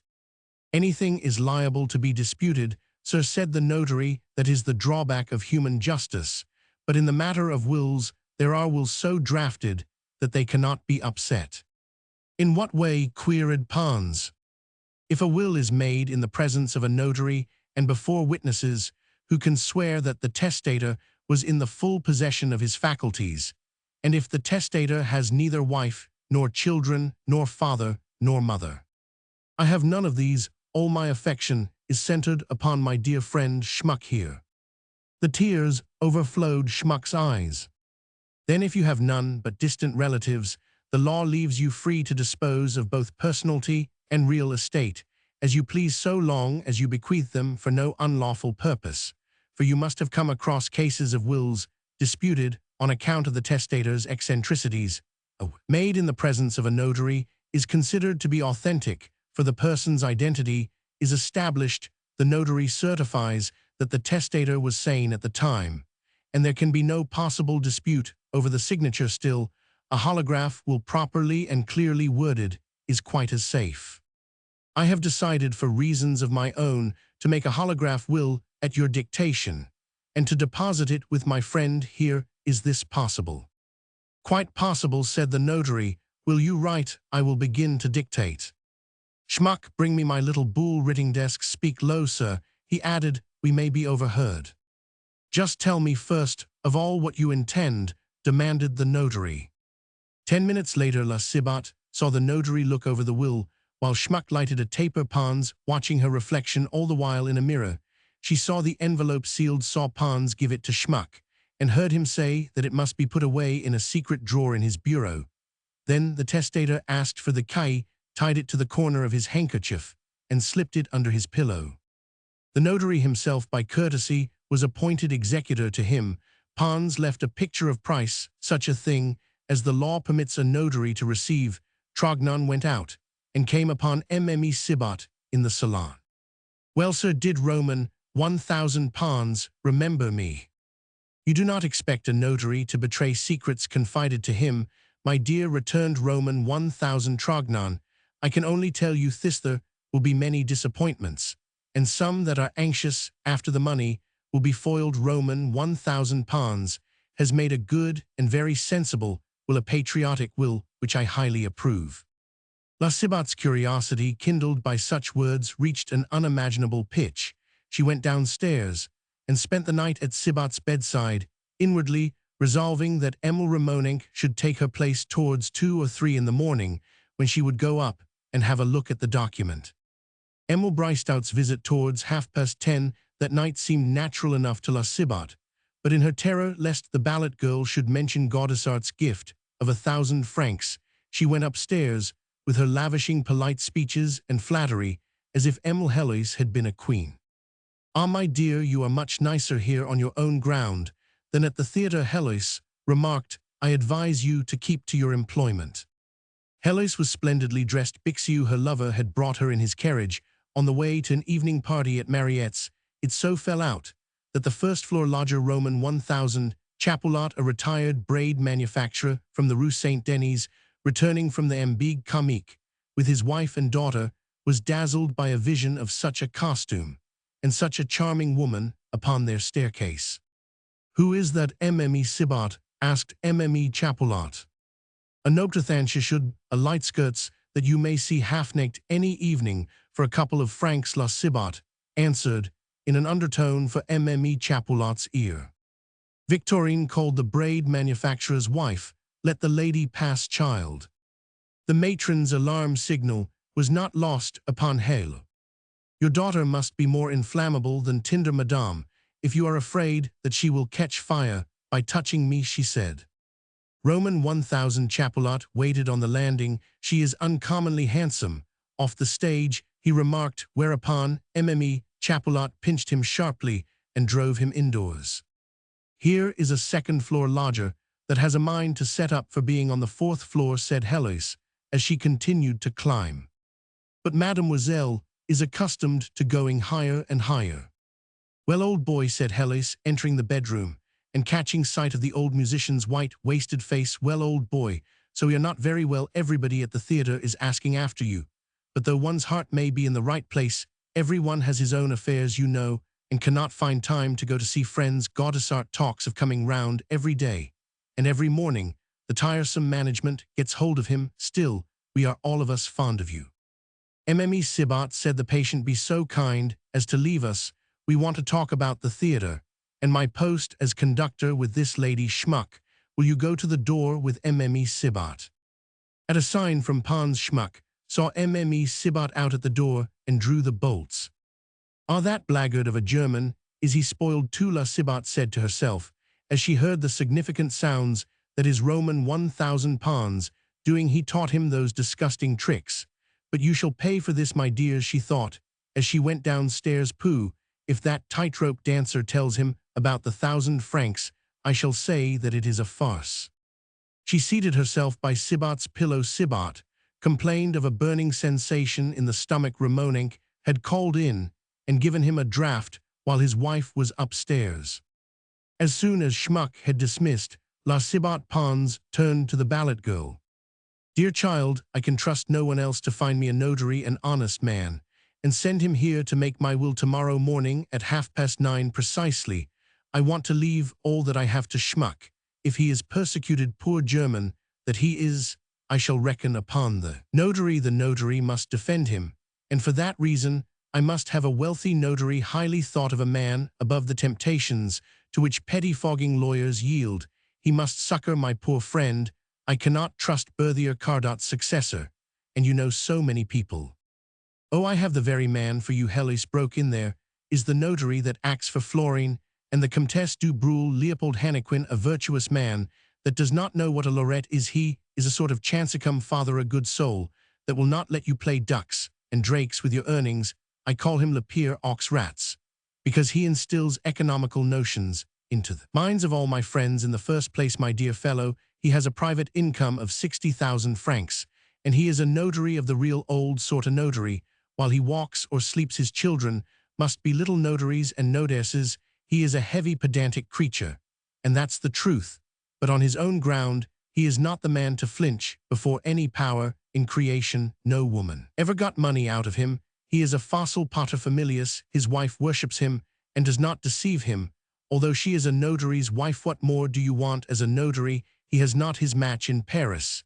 He is in the patriarchal style, not queer and amusing as Cardot used to be with Malaga, but he will never decamp like little what's-his-name that lived with Antonia, so I will send round my man tomorrow morning at 8 o'clock. You may sleep in peace, and I hope in the first place that you will get better and make charming music for us again.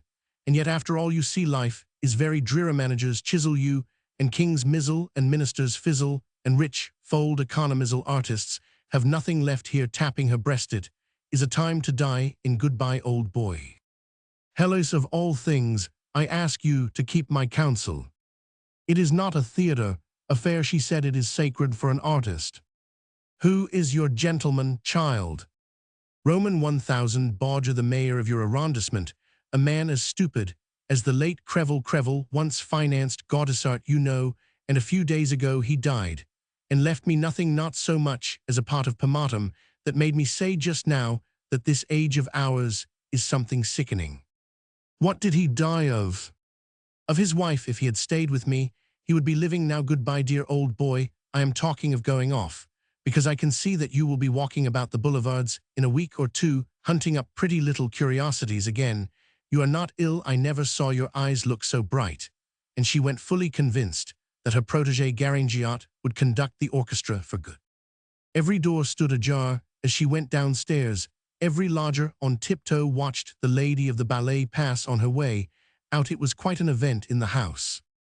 Fraisier, like the bulldog that sets his teeth and never lets go, was on the spot. He stood beside La Cibot when Emile Breistout passed under the gateway, and asked for the door to be opened, knowing that a will had been made. He had come to see how the land lay, for Maître Trognon notary had refused to say a syllable. Fraisier's questions were as fruitless as Mme Cibot's. Naturally, the ballet girl's visit in extremis was not lost upon Fraisier. He vowed to himself that he would turn it to good account. "My dear Mme Cibot," he began, "now is the critical moment for you." "Ah yes, my poor Cibot," said she, "when I think that he will not live to enjoy anything I may get. It is a question of finding out whether Roman 1000 Pons has left you anything at all, whether your name is mentioned or left out. In fact," he interrupted, "I represent the next of kin, and to them you must look. In any case, it is a holograph will, and consequently very easy to upset. Do you know where our man has put it?" "In a secret drawer in his bureau, and he has the key of it. He tied it to a corner of his handkerchief and put it under his pillow. I saw it all." "Is the will sealed?" "Yes, alas." "It is a criminal offense if you carry off a will and suppress it, but it is only a misdemeanor to look at it, and anyhow, what does it amount to? Peccadillo, and nobody will see you. Is your man a heavy sleeper?" "Yes, but when you tried to see all the things and value them, he ought to have slept like a top, and yet he woke up still. I will see about it. I will take Roman 1000 Schmuck's place. about 4 o'clock this morning, and if you care to come, you shall have the will in your hands for 10 minutes. Good, I will come up about 4 o'clock, and I will knock very softly. Emil Ramonink will take my place with Sibat. She will know and open the door, but tap on the window so as to rouse nobody in the house. Right, said Frazier, you will have a light, will you not? A candle will do. At midnight poor Schmuck sat in his easy-chair watching with a breaking heart that shrinking of the features that comes with death. Pons looked so worn out with the day's exertions that death seemed very near. Presently Pons spoke. I have just enough strength, I think, to last till tomorrow night, he said philosophically. Tomorrow night, the death agony will begin. Poor Schmuck. As soon as the notary and your 2 friends are gone, go for our good Abbe Duplanty, the curate of St. Francois. Good man, he does not know that I am ill, and I wish to take the Holy Sacrament tomorrow at noon. There was a long pause. God so willed it that life has not been as I dreamed. Pons resumed, I should so have loved wife and children, and home to be loved by very few in some corner. That was my whole ambition. Life is hard for everyone. I have seen people who had all that I wanted so much and could not have, and yet they were not happy. Then at the end of my life, God put untold comfort in my way when he gave me such a friend, and one thing I have not to reproach myself with, that I have not known your worth nor appreciated you, my good Schmuck. I have loved you with my whole heart, with all the strength of love that is in me. Do not cry, Schmuck. I shall say no more if you cry, and it is so sweet to me to talk of ourselves to you. If I had listened to you, I should not be dying. I should have left the world and broken off my habits, and then I should not have been wounded to death. And now I want to think of no one but you at the last. You are mistaken.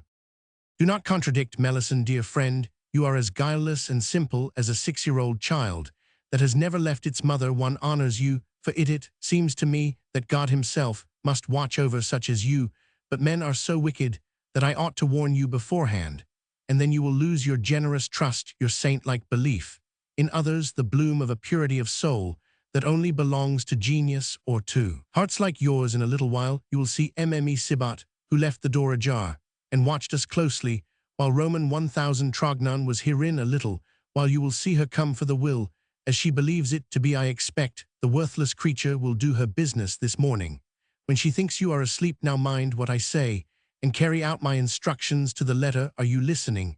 Asked the dying man. But Schmuck was overcome with grief. His heart was throbbing painfully. His head fell back on the chair. He seemed to have lost consciousness. Yes, he answered, I can hear, but it is as if you veer 200 bases away from me. It seemed to me dat I am going down into der grave. Mit you, said Schmuck, crushed with pain. He went over to the bed, took one of Pons' hands in both his own, and within himself put up a fervent prayer. What is that you are mumbling in German? I asked God dat he would take us pathos to himself. Schmuck answered simply when he had finished his prayer. Pons bent over it. Was a great effort, for he was suffering intolerable pain, but he managed to reach Schmuck and kissed him on the forehead, pouring out his soul, as it were in benediction, upon a nature that recalled the Lamb that lies at the foot of the throne of God. See here, listen, my good Schmuck, you must do as dying people tell you. I am listening. The little door in the recess in your bedroom opens into that closet. Yes, but it is blocked up mit by Therese. Clear them away at once, without making too much noise. Yes. Clear a passage on both sides, so that you can pass from your room into mine. Now leave the door ajar when La Sibat comes to take your place, and she is capable of coming an hour earlier than usual. You can go away to bed, as if nothing had happened, and look very tired. Try to look sleepy. As soon as she settles down into the armchair, go into the closet, draw aside the muslin curtains over the glass door, and watch her. Do you understand? I understand you. Belief dat die pad varman is going to pern der Roman 104. I do not know what she will do, but I am sure of this, that you will not take her for an angel afterwards. And now play for me, improvise, and make me happy. It will divert your thoughts, your gloomy ideas will vanish, and for me the dark hours will be filled with your dreams. Schmuck sat down at the piano. Here he was in his element, and in a few moments musical inspiration, quickened by the pain with which he was quivering, and the consequent irritation that followed came upon the kindly German, and after his wont, he was caught up and borne above the world on one sublime theme after another. He executed variations, putting into them sometimes Chopin's sorrow, Chopin's Raphaelite perfection, sometimes the stormy Dante's grandeur of Liszt, the two musicians who most nearly approach Paganini's temperament. When execution reaches this supreme degree, the executant stands beside the poet, as it were he is to the composer, as the actor is to the writer of plays, a divinely inspired interpreter of things divine. But that night, when Schmuck gave Pons an earnest of diviner symphonies, of that heavenly music, for which Saint Cecile let fall her instruments, he was at once Beethoven and Paganini, creator and interpreter. It was an outpouring of music, inexhaustible as the nightingale's song, varied and full of delicate undergrowth, as the forest flooded with her trills, sublime as the sky overhead. Schmuck played as he had never played before, and the soul of the old musician listening to him rose to ecstasy such as Raphael once painted in a picture which you may see at Bologna. A terrific ringing of the doorbell put an end to these visions. The first-floor lodgers sent up a servant with a message. Would Schmuck please stop the racket overhead? Madame, Monsieur, and Mademoiselle Chapoulot had been wakened, and could not sleep for the noise. They called his attention to the fact that the day was quite long enough for rehearsals of theatrical music, and added that people ought not to strum all night in a house in the Marais. It was then 3 o'clock in the morning. At 3:30, La Cibot appeared just as Pons had predicted. He might have actually heard the conference between Fraisier and the portress. Did I not guess exactly how it would be? His eyes seemed to say as he glanced at Schmuck, and turning a little, he seemed to be fast asleep. Schmuck's guileless simplicity was an article of belief with La Cibot, and be it noted that this faith in simplicity is the great source and secret of the success of all infantine strategy. La Cibot therefore could not suspect Schmuck of deceit when he came to say to her, with a face half of distress, half of glad relief, "I have had a terrible night, a terrible dime of it. I vas obliged to play to keep him caveat, and the first-floor lodgers vas come up to tell me to be caveat. It was frightful for dear life of main friend vas at sh take. I am so tired mit der blaying all night dat dis morning. I am all knocked up. My poor Cibot is very bad too. One more day like yesterday, and he will have no strength left. One can't help it. It is God's will. You have a heart so honest, a soul so beautiful. Gif der Zipod die V shall lift Toadster," said the cunning Schmuck. The craft of simple, straightforward folk is formidable indeed. They are exactly like children setting their unsuspected snares, with the perfect craft of the savage. "Oh well, go and sleep, sonny," returned La Cibot. "Your eyes look tired. They are as big as my fist. But there, if anything could comfort me for losing Cibot, it would be the thought of ending my days with a good man like you. Be easy. I will give Mme. Chapoulot a dressing down. To think of a retired haberdasher's wife giving herself such airs." Schmuck went to his room and took up his post in the closet. La Cibot had left the door ajar on the landing. Fraisier came in and closed it noiselessly as soon as he heard Schmuck shut his bedroom door. He had brought with him a lighted taper and a bit of very fine wire to open the seal of the will. La Cibot, meanwhile, looking under the pillow, found the handkerchief with the key of the bureau knotted to one corner, and this so much the more easily because Pons purposely left the end hanging over the bolster and lay with his face to the wall. La Cibot went straight to the bureau, opened it cautiously so as to make as little noise as possible, found the spring of the secret drawer, and hurried into the salon with the will in her hand. Her flight roused Pons' curiosity to the highest pitch, and as for Schmuck, he trembled as if he were the guilty person. "Go back," said Fraisier, when she handed over the will. "He may wake, and he must find you there." Fraisier opened the seal with a dexterity which proved that his was no prentice hand, and read the following curious document, headed "My Will," with ever-deepening astonishment. "On this 15th day of April 1845, I being in my sound mind, as this my will drawn up in concert with Roman 1000 Trognon will testify, and feeling that I must shortly die of the malady from which I have suffered since the beginning of February last, am anxious to dispose of my property, and have Herein recorded my last wishes. I have always been impressed by the untoward circumstances that injure great pictures and not unfrequently bring about total destruction. I have felt sorry for the beautiful paintings, condemned to travel from land to land, never finding some fixed abode whither admirers of great masterpieces may travel to see them, and I have always thought that the truly deathless work of a great master ought to be national property, put where every one of every nation may see it, even as the light God's masterpiece shines for all his children. And as I have spent my life in collecting together and choosing a few pictures, some of the greatest masters' most glorious work, and as these pictures are as the master left them genuine examples, neither repainted nor retouched, it has been a painful thought to me that the paintings which have been the joy of my life may be sold by public auction, and go some to England, some to Russia, till they are all scattered abroad again, as if they had never been gathered together. From this wretched fate I have determined to save both them and the frames in which they are set, all of them the work of skilled craftsmen.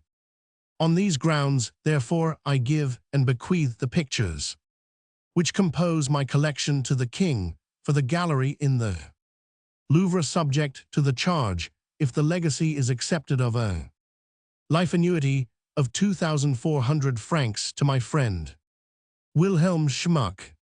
If the king, as usufructuary of the Louvre collection, should refuse the legacy with the charge upon it, the said pictures shall form a part of the estate which I leave to my friend Schmuck, on condition that he shall deliver the monkey's head by Goya to my cousin President Camusot, a flowerpiece, the tulips by Abraham Mignon, to Roman 1000 Trognon notary, whom I appoint as my executor, and allow Mme Sibot, who has acted as my housekeeper for 10 years, the sum of 200 francs per annum. Finally, my friend Schmuck is to give the descent from the cross Rubens sketch for his great picture at Antwerp, to adorn a chapel in the parish church, in grateful acknowledgment of Roman 1000 Duplanty's kindness to me, for to him I owe it, that I can die as a Christian and a Catholic. So ran the will. This is ruin, mused Frazier, the ruin of all my hopes. Ha! I begin to believe all that the president told me about this old artist and his cunning. Well, La Cibot came back to say, your gentleman is a monster. He is leaving everything to the crown. Now, you cannot plead against the crown. The will cannot be disputed. We are robbed, ruined, spoiled, and murdered. What has he left to me? 200 francs a year. A pretty come down. Why, he is a finished scoundrel. Go and see, said Frazier, and I will put your scoundrel's will back again in the envelope. While Mme Sibot's back was turned, Frazier nimbly slipped a sheet of blank paper into the envelope. The will he put in his pocket. He next proceeded to seal the envelope again so cleverly that he showed the seal to Mme Sibot when she returned and asked her if she could see the slightest trace of the operation. La Cibot took up the envelope, felt it over, assured herself that it was not empty, and heaved a deep sigh. She had entertained hopes that Frazier himself would have burned the unlucky document while she was out of the room. Well, my dear Roman 1000 Frazier, what is to be done? Oh, that is your affair. I am not one of the next of kin myself, but if I had the slightest claim to any of that indicating the collection, I know very well what I should do. That is just what I want to know, La Cibot answered with sufficient simplicity. There is a fire in the grate, he said. Then he rose to go. After all, no one will know about it but you and me, began La Cibot. It can never be proved that a will existed, asserted the man of law. And you? If Roman 1000 Pons dies, intestate, you shall have 100,000 francs. Oh yes, no doubt, returned she. People promise you heaps of money, and when they come by their own, and there is talk of paying, they swindle you like a lime magus, she was going to say, but she stopped herself just in time. "I am going," said Frasier. "It is not to your interest that I should be found here, but I shall see you again downstairs." Lasibat shut the door and returned with the sealed packet in her hand. She had quite made up her mind to burn it, but as she went towards the bedroom fireplace, she felt the grasp of a hand on each arm and saw Schmuck on one hand, and Pons himself on the other, leaning against the partition wall on either side of the door. Lasibat cried out and fell face downwards in a fit reel, or feign. No one ever knew the truth. This sight produced such an impression on Pons that a deadly faintness came upon him, and Schmuck left the woman on the floor to help Pons back to bed. The friends trembled in every limb. They had set themselves a hard task. It was done, but it had been too much for their strength when Pons lay in bed again, and Schmuck had regained strength to some extent. He heard a sound of sobbing. Lasibat, on her knees, bursting into tears, held out supplicating hands to them in very expressive pantomime. It was pure curiosity, she sobbed, when she saw that Pons and Schmuck were paying attention to her proceedings. Pure curiosity, a woman's fault, you know, but I did not know how else to get a sight of your will, and I brought it back again. Go, said Schmuck, standing erect, his tall figure gaining in height by the full height of his indignation. You are a monster. You tried to kill Mein Gut Bonds. He is right. You are worse than a monster. You are a lost soul. Lasibat saw the look of abhorrence in the Frank German's face. She rose proud as Tartuffe gave Schmuck a glance which made him quake, and went out carrying off under her dress an exquisite little picture of Metzis, pointed out by Eli Magus, a diamond. He had called it. Frasier, downstairs in the porter's lodge, was waiting to hear that Lasibat had burned the envelope and the sheet of blank paper inside it. Great was his astonishment when he beheld his fair client's agitation and dismay. "What has happened?" "This has happened, my dear Roman 1000 Frasier, under pretense of giving me good advice and telling me what to do. You have lost me, my annuity, and the gentleman's confidence." One of the word tornadoes in which she excelled was in full progress, but Frasier cut her short. "This is idle talk. The facts, and be quick about it." Well, it came about in this way, and she told him of the scene which she had just come through. "You have lost nothing through me," was Frasier's comment. "The gentlemen had their doubts, or they would not have set this trap for you. They were lying in wait and spying upon you. You have not told me everything," he added, with a tiger's glance at the woman before him. "I hide anything from you," cried Shifter. "All that we have done together," she added with a shudder. "My dear madame, I have done nothing blameworthy," returned Frasier. Evidently, he meant to deny his nocturnal visit to Pons' rooms.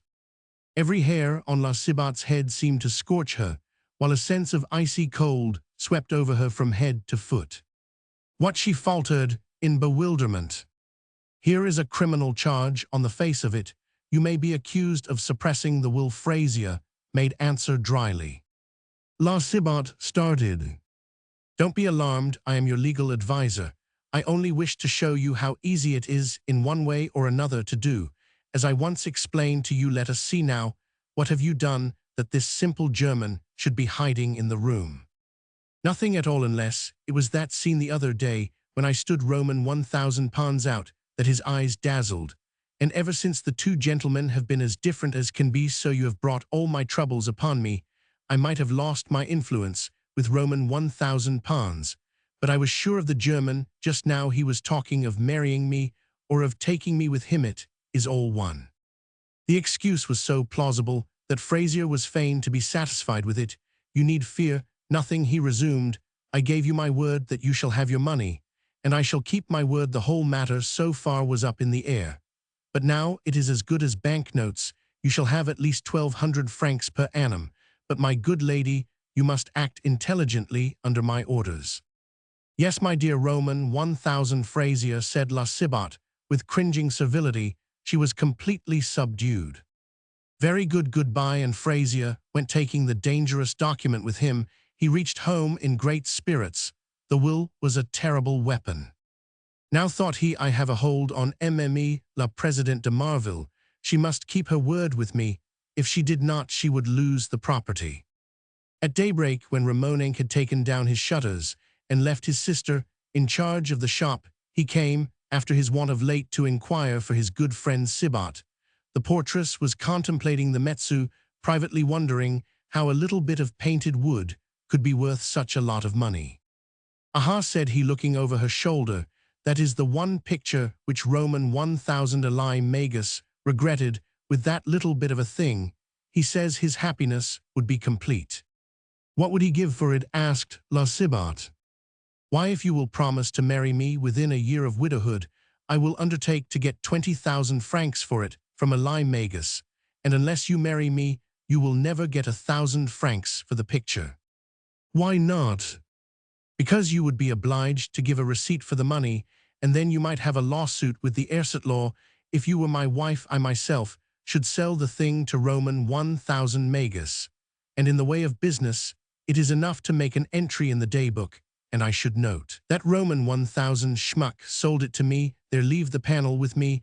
If your husband were to die, you might have a lot of bother over it, but no one would think it odd that I should have a picture in the shop. You know me quite well. Besides, I will give you a receipt if you like." The covetous portress felt that she had been caught. She agreed to a proposal which was to bind her for the rest of her life to the marine store dealer. "You are right," said she, as she locked the picture away in a chest. "Bring me the bit of writing." Ramonenc beckoned her to the door. "I can see, neighbor, that we shall not save our poor dear Sibat," he said, lowering his voice. "Dr. Poulain gave him up yesterday evening, and said that he could not last out the day. It is a great misfortune. But after all, this was not the place for you. You ought to be in a fine curiosity shop on the Boulevard des Capucines. Do you know that I have made nearly 100,000 francs in 10 years, and if you will have as much some day, I will undertake to make a handsome fortune for you as my wife. You would be the mistress. Me sister should wait on you and do the work of the house." And a heartrending moan from the little tailor cut the tempter short. The death agony had begun. "Go away," said La Sibat. "You are a monster to talk of such things, and my poor man dying like this." "Ah, it is because I love you," said Ramonenc. "I could let everything else go to have you." "If you loved me, you would say nothing to me just now," returned she, and Ramonenc departed to his shop sure of marrying La Sibat. Towards 10 o'clock, there was a sort of commotion in the street. Roman 1000 Sibat was taking the sacrament. All the friends of the pair, all the porters and porters' wives in the Rue de Normandie and neighboring streets, had crowded into the lodge under the archway, and stood on the pavement outside. Nobody so much as noticed the arrival of Roman 1000 Leopold Hannequin and a brother lawyer Schwab, and Brunner reached Pons' rooms unseen by Mme. Sibat. The notary inquiring for Pons was shown upstairs by the portress of a neighboring house. Brunner remembered his previous visit to the museum and went straight in with his friend Schwab. Pons formally revoked his previous will and constituted Schmuck his universal legatee. This accomplished, he thanked Schwab and Brunner and earnestly begged Roman 1000 Leopold Hannequin to protect Schmuck's interests. The demands made upon him by last night's scene with La Sibat and this final settlement of his worldly affairs left him so faint and exhausted that Schmuck begged Schwab to go for the ab duplanty. It was Pons' great desire to take the sacrament, and Schmuck could not bring himself to leave his friend. La Sibat, sitting at the foot of her husband's bed, gave not so much as a thought to Schmuck's breakfast, for that matter had been forbidden to return. But the morning's events, the sight of Pons' heroic resignation in the death agony, so oppressed Schmuck's heart that he was not conscious of hunger. Towards 2 o'clock, however, as nothing had been seen of the old German La Sibat sent Ramonenc's sister to see whether Schmuck wanted anything, prompted not so much by interest as by curiosity.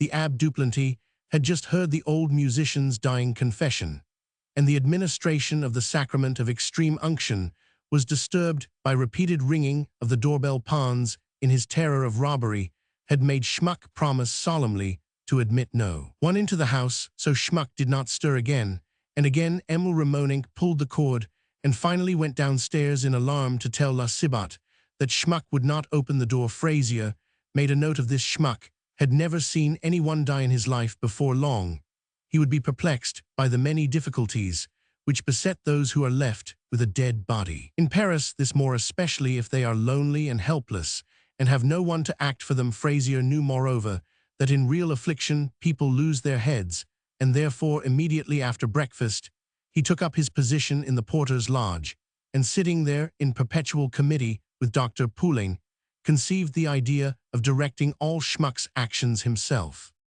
To obtain the important result, the doctor and the lawyer took their measures on this wise.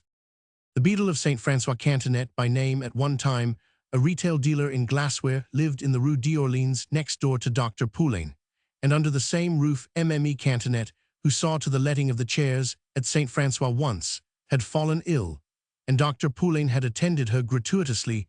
She was, as might be expected, grateful, and often confided her troubles to him, the nutcrackers, punctual in their attendance at St. Francois on Sundays and Saints' days, were on friendly terms with the beadle and the lowest ecclesiastical rank and file, commonly called in Paris le bas clerge, to whom the devout usually give little presents from time to time. Mme. Cantonet therefore knew Schmuck almost as well as Schmuck knew her, and Mme. Cantonet was afflicted with two sore troubles, which enabled the lawyer to use her. As a blind and involuntary agent, Cantonet Jr., a stage-struck youth, had deserted the paths of the church, and turned his back on the prospect of one day becoming a beadle to make his debut among the supernumeraries of the Cercle Olympique. He was leading a wild life, breaking his mother's heart, and draining her purse by frequent forced loans. Cantonet Sr., much addicted to spirituous liquors and idleness, had in fact been driven to retire from business by those two failings. So far from reforming the incorrigible offender, had found scope in his new occupation for the indulgence of both cravings. He did nothing, and he drank with drivers of wedding coaches, with the undertaker's men at funerals, with poor folk, relieved by the vicar, till his morning's occupation was set forth in rubric on his countenance by noon. Mme. Cantonet saw no prospect but want in her old age, and yet she had brought her husband 12,000 francs. She said the tale of her woes, related for the 100th time, suggested an idea to Dr. Poulain: once introduce her into the old bachelor's quarters, and it would be easy by her means to establish Mme. Sauvage there as working housekeeper.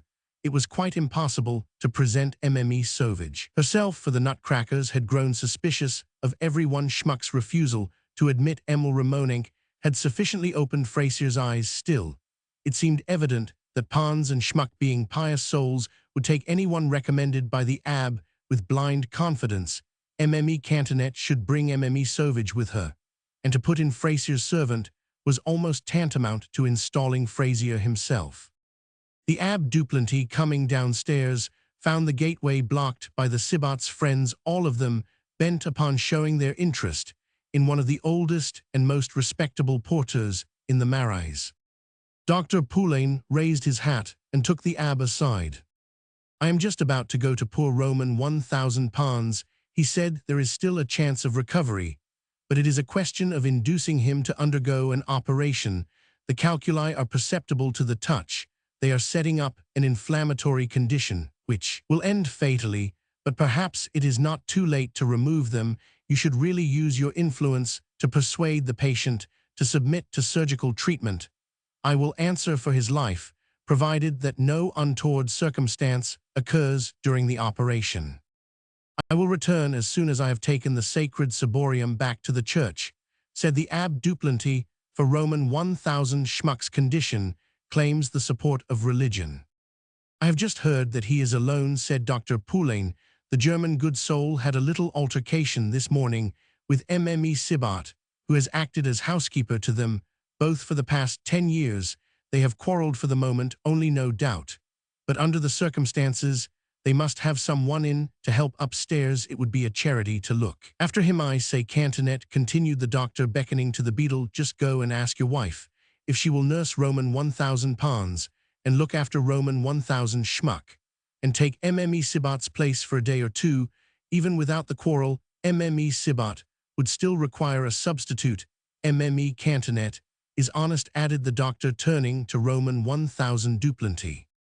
"You could not make a better choice," said the good priest. "She is entrusted with the letting of chairs in the church." A few minutes later, Dr. Poulain stood by Pons' pillow, watching the progress made by death, and Schmuck's vain efforts to persuade his friend to consent to the operation, to all the poor German's despairing entreaties, Pons only replied by a shake of the head and occasional impatient movements, till after a while he summoned up all his fast-failing strength to say with a heartrending look, "Do let me die in peace." Schmuck almost died of sorrow, but he took Pons' hand and softly kissed it, and held it between his own, as if trying a second time to give his own vitality to his friend. Just at this moment, the bell rang, and Dr. Poulain, going to the door, admitted the Abbé Duplanty. "Our poor patient is struggling in the grasp of death," he said. "All will be over in a few hours. You will send a priest, no doubt, to watch tonight. But it is time that Mme. Cantonet came, as well as a woman, to do the work for Roman 1000. Schmuck is quite unfit to think of anything, I am afraid, for his reason, and there are valuables here which ought to be in the custody of honest persons." The Abbé Duplanty, a kindly, upright priest, guileless and unsuspicious, was struck with the truth of Dr. Poulain's remarks. He had moreover a certain belief in the doctor of the quarter, so on the threshold of the death chamber he stopped and beckoned to Schmuck. But Schmuck could not bring himself to loosen the grasp of the hand that grew tighter and tighter. Pons seemed to think that he was slipping over the edge of a precipice and must catch at something to save himself. But as many know, the dying are haunted by an hallucination that leads them to snatch at things about them, like men eager to save their most precious possessions from a fire. Presently Pons released Schmuck to clutch at the bedclothes, dragging them and huddling them about himself with a hasty, covetous movement, significant and painful to see. "What will you do left alone with your dead friend?" asked Roman 1000 L. Abbé Duplanty, when Schmuck came to the door. "You have not Mme. Sibat now. Ein Monster dat half-killed Pons." "But you must have somebody with you," began Dr. Poulain. "Someone must sit up with the body tonight." "I shall sit up. I shall say die prayers to God," the innocent German answered. "But you must eat, and who is to cook for you now?" asked the doctor. "Grief half taken of a main appetite," Schmuck said simply. "And someone must give notice to the registrar," said Poulain, "and lay out the body, and order the funeral, and the person who sits up with the body, and the priest will want meals. Can you do all this by yourself? A man cannot die like a dog in the capital of the civilized world." Schmuck opened wide eyes of dismay. A brief fit of madness seized him. "But Pons shall not die," he cried aloud. "I shall save him. You cannot go without sleep much longer, and who will take your place? Someone must look after Roman 1000 Pons, and give him drink and nurse him." "Ah, dat is Drew." "Very well said the Abbé. I am thinking of sending your Mme. Cantonet, a good and honest creature."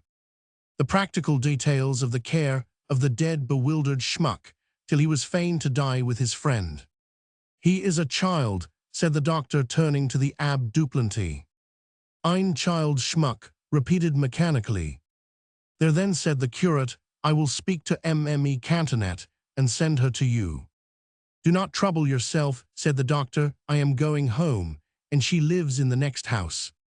The dying seemed to struggle with death, as with an invisible assassin in the agony at the last. As the final thrust is made, the act of dying seems to be a conflict, a hand-to-hand fight for life. Pons had reached the supreme moment at the sound of his groans and cries. The three standing in the doorway hurried to the bedside. Then came the last blow, smiting asunder the bonds between soul and body, striking down to life sources, and suddenly Pons regained for a few brief moments the perfect calm that follows the struggle. He came to himself, and with the serenity of death in his face, he looked round almost smilingly at them.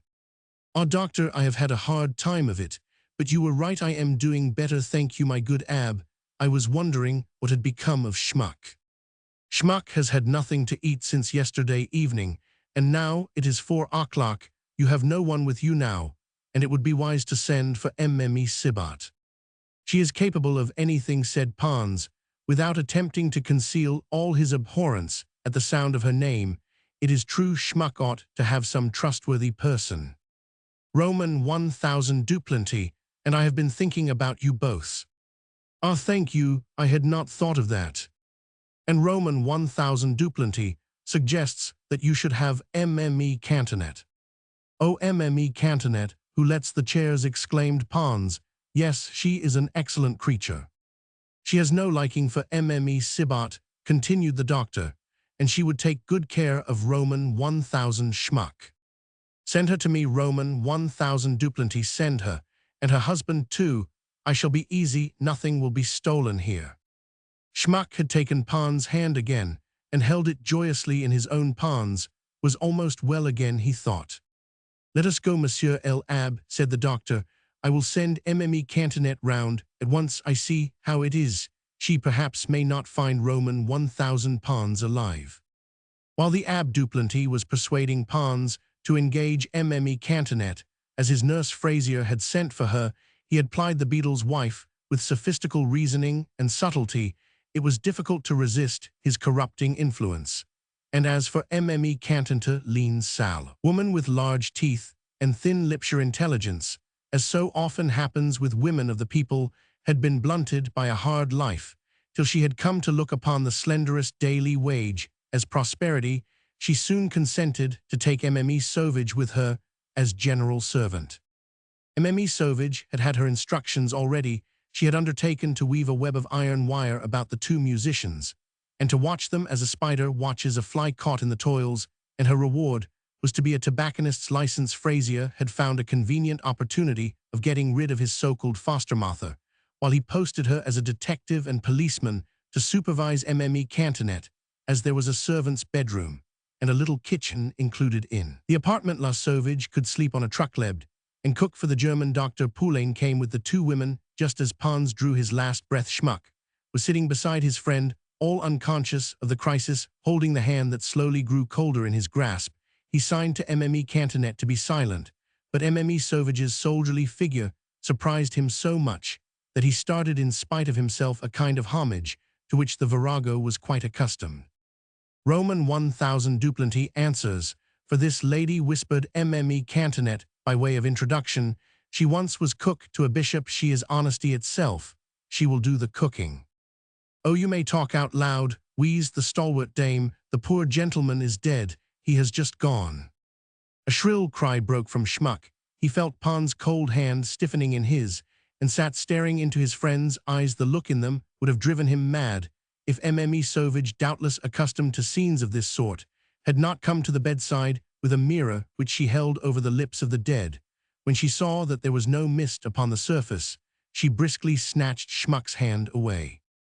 "Just take away your hand, sir. You may not be able to do it in a little while. You do not know how the bones harden. A corpse grows cold very quickly. If you do not lay out a body while it is warm, you have to break the joints later on." And so it was this terrible woman who closed the poor dead musician's eyes. With a businesslike dexterity acquired in 10 years of experience, she stripped and straightened the body, laid the arms by the sides, and covered the face with the bedclothes exactly as a shopman wraps a parcel. "A sheet will be wanted to lay him out. Where is there a sheet?" she demanded, turning on the terror-stricken Schmuck.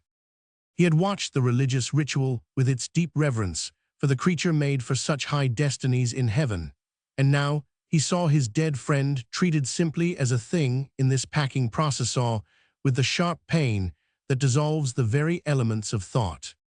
"Do as you will," he answered mechanically. The innocent creature, for the first time in his life, had seen a man die, and that man was Pons, his only friend, the one human being who understood him and loved him. "I will go and ask Mme Sibat where the sheets are kept," said La Sauvage. "A trucklead will be wanted for the person to sleep upon." Mme Cantonet came to tell Schmuck. Schmuck nodded and broke out into weeping. Mme Cantonet left the unhappy man in peace, but an hour later she came back to say, "Have you any money, sir, to pay for the things?" The look that Schmuck gave Mme Cantonet would have disarmed the fiercest hate. It was the white, blank, peaked face of death that he turned upon her as an explanation that met everything. "Take it all and leave me to main prayers and tears," he said, and knelt. Mme Sauvage went to Frazier with the news of Pons' death. Frazier took a cab and went to the president. Tomorrow she must give him the power of attorney to enable him to act for the heirs. Another hour went by, and Mme Cantonet came again to Schmuck. "I have been to Mme Sibat, sir, who knows all about things here. She said I asked her to tell me where everything is kept, but she almost jawed me to death with her abuse. Sir, do listen to me." Schmuck looked up at the woman, and she went on, innocent of any barbarous intention, for women of her class are accustomed to take the worst of moral suffering passively, as a matter of course. "We must have linen for the shroud, sir. We must have money to buy a trucklead for the person to sleep upon, and some things for the kitchen plates and dishes and glasses, for a priest will be coming to pass the night here, and the person says that there is absolutely nothing in the kitchen. And what is more, sir, I must have coal and firing if I am to get the dinner ready," echoed La Sauvage, "and not a thing can I find, not that there is anything so very surprising in that, as La Sibat used to do everything for you." Schmuck lay at the feet of the dead. He heard nothing, knew nothing, saw nothing. Mme Cantonet pointed to him. "My dear woman, you would not believe me," she said. "Whatever you say, he does not answer." "Very well, child," said La Sauvage. "Now, I will show you what to do in a case of this kind." She looked round the room as a thief looks in search of possible hiding places for money. Then she went straight to Pons' chest, opened the first drawer, saw the bag in which Schmuck had put the rest of the money after the sale of the pictures, and held it up before him. He nodded mechanically. "Here is money, child," said La Sauvage, turning to Mme Cantonet. "I will count it first, and take enough to buy everything we want: wine, provisions, wax candles, all sorts of things. In fact, for there is nothing in the house. Just look in the drawers for a sheet to bury him in. I certainly was told that the poor gentleman was simple, but I don't know what he is. He is worse. He is like a newborn child. We shall have to feed him with a funnel." The women went about their work, and Schmuck looked on precisely as an idiot might have done, broken down with sorrow, wholly absorbed in a half-cataleptic state. He could not take his eyes from the face that seemed to fascinate him. Pons' face, refined by the absolute repose of death. Schmuck hoped to die. Everything was alike indifferent. If the room had been on fire, he would not have stirred. "There are 1,250 francs here," La Sauvage told him. Schmuck shrugged his shoulders. But when La Sauvage came near to measure the body by laying the sheet over it, before cutting out the shroud, a horrible struggle ensued between her and the poor German. Schmuck was furious. He behaved like a dog that watches by his dead master's body, and shows his teeth at all who try to touch it. La Sauvage grew impatient.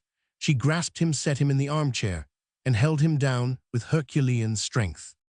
"Go on, child, sew him in his shroud," she said, turning to Mme Cantonet. As soon as this operation was completed, La Sauvage set Schmuck back in his place at the foot of the bed. "Do you understand?" said she.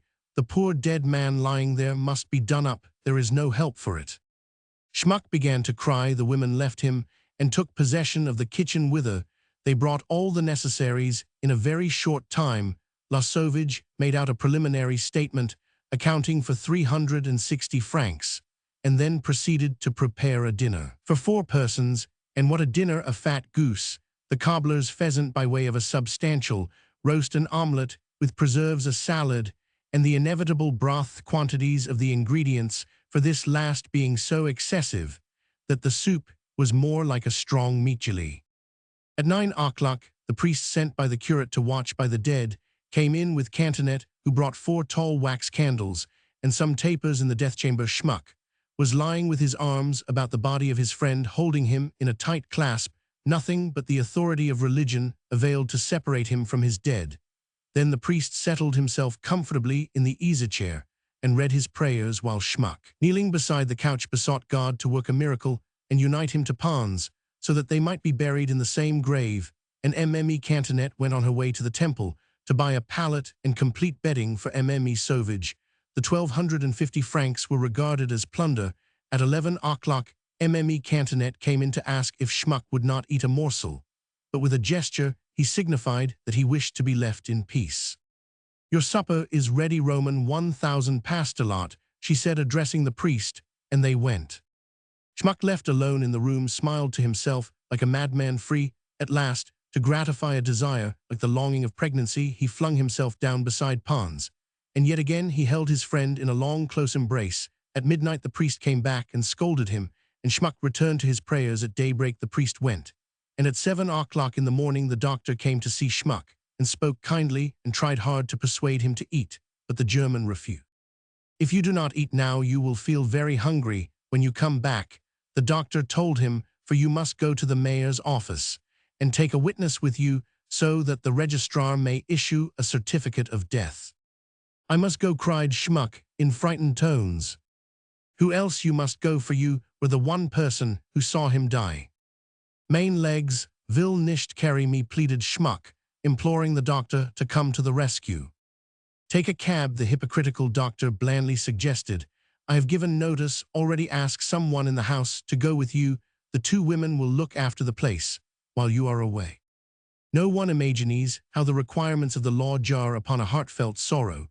The thought of it is enough to make one turn from civilization and choose rather the customs of the savage. At 9 o'clock that morning Mme Sauvage half-carried Schmuck downstairs, and from the cab he was obliged to beg Ramonink to come with him to the registrar as a second witness here in Paris, in this land of ours. Besotted with equality, the inequality of conditions is glaringly apparent everywhere, and in everything the immutable tendency of things peeps out. Even in the practical aspects of death. In well-to-do families, a relative, a friend, or a man of business spares the mourners these painful details.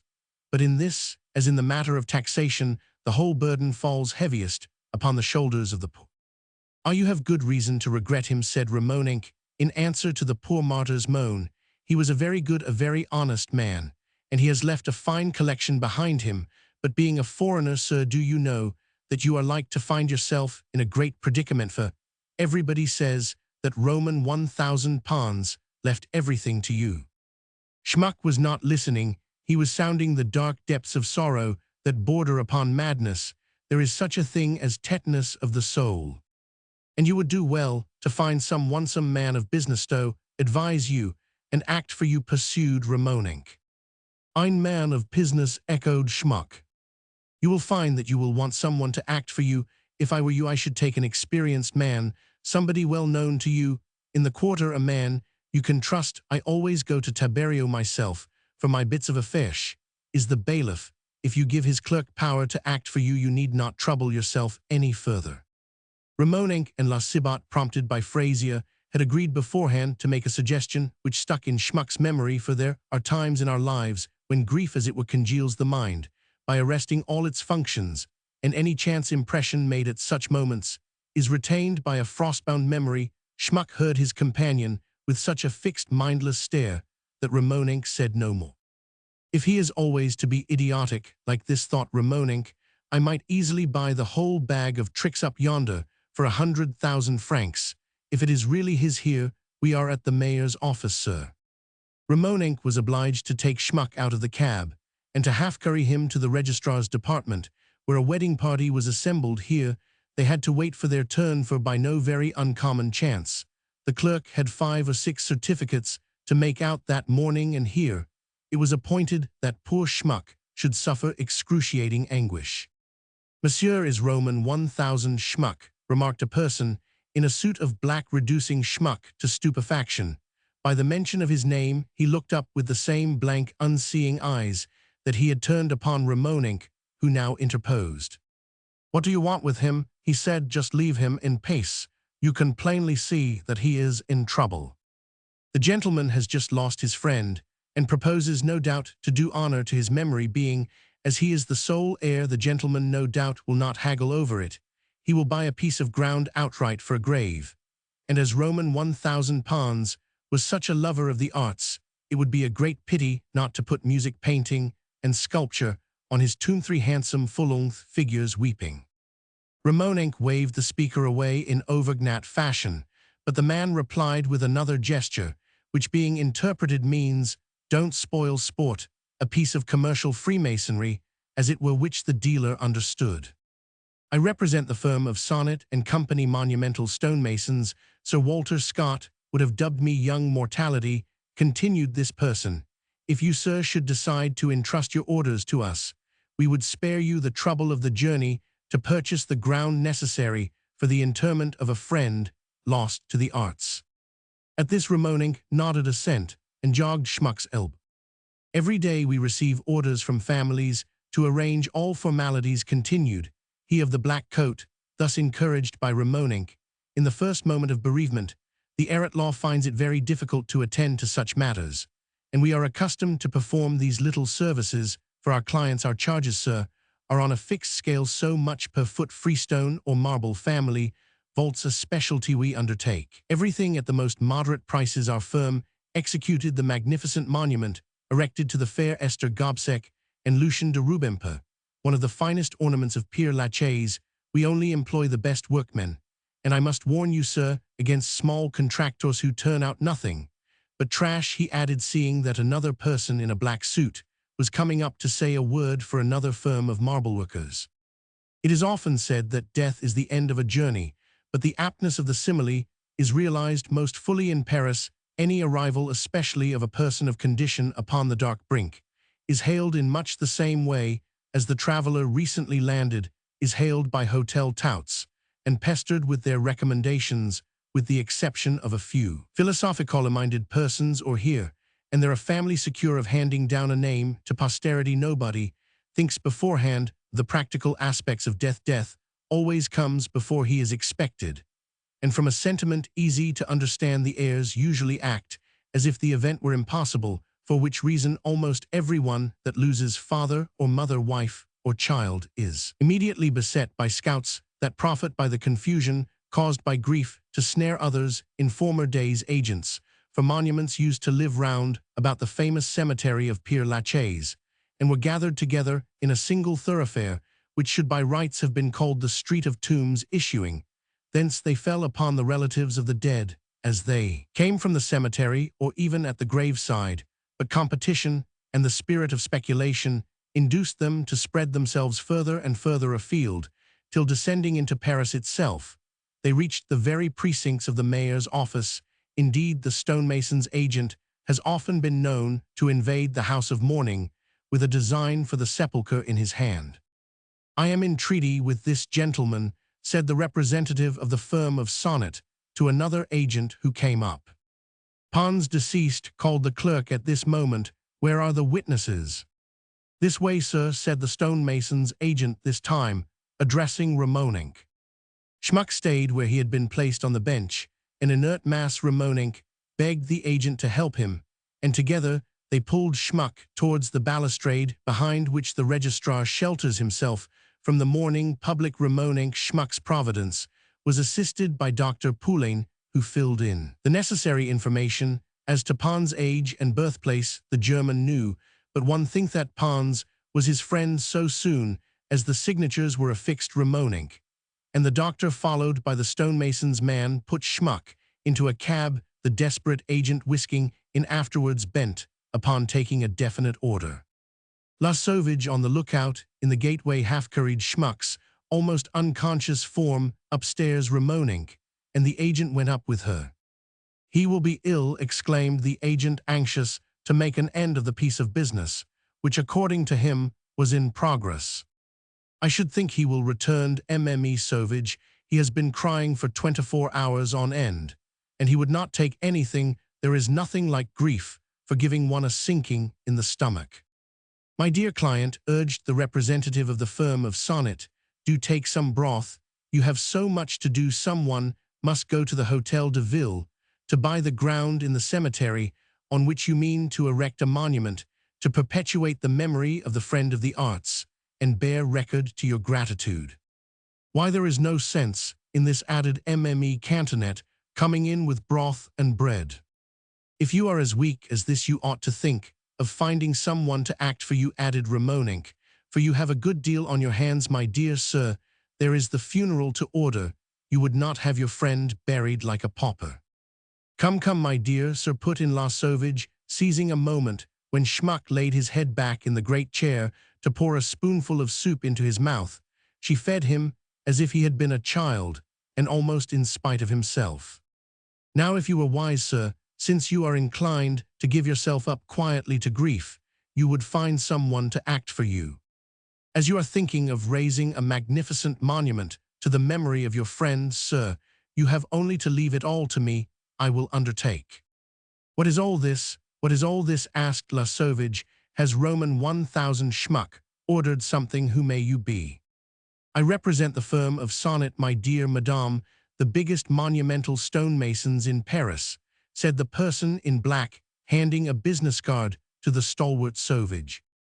"Very well, that will do. Someone will go with you when the time comes, but you must not take advantage of the gentleman's condition. Now you can quite see that he is not himself."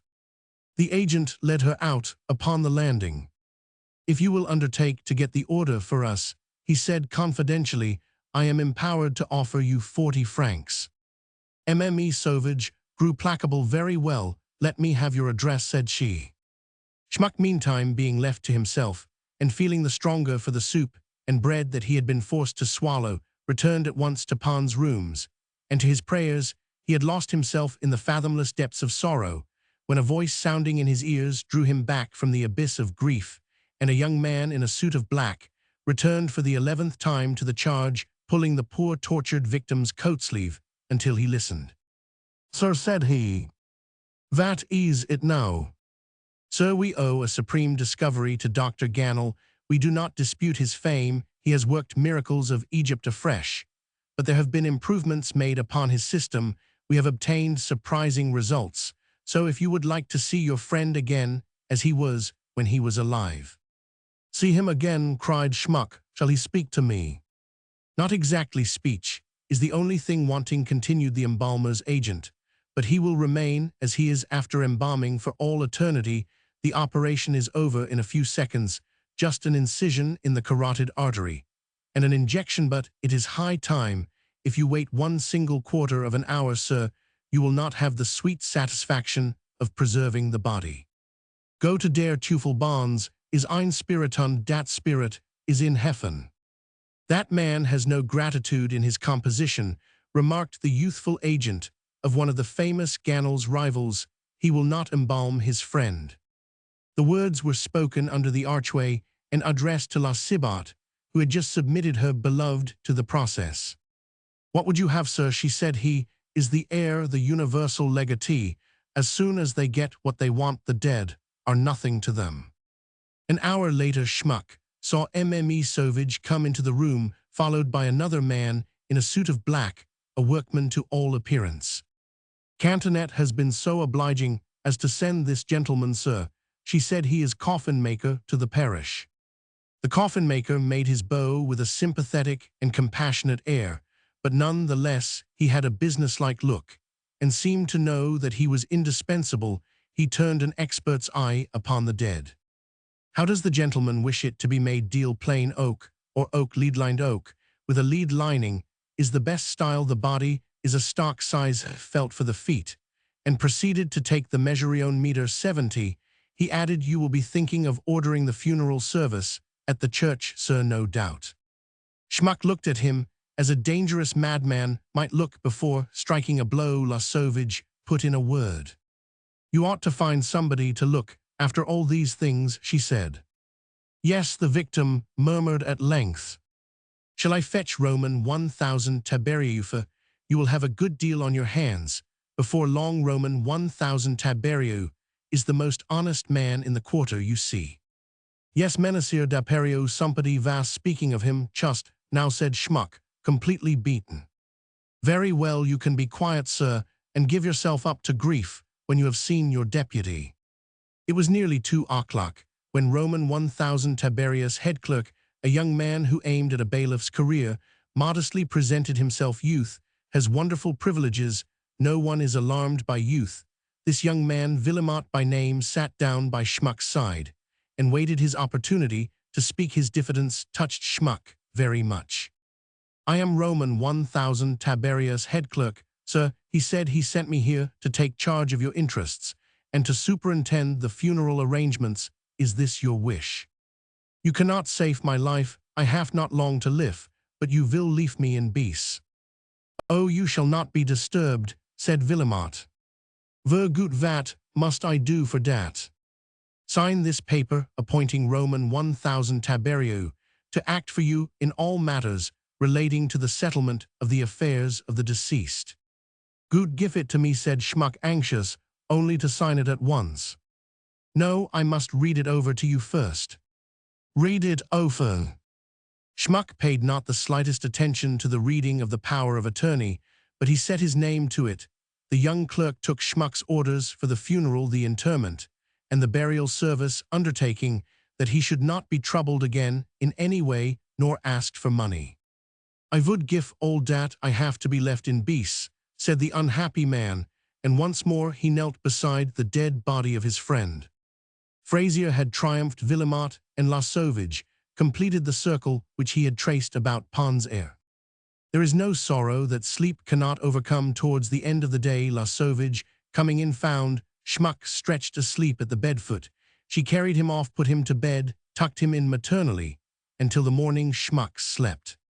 When he awoke, or rather when the truce was over, and he again became conscious of his sorrows, Pons' coffin lay under the gateway in such a state as a third-class funeral may claim, and Schmuck, seeking vainly for his friend, wandered from room to room, across vast spaces, as it seemed to him empty of everything save hideous memories. La Sauvage took him in hand much as a nurse manages a child. She made him take his breakfast before starting for the church, and while the poor sufferer forced himself to eat, she discovered with lamentations worthy of Jeremiah that he had not a black coat in his possession.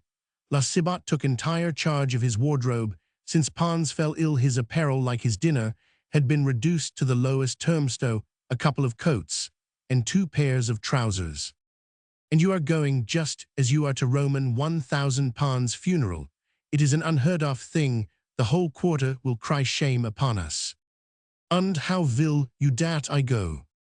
Why, in mornings. Mornings. It is the proper thing. Der proper ding, confound all dis stupid nonsense, cried poor Schmuck, driven to the last degree of exasperation, which a childlike soul can reach under stress of sorrow. Why, the man is a monster of ingratitude, said La Sauvage, turning to a personage, who just then appeared at the sight of this functionary. Schmuck shuddered. The newcomer wore a splendid suit of black knee breeches, black silk stockings, a pair of white cuffs, an extremely correct white muslin tie and white gloves. A silver chain with a coin attached ornamented his person, a typical official, stamped with the official expression of decorous gloom, an ebony wand in his hand by way of insignia of office. He stood waiting with a 3-cornered hat, adorned with the tricolor cockade under his arm.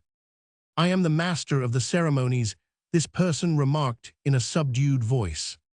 Accustomed daily to superintend funerals, to move among families plunged in one and the same kind of tribulation, real or feigned, this man, like the rest of his fraternity, spoke in hushed and soothing tones.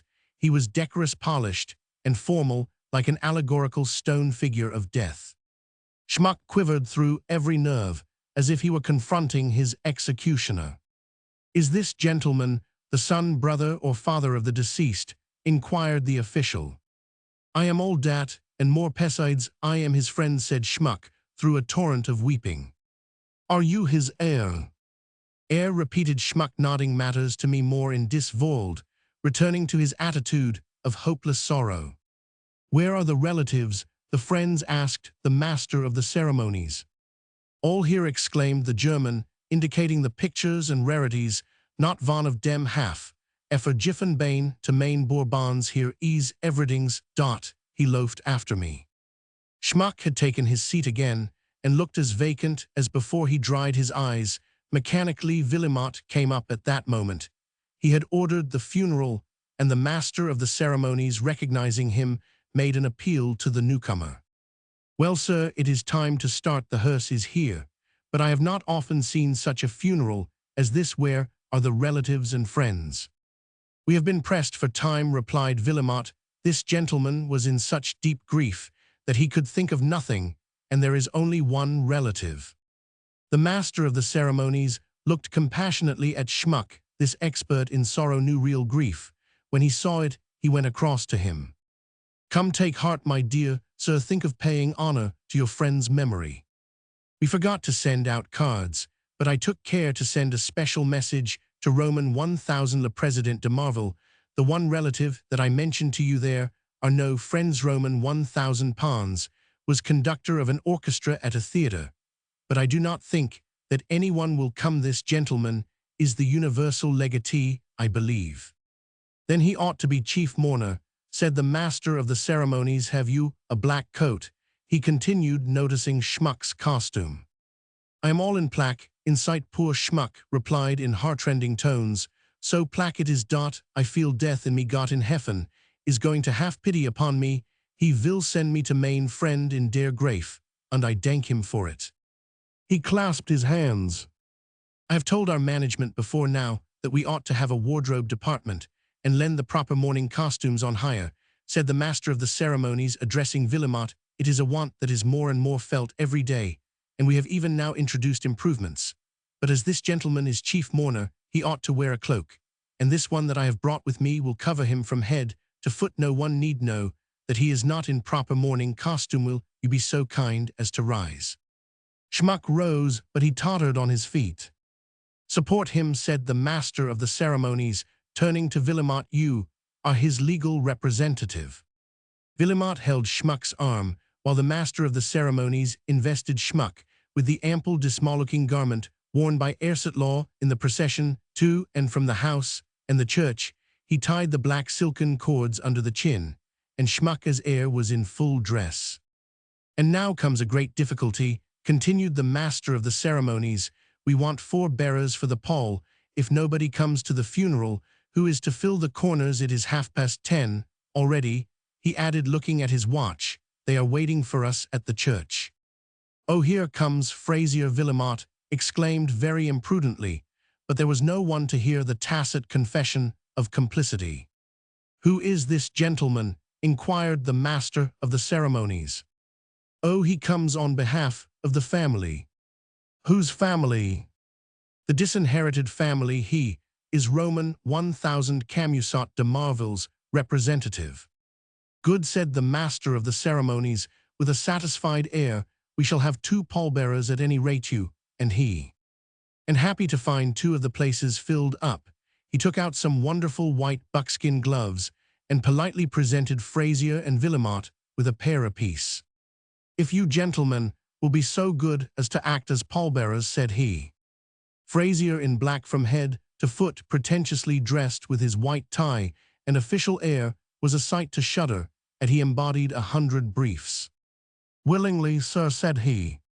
If only 2 more persons will come, the 4 corners will be filled up, said the master of the ceremonies.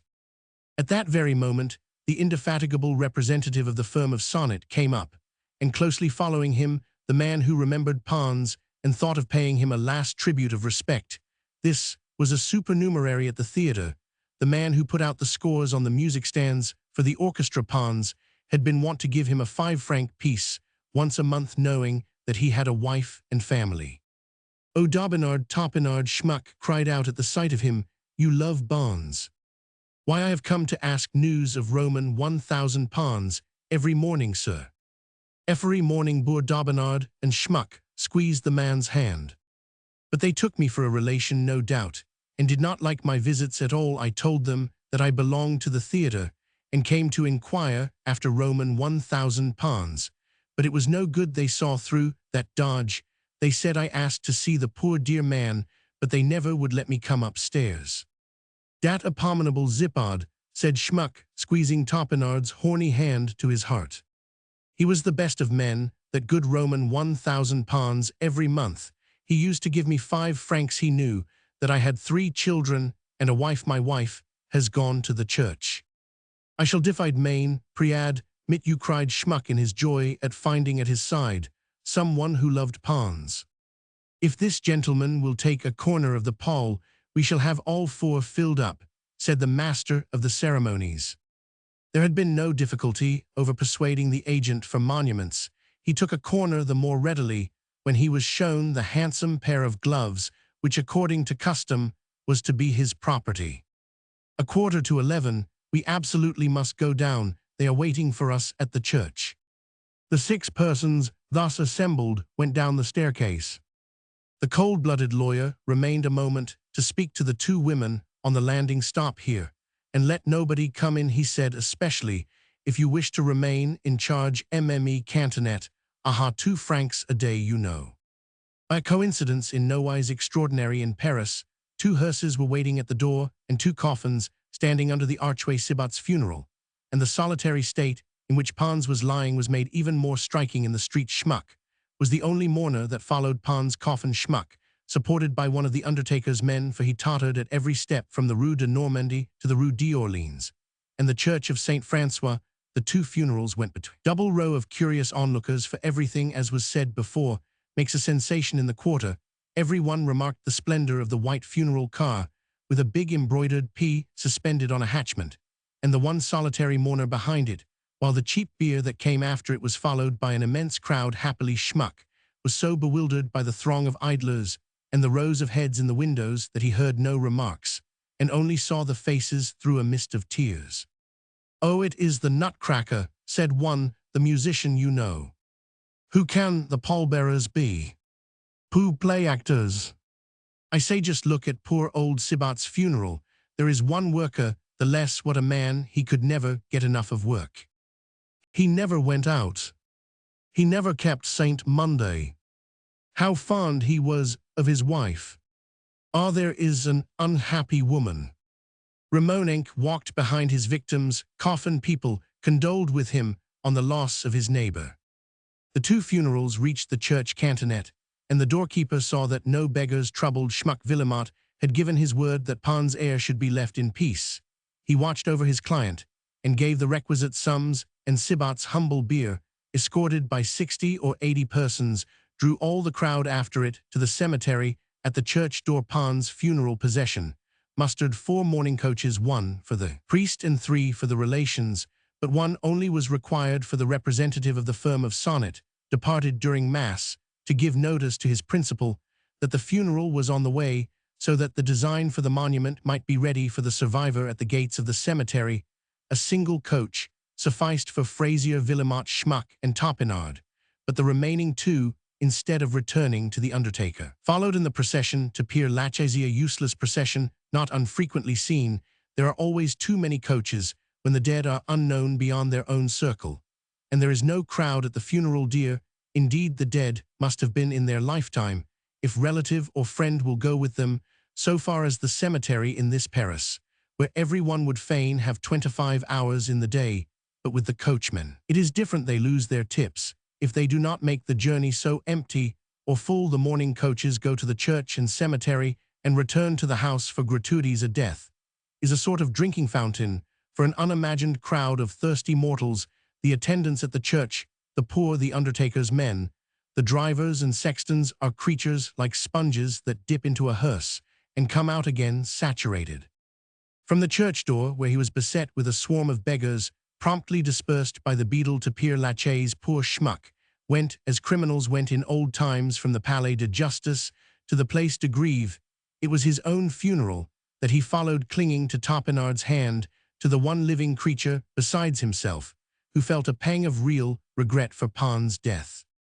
As for Topinard, greatly touched by the honor of the request to act as pallbearer, content to drive in a carriage, the possessor of a new pair of gloves, it began to dawn upon him that this was to be one of the great days of his life. Schmuck was driven passively along the road, as some unlucky calf is driven in a butcher's cart to the slaughterhouse. Fraisier and Villemot sat with their backs to the horses, now as those know whose sad fortune it has been to accompany many of their friends to their last resting place. All hypocrisy breaks down in the coach during the journey, often a very long one, from the church to the Eastern Cemetery, to that one of the burying grounds of Paris, in which all vanities, all kinds of display are met. So rich is it in sumptuous monuments on these occasions, those who feel least begin to talk soonest, and in the end the saddest listen, and their thoughts are diverted.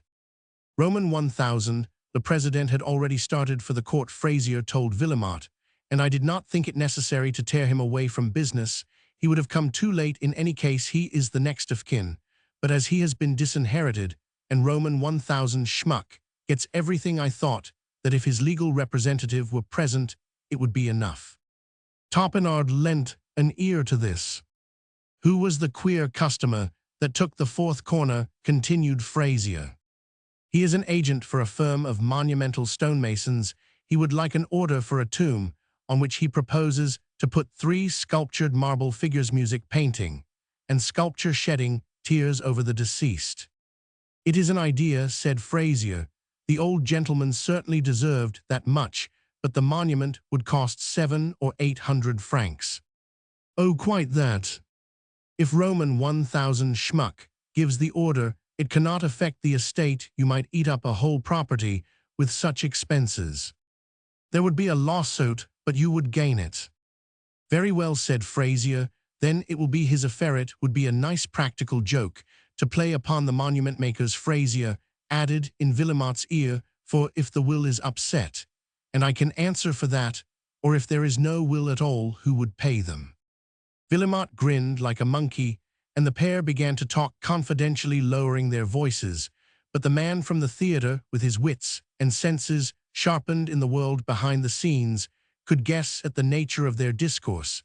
In spite of the rumbling of the carriage and other hindrances, he began to understand that these representatives of justice were scheming to plunge poor Schmuck into difficulties, and when at last he heard the ominous word cliché, the honest and loyal servitor of the stage made up his mind to watch over Pons' friend. At the cemetery, where 3 square yards of ground had been purchased through the good offices of the firm of Sonnet Villemot, having announced Schmuck's intention of erecting a magnificent monument, the master of ceremonies led Schmuck through a curious crowd to the grave into which Pons' coffin was about to be lowered, but here at the sight of the square hole, the 4 men waiting with ropes to lower the bier, and the clergy saying the last prayer for the dead at the graveside, something clutched tightly at the German's heart. He fainted away. Sonnet's agent and Roman 1000 Sonnet himself came to help Topinard to carry poor Schmuck into the marbleworks hard by where Mme Sonnet and Mme Vitelot Sonnet's partner's wife were eagerly prodigal of efforts to revive him. Topinard stayed. He had seen Frazier in conversation with Sonnet's agent, and Frazier, in his opinion, had gallowsbird written on his face. An hour later, towards 2:30, the poor innocent German came to himself. Schmuck thought that he had been dreaming for the past 2 days. If he could only wake, he should find Pons still alive. So many wet towels had been laid on his forehead. He had been made to inhale salts and vinegar to such an extent that he opened his eyes at last. Mme Sonnet make him take some meat soup, for they had put the pot on the fire at the marbleworks. Our clients do not often take things to heart like this. Still, it happens once in a year or two. At last Schmuck talked of returning to the Rue de Normandie, and at this Sonnet began at once. "Here is the design, sir," he said. "Vitelot drew it expressly for you, and sat up last night to do it, and he has been happily inspired. It will look fine." "One of the finest in Pere Lachaise," said the little Mme Sonnet, "but you really ought to honor the memory of a friend who left you all his fortune." The design, supposed to have been drawn on purpose, had as a matter of fact been prepared for de Marsay, the famous cabinet minister. His widow, however, had given the commission to Stidmann. People were disgusted with the tawdriness of the project, and it was refused. The 3 figures at that period represented the 3 days of July, which brought the eminent minister to power. Subsequently Sonnet and Vitelot had turned the 3 glorious décils, Trois Glorieuses Cinto, the army, finance, and the family, and sent in the design for the sepulchre of the late lamented Charles Keller.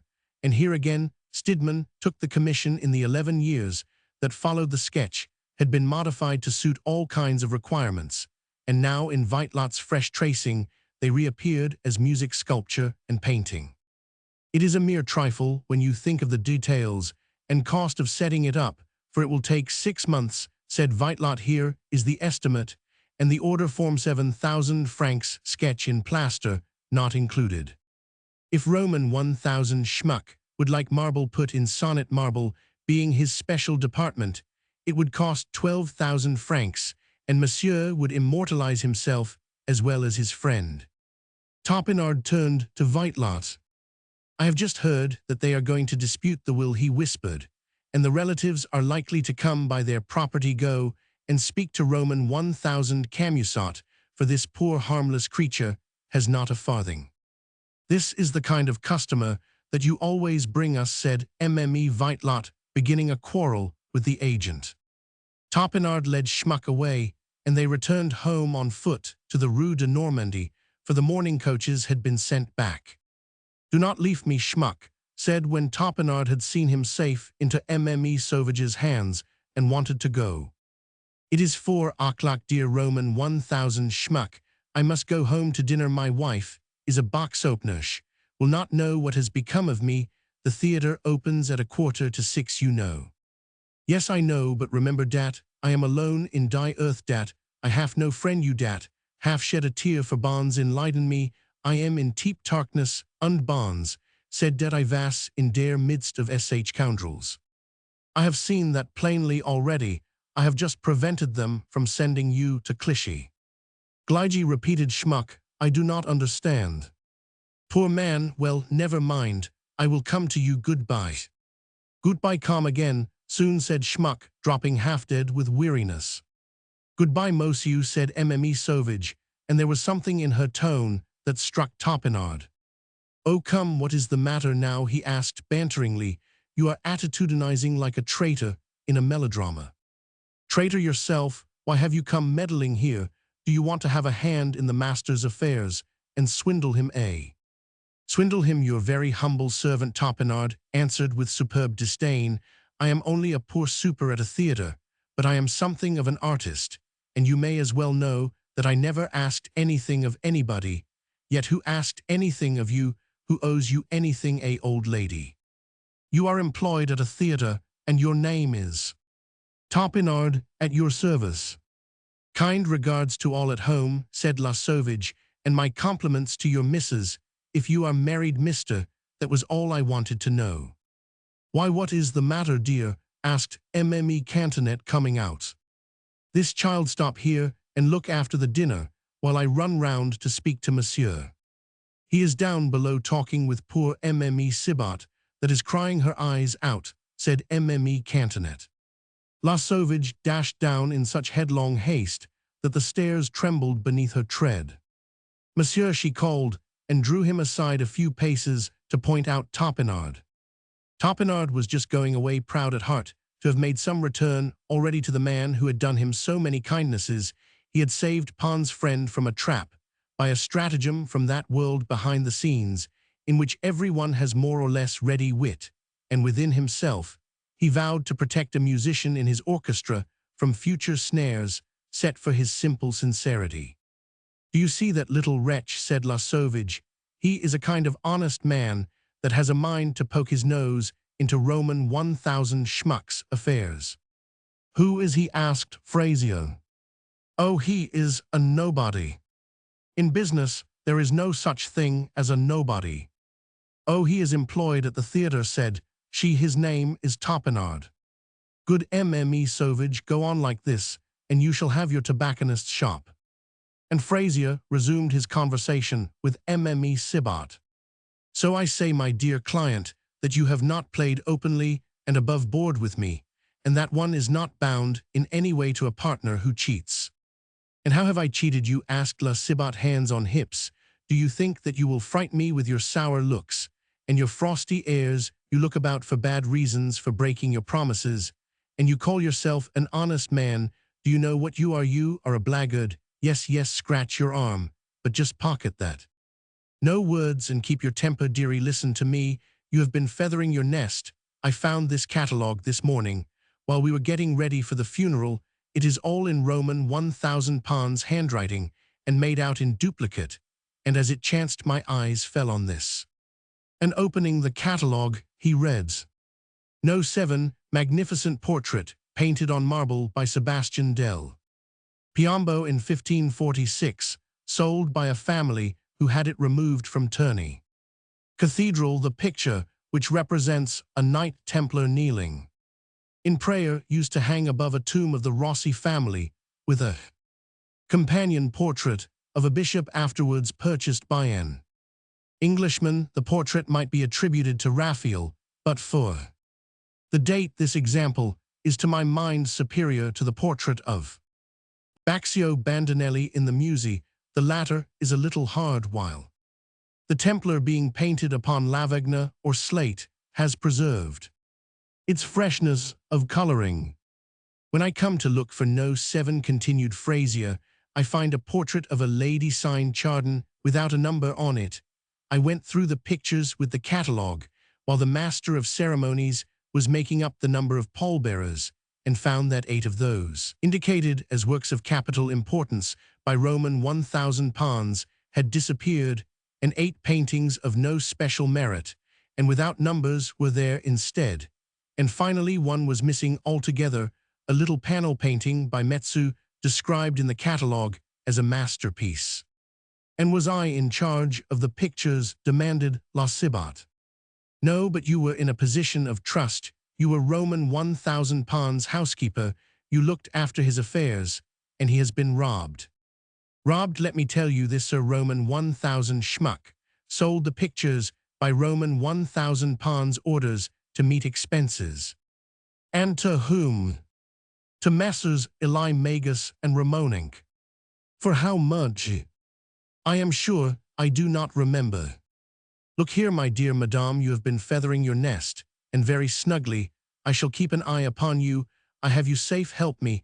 I will say nothing in any case. You know that since you deemed it expedient to plunder Roman 1000, le President Camusot, you ought not to expect anything from him.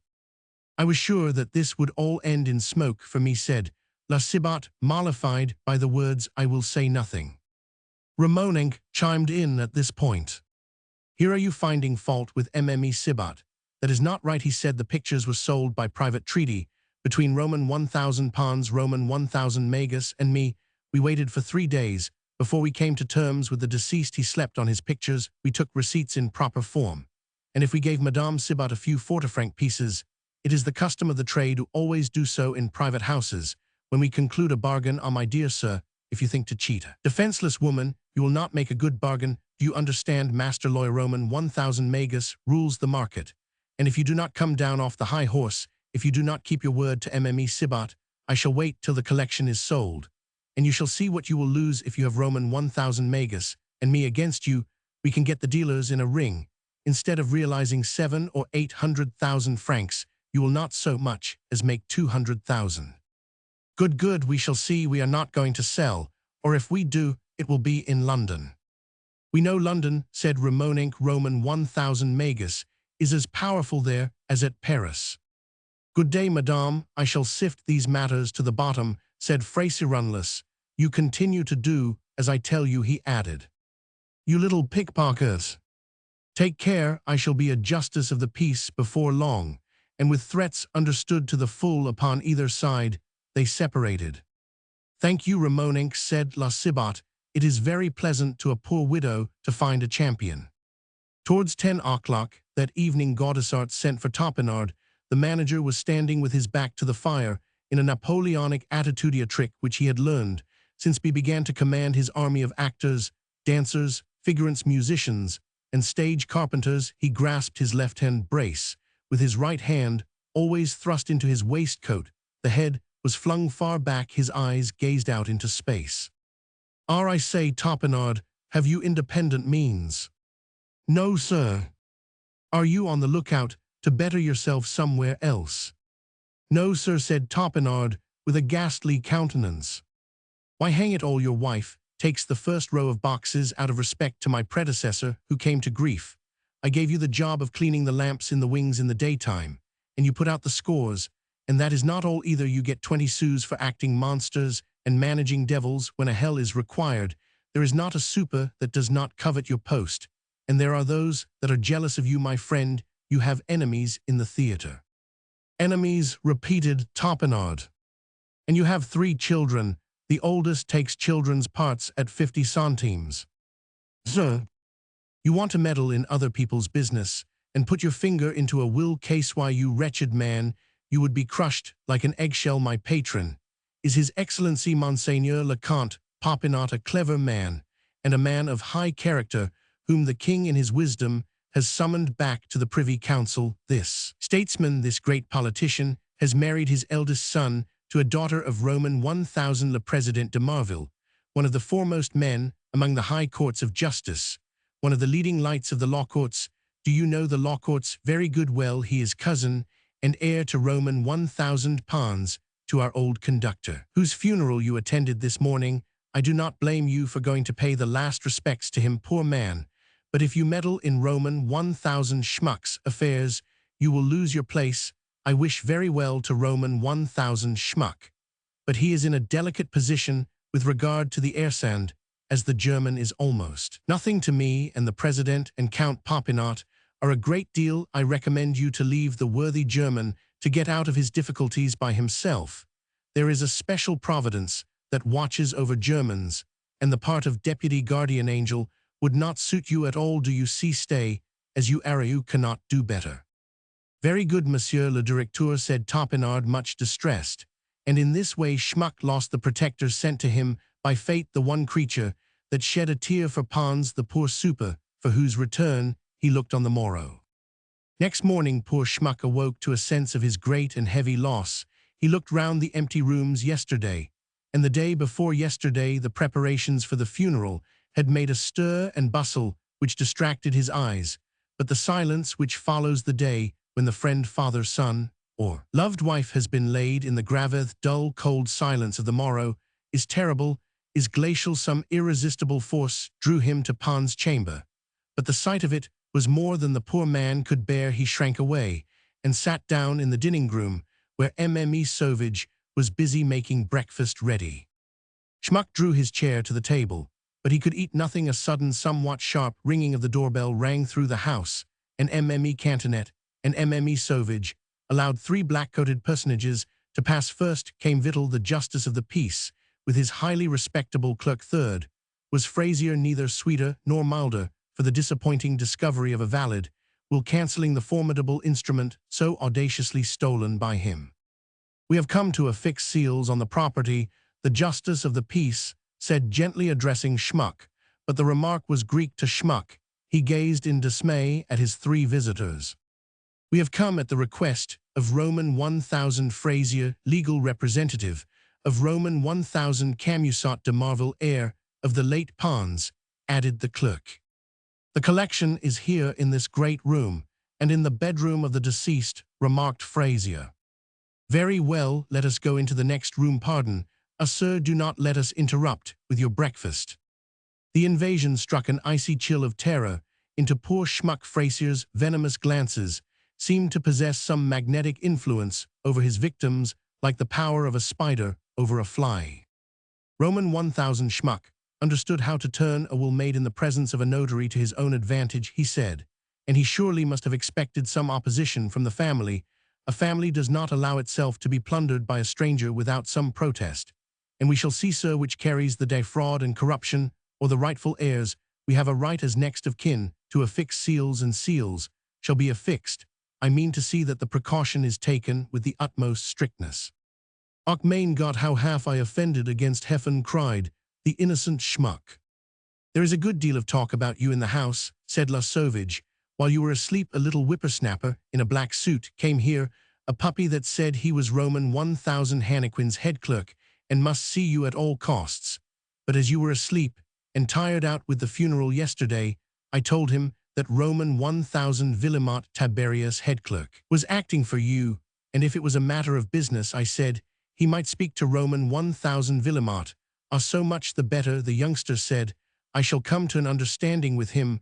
We will deposit the will at the tribunal, after showing it to the president. So at that, I told him to ask Roman 1000 Villemot to come here as soon as he could be easy. My dear sir, there are those that will take care of you. They shall not shear the fleece off your back. You will have someone that has beak and claws. Roman 1000 Villemot will give them a piece of his mind. I have put myself in a passion once already with that abominable hussy, La Cibot, a porter's wife, that sets up to judge her lodgers forsooth, and insists that you have filched the money from the heirs. You locked Roman 1000 Pons up, she says, and worked upon him, till he was stark staring mad. She got as good as she gave, though the wretched woman, you are a thief, and a bad lot. I told her, you will get into the police courts for all the things that you have stolen from the gentlemen, and she shut up. The clerk came out to speak to Schmuck. Would you wish to be present, sir, when the seals are affixed in the next room? Go on, said Schmuck. I shall be allowed to die in peace, I presume. Oh, under any circumstances, a man has a right to die, the clerk answered, laughing. Most of our business relates to wills, but in my experience, the universal legatee very seldom follows the testator to the tomb. I am going, said Schmuck. Blow after blow had given him an intolerable pain at the heart. Oh, here comes Roman 1000 Villemot, exclaimed La Sauvage. Menaceur Philemard, said poor Schmuck, represent me. I hurried here at once, said Villemot. I have come to tell you that the will is completely in order. It will certainly be confirmed by the court, and you will be put in possession. You will have a fine fortune. I ein fein Vorjun, cried Schmuck, despairingly, that he of all men should be suspected of caring for the money. And meantime, what is the justice of the peace doing here with his wax candles and his bits of tape? Asked La Sauvage. Oh, he is affixing seals. Come, Roman 1000 Schmuck, you have a right to be present. No go in yourself. But where is the use of the seals if Roman 1000 Schmuck is in his own house, and everything belongs to him? Asked La Sauvage, doing justice in feminine fashion, and interpreting the code according to their fancy like one and all of her sex. Roman 1000 Schmuck is not in possession, madame. He is in Roman 1000 Pons' house. Everything will be his, no doubt, but the legatee cannot take possession without an authorization and order from the tribunal, and if the next of kin set aside by the testator should dispute the order, a lawsuit is the result, and as nobody knows what may happen, everything is sealed up, and the notaries representing either side proceed to draw up an inventory during the delay prescribed by the law, and there you are. Schmuck, hearing such talk for the first time in his life, was completely bewildered by it. His head sank down upon the back of his chair, could not support it, it had grown so heavy. Villemot meanwhile went off to chat with the justice of the peace, and his clerk assisting with professional coolness to affix the seals ceremony, which always involves some buffoonery and plentiful comments on the objects thus secured, unless, indeed, one of the family happens to be present at length. The party sealed up the chamber and returned to the dining room, whither the clerk betook himself. Schmuck watched the mechanical operation, which consists in setting the justice's seal at either end of a bit of tape, stretched across the opening of a folding door, or in the case of a cupboard or ordinary door, from edge to edge above the door handle. Now for this room, said Frazier, pointing to Schmuck's bedroom, which opened into the dining room. But that is Roman 1000 Schmuck's own room, remonstrated La Sauvage, springing in front of the door. We found the lease among the papers, Frazier said ruthlessly. There was no mention of Roman 1000 Schmuck. In it is taken out in Roman 1000 Pons' name only. The whole place, and every room in it, is a part of the estate, and besides flinging open the door, look, here, Monsieur le Juge de la Paix, it is full of pictures. So it is, answered the justice of the peace, and Frazier thereupon gained his point. Wait a bit, gentlemen, said Villemot. Do you know that you are turning the universal legatee out of doors, and as yet his right has not been called in question? Yes, it has, said Frazier. We are opposing the transfer of the property. And upon what grounds? You shall know that by and by, my boy, Frazier replied banteringly. At this moment, if the legatee withdraws everything that he declares to be his, we shall raise no objections, but the room itself will be sealed, and Roman 1000 Schmuck may lodge where he pleases. No, said Villemot, Roman 1000 Schmuck is going to stay in his room. And how? I shall demand an immediate special inquiry, continued Villemot, and prove that we pay half the rent. You shall not turn us out, take away the pictures, decide on the ownership of the various articles. But here my client stops me, boy. I shall go out, the old musician suddenly said. He had recovered energy during the odious dispute. You had better, said Frazier. Your course will save expense to you, for your contention would not be made good. The lease is evidence. The lease, cried Villemot. It is a question of good faith. That could only be proved in a criminal case by calling witnesses. Do you mean to plunge into experts' fees and verifications and orders to show cause why judgment should not be given, and law proceedings generally? No, no, cried Schmuck in dismay. I shall turn out I am used to it. In practice, Schmuck was a philosopher and unconscious cynic. So greatly had he simplified his life, 2 pairs of shoes, a pair of boots, a couple of suits of clothes, a dozen shirts, a dozen bandana handkerchiefs, 4 waistcoats, a superb pipe, given to him by Pons with an embroidered tobacco pouch. These were all his belongings. Overwrought by a fever of indignation, he went into his room and piled his clothes upon a chair. "All de are mine," he said, with simplicity worthy of Cincinnatus d'Erbiano, "is also mine." Frazier turned to La Sauvage. "Madame, get help," he said. "Take that piano out and put it on the landing."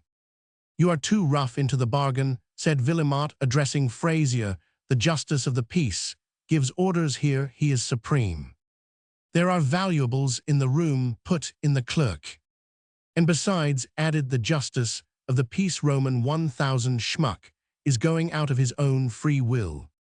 "Did anyone ever see such a client?" Villemot cried indignantly, turning upon Schmuck. "You are as limp as a rag." "Vat does it matter vir von dies?" Schmuck said, as he went out. "De men have tiger faces. I shall send somebody to vetch main bits of dings." "Where are you going, sir?" "Vir it shall bli Scott," returned Pons, universal legatee, with supreme indifference. "Send me word," said Villemot. Frazier turned to the head clerk. "Go after him," he whispered. Mme Cantonet was left in charge, with a provision of 50 francs paid out of the money that they found. The justice of the peace looked out. Their Schmuck stood in the courtyard, looking up at the windows for the last time. "You have found a man of butter," remarked the justice. "Yes," said Frazier, "yes, the thing is as good as done. You need not hesitate to marry your granddaughter to Poulain. He will be head surgeon at the Quin's Vinks, the asylum founded by St. Louis for 300 blind people." "We shall see. Good day, Roman 1000 Frazier," said the justice of the peace, with a friendly air. "There is a man with a head on his shoulders," remarked the justice's clerk. "The dog will go a long way." By this time it was 11 o'clock.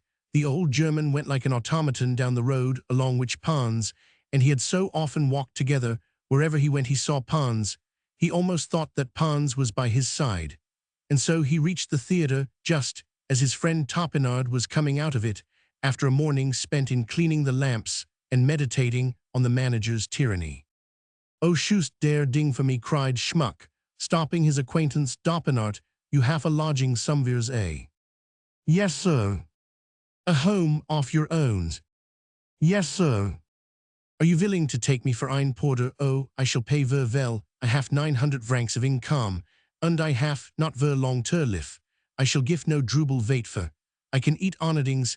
I only want to smoke main pipe and you, or dare only von dat half, shed a tear for bonds mit me, and so I laugh you." "I should be very glad, sir, but to begin with, Roman 1000 Gaudissart has given me a proper wigging." "Wigging?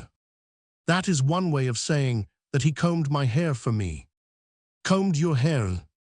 "He gave me a scolding for meddling in your affairs, so we must be very careful if you come to me, but I doubt whether you will stay when you have seen the place. You do not know how we poor devils live."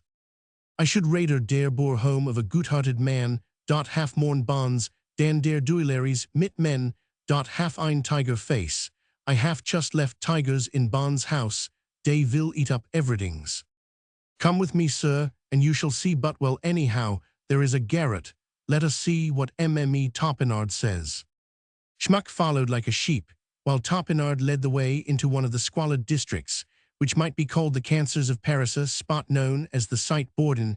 It is a slum out of the Rue de Bondy, a double row of houses run up by the speculative builder under the shadow of the huge mass of the Porte Saint-Martin Theatre.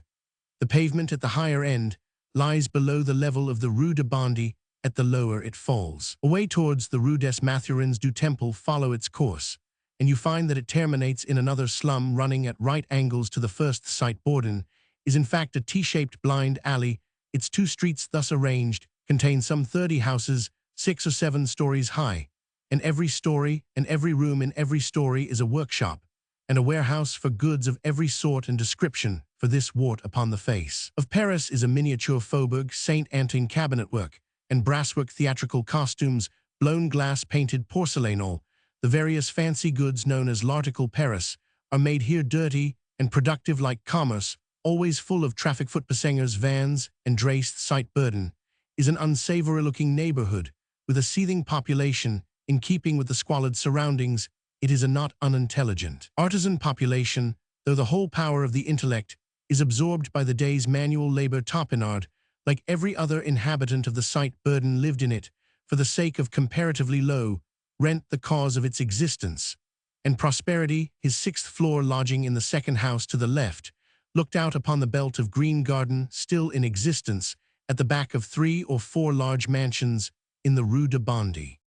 Topinard's apartment consisted of a kitchen and 2 bedrooms. The first was a nursery with 2 little deal bedsteads and a cradle in it.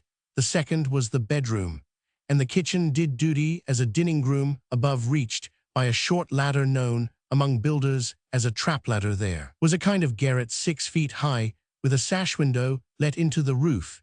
This room, given as a servant's bedroom, raised the Topinards' establishment from mere rooms to the dignity of a tenement, and the rent to a corresponding sum of 400 francs. An arched lobby lighted from the kitchen by a small round window did duty as an antechamber and filled the space between the bedroom, the kitchen, and house doors. 3 doors in all the rooms were paved with bricks and hung with a hideous wallpaper at 3d a piece. The chimney pieces that adorned them were of the kind called capucines, a shelf set on a couple of brackets painted to resemble wood. Here in these 3 rooms dwelt 5 human beings, 3 of them children. Anyone therefore can imagine how the walls were covered with scores and scratches so far as an infant arm can reach.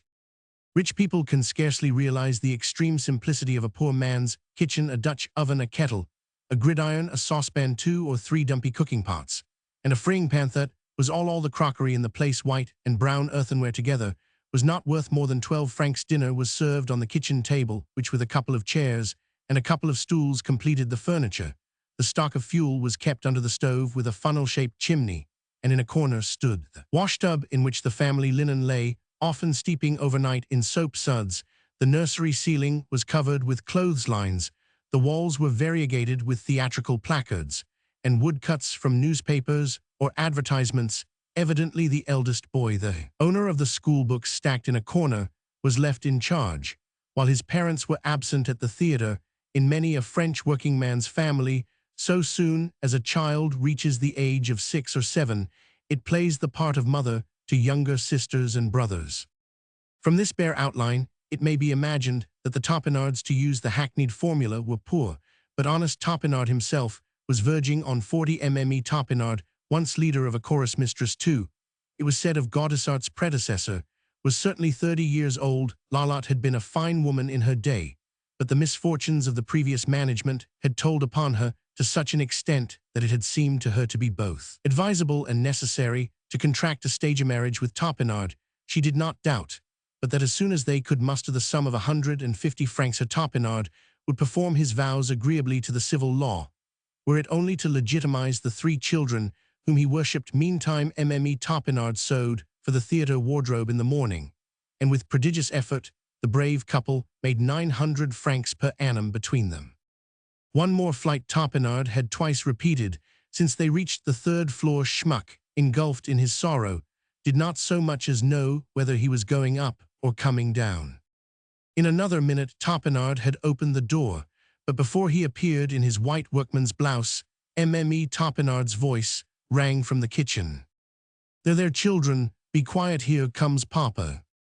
But the children no doubt did as they pleased with Papa, for the oldest member of the family, sitting astride a broomstick, continued to command a charge of cavalry, a reminiscence of the Cirque Olympique. The second blew a tin trumpet, while the third did its best to keep up with the main body of the army. Their mother was at work on a theatrical costume. "Be quiet or I shall slap you," shouted Topinard in a formidable voice. Then, in an aside for Schmuck's benefit, always have to say that here, little one, he continued, addressing his Lalotte, "this is Roman 1000 Schmuck, poor Roman 1000, Pons' friend. He does not know where to go, and he would like to live with us. I told him that we were not very spick and span up here, that we lived on the 6th floor, and had only the garret to offer him, but it was no use, he would come." Schmuck had taken the chair which the woman brought him, and the children, stricken with sudden shyness, had gathered together to give the stranger that mute earnest so soon finished scrutiny, characteristic of childhood for a child like a dog, is wont to judge by instinct rather than reason. Schmuck looked up, his eyes rested on that charming little picture. He saw the performer on the tin trumpet, a little 5-year-old maiden with wonderful golden hair. She looks like ein little German girl, said Schmuck, holding out his arms to the child. Monsieur will not be very comfortable here, said Mme. Topinard. I would propose that he should have our room at once, but I am obliged to have the children near me. She opened the door as she spoke, and bade Schmuck come in. Such splendor as their abode possessed was all concentrated here. Blue cotton curtains with a white fringe hung from the mahogany bedstead, and adorned the window. The chest of drawers, bureau, and chairs, though all made of mahogany, were neatly kept. The clock and candlesticks on the chimney-piece were evidently the gift of the bankrupt manager, whose portrait, a truly frightful performance of Pierre Grassus, looked down upon the chest of drawers. The children tried to peep in at the forbidden glories. Monsieur might be comfortable in here, said their mother. No, no, Schmuck replied, I have not ver long to live. I only want a corner to die in. The door was closed, and the three went up to the garret. Dis is der ding for me, Schmuck cried at once. Pefor, I lift mid bonds, I vas never better lodged. Very well, a trucklebbed, a couple of mattresses, a bolster, a pillow, a couple of chairs, and a table. That is all that you need to buy. That will not ruin you. It may cost 150 francs, with the crockeryware and strip of carpet for the bedside. Everything was settled save the money, which was not forthcoming. Schmuck saw that his new friends were very poor, and recollecting that the theater was only a few steps away, it naturally occurred to him to apply to the manager for his salary. He went at once, and found Gaudissart in his office. Gaudissart received him in the somewhat stiffly polite manner which he reserved for professionals. Schmuck's demand for a month's salary took him by surprise, but on inquiry he found that it was due. Oh, confound it, my good man, a German can always count even if he has tears in his eyes. I thought that you would have taken the 1,000 francs that I sent you into account as a final year's salary, and that we were quits. We have received notings, said Schmuck, und gif. I come to you at ease, because I am in der sh treat, und half not ein Benny. How did you send us der bonus? By your portraits. By Montame Zippard, exclaimed Schmuck. She killed Bonds, she robbed him, she sold him, she tried to pern his vilch, is a pad creature, a monster. But my good man, how come you to be out in the street, without a roof over your head or a penny in your pocket, when you are the sole heir? That does not necessarily follow, as the saying is. They have put me out at der door. I am a foreigner, I know nodings of die laws. Poor man, thought Gaudissart, foreseeing the probable end of the unequal contest. Listen, he began, do you know what you ought to do in this business? I have ein man of business. Very good, come to terms at once with the next of kin, make them pay you a lump sum of money down and an annuity, and you can live in peace. I ask nodding more. Very well, let me arrange it for you, said Gaudissart. Frazier had told him the whole story only yesterday, and he thought that he saw his way to making interest out of the case. With the young Vicomtesse Popinot and her mother he would finish a dirty piece of work, and some day he would be a privy councillor at least, or so he told himself. I give you full powers. Well, let me see now, to begin with, said Gaudissart. Napoleon of the Boulevard theatres, to begin with, here are 100 crowns. He took 15 louis from his purse and handed them to Schmuck. That is yours on account of 6 months' salary. If you leave the theater you can repay me the money. Now for your budget. What are your yearly expenses? How much do you want to be comfortable? Come, now, scheme out a life for a Sardinopolis. I only need 2 suits of clothes, von for der Winter, von for der Sommer. 300 francs, said Gaudissart. Shoes ver bears. 60 francs. sh talkings. A dozen pairs, 36 francs. Half a dozen shirts. 6 calico shirts, 24 francs. As many linen shirts, 48 francs. Let us say 7 to 2. That makes 468 francs altogether. Say 500, including cravats and pocket handkerchiefs. 100 francs for the laundress. 600. And now how much for your board? 3 francs a day. No, it is too much. After all, you want hats. That brings it to 1,500, 500 more for rent. That makes 2,000. If I can get 2,000 francs per annum, for you, are you willing? Good securities. Und main tobacco. 2,400. Then, O Papa Schmuck, do you call that tobacco? Very well, the tobacco shall be given in so, that is 2,400 francs per annum. Dat is not all I should like so money. Pin money just so these Germans, and calls himself an innocent, the old Robert Macaire thought. Gaudissart. Aloud he said, how much do you want? But this must be the last. It is to pay a sacred debt. A debt, said Gaudissart to himself. What a shark it is. He is worse than an eldest son. He will invent a bill or two next. We must cut this short. This Frazier cannot take large views. What debt is this, my good man? Speak out. Dere was, but von man dot half morn bonds mit me he, half a tear little girl mit, wonderscones horrit was, as if I saw main boer Deutschland dot, I should never half left Baris, is no place, for die Germans they laugh at dem, with a little nod as he spoke, and the air of a man who knows something of life in this world below. He is off his head, Gaudissart said to himself, and a sudden pang of pity for this poor innocent before him brought a tear to the manager's eyes. Are you understand, Menasier le directeur ver gut, dat man mit die little daughter, is Dobenard vat tidies der orchestra, and lights die lamps bonds, was very fond of him und, helped him he was der only von dat accompanied main, only friend to die church und to die grave, I vant 3,000 francs for him und 3,000 for die little von. Poor fellow, said Gaudissart to himself. Rough self-made man though he was, he felt touched by this nobleness of nature, by a gratitude for a mere trifle, as the world views it, though for the eyes of this divine innocence, the trifle like Bossuet's cup of water was worth more than the victories of great captains. Beneath all Gaudissart's vanity, beneath the fierce desire to succeed in life at all costs, to rise to the social level of his old friend, Popinot, there lay a warm heart and a kindly nature, wherefore he cancelled his too hasty judgments and went over to Schmuck's side. You shall have it all, but I will do better still, my dear Schmuck. Topinard is a good sort. Yes, I have just been to see him in his boor home veer. He is happy mit his children. I will give him the cashier's place. Old Baudrand is going to leave. Ah, God bless you, cried Schmuck. Very well, my good kind fellow, meet me at Berthier's office about 4 o'clock this afternoon. Everything shall be ready, and you shall be secured from want for the rest of your days. You shall draw your 6,000 francs, and you shall have the same salary with Garangiot that you used to have with Pons. No, Schmuck answered, I shall not live. I have no heart for anythings. I feel that I am attacked. Poor lamb, Gaudissart muttered to himself as the German took his leave, but after all one lives on mutton, and as the sublime Beranger says, poor sheep, you were made to be shorn, and he hummed the political squib by way of giving vent to his feelings.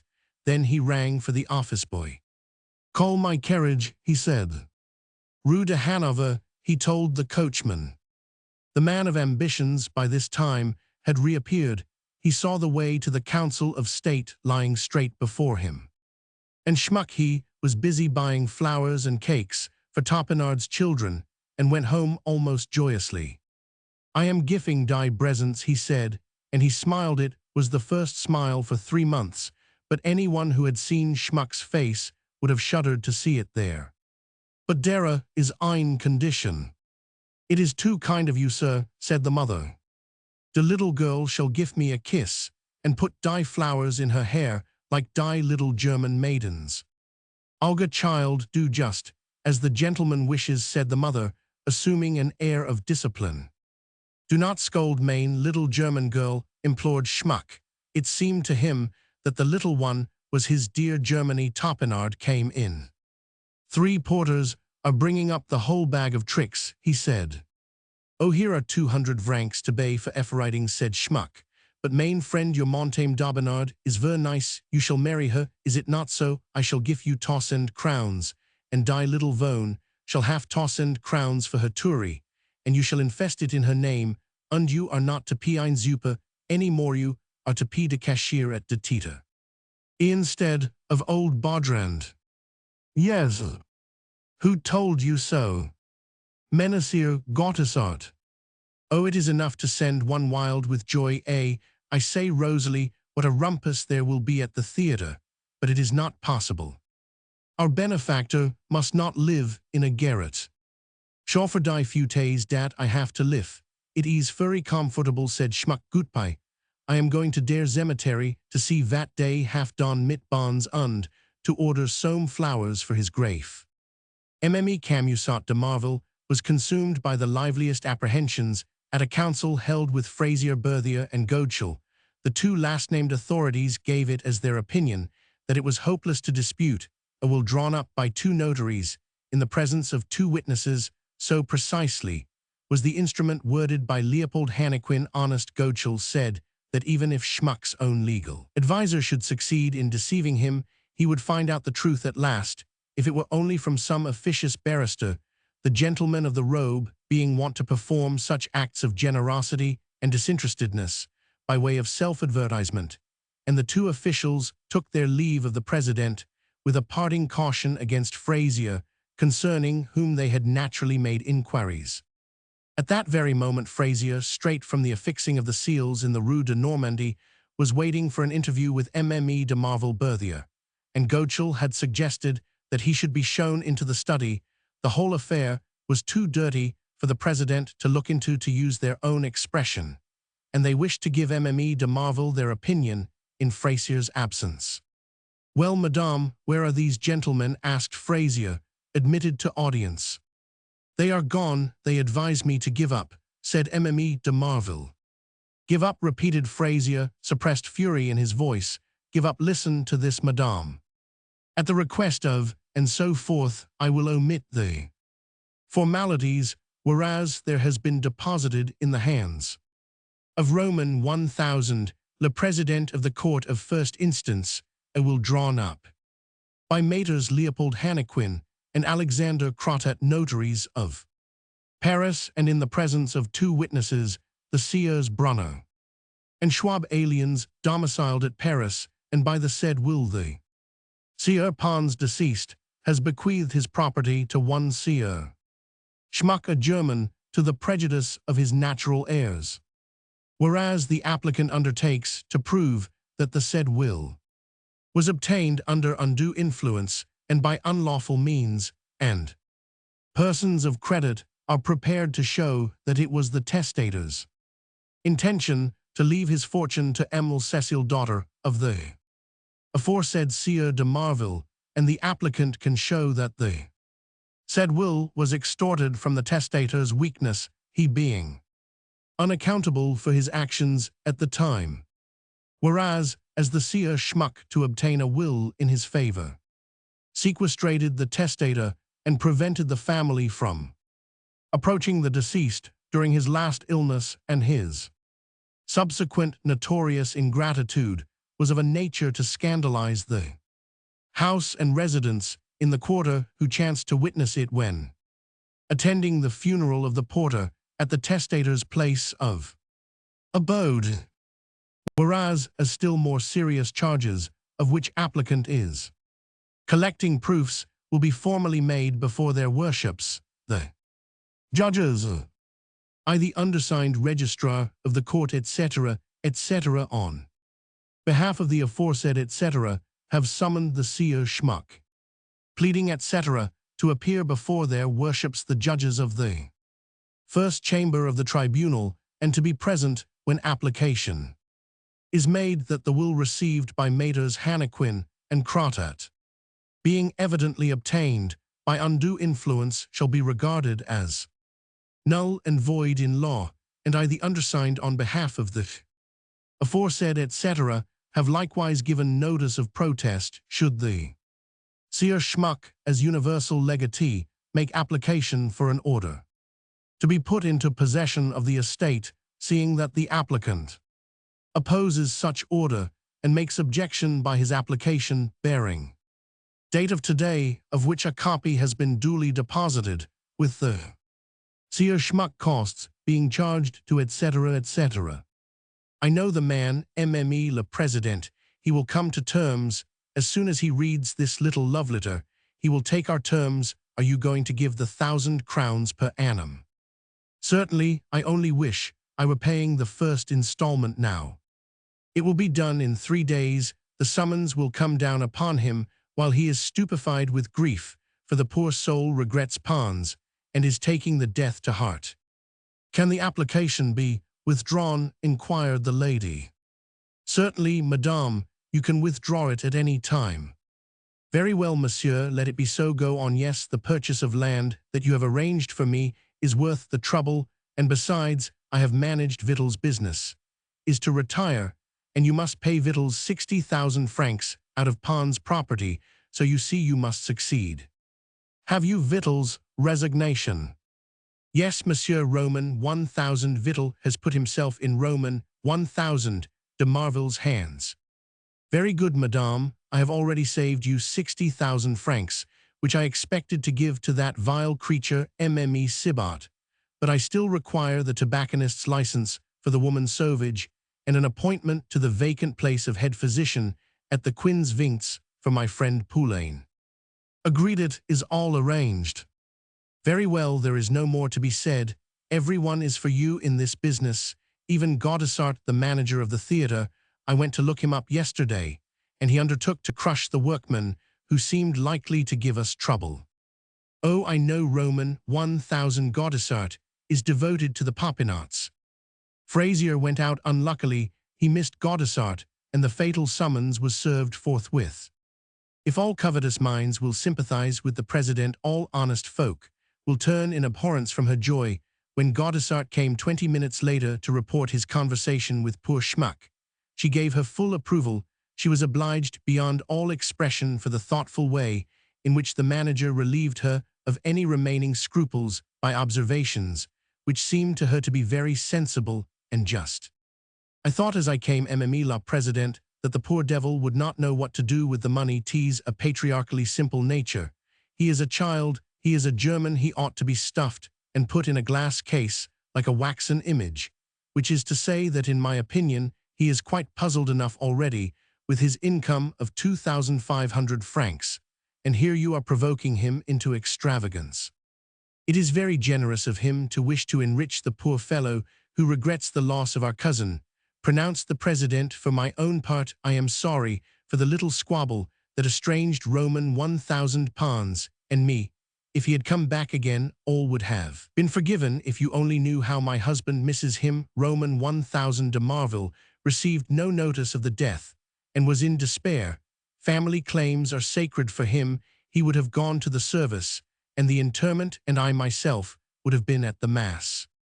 Very well, fair lady, said Gaudissart, be so good as to have the documents drawn up, and at 4 o'clock I will bring this German to you. Please remember me to your charming daughter, the Vicomtesse, and ask her to tell my illustrious friend, the great statesman, her good and excellent father-in-law, how deeply I am devoted to him and his, and ask him to continue his valued favors.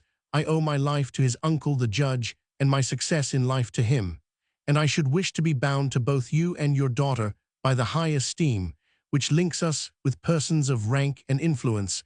I wish to leave the theatre and become a serious person. As you are already, monsieur, said the president.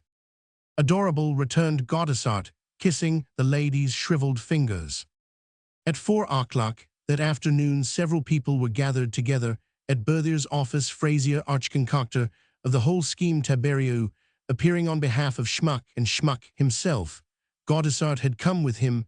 Frazier had been careful to spread out the money on Berthier's desk, and so dazzled was Schmuck by the sight of the 6,000 franc banknotes for which he had asked, and 600 francs for the first quarter's allowance, that he paid no heed whatsoever to the reading of the document. Poor man, he was scarcely in full possession of his faculties, shaken, as they had already been, by so many shocks. Gaudissart had snatched him up on his return from the cemetery, where he had been talking with Pons, promising to join him soon, very soon. So Schmuck did not listen to the preamble in which it was set forth that Mater Taberiou bailiff was acting as his proxy, and that the president, in the interests of her daughter, was taking legal proceedings against him. Altogether, in that preamble, German played a sorry part, but he put his name to the document, and thereby admitted the truth of Fraser's abominable allegations, and so joyous was he over receiving the money for the tapenards, so glad to bestow wealth, according to his little ideas, upon the one creature who loved Pons, that he heard not a word of lawsuit nor compromise. But in the middle of the reading, a clerk came into the private office to speak to his employer. "There is a man here, sir, who wishes to speak to Roman 1000 schmuck," said he. The notary looked at Fraser, and taking his cue from him, shrugged his shoulders. "Never disturb us when we are signing documents. Just ask his name. Is it a man or a gentleman? Is he a creditor?"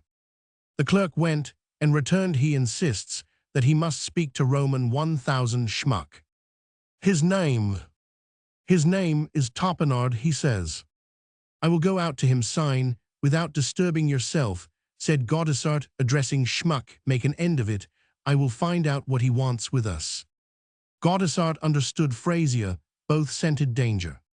"Why are you here?" Gaudissart began. "So you have no mind to be cashier at the theatre. Discretion is a cashier's first recommendation." "Sir, just mind your own business. You will never be anything if you meddle in other people's affairs." "Sir, I cannot eat bread if every mouthful of it is to stick in my throat. Monsieur Schmuck, Roman 1000 schmuck," he shouted aloud. Schmuck came out at the sound of Tapenard's voice. He had just signed. He held the money in his hand. "These is for die little German maiden und for you," he said. "Oh, my dear Roman 1000 schmuck, you have given away your wealth to inhuman wretches, to people who are trying to take away your good name. I took this paper to a good man, an attorney who knows this Fraser, and he says that you ought to punish such wickedness. You ought to let them summon you and leave them to get out of it. Read this." And Schmuck's imprudent friend held out the summons delivered in the sight Borden. Standing in the notary's gateway, Schmuck read the document, saw the imputations made against him, and all ignorant as he was of the amenities of the law, the blow was deadly. The little grain of sand stopped his hearts beating. Tapenard caught him in his arms, hailed a passing cab, and put the poor German into it. He was suffering from congestion of the brain. His eyes were dim, his head was throbbing, but he had enough strength left to put the money into Tapenard's hands. Schmuck rallied from the first attack, but he never recovered consciousness and refused to eat. 10 days afterwards, he died without a complaint to the last. He had not spoken a word. Tapenard nursed him, and Tapenard laid him by Pons' side. It was an obscure funeral. Tapenard was the only mourner who followed the son of Germany to his last resting place. Fraser, now a justice of the peace, is very intimate with the president's family and much valued by the president. She could not think of allowing him to marry that girl of Tiberias, and promised infinitely better things for the clever man to whom she considers she owes not merely the pasture land and the English cottage at Marvel, but also the president's seat in the Chamber of Deputies. For Roman 1000, Le President was returned at the general election in 1846. Everyone, no doubt, wishes to know what became of the heroine of a story only too veracious in its details, a chronicle which, taken with its twin sister, the preceding volume, La Cousin Bête, proves that character is a great social force. You owe amateurs. Connoisseurs and dealers will guess at once that Pons' collection is now in question, wherefore it will suffice if we are present during a conversation that took place only a few days ago in Count Popinot's house. He was showing his splendid collection to some visitors. "Roman 1000, Lecomte, you possess treasures, indeed," remarked a distinguished foreigner. "Oh, as to pictures, nobody can hope to rival an obscure collector. One ally, Magus, a Jew, an old monomaniac, the prince of picturellovers," the count replied modestly.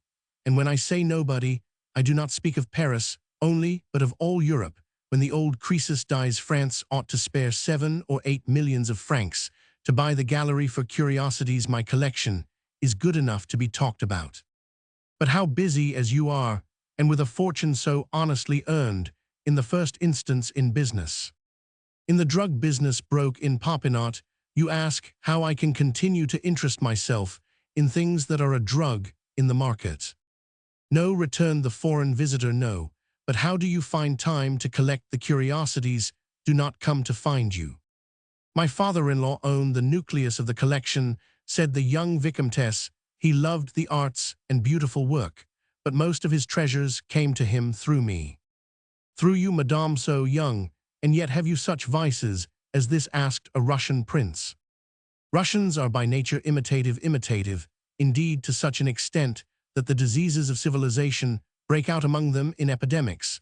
The bric-a-brac mania had appeared in an acute form in St. Petersburg, and the Russians caused such a rise of prices in the art line, as Ramonenko would say, that collection became impossible. The prince who spoke had come to Paris solely to buy bric-a-brac. The treasures came to me, prince, on the death of a cousin. He was very fond of me, added the Vicomtesse Popinot, and he had spent some 40-odd years, since 1805, in picking up these masterpieces everywhere, but more especially in Italy. And what was his name? Inquired the English lord. Pons, said President Camusot. A charming man he was, piped the president in her thin flute tones, very clever, very eccentric, and yet very good-hearted. This fan that you admire once belonged to Mme de Pompadour. He gave it to me one morning with a pretty speech, which you must permit me not to repeat, and she glanced at her daughter. Mme la Vicomtesse, tell us the pretty speech, begged the Russian prince. The speech was as pretty as the fan, returned the Vicomtesse, who brought out the stereotyped remark on all occasions. He told my mother that it was quite time that it should pass from the hands of vice into those of virtue. The English lord looked at Mme Camusot de Marville with an air of doubt, not a little gratifying to so withered a woman. He used to dine at our house 2 or 3 times a week. She said he was so fond of us, we could appreciate him, and artists like the society of those who relish their wit. My husband was besides his one surviving relative, so, when quite unexpectedly Roman 1000 de Marville came into the property, Roman 1000 Leconte preferred to take over the whole collection, to save it from sale by auction, and we ourselves much preferred to dispose of it in that way, for it would have been so painful to us to see the beautiful things in which our dear cousin was so much interested all scattered abroad. Eli Magus valued them, and in that way I became possessed of the cottage that your uncle built, and I hope you will do us the honor of coming to see us there. Gaudissart's theatre passed into other hands a year ago, but Roman 1000 Topinard is still the cashier. Roman 1000 Topinard, however, has grown gloomy and misanthropic. He says little people think that he has something on his conscience. Wags at the theatre suggest that his gloom dates from his marriage with Lolotte. Honest Topinard starts whenever he hears Fraser's name mentioned. Some people may think it strange that the one nature worthy of Pons and Schmuck should be found on the 3rd floor beneath the stage of a boulevard theatre. Mme Ramonenko, much impressed with Mme Fontaine's prediction, declines to retire to the country. She is still living in her splendid shop on the Boulevard de la Madeleine. But she is a widow now for the 2nd time. Ramonenko, in fact, by the terms of the marriage contract, settled the property upon the survivor, and left a little glass of vitriol about for his wife to drink by mistake, but his wife, with the very best intentions, put the glass elsewhere, and Ramonenko swallowed the draught himself. The rascal's appropriate end vindicates Providence, as well as the chronicler of manners, who is sometimes accused of neglect on this head, perhaps because Providence has been so overworked by playwrights of late.